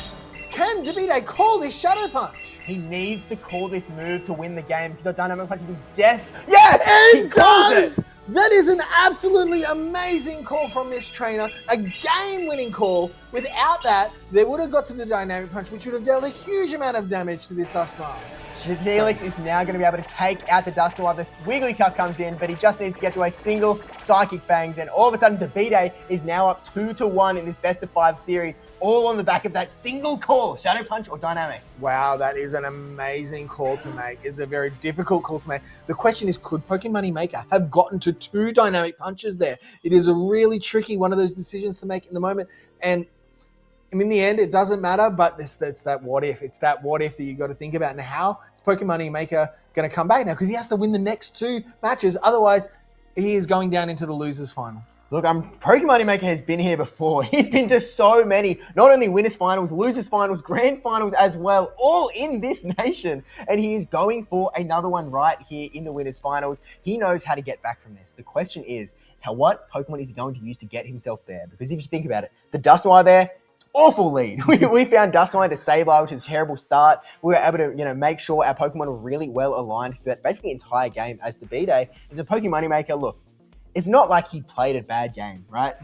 He maybe built a line that wasn't good into Debite's line and wasn't able to sort of get himself out of it. He still got to the position where it wasn't just some RPS game. It all came down to that Dynamic Punch versus Shadow Punch call at the end. If he made a different call, say Debite burns that Protect Shield on the Shadow Punch, all of a sudden the Dynamic Punch comes through, it takes the Steelix way down low, and it might have actually been Pokemon Maker's game. Yeah, no, very tight one there. Just those little decisions these trainers have made. And unfortunately for Pokemon Maker, it was the decision by Debite that called the bait and just led to the victory there. So very well played. And these guys are locking in battles. They are keen to get them done. There is no mucking around. But can Pokemon Maker make that Altaria fit in somewhere with the 2 fairies, 2 steals of Debite? It's tricky when that Wigglytuff is just so ever-present, when it keeps coming in again and again and again. Because when you're the Sableye, you can sort of you can get around it a little bit more. I mean, you're around for so much less time. It feels like the Altaria is just so much slower. And you just take that little bit longer to get to your charge stacks. I mean, we're talking like 13 turns to get to a move instead of just that 10 turns for that Foul Play, that Drain Punch. And as much as neither of those are doing very much, which is one of the downsides of not running Power Gem or equivalent on your Sableye, you just whittle down that timer a little bit more. And with a much shorter switch time in the current sort of days of the Pokemon Go Championship Series, it does feel like that gives you a little bit more wiggle room. We've seen game after game after game, switch time has been really misaligned in these two games. And they are both exploiting that to the fullest every single time. Yeah, trying to gain every little thing from they can from the matchup. And here we are. We have Pokemon Maker versus Debide for game number 4. And it is Wigglytuff into Quagsire. Now, this has to be nice for Debide getting rid of this Quagsire. Oh, wow, and an insta-swap into the Metal Sound Empoleon. Now, we haven't seen Empoleon yet, and Debide doesn't really have an incredible answer because he has to swap into this Shadow Fortress, which is actually still going to take a fair bit of damage from these Hydro Cannons, even though you have that super effective Sand Tomb. Yeah, but he has to because he's got 2 Fairy types in the back. Empoleon, an amazing call from Pokemon Maker, is really going to turn up the heat on Debide in this match. Yeah, and so now Debide sort of recognizes, okay, I'm in a bit of a tight spot. I need to get rid of this Empoleon so quickly because I'm in major trouble if it gets to either one of my fairies in the back. Togekiss will still have some play into Empoleon as long as you have either the energy advantage or a shield advantage. So if Debide can pull shield advantage out of this matchup, maybe he can still push through the Togekiss. Yeah, I don't see him pulling a shield advantage out because this Empoleon is absolutely powering to these Hydro Cannons. Is Debide going to use their last shield or are they just going to let it go and then farm down? No, in comes the shield. And now switch timers are up. Are we going to see a swap out? No, we are just throwing this Sand Tomb and I feel like Pokemon Maker might let this one go. No! My goodness, they want this switch advantage. They are shielding everything to keep themselves on top in this matchup. Pokemon Maker's going, okay, if you're double shielding your fortress here, there must be some alignment that you really don't want in the back. I'm going to find out what that is. Let's throw one more Hydro Cannon on the slimmest of margins, take out that fortress and see what you've got. Now, what do you go here? You go the energy for the Togekiss? Yes, that is what Debide has chosen to do. And now we've got Wigglytuff and Quagsire. Quagsire only has Aqua Tails to hit in, so the trainer chooses to come in with the Wigglytuff. And Aura Sphere is neutral. Even though it's a Fairy type, there's the normal typing. So this is going to do a lot of damage here, Steve. Yeah, it's really going to start to add up, but I don't think the Togekiss is going to be able to quite get to that next one before Wigglytuff gets to a charge stack here. And with no shields left in play, you see the catch attempt into the Wigglytuff. Icy Wind's going to be eaten by Debide's Wigglytuff. A great play from Debide. Great play, but now your Wigglytuff is locked in and it is debuffed. So the Quagsire can then come in and outpace. And is they going to throw the Icy Wind? Because that would be charge attack. No, trainers are throwing everything everywhere. And in comes an Aqua Tail. Aqua Tail, the lesser damage move, but less energy. It's always tough in these scenarios where you don't really want to throw in bad timing, but at the same time, that Icy Wind debuff might have saved you a little bit. At the same time, maybe 2 moves would have been enough regardless. Regardless, now we have the Icy Wind going through onto that Quagsire. We do already have an Icy Wind debuff on this Wigglytuff, so it does a little bit less damage than it usually would, but this really gives Pokemon Maker an opportunity to farm up a little bit more energy, because if this Wigglytuff wasn't debuffed, I think 2 moves would have been enough to KO. Yeah, I feel like the double Swift may have been a better option because then you can farm down with your Togekiss in there. Oh, wow, I'm very surprised here. Pokemon Maker is throwing the Aqua Tail because the Togekiss in the back has a fair bit of HP. And if we can get a farm down here against this, it's debuffed. Is this going to be enough? I don't feel like this is quite enough to KO. I don't think it's enough to KO. I think that Togekiss will hang on. That Icy Wind debuff really helping out, but there is still charm damage off that Wigglytuff. Whoa! The Aura Spear now going to go through to KO this Wigglytuff, and there is just that little bit of health on the Quagsire. Yeah, but look how low this Togekiss is. This is even fast move damage, just mud shot down range. And we are 1, we are 2. Whoa! It is 1 HP! Debide has won this match against Pokemon Maker in an absolute inch-by-inch nail biter. There was no HP there. I honestly did not think it was going to survive the mud shot damage, but it did and was able to deal the peck down against the Quagsire. That finish was so wild, it broke the graphics package. I mean, this is absolutely insanity. We were both in that same spot. We were like, look, that Togekiss, maybe it could do it, but it is such a low HP that it really did feel like it was in mudshot range. But look, Peck able to clinch the way. It's all about how you train your Pokemon at the end of the day. It matters till it doesn't. And now Togekiss able to push Debide into the grand finals on the shoulders of a 3-1. Wow, very well played from both trainers. Like literally, it's a one mud shot away into a flyer from going through there for Pokemon Maker. So very well done, very close battles. But Debide really pushing through into this winners bracket, and now we're going to have Pokemon Maker against Gone 1001 in our losers grand final. Yeah, that's right. It's all really getting tight and secure here. DeBito, actually, it's sort of important to note that this is also their first time getting to a grand final, because even back in, I think, PJCS 2023, I think they came third in that tournament. So they didn't quite make it all the way to the end. So this is the furthest they've gone in any tournament ever, and they are looking so close to that grand final victory. Well, they're 3 wins away from holding up that first place trophy. So very well done to DeBito. Phenomenal play, and I'm really looking forward to the conclusion of this tournament. But I think we need to take a break, and we're going to pass back over to our other casters, Fish and Debbie, and they're going to take on the losers grand final. Don't go anywhere, because this is about to get crazy. Often it can feel like it's the same few Pokemon that dominate the Play Pokemon Go circuit, shifting around whenever there's a moved update, but often the same usual suspects each tournament. Lately, however, with Arrow winning on the back of a Dartrix and Tontonbatus taking out a title using a Shadow Hydreigon, it feels like the perfect time to look back at some of the most unique and interesting Pokemon to ever win a regional. Starting with the man himself, Tontonbatus, because back in Gdansk 2025, he turned up with a purified Alolan Raticate and won the whole thing.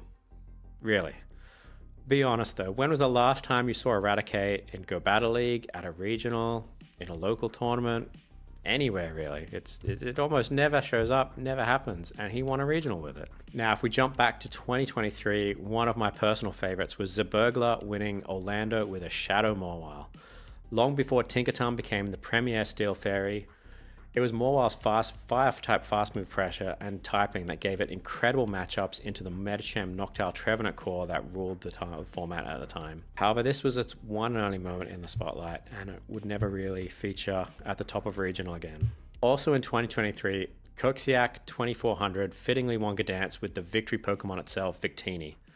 Fitting it in alongside Azumarill, Registeel, and Obstagoon, it really lived up to its name that day. And in Bilbao, B6 took home the title, running both Tapu Fini and Toxicroak, a glassy duo that you don't often see in Go Battle League, in a regional, let alone winning it. Moving forward to 2024, and that was the year that Shadow Magnezone really took off. Both Elendias Kanan and Paul Ashar won regionals with it, throwing out wild charges left and right. It also marked the beginning of the Inadequance Giratina arc in Utrecht, and honestly, the only reason Giratina shouldn't be on this list is because he has just kept winning with both forms. At some point, that stops being spice and just starts being the standard to expect. One more note from 2024 was that was also when Shadow Pidgeot became a regional champ in Orlando as part of Doombug's incredible 3 regional wins that season. He ran it alongside 3 other Shadows, including his standard Shadow Wishcash at the time. Back to 2025, and there was that one day where, due to some perfectly timed temporary seasonal move updates, Golisopod briefly rocketed to the top of the meta. And on that one day, both Corlash and Rise to Occasion won regionals with it, using in fact the same teams, pairing it with things like Steelix and Dugong, which also don't really show up that often. Closing out with some other unusual Pokemon wins from 2026, DHC United won Toronto this year with Shadow Gyarados, pairing it with Altaria and Corviknight for a triple flyer team. And closer to home, Gorn 1001 gave Pangoro its first and so far only regional title in Brisbane. He's competing here today in Melbourne. So will he be bringing more spice? Will he be bringing back that Pangoro and giving it its second regional win? Or will someone else be adding a new name to this list? Take on. All right, losers final, it's here. It is here. This is the best of 5 for the losers final. We have Gone 1001 and Poke Moneymaker. This is actually a repeat. Oh, actually, we've got DrTrotter and we've got PvP Steve here.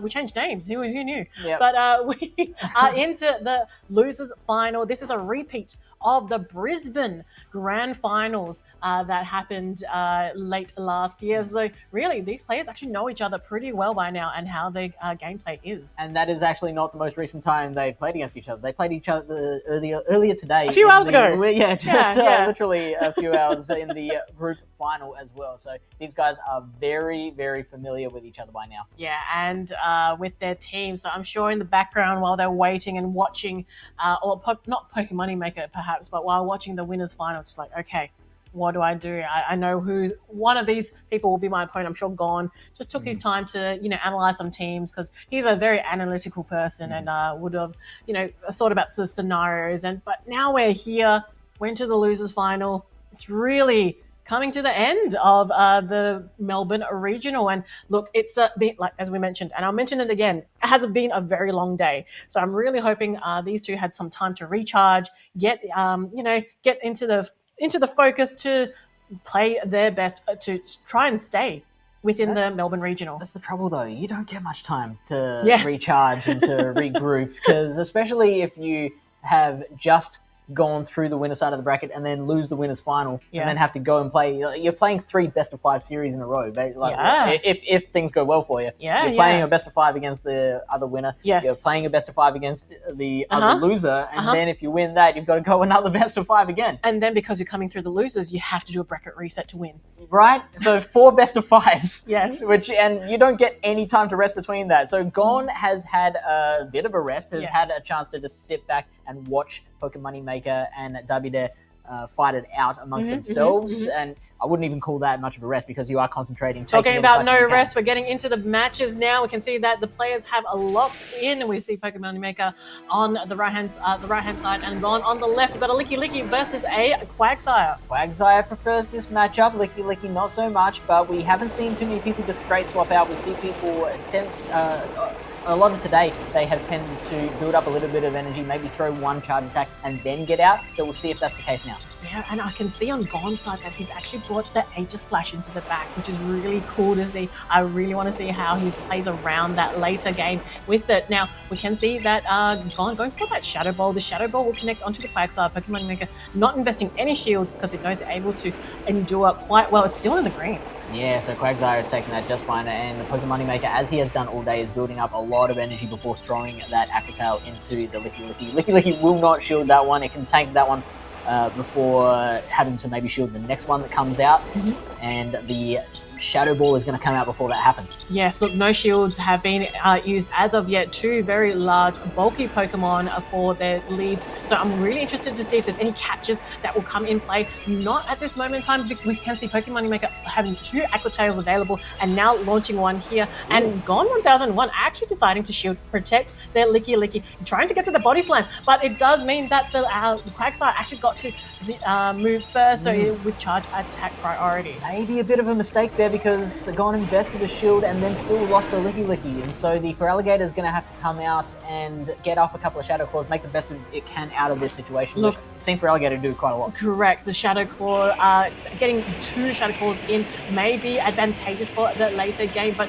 we can see it will try and go for the Ice Beam. The Ice Beam is going to be launched here, but Pokemon Moneymaker is really going to protect this Altaria and shielding. Yeah, not messing around, not going to try and call any bait, is just going to throw that shield up straight away. And now here comes the Aegis Slash. It's good that the Aegis Slash has kept 1 shield around, because you do need at least 1 when you are using that thing, because once you do throw a charge attack, you are very vulnerable after that. Yes, and now the Altaria is out of play, because we're not out of play, but switched over to another steel type with the Empoleon, because it really didn't want to stay in there for too long. Now the Empoleon has got up to the Hydro Cannon. The Hydro Cannon will probably connect, because we don't really need to shield the Aegis Slash just yet, but it is chipping it down to the yellow. Okay, and another Hydro Cannon is coming out as well, and this will get the Aegis Slash pretty low. I think almost fainting it, but not quite. We won't find out, because the shield does come up, and that is the second shield utilized on Gon's side. The Aegis Slash will throw a Shadow Ball now, and that won't get shielded by Pokemon Moneymaker. So Pokemon Moneymaker is saying, please do your worst. The Empoleon can take it, or it can't, and I don't need it anymore. Oh, the Empoleon is straight off. We didn't even see it return to its Pokeball, and now the Aegis Slash is able to get to the next Shadow Ball, but Pokemon Moneymaker did save that shield, so it is going to protect that Altaria. That Altaria is really close to the next move, but the Feraligatr is now back in play. It means that it has to farm a bit more energy and try and get to 2 charge attacks to try and seal at least this Feraligatr out. Yeah, or do some Dragon Breath damage and then the Sky Attack and do the rest of it, and it looks like that is the case. It looks like Pokemon Moneymaker has done exactly what is needed to do just the right amount of damage, and it gets to that final Sky Attack before the Aegis Slash can get to its final charge attack, and so the Altaria will close it out. Pokemon Moneymaker takes battle number 1. Yeah, and look, I think with that shadow advantage of the Altaria, it's able to hit a lot harder. It's able to at that 20%, which was just enough to take it out, and very, very well Plus played. the Dragon Breath as well. Yes, the Dragon Breath, having that extra 20% on that Dragon Breath, and again, it's a particular move that is so oppressive. So it's really very tough to try and work around, even though you did have the steel type of Aegis Slash. Yeah, well played by Pokemon Moneymaker. Again, very late into the day and to the battles, and still very sharp on his gameplay there. So Gone is now on 0, where Pokemon Moneymaker is on 1. It is best of 5, so he needs to. On Pokemon Moneymaker's side, he still needs another 2, whereas Gone has to try and do a bit of a reverse sweep and add another 3 to try and stay in the Melbourne Regional. I know we're backtracking a little, but yes. I do think this is so prevalent that I do want to bring this up again. I'm just looking it up here on my computer, and Sky Attack from a Shadow Altaria onto a Feraligatr does 47.5% damage. I think that is exactly what Pokemon Moneymaker farmed Gone's Feraligatr down to before throwing that Sky Attack. So I think he knew that. I reckon that Pokemon Moneymaker had that information in his head. I needed to get to just like 1 Dragon Breath under 50%, and then I can throw the Sky Attack. Look, again, I think the best players know their team very well and know when to look for certain points to be like, okay, I just need to do a little bit more, then I can guarantee the KO here. And he would be someone that I would not put, like, I would put all chips in. I'd be like, yep, he would definitely know that. I think he is someone that is very calculated with his team and knows exactly how to maneuver around with it. But again, Gone is as well. I know Gone goes through matchups. I know he thinks about it after the play as well. And we can see that we are locked into game 2 of this losers final. We can see a Quagsire on Pokemon Moneymaker's side and a Feraligatr on Gone's side. So this is more or less advantage to Feraligatr, but if the Quagsire can somehow land a bait, then that will mean it can outpace to the final Mud Bomb to get the KO there. Yeah, it's again where we've got the 2 favorite water types on the field. This Hydro Cannon will connect, it will bring the Quagsire into the yellow, but you can see Pokemon Moneymaker really loves to build a lot of energy and just bank it for later. So we are on almost like 3 Mud Bombs here. He has done so well to just gain that energy. Now to going for that switch and now catching this Hydro Cannon on his own Empoleon. Yeah, so burning some of that precious Feraligatr energy, which has been utilized so effectively in the past. So now Gone is going to respond with the Pangoro. There it is. I was wondering where it was in game number 1. It has come out to play in game number 2. Yeah, I like this from Gone because we can see on Pokemon Moneymaker's side that he still has that Altaria in the back. So this is probably the best position it can be at the moment to try and get a lot of energy leading that in. We get the full farm down. We can see it. Oh, no, not quite. It is only... Oh, actually, Gone actually sensing that and going for the Night Slash. Otherwise, I believe Pokemon Moneymaker was already on the drill bed. Yeah, so he had to throw that attack. Couldn't get that last Karate Chop in, unfortunately, which would have been great. But there is still so much energy on this Pangoro, so it's going to throw 1 Night Slash, maybe a second one. Maybe he'll bank it and switch out. Let's see what he does. Yeah, I don't think his switch clock is up just yet, right. So you have to go for that Night Slash, or he'll have to endure 1 attack from the Altaria, but it's able to get to the Night Slash. Well, Pokemon Moneymaker not shielding here. We can see it's already into the yellow. Does it get a boost? He got a boost on the Pangoro side. It can get to the gets to the attack as well before the Altaria can get to the next Sky Attack. Yes, and it's able to go for that Night Slash. Again, it forces Pokemon Moneymaker to finally shield that Altaria. And it's gone for another attack boost on the Pangoro side. But those Karate Chops aren't doing too much. The flying type, it is so far into the red. We can see that 1 rollout has taken so much health. It's probably only a couple of rollouts away. If anything, maybe 1.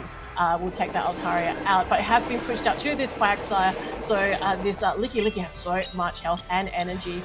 It's Pokemon Moneymaker has to use their last shield. Yeah, I'm wondering what the play is, whether it's like 1 Mud Bomb and 1 Aqua Tail, or 1 or 2 Mud Bombs is the play. 1 Mud Bomb is now going to have to be used on the Feraligatr, which should be enough to KO. The Feraligatr will not benefit from a shield. Let's see if it does get the KO. It does take it off the field, so now Licky, it is all up to you.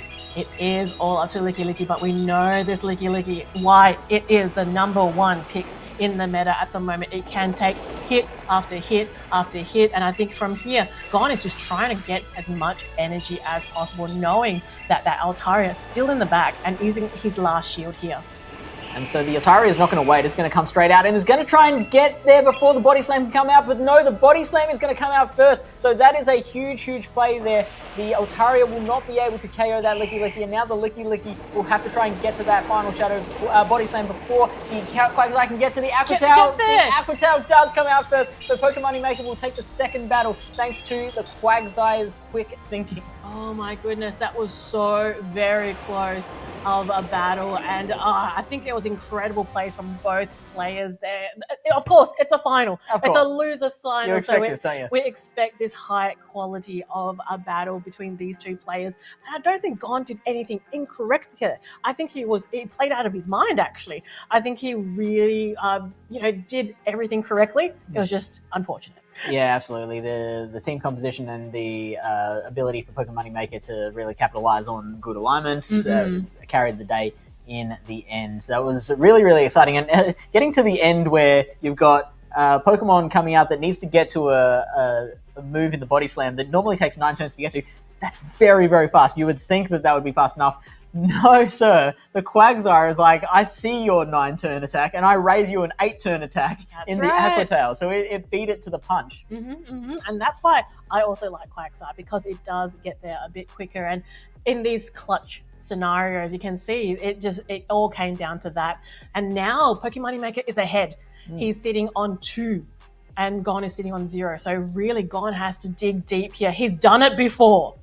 Brisbane Regional was almost exactly the same way. He had to dig deep here and do the reverse sweep. So it's not like he hasn't been in this situation. Some other players would be like, shaking in their boots at this point. But Gon is someone that, you know what, we can actually see some magic happen. And now we're locked into game 3. This potentially could be the final losers, final match, or it could be another run. We'll see how it goes. We've got the 2 water types of Feraligatr and Quagsire. We have seen this dance before. The Feraligatr and the Quagsire are both staying in. They're both going to chip each other down just a little bit. Last time we did see one of them switch out eventually without it going all the way to one of them KOing. We'll see if that's how it plays out this time. Yeah, we'll see if anyone wants to pivot out first. But again, I really like how Pokemon Maker just, you know what, I'll take the Hydro Cannon, I'll take all the moves because I want that energy. We saw how well that energy played out in the end, and going straight for a switch and catching this Hydro Cannon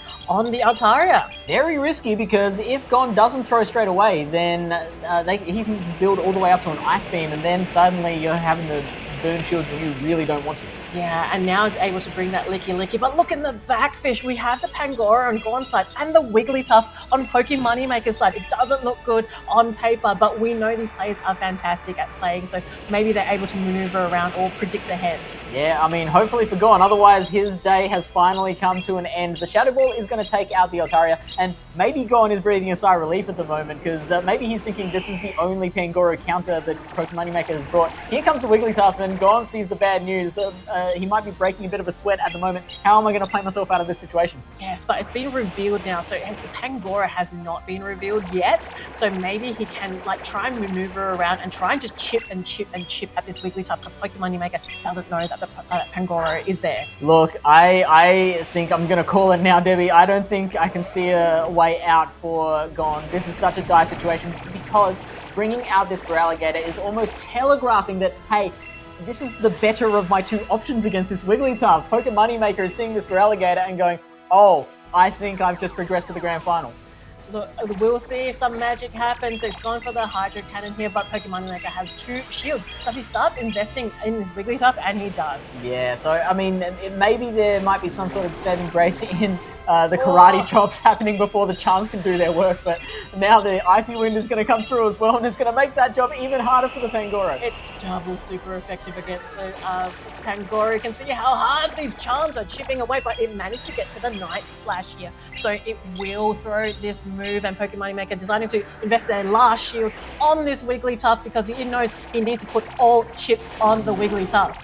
Yeah, that Wigglytuff is not phased at all. It's going to throw one more charm into the Feraligatr, and that is going to be all she wrote. Gon, You had a very, very good run, but unfortunately it has come to an end, and we have an all-Japanese grand final. We do have an international final today, and it means that, again, congratulations to Poker Moneymaker coming out of the losers final and now going back to the grand finals. What a great accomplishment to get to third place today, and tried his best to try and maneuver around. Again, it's someone that is a player that, like you mentioned, played earlier today. And sometimes that's the hard bit. You're not surprised anymore with their team comp. You know how they play. So sometimes you will study their team and to know that you may play them later in the day. And that's what's happened here, where, again, these two incredible players played their heart out. I don't think, Gone,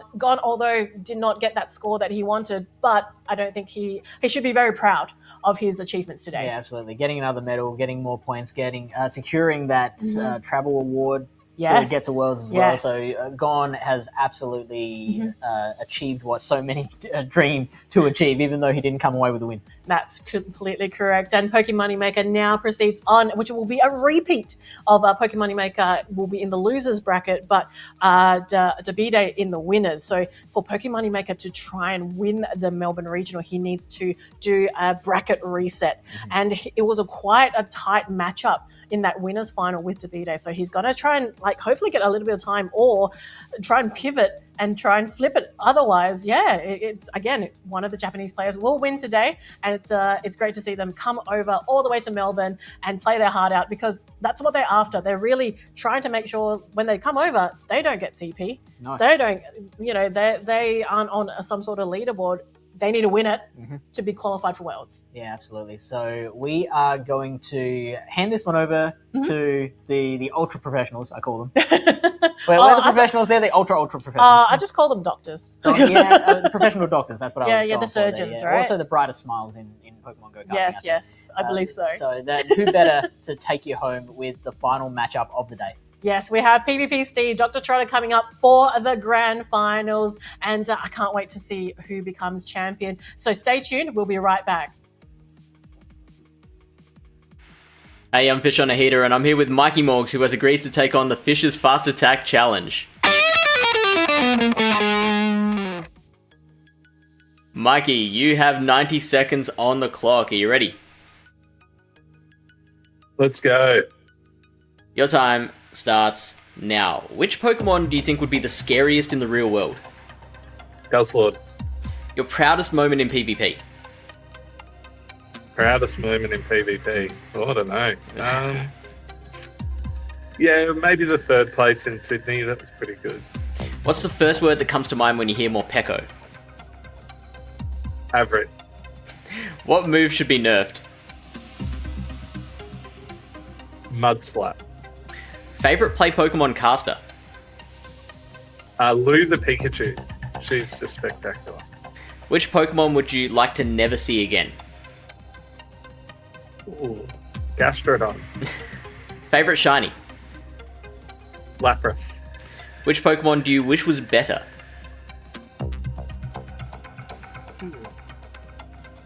Lapras. Hydro Cannon, Frenzy Plant, or Blast Burn? I'll go Blast Burn. Your favorite Pokemon Go Twitch streamer?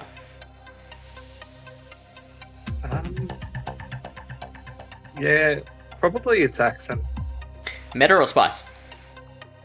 Meta. Your favorite Pokemon type? Water. Your best placing at a Pokemon Go regional? Was Sydney, third place. Makes sense. Credilli or with Acid or Bullet Seed? Acid. And who's the best battler in Oceania? Valiant Fish. Mikey Morgs, thanks for joining me. No worries. Hey, this is FishOnAHeater, and I'm here with Avrip, who is the new challenger for the Fish's Fast Attack Challenge. That animation's never going to get old. It's got sound effects too. I'll send you the finished product. But Avrip, you have 90 seconds on the clock. Your time... Oh, I can't wait. Your time starts now. Which Pokemon do you wish was better in PvP? Which was better? I'm going to say Fearow. I like using it. I just think it needs a little bit more of a buff. A favorite play Pokemon caster? Caster. I'm gonna say Gabby. Yep. What move should be nerfed? Smackdown. Nerf it to the ground. Smackdown and Charm. Get rid And of it. we've gotten that a couple of times actually. One main series mechanic that you would add to PvP. Ooh, burn effect. Ooh. Do a little bit of damage every turn. Favorite generation of Pokemon? Oh, I'm so biased, but I'm just gonna say Gen 1. Yeah, no, that's fair. I grew up with it. Which type would you be? Fire type, because I'm very aggressive in GBO. What Pokemon would be the scariest in the real world? Scariest. I mean, everyone would say Jigglypuff is cute, but if I saw one, I would be weird and terrifying. Highest GBO leaderboard placement? GBO leaderboard placement. I think it was top 40-ish. I hit 3,470, around there. That's impressive. What meta is the best outside of Great League? Ooh, I'm going to say there was a Halloween Cup back in the day. I cooked with it. I climbed a lot of points. This was about last year, though, so whatever that was. And that's it. That's all we've got time for. Thanks, Everett. All good. Thanks for having me.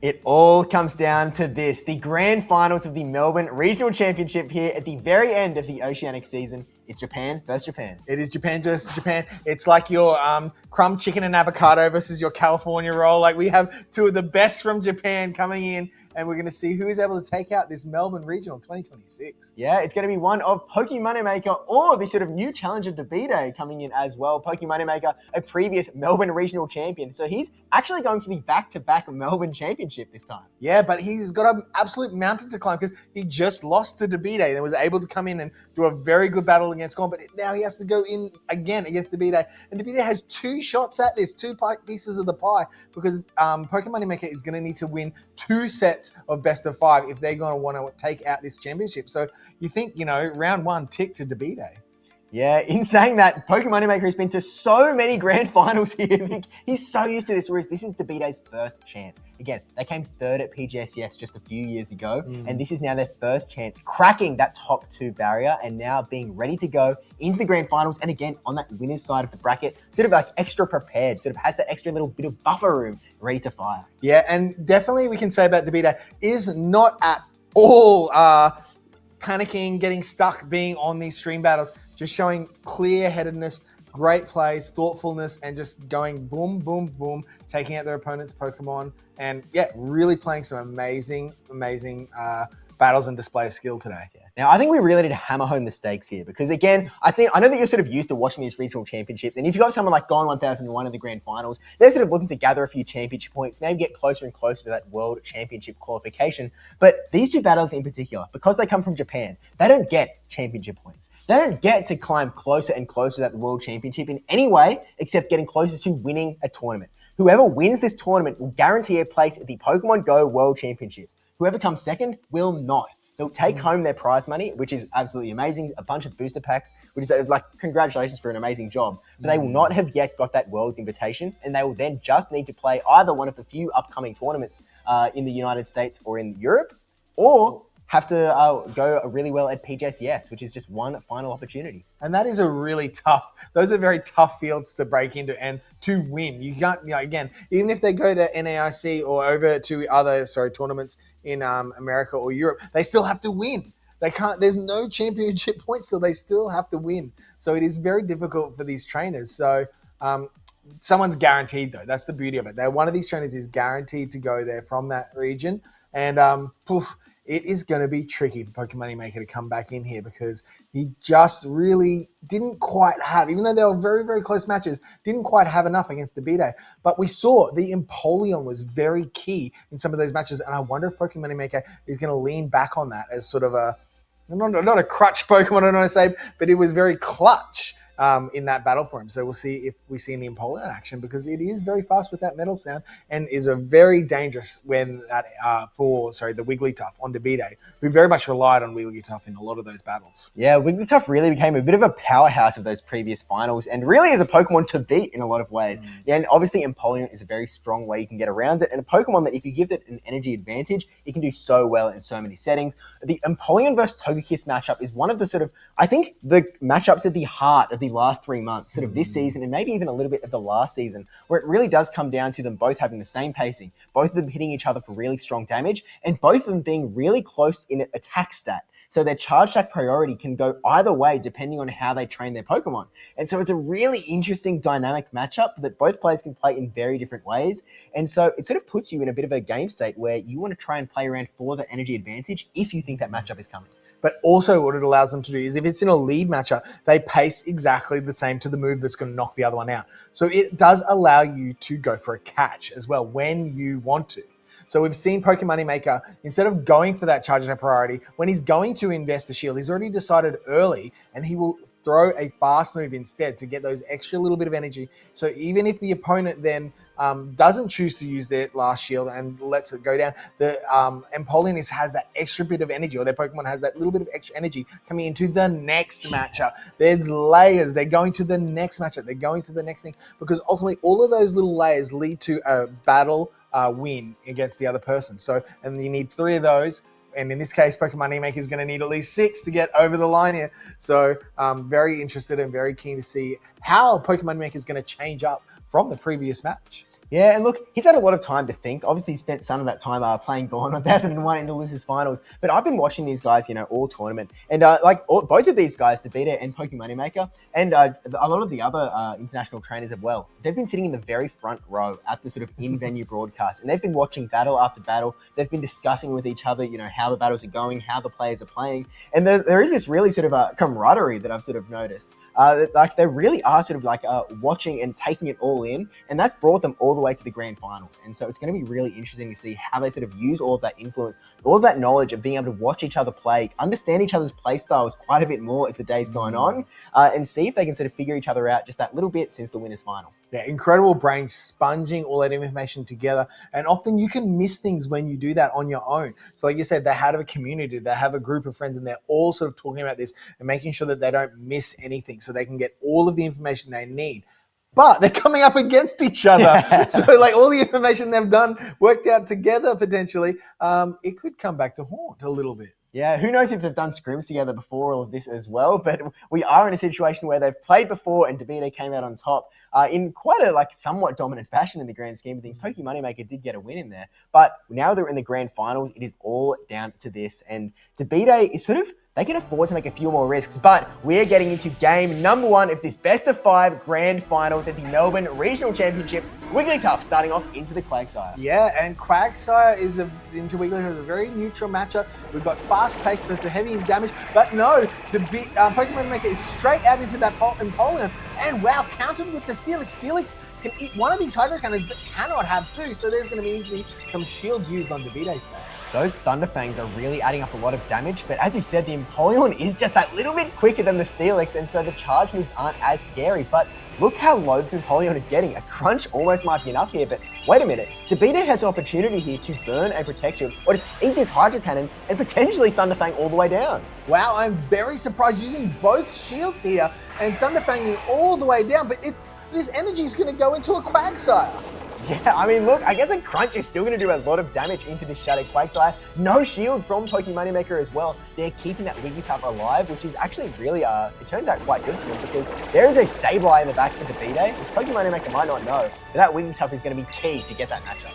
Absolute key, but this is going to do a lot of damage. In comes the first Aqua Tail, and there are no shields like we said on Debide's side. And look, this Wigglytuff is now down to half health, and in comes their own Wigglytuff. This is a tricky spot, and no shields. Debide all of a sudden is like, uh-oh, my Sableye is sitting in the back, a scared duck. I need that Sableye for the Quagsire matchup. Let's get rid of this Wigglytuff as best as we can. But Pokemon Maker has enough energy for a charge back. They can know their counts, and they actually don't even go for charge back priority by the looks of it. The Swift is actually going to come through onto Pokemon Maker's Wiggly.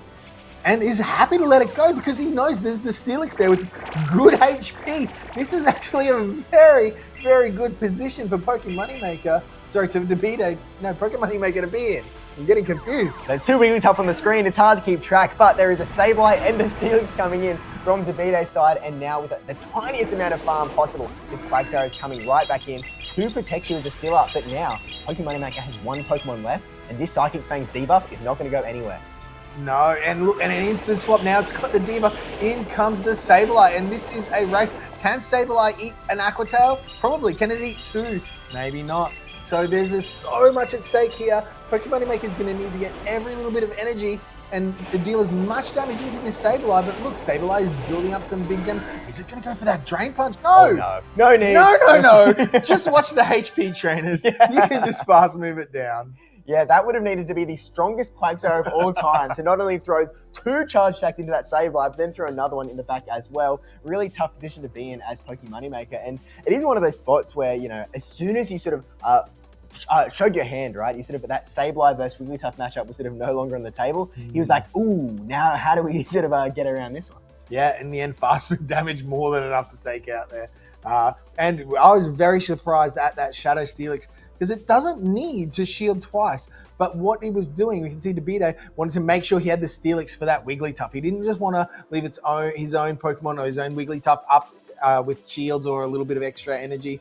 Was happy to keep that Steelix very healthy. And I mean, I think both routes were ways to victory. But Debbiepebble saw the route and they took it and they went for it, and it proved to be an absolute masterstroke. Well, this is actually something that is a little bit something that we're seeing again and again and again through not only this tournament, but other tournaments as well, is that in that lead matchup where Debbiepebble burned both Protect Shields on that Steelix, Empoleon was doing 0 fast move damage. I mean, those Metal Sounds were doing absolutely nothing. And so by the time that Steelix farmed that Empoleon all the way down and had all of its energy, it was basically still a full health Pokemon. And so you sort of had 3 full Pokemon up against the opponent, and sure, they had 2 shields, but with a lot of fast move damage on your side, not only from the Steelix, but from the Sableye, from Wigglytuff sort of existing as well. I mean, there's just so much pressure that's really coming from this team, and when you've taken no damage to get rid of an entire Pokemon, I mean, that's actually not a bad spot to be.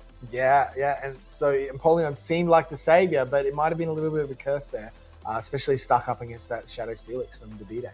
Yeah, as much as, like, you know, when you're in 2 shields to 0 shields, it feels good, right? But not always. But it looks like the players are locking in for game number 2. Again, it's a best of 5 series. Need to get to 3 to win it all. And we are starting off with that Empoleon coming straight back in. But the Steelix is here. Wow, we've seen this already. Now, I think what we're going to see here differently is Pokemon Moneymaker, I'm guessing, no, straight into the Quagsire, into the hard counter, wanting to get some shields. Oh, and out comes the Togekiss. I'm seeing a bit of a similar pattern here where that Sableye and Wigglytuff matchup is just still sitting in the back waiting to occur, and Pokemon Moneymaker just doing anything he can to get himself into a neutral matchup in the interim, but without Stone Edge, these Aqua Tails just don't add up that quickly. No, they do not, and as Aura Sphere plus the Pex is going to do a lot of it. Pokemon Moneymaker burning shields here. I feel like this is a pressure shield. There might be a little bit of stress on Pokemon Moneymaker's side. Without that Stone Edge, yeah, this Quagsire is not where it wants to be. No, these Aqua Tails. He's still going to need to land 2 more Aqua Tails to get rid of this Togekiss. Togekiss now in the red, but these Mudcoats doing absolutely nothing. No chance to throw the Aqua Tail at this point because this Aura Sphere is going to come out way quicker. Charge Attack priority going to go to Togekiss's side. And so Pokemon Moneymaker burning 2 shields on Quagsire yet again for the 30th time in this tournament, only to throw this Aqua Tail to try and see if maybe a shield will come out of Debbiepebble here. This is so funny. Are we going to have an opposite situation? No, Debbiepebble is investing a shield here. Oh, and a quick switch into Wigglytuff. Wow, this is really opening up. Pokemon Moneymaker is working hard, trying to get something out of this matchup. Going to eat a neutral Aura Sphere, and I think, yes, in comes the Steelix. This is not a good spot for Pokemon Moneymaker, and again, he's finding himself in a spot where Debbiepebble has a Sableye in the back that is just sitting there so joyous that Wigglytuff is going away right now. Yeah, it is exactly where that Sableye wants to be. The defense ball is coming in on this Wigglytuff, and I think we're just going to see a full farm down from this Steelix. In comes the Icy Wind, but yes, immediate no shield, knows it can take this damage. Kind of an annoying spot, right? Because this Ice Wind debuff is going to mean those Thunderfangs do that little bit less damage. So I think Steelix might have actually got 1 extra Thunderfang in, which isn't really what you want. But you've got a Quagsire, which is going to do pretty well here regardless. Yeah, in comes Quag. But this Crunch is going to do some lovely damage, and then you're open to pivot into whatever you want now. That Sableye is free, and here it comes. Wow, but look at the energy on the Pokemon Moneymaker's side. Yeah, this is so much to deal with. There is so much about to fire off here. The first Aqua Tail going to go into that Sableye. Second one won't actually be enough to get a KO here. So if DeVito wants, which they do, they're happy to eat this thing. They're going to Shadow Claw down to Quagsire, and then it's just going to be that Empoleon they have to deal with. Quagsire hanging on 1 HP in the back. Yep, and in comes the foul play, not going for that super effective Drain Punch, knowing that it needs to put this fast move damage output out there. And in comes this foul play Shadow. Wow, that is a lot of damage, Steve. He needs to set himself up to try and get some Thunderfang damage onto this Empoleon. The switch timer is not up yet. You cannot throw in Steelix and try and catch the move onto Togekiss yet. No switch timer available. The Hydro Cannon going to burn this protection from Steelix, but the switch timer is now up. And so DeVito has a chance here. Can I Thunderfang down this Empoleon before the Hydro Cannon gets in? Yes, I can. Tiny little bit of health on that Pokemon in the back, but Quagsire is so far away from the move. Steelix securing a Game 2 win, and we are now 1 game away from DeVito being your Melbourne Regional Champion. Wow, this is insane. DeVito absolutely putting on a clinic against Pokemon Moneymaker. You almost feel like Pokemon Moneymaker is just scratching at this battle, maybe feeling a little bit stuck in their thinking, need to break out of that box. We've seen 2 Empoleon leads, and it just hasn't quite been there. I think Pokemon Moneymaker is going to make a big switch, big change in the team, and I think the change is going to be that Dusknoir. Look, he's going to have to try and pull out something here, Trotter, because look, Pokemon Moneymaker in the 2026 season, he was able to get that 2nd place in Brisbane. He got the 3rd place over in Sydney. He just needs that 1st place. He doesn't want 1 more second. He wants that Worlds qualification, and he needs to win the next 3 battles in a row and then another best of 5. It is getting more and more dire, and he needs to figure out something out. Maybe it is that Dusknoir, because I think it was off the shoulders of that Dusknoir that he was able to get a win up against DeVito a little bit earlier on in the winners finals. Maybe he could bring life once again. It is tricky though, because we have seen DeVito running Wigglytuff and Sableye. And even Steelix with that crunch. How do you bring in Dusknoir? How do you change this up? I think what we need to see from Pokemon Moneymaker is needs to take a breath, calm down, slow down, and remember, if it's not KOing me, maybe I don't want to shield yet. Trotter, I need to take a breath and calm down. I mean, these battles have been intense, but I do wonder if DeVito is he's reading the situation, he's reading the tea leaves, right? And he's going, okay, I need to know what Pokemon Moneymaker is doing, because he's done quite well at sort of predicting how these battles are going to go as this tournament has progressed. And I almost wonder if he might predict maybe a crazy move coming in from Pokemon Moneymaker. He might return to the Licky Licky that he sort of like left in the dust a little bit, that he used quite often a bit earlier to sort of soak up some energy. Maybe he could return, and so maybe a pivot has to come from DeVito.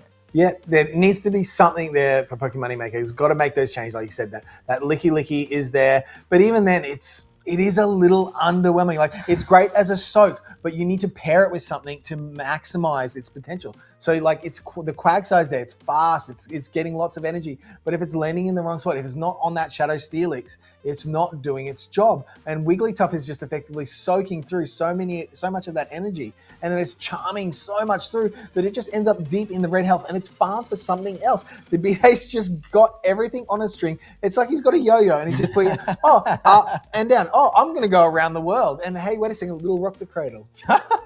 We've got all sorts of tricks here. One day we'll get the yo-yo on stream as well. But for now, we're going to be jumping into game number 3. This could be the final game, and we're seeing Pokemon Moneymaker with the Licky Licky into that Wigglytuff.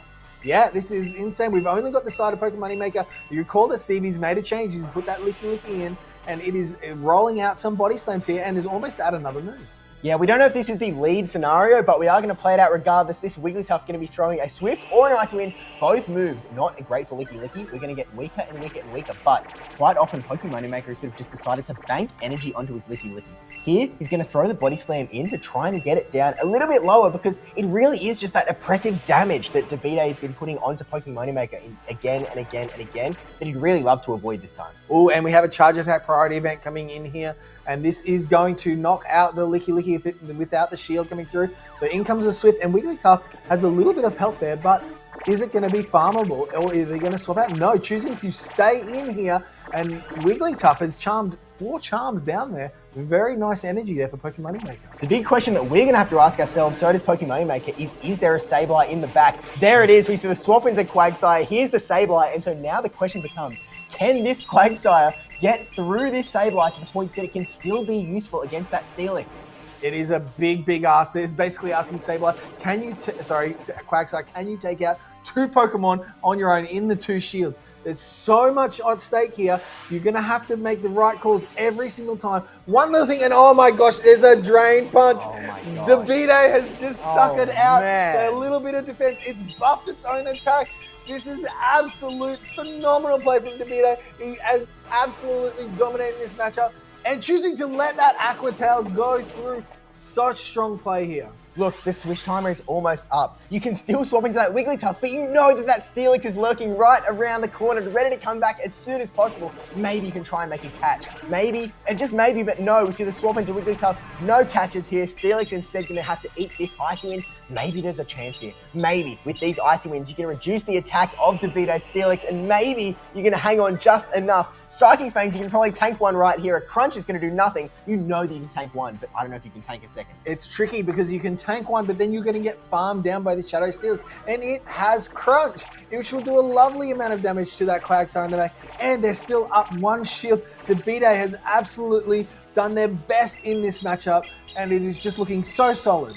We've gone from 1 feed to 2, but now we do have the Icy Wind going to be going through onto this Steelix, down into the red, but it will be able to Thunderfang down, and then it is all down to this back matchup. Quagsire, maybe you can take out this Steelix, but that Sableye is going to come right back in. Sableye still has a shield. There are no shields on this Quagsire's end, and there is not much string left.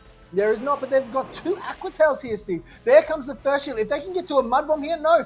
Charge attack priority for the Sableye. Is this enough to KO? Because the Aqua Tail will come through. This is actually a little bit tighter than we originally thought. The foul play goes through onto the Quagsire. It does hang on, getting the Aqua Tail here. Pokey Moneymaker doing absolutely anything he can to avoid getting knocked out of this tournament. The Aqua Tail going to connect to that Sableye. So close to the knockout. Mudshot 1, Mudshot 2, the simultaneous KO, but Pokey Moneymaker does not win. The Steelix in the back survives, and Debbiepebble takes out the Melbourne Regional Championship. Wow, an absolute clinic from Debbiepebble. 3-0, putting an absolute stamp on this as one of the most dominant trainers in a final series that we've seen here. We've seen so many matches go so close, but Debbiepebble is like, no, I am absolutely on top. And Pokemon Make It is an absolute fantastic trainer, and I do not want to take anything away from them, but Debbiepebble dominated that final.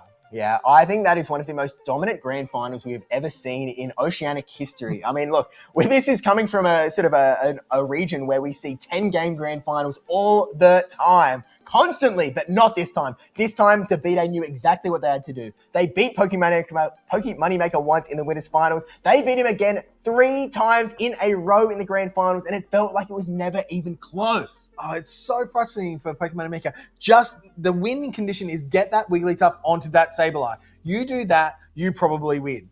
It never happened. It was just such a dominant performance. That Shadow Steelix putting in so much work, it never ended up on that Quagsire. Everything was lined up, and you say, oh, that's just luck. That's just luck. He just got lucky.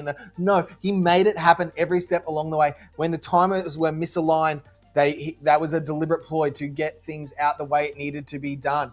This is not luck, ladies and gentlemen. This is skill, and we've seen some of the high skill level here. And I think Debbiepebble, if they can carry this form into Worlds, is going to be a real threat for a lot of trainers over in the US. Look, you know what? Debbiepebble at the World Championships in 2023 was beaten by Mikey Morgs. When the World Championships in 2025 was beaten by Valiant Fish. But no more. Debbiepebble has come to Australia, has gone, you know what? I can take you Aussies on. Taken all of the Australians on all the way to the grand finals, and then just for good measure to show that he could do what we haven't been able to do in so many tournaments. Took out Pokemon Moneymaker in the grand finals as well, just to put that cherry on top and cement themselves as a Pokemon Go regional champion and secure themselves an invitation to the Pokemon World Championships for, I think, the 4th year in a row. Wow, that is fantastic. Like, you are a premier trainer in the world at the moment, Debbiepebble. So congratulations. Hats off to you. I loved that Shadow Steelix content. It was fantastic. It never get into a bad position in the entire thing.